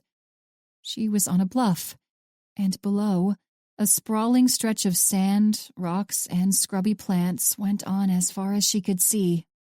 Above the wind's mournful cry, she heard another sound. A weary sigh. The sound had come from a man at the edge of the bluff, and when she spotted his attire, the desert setting made sense. Tan digital camouflage fatigues, a matching Kevlar vest, and sandy-colored boots. In one hand, he clutched the grip of a matte gray rifle as he ran the other through his black, disheveled hair. Winter wanted to approach him to catch a glimpse of his face, but she was rooted in place. It was him, not the man she'd bumped into moments before. The man who stood with his back to her was the Norfolk executioner. A distant crack drew the man's attention, and as he turned, she squinted to read the insignia on his shoulder. No matter how hard she tried, however, she couldn't focus her gaze on his face. With a sharp gasp, Winter's eyes flew open as she sat bolt upright. She reflexively dabbed beneath her nose, and was relieved when she spotted only a slight smudge of crimson. She may not have seen the man's face, but whoever he was, his uniform had labeled him as a U.S. Army Ranger. There was no doubt in her mind that she had just seen the man responsible for the murder of Tyler Haldane, the Norfolk executioner. After splashing water on her face and pulling herself together, she smiled at the anxious soldier hovering outside the bathroom. Are you okay, ma'am? She wanted to throw her arms around him, not just for his obvious concern for her well-being, but this man had given her a gift she could never tell him about. I'm wonderful. Promise. And she was. Because of him, the length of her painstaking search would be dramatically shortened. Now, she just had to mentally justify taking out a man who proclaimed himself to be the protector of women and girls. Her stomach soured, and she didn't want her coffee anymore. Chapter 37. As he watched Winter step up to the wooden podium at the front of the briefing room, a place he had begun to think of as a second home, Aiden felt his lips curl into a smile. Though Winter credited Autumn with planting the idea in her head, she had been the one to crack open the case, to put all the puzzle pieces into their proper places. This was Winter's moment, but he had helped her get here.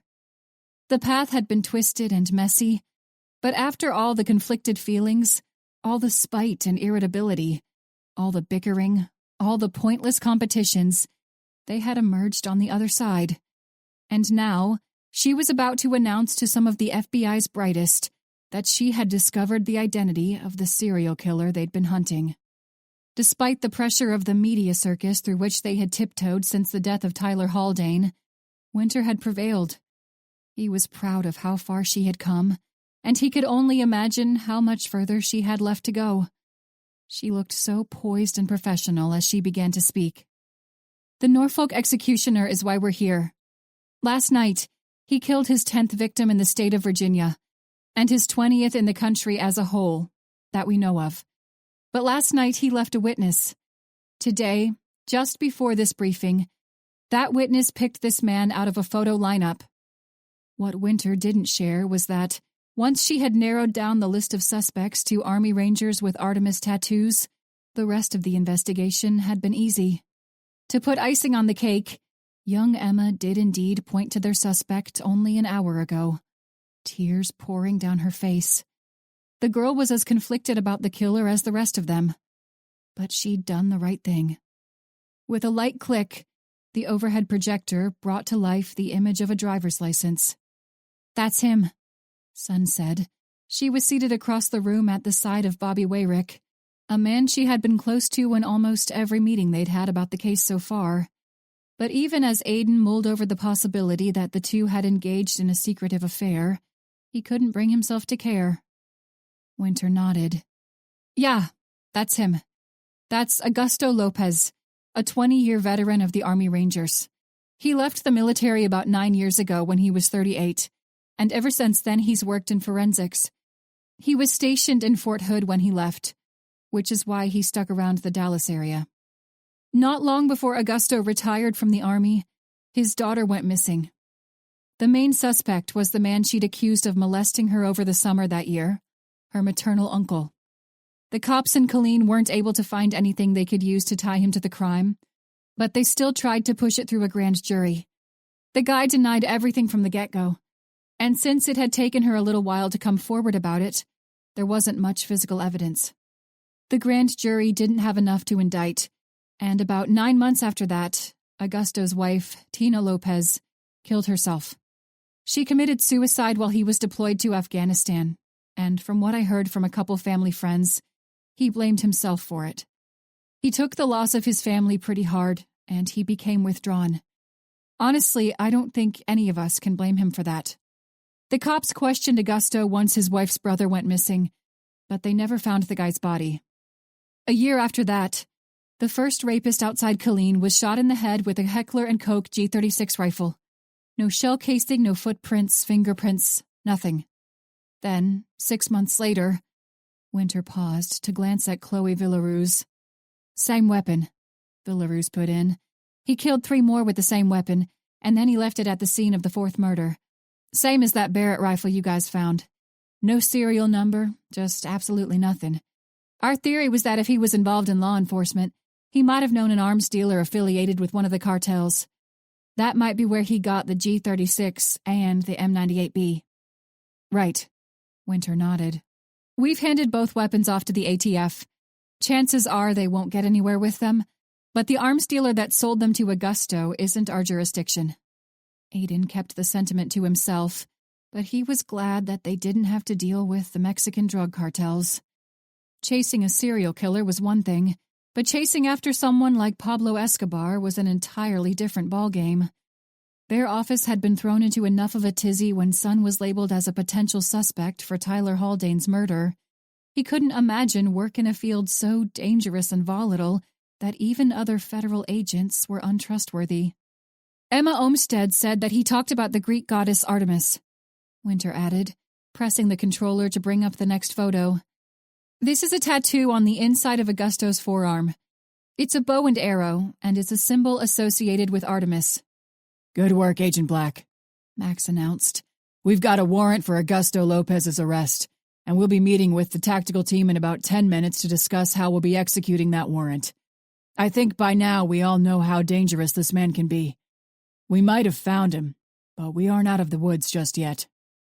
Aiden had started to shake his head before the older Sack even finished. "No," he said. "He might be dangerous, but I don't think he's dangerous to us. Emma Olmsted told us he saw her and he let her go. If he was really dead set on escaping, we would have found her dead along with Marco Yar. Same with Gina Traeger. She might not have cooperated with us, but we know that she saw him too." "He's right," Autumn put in. "I've been here all morning looking over this guy's information. I'm here for a threat assessment, remember? Augusto Lopez is only a threat to the people on his list. He told Emma Olmsted to do what you think is right. Does that sound like a man who's going to open fire on a bunch of cops to you?" As he glanced over to Autumn, Aiden could hardly keep the self-assured smirk from his face. 9 o'clock had not yet rolled around, but he knew today would be a good day. When I saw the black van circle the block the first time, I knew what was about to happen. I had already made my peace with my fate, be it life in prison or the death penalty.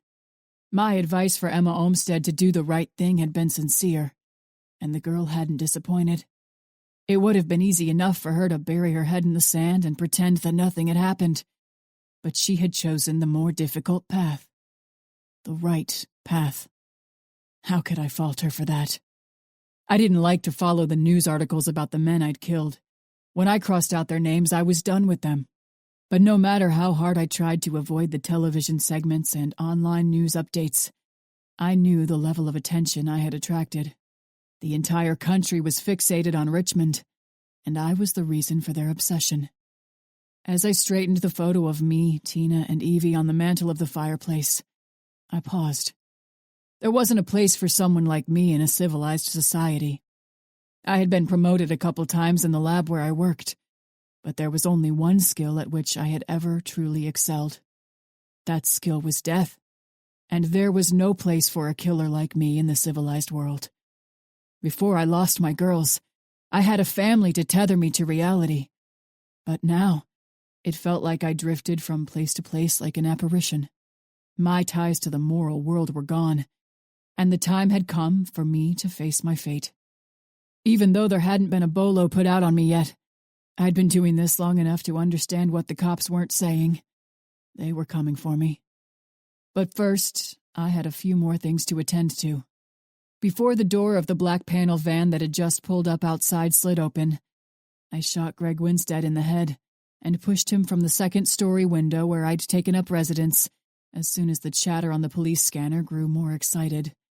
I'd already pinned a note card to the rapist's shirt, listing the names of his victims, honoring all 6 of the girls this man had emotionally and physically destroyed. Maybe those women might be able to sleep a little better tonight. I sure hoped so. Because as I turned and looked into the eyes of the terrified men shackled to the steel pole I'd installed along the wall of the bedroom, I knew I'd sleep a little better tonight, too. I grinned.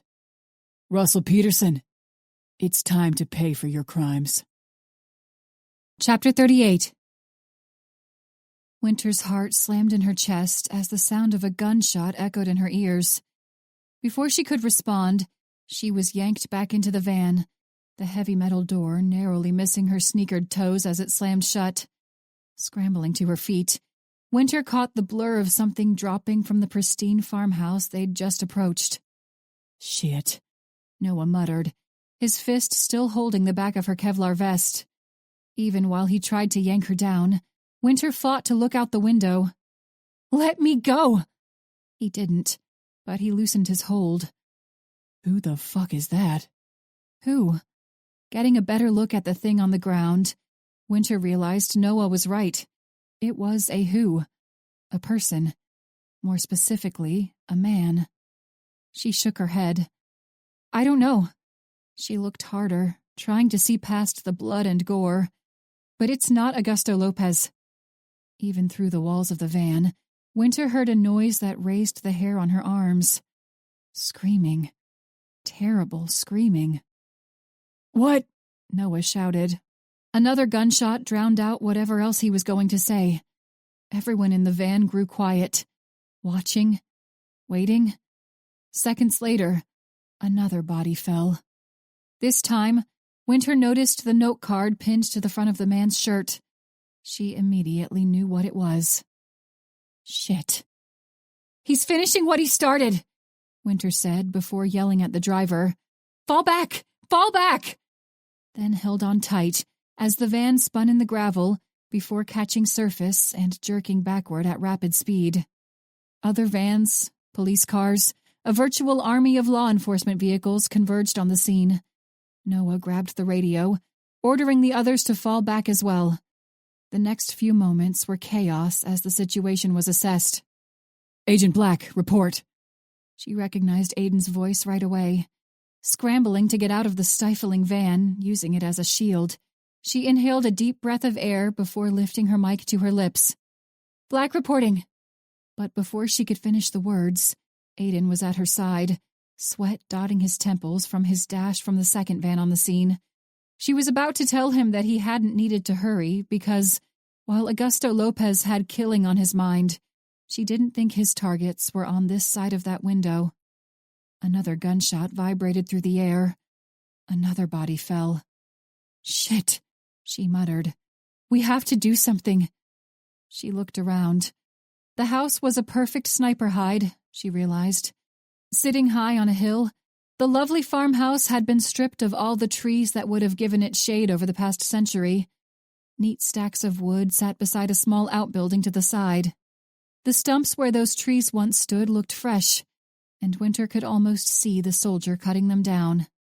Whether it was to take away any tactical advantage law enforcement would gain to access the upper story of the home, or remove an avenue of escape for the hostages he held, she wasn't sure.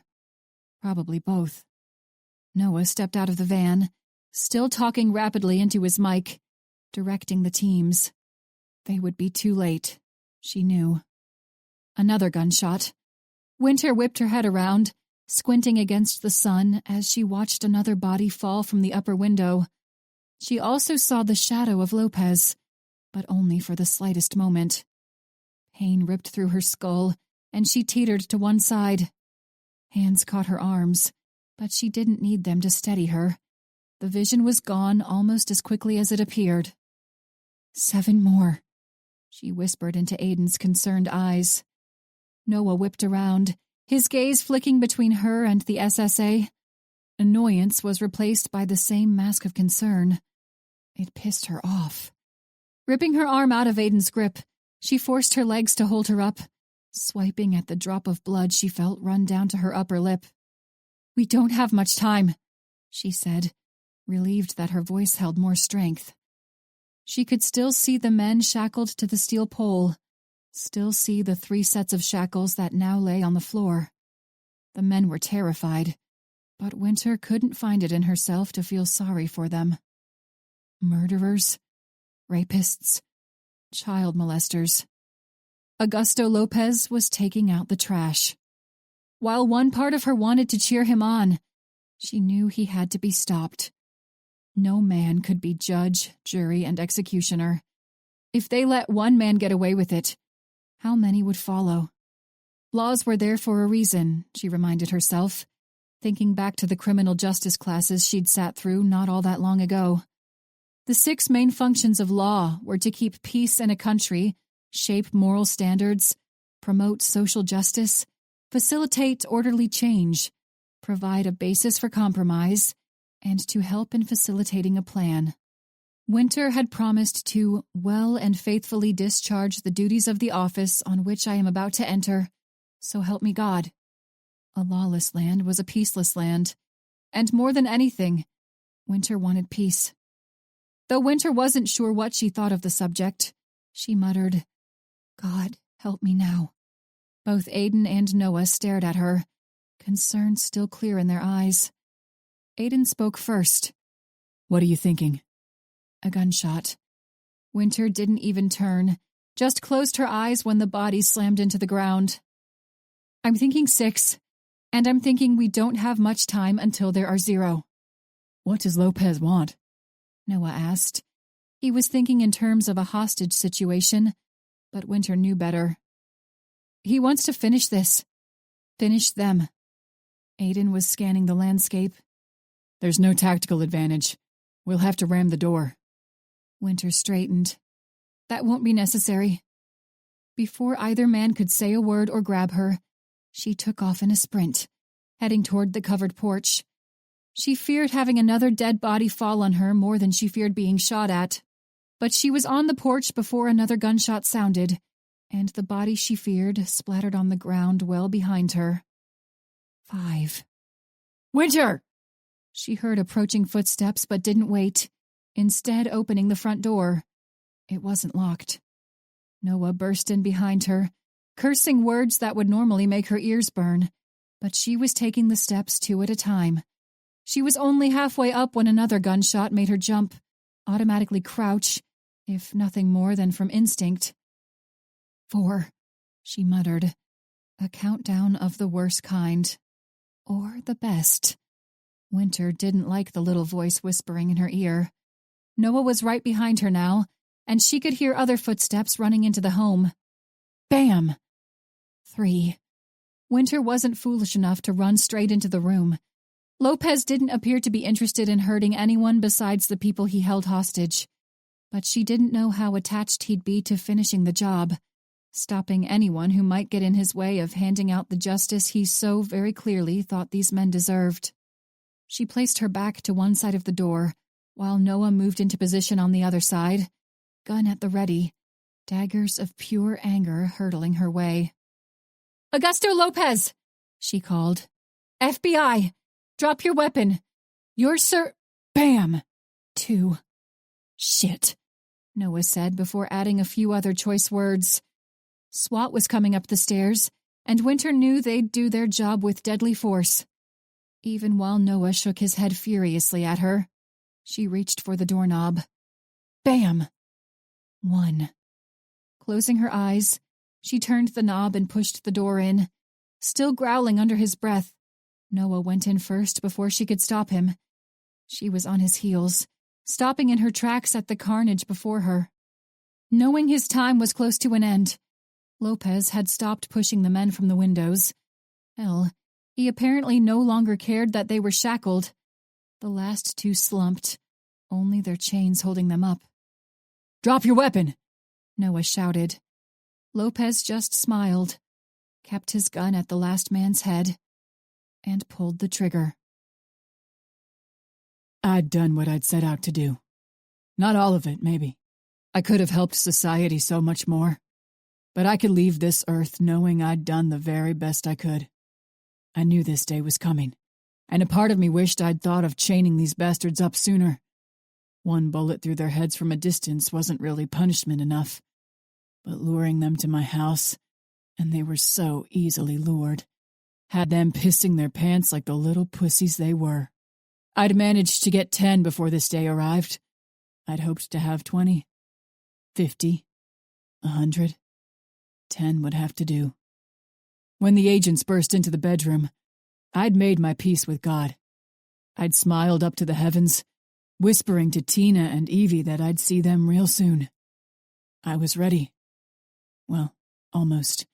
I had to distribute justice to Amanda Harris, Jillian Sizemore, Amy Rebstock, and Sandra Palmer first.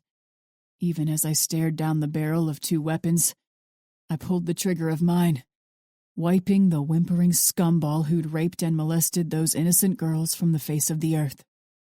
Then I waited. Waited for the explosion of pain. Waited for my world to go black. Waited for the peace of death to remove me from the pain of life. When peace didn't come, I stared at the agents still pointing their guns at me. "Thank you for letting me finish," I said, dropping my gun. Their paralysis broke, and they rushed me, kicking the gun away, taking me down. This was an unexpected development. I was alive. As they cuffed me, I began to laugh. This was unexpected, but good. I might have run out of targets out in the real world, but where I was going, prison, was full of men just like the predators I'd killed. Possibilities raced through my mind as the female agent read me my rights. Endless possibilities. Chapter 39. Autumn had been so relieved to see the stress lifted from her friend's shoulders, she almost forgot that they had captured a serial killer. In the press conference to announce Augusto Lopez's arrest, the Bureau had given Shadley and Latham credit for their role in locating the man. Specifically, the SAC of Violent Crimes had given Autumn credit. Due to her familiarity with the case, she had been assigned the psychiatric evaluation of Augusto, though the interview wasn't for another few days. The purpose was straightforward and simple enough, but Autumn was loath to admit to her FBI friends how giddy she was to meet the Norfolk executioner. She had been fascinated by serial killers since she was in high school, but so far, she had never been granted the opportunity to conduct an in-depth discussion with such a notorious offender. When she was summoned to Adam Latham's office, She assumed the unscheduled meeting had to do with her upcoming session with Augusto Lopez. As she made her way down a hallway, she glanced out the floor-to-ceiling windows that composed one side of the corridor. The sun cast an orange and gold halo on the city skyline as it sunk down into the horizon. Autumn blinked against the glow as she returned her focus to the hall. Damn, when had it gotten so late? She was scheduled to meet her friends for Shelby's birthday dinner that night, but she had set an alarm to give her ample time to make it to the restaurant. For good measure, she pulled her phone from a pocket and double-checked the time. She breathed a sigh of relief when she noted that she had 15 minutes before the alarm was set to go off. The glass and metal door to Adam Latham's office was cracked, but Autumn rapped her knuckles against the frame for good measure. Shadley and Latham boasted dual-coast offices, one here in Virginia, while the other resided in Arizona. During her initial interview and during all meetings up until now, Dr. Latham had participated via video chat from the Phoenix office. This would be her first face-to-face meeting with this particular boss. "Dr. Latham?" she called. He looked up from his desk, and through the glass she watched him wave her in. "My apologies," he said. "I thought you'd be another minute." With a practiced smile, Autumn stepped onto the carpeted floor. "No problem." As he glanced up from his laptop, there was a glint in the man's blue eyes that she could only describe as predatory. She had seen the look before. In the foster care system, on the faces of college frat boys, anywhere someone could exert their power over a weaker, more vulnerable person in their control. Though her initial reaction was to assure herself she was just paranoid, she had learned to trust her instincts when it came to the motivations of other people. Her sixth sense had saved her from the naivety that led so many other young men and women into peril. She wasn't about to question it now. "Did you need me for something, Dr. Latham?" Autumn asked, forcing a smile back to her lips as she folded her hands in front of herself. "Need? No." He chuckled with a dismissive wave. With a light tap, he closed the laptop and pushed the computer to the side. "I just wanted to congratulate you. I know you're still working on the Augusto Lopez case, but I wanted to tell you how impressed I am at your start here. There aren't many folks we hire right out of grad school who start off quite like you. You got this firm a hell of a lot of publicity, and good publicity at that." She inclined her head. "Thank you, sir." "At the least, I thought that warranted an in-person thanks. I know I speak for Mike when I say that we're glad to have you on board with us, Dr. Trent. We're both looking forward to working with you from here on out. You bring a lot to the table, and that's not easy for someone your age. Now, if you have a minute, I was wondering if you'd join me for a quick drink." Was that even a real question? Did he honestly think she would feel comfortable turning down the offer? "Sure," she replied as she took a seat in one of the armchairs in front of his mahogany desk. "I have to make it quick, though. My friend's birthday is today, and I'm meeting her and her fiancé for dinner soon." Latham's grin widened to reveal his straight white teeth. He was in his 50s, but aside from the touch of silver at his temples, his appearance didn't belie a single year over 40. Despite the age difference, Autumn could still admit he was a decent-looking man, or at least he would be if he wasn't so damn creepy. "What great timing, then," he commented, ducking down to retrieve a corked bottle of brown liquor. Before he poured the scotch into 2 crystal glasses, Autumn had already decided she would watch him take a sip before she followed suit. She didn't know much about Dr. Adam Latham, but based on the crawling sensation on the back of her neck, she wouldn't put it past him to drug her drink. To her relief, the only questions he asked had to do with the Lopez investigation. She wasn't sure she had the mental capacity to offer a polite refusal if he decided to take a more personal approach in their conversation. "Thank you for the drink." With a light clink, she set the polished glass atop the desk and rose to stand. Latham pushed out of his seat at the same time and flashed another of those disarming grins as he extended a hand. Shit. Autumn gritted her teeth and forced herself to look pleasant as she accepted the handshake. The instant her palm touched his, she wanted to yank her arm away and sprint out the door. And in that instant, She wished Augusto Lopez was still a free man. Winter hustled down the hallway to the elevator. She could still make it to Shelby's birthday dinner on time, but she had to hurry. The doors opened just a few moments after she'd pushed the down button, but she groaned when the cheery ding sounded as she came to a halt on the 3rd floor. When the doors parted to reveal the newest passenger, she stuffed down the flash of annoyance. "Aiden," she said, keeping her voice level. "You're here late?" She immediately hated herself for saying something so stupid. She hated herself more when he gave her a curious, slightly concerned glance. For a second, she worried he might reach and place his hand on her forehead to take her temperature. "I'm always here late." "True. I guess I'm never here late enough to see you're here late." If that even made sense. "Good point." He laughed, but it had an "are you all right" edge to it. He cleared his throat. "You look good. Where are you headed?" She glanced down to her flowy teal and silver blouse, black leggings, and silver flats. She felt distinctly uncomfortable in something so girly. "Thanks, I went shopping with Autumn last week. Everything I'm wearing came from a clearance rack and at her insistence. I mean, suggestion." He chuckled. "That sounds like Autumn." There was a touch of wistfulness in his smile, and Winter was more convinced than ever that he had taken a less than professional interest in her friend. Unlike the times she had noticed the sentiment before, however, there was no pang of sadness or irritability. "You like her, don't you?" Winter asked, the corner of her mouth turning up in a smirk. When he started to shake his head, she poked him in the chest. "You do. No, don't even deny it. I've known you for how long? 13, almost 14 years, Parrish. Nuh-uh. You can't hide that. Come on." Even as he rolled his eyes, he had started to chuckle at her vehemence. "We're not talking about this right now. It's been a long month, and I'm going to go home by myself and sleep for a week. I just wanted to tell you something before I left, so I'm glad I caught you. And no, it doesn't have anything to do with Autumn." She couldn't stop herself from teasing him one more time. Yeah. He ignored her. "You've probably heard it from 15 different people by now, but you did a damn good job. I know the headaches or visions, whatever you want to call them. I know they might have helped, but all the real work, that was you.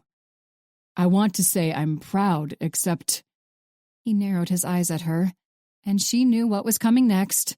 Her ass had already been half chewed off by Noah, the sack, and the ADD for running into the farmhouse so recklessly. But she'd do it again, even though she promised each of them that she'd be more careful in the future. "If you ever pull a stunt like running into that house again, I'll have your ass back in the BAU before you can say serial killer." She rolled her eyes, then smiled as a smile played on Aiden's lips. "You can try." He crossed his arms over his chest. "Let's not argue. Let me say what I need to say." At her lifted eyebrow, he went on. "I'm impressed. I'm looking forward to seeing what you're going to do at the Bureau." She felt her cheeks grow warm. Aiden didn't offer compliments often. "And—" He paused to raise an index finger. "This might not be all that professional, but I just wanted to say I'm sorry for all the bickering and bullshit with Dalton. He's a good guy, and I know it doesn't matter what I think, but I think he's good for you. Whenever he's around, you seem, I don't know, better, happier."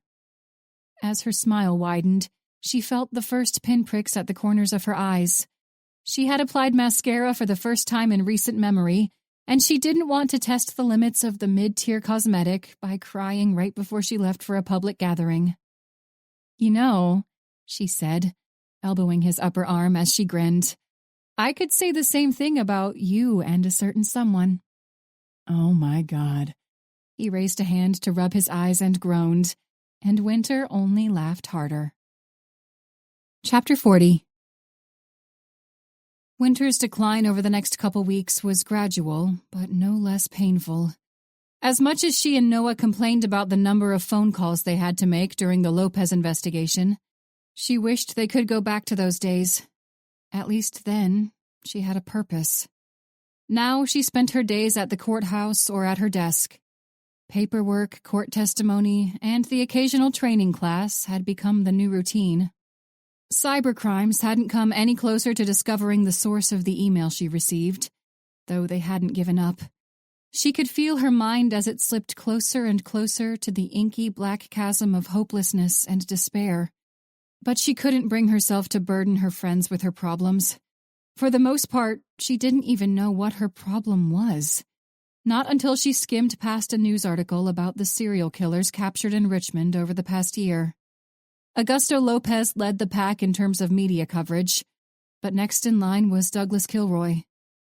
As her eyes fell on the man's name, the name of the menace that had plagued her for more than half of her entire life, she realized what had given birth to the yawning canyon of nothingness in her mind. As she stuffed her phone into the pocket of her leather jacket, she snatched up her keys and walked out to her car. For the duration of the trip to the cemetery, her movements and decisions were carried out by little more than her brainstem. She'd never leapt off the couch in the middle of a movie to drive to the site where her parents were buried. Over the years, she had been to their graves in Harrisonburg more times than she could count. But this was the first time she'd felt the need to stand on the ground where the damn bastard who'd killed them was buried. The leaden daylight caught the driver's side window as she pushed the door closed. Her booted feet crunched against gravel, but her steps quieted as she crossed over to a patch of lush grass. In this seldom traversed part of the cemetery, none of the headstones were labeled with names, only numbers. But Winter didn't need to see the man's name. She knew which grave was his. "Douglas Kilroy," she said to the empty clearing. "You're the whole reason I'm here, you know that? And I guess that means you're the whole reason you're here, too. You should have killed me when you had the chance, you stupid piece of shit." She raised her face to the sky when the sun broke through the clouds for a moment. As it warmed her face, she thought of her mother and father, of her baby brother, the brother who haunted her days, her nights. Winter had always thought that Kilroy was the ghost in her closet, but she knew better now. Winter's ghost was her baby brother. "But you didn't!" There was an unmistakable tremor in her voice, and she glanced around the area to ensure she was by herself. "You didn't kill me. But even when you're dead, you still find ways to ruin my life. You were the whole reason I joined the FBI in the first place. All I ever wanted was to put your stupid ass in a prison cell or put a bullet between your eyes. But I didn't do either, did I?" The wind picked up, and if she believed in spirits or ghosts, she would have thought he was laughing in her face. The thought made her even madder. "Maybe I should have just done what Augusto Lopez did. Maybe I should have said, 'Fuck it,' and just come for you myself. At least then I'd know that I was the one who chose my life. But now, was I? Was it me who picked this? Did I do any of this for myself? Or was it all just for you?" The silence was eerie as she stared down at the unadorned headstone. She felt herself teeter backward, and she wondered how much longer she could keep herself from falling into the dismal canyon. With no one but herself for company, the plummet was inevitable. "I'm not alone," she said, her voice stronger. "You were alone, Kilroy, but I'm not. You were alone because you were a miserable excuse for a human being. Every breath you took was an abomination to the God you thought you were." With one trembling hand, she retrieved her phone. A droplet fell to the screen as she typed the code to unlock the device. Though her first inclination was to think the afternoon showers had started early, she realized that she had started to cry. The tears weren't for Douglas Kilroy. He didn't deserve her tears. She could only assume they were for her, for the person she might have been if he hadn't taken away her family. Her mom, her dad, her baby brother. More tears fell as she thought of him. "Where are you, Justin?" she whispered. In the distance, thunder rumbled. She thought that was answer enough.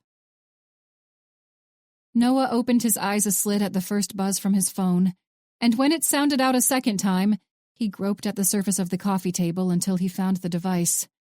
Shit. He hadn't meant to fall asleep. Blinking to clear the film from his eyes, he swiped at the screen to open the messages. They were both from Winter, and as he read the first sentence, he pushed himself to sit upright.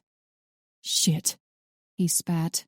She was at the cemetery where Douglas Kilroy's ashes had been buried, and according to the second message, she was about to lose her mind. Shit, he repeated, shoving away a plaid microfiber blanket. I'll be right there, he replied. Rather than focus on the reason for her sudden breakdown, he focused on how many traffic laws he could break without putting other drivers at risk. For a normal person, the drive to the cemetery at the edge of town took close to 20 minutes. For Noah today, the trip took 12. He didn't know where Douglas Kilroy's remains had been put, but the mass of gray clouds overhead meant there were few other visitors. To his relief, he spotted the little Civic after he turned around the second bend past the entrance. The roar of his truck's engine had barely stopped by the time he hopped down to the ground and shoved the door closed. Winter! He called as he neared the patch of grass. With a faint sniffle, she pulled her stare away from the gravestone.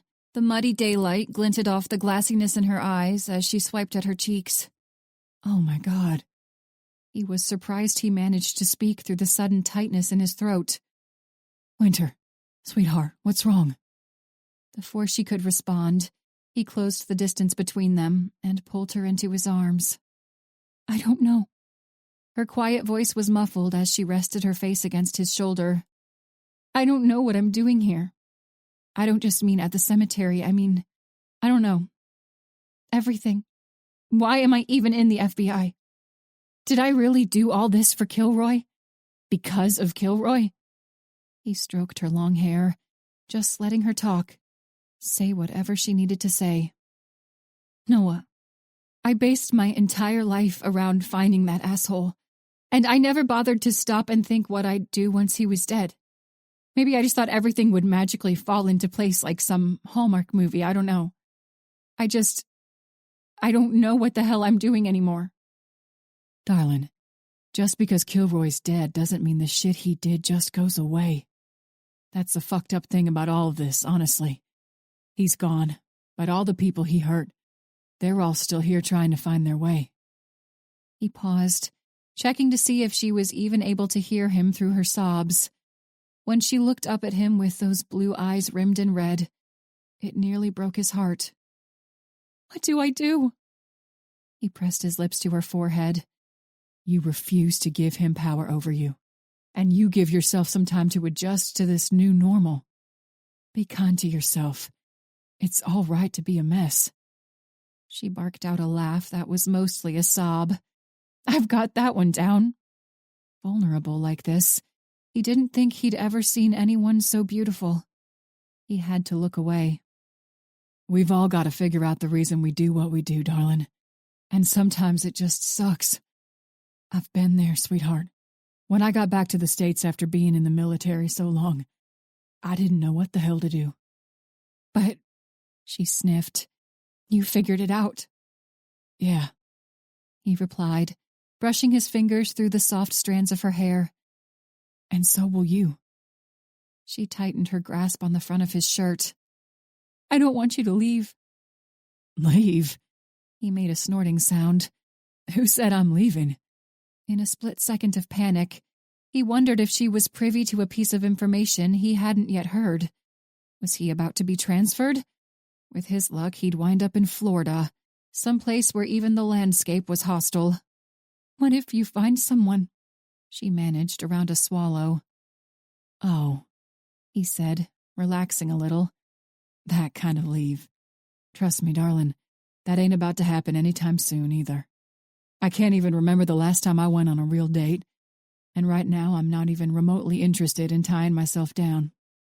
Isn't that usually when you find someone? She murmured in response. When you aren't searching? Not if you don't want to.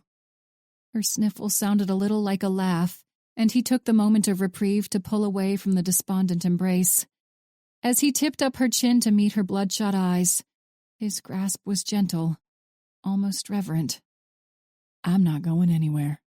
You'll get through this. and I'll still be here while you work on it. The seconds ticked away as she held his gaze, and even though he thought an eternity might have passed, he didn't break his eyes away until a fat raindrop landed on the bridge of his nose. On cue, a clap of thunder rumbled in the distance. Come on, he said, circling an arm around her shoulders as he turned to face their parked vehicles. It's supposed to pour today. Seems like a good time to catch up on some TV. We can go to my place and order some pizza. My couch is way better than yours. With a half laugh, half snort, she nodded. You're not wrong. As much as he was sure he had stumbled upon an opportunity to turn their friendship into something more, Noah had vowed months ago not to make the first move. The ball was in Winter's court now, and he had sworn he wouldn't renege on his conviction. But when she fell asleep with her face tucked into the crook of his neck and an arm around his waist, he wondered how wise the decision was in the first place. She had just as much a reason to be scared of a change in their relationship as he. Neither of them wanted to jeopardize their friendship, but at what point did they take the risk? Now? Never? The whirlwind of thoughts had finally died down enough for him to drift toward the start of sleep. In his mind, he walked along a sidewalk. The concrete was smooth and unbroken, but as soon as he glanced up, his foot smacked into an unseen barrier, and he started to fall. Before he could finish his graceless descent to the imaginary sidewalk, he took in a sharp breath and snapped open his eyes. Winter issued a tired groan and shifted in place, but before he could close his eyes, he heard the buzz of his phone atop the coffee table. He knew the device was his. Winter had set hers on the carpet. Damn it, he breathed after the second buzz. It was a phone call, and at 1 a.m, he could only assume it was important. With as little movement as he could manage, he reached out to scoop up the device. He didn't recognize the number, nor did he recognize the area code. If this is a wrong number, I swear to God. This is Agent Dalton, he answered, keeping his voice low. Noah? A man's panicked voice asked. Though he hadn't heard the man speak in years, he knew that voice. That voice belonged to Eric Dalton, his biological father. Eric, he said sharply. After all this time, this man didn't deserve the label of dad. Because he had no idea what else to say, he went with the inane. Do you know what time it is? What the... Winter stirred, and Noah closed his eyes, willing his temper to recede. Noah, I need your help. He sat up straighter, frowned when Winter murmured in her sleep. You what? Winter snapped awake, even though he hadn't raised his voice. At least he thought he hadn't, anyway. She rested her hand on his arm, giving him a worried look. He shook his head and mouthed, "My father." Her eyes widened, and she shifted positions as he went to stand up, needing to pace off the manic energy that now seemed to clog his every pore. From the corner of his eye, he watched her pick up her own phone, praying to all that was holy that she wasn't about to leave. He needed her, he realized. Needed her here. I messed up, Noah, Eric said. Noah snorted. I'm shocked. Sarcasm was his most powerful tool in this moment. Son. Noah gritted his teeth, opened his mouth to tell the sperm donor he was talking to that he wasn't his son. To never call him that again. I messed up bad, Eric went on, his voice cracking now. The man was truly scared. Noah turned in his pacing and looked at Winter. She was staring at her own phone. She was pale. She looked stricken, almost like she'd seen a ghost. But he could do nothing because his own ghost from his past was saying, Noah, if you don't help me, they're going to kill me for it. It had been a nice dream. A nice normal dream of a nice normal run through a field of sunflowers, the warmth of the day shining on her face. Noah had been behind her, running too, a picnic basket in his hands.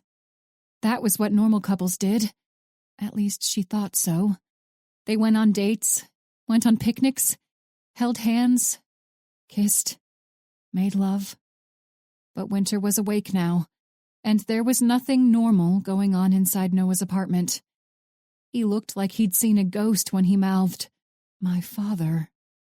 In the time they'd known each other, she was ashamed that it had taken her more than a few moments to call up a name.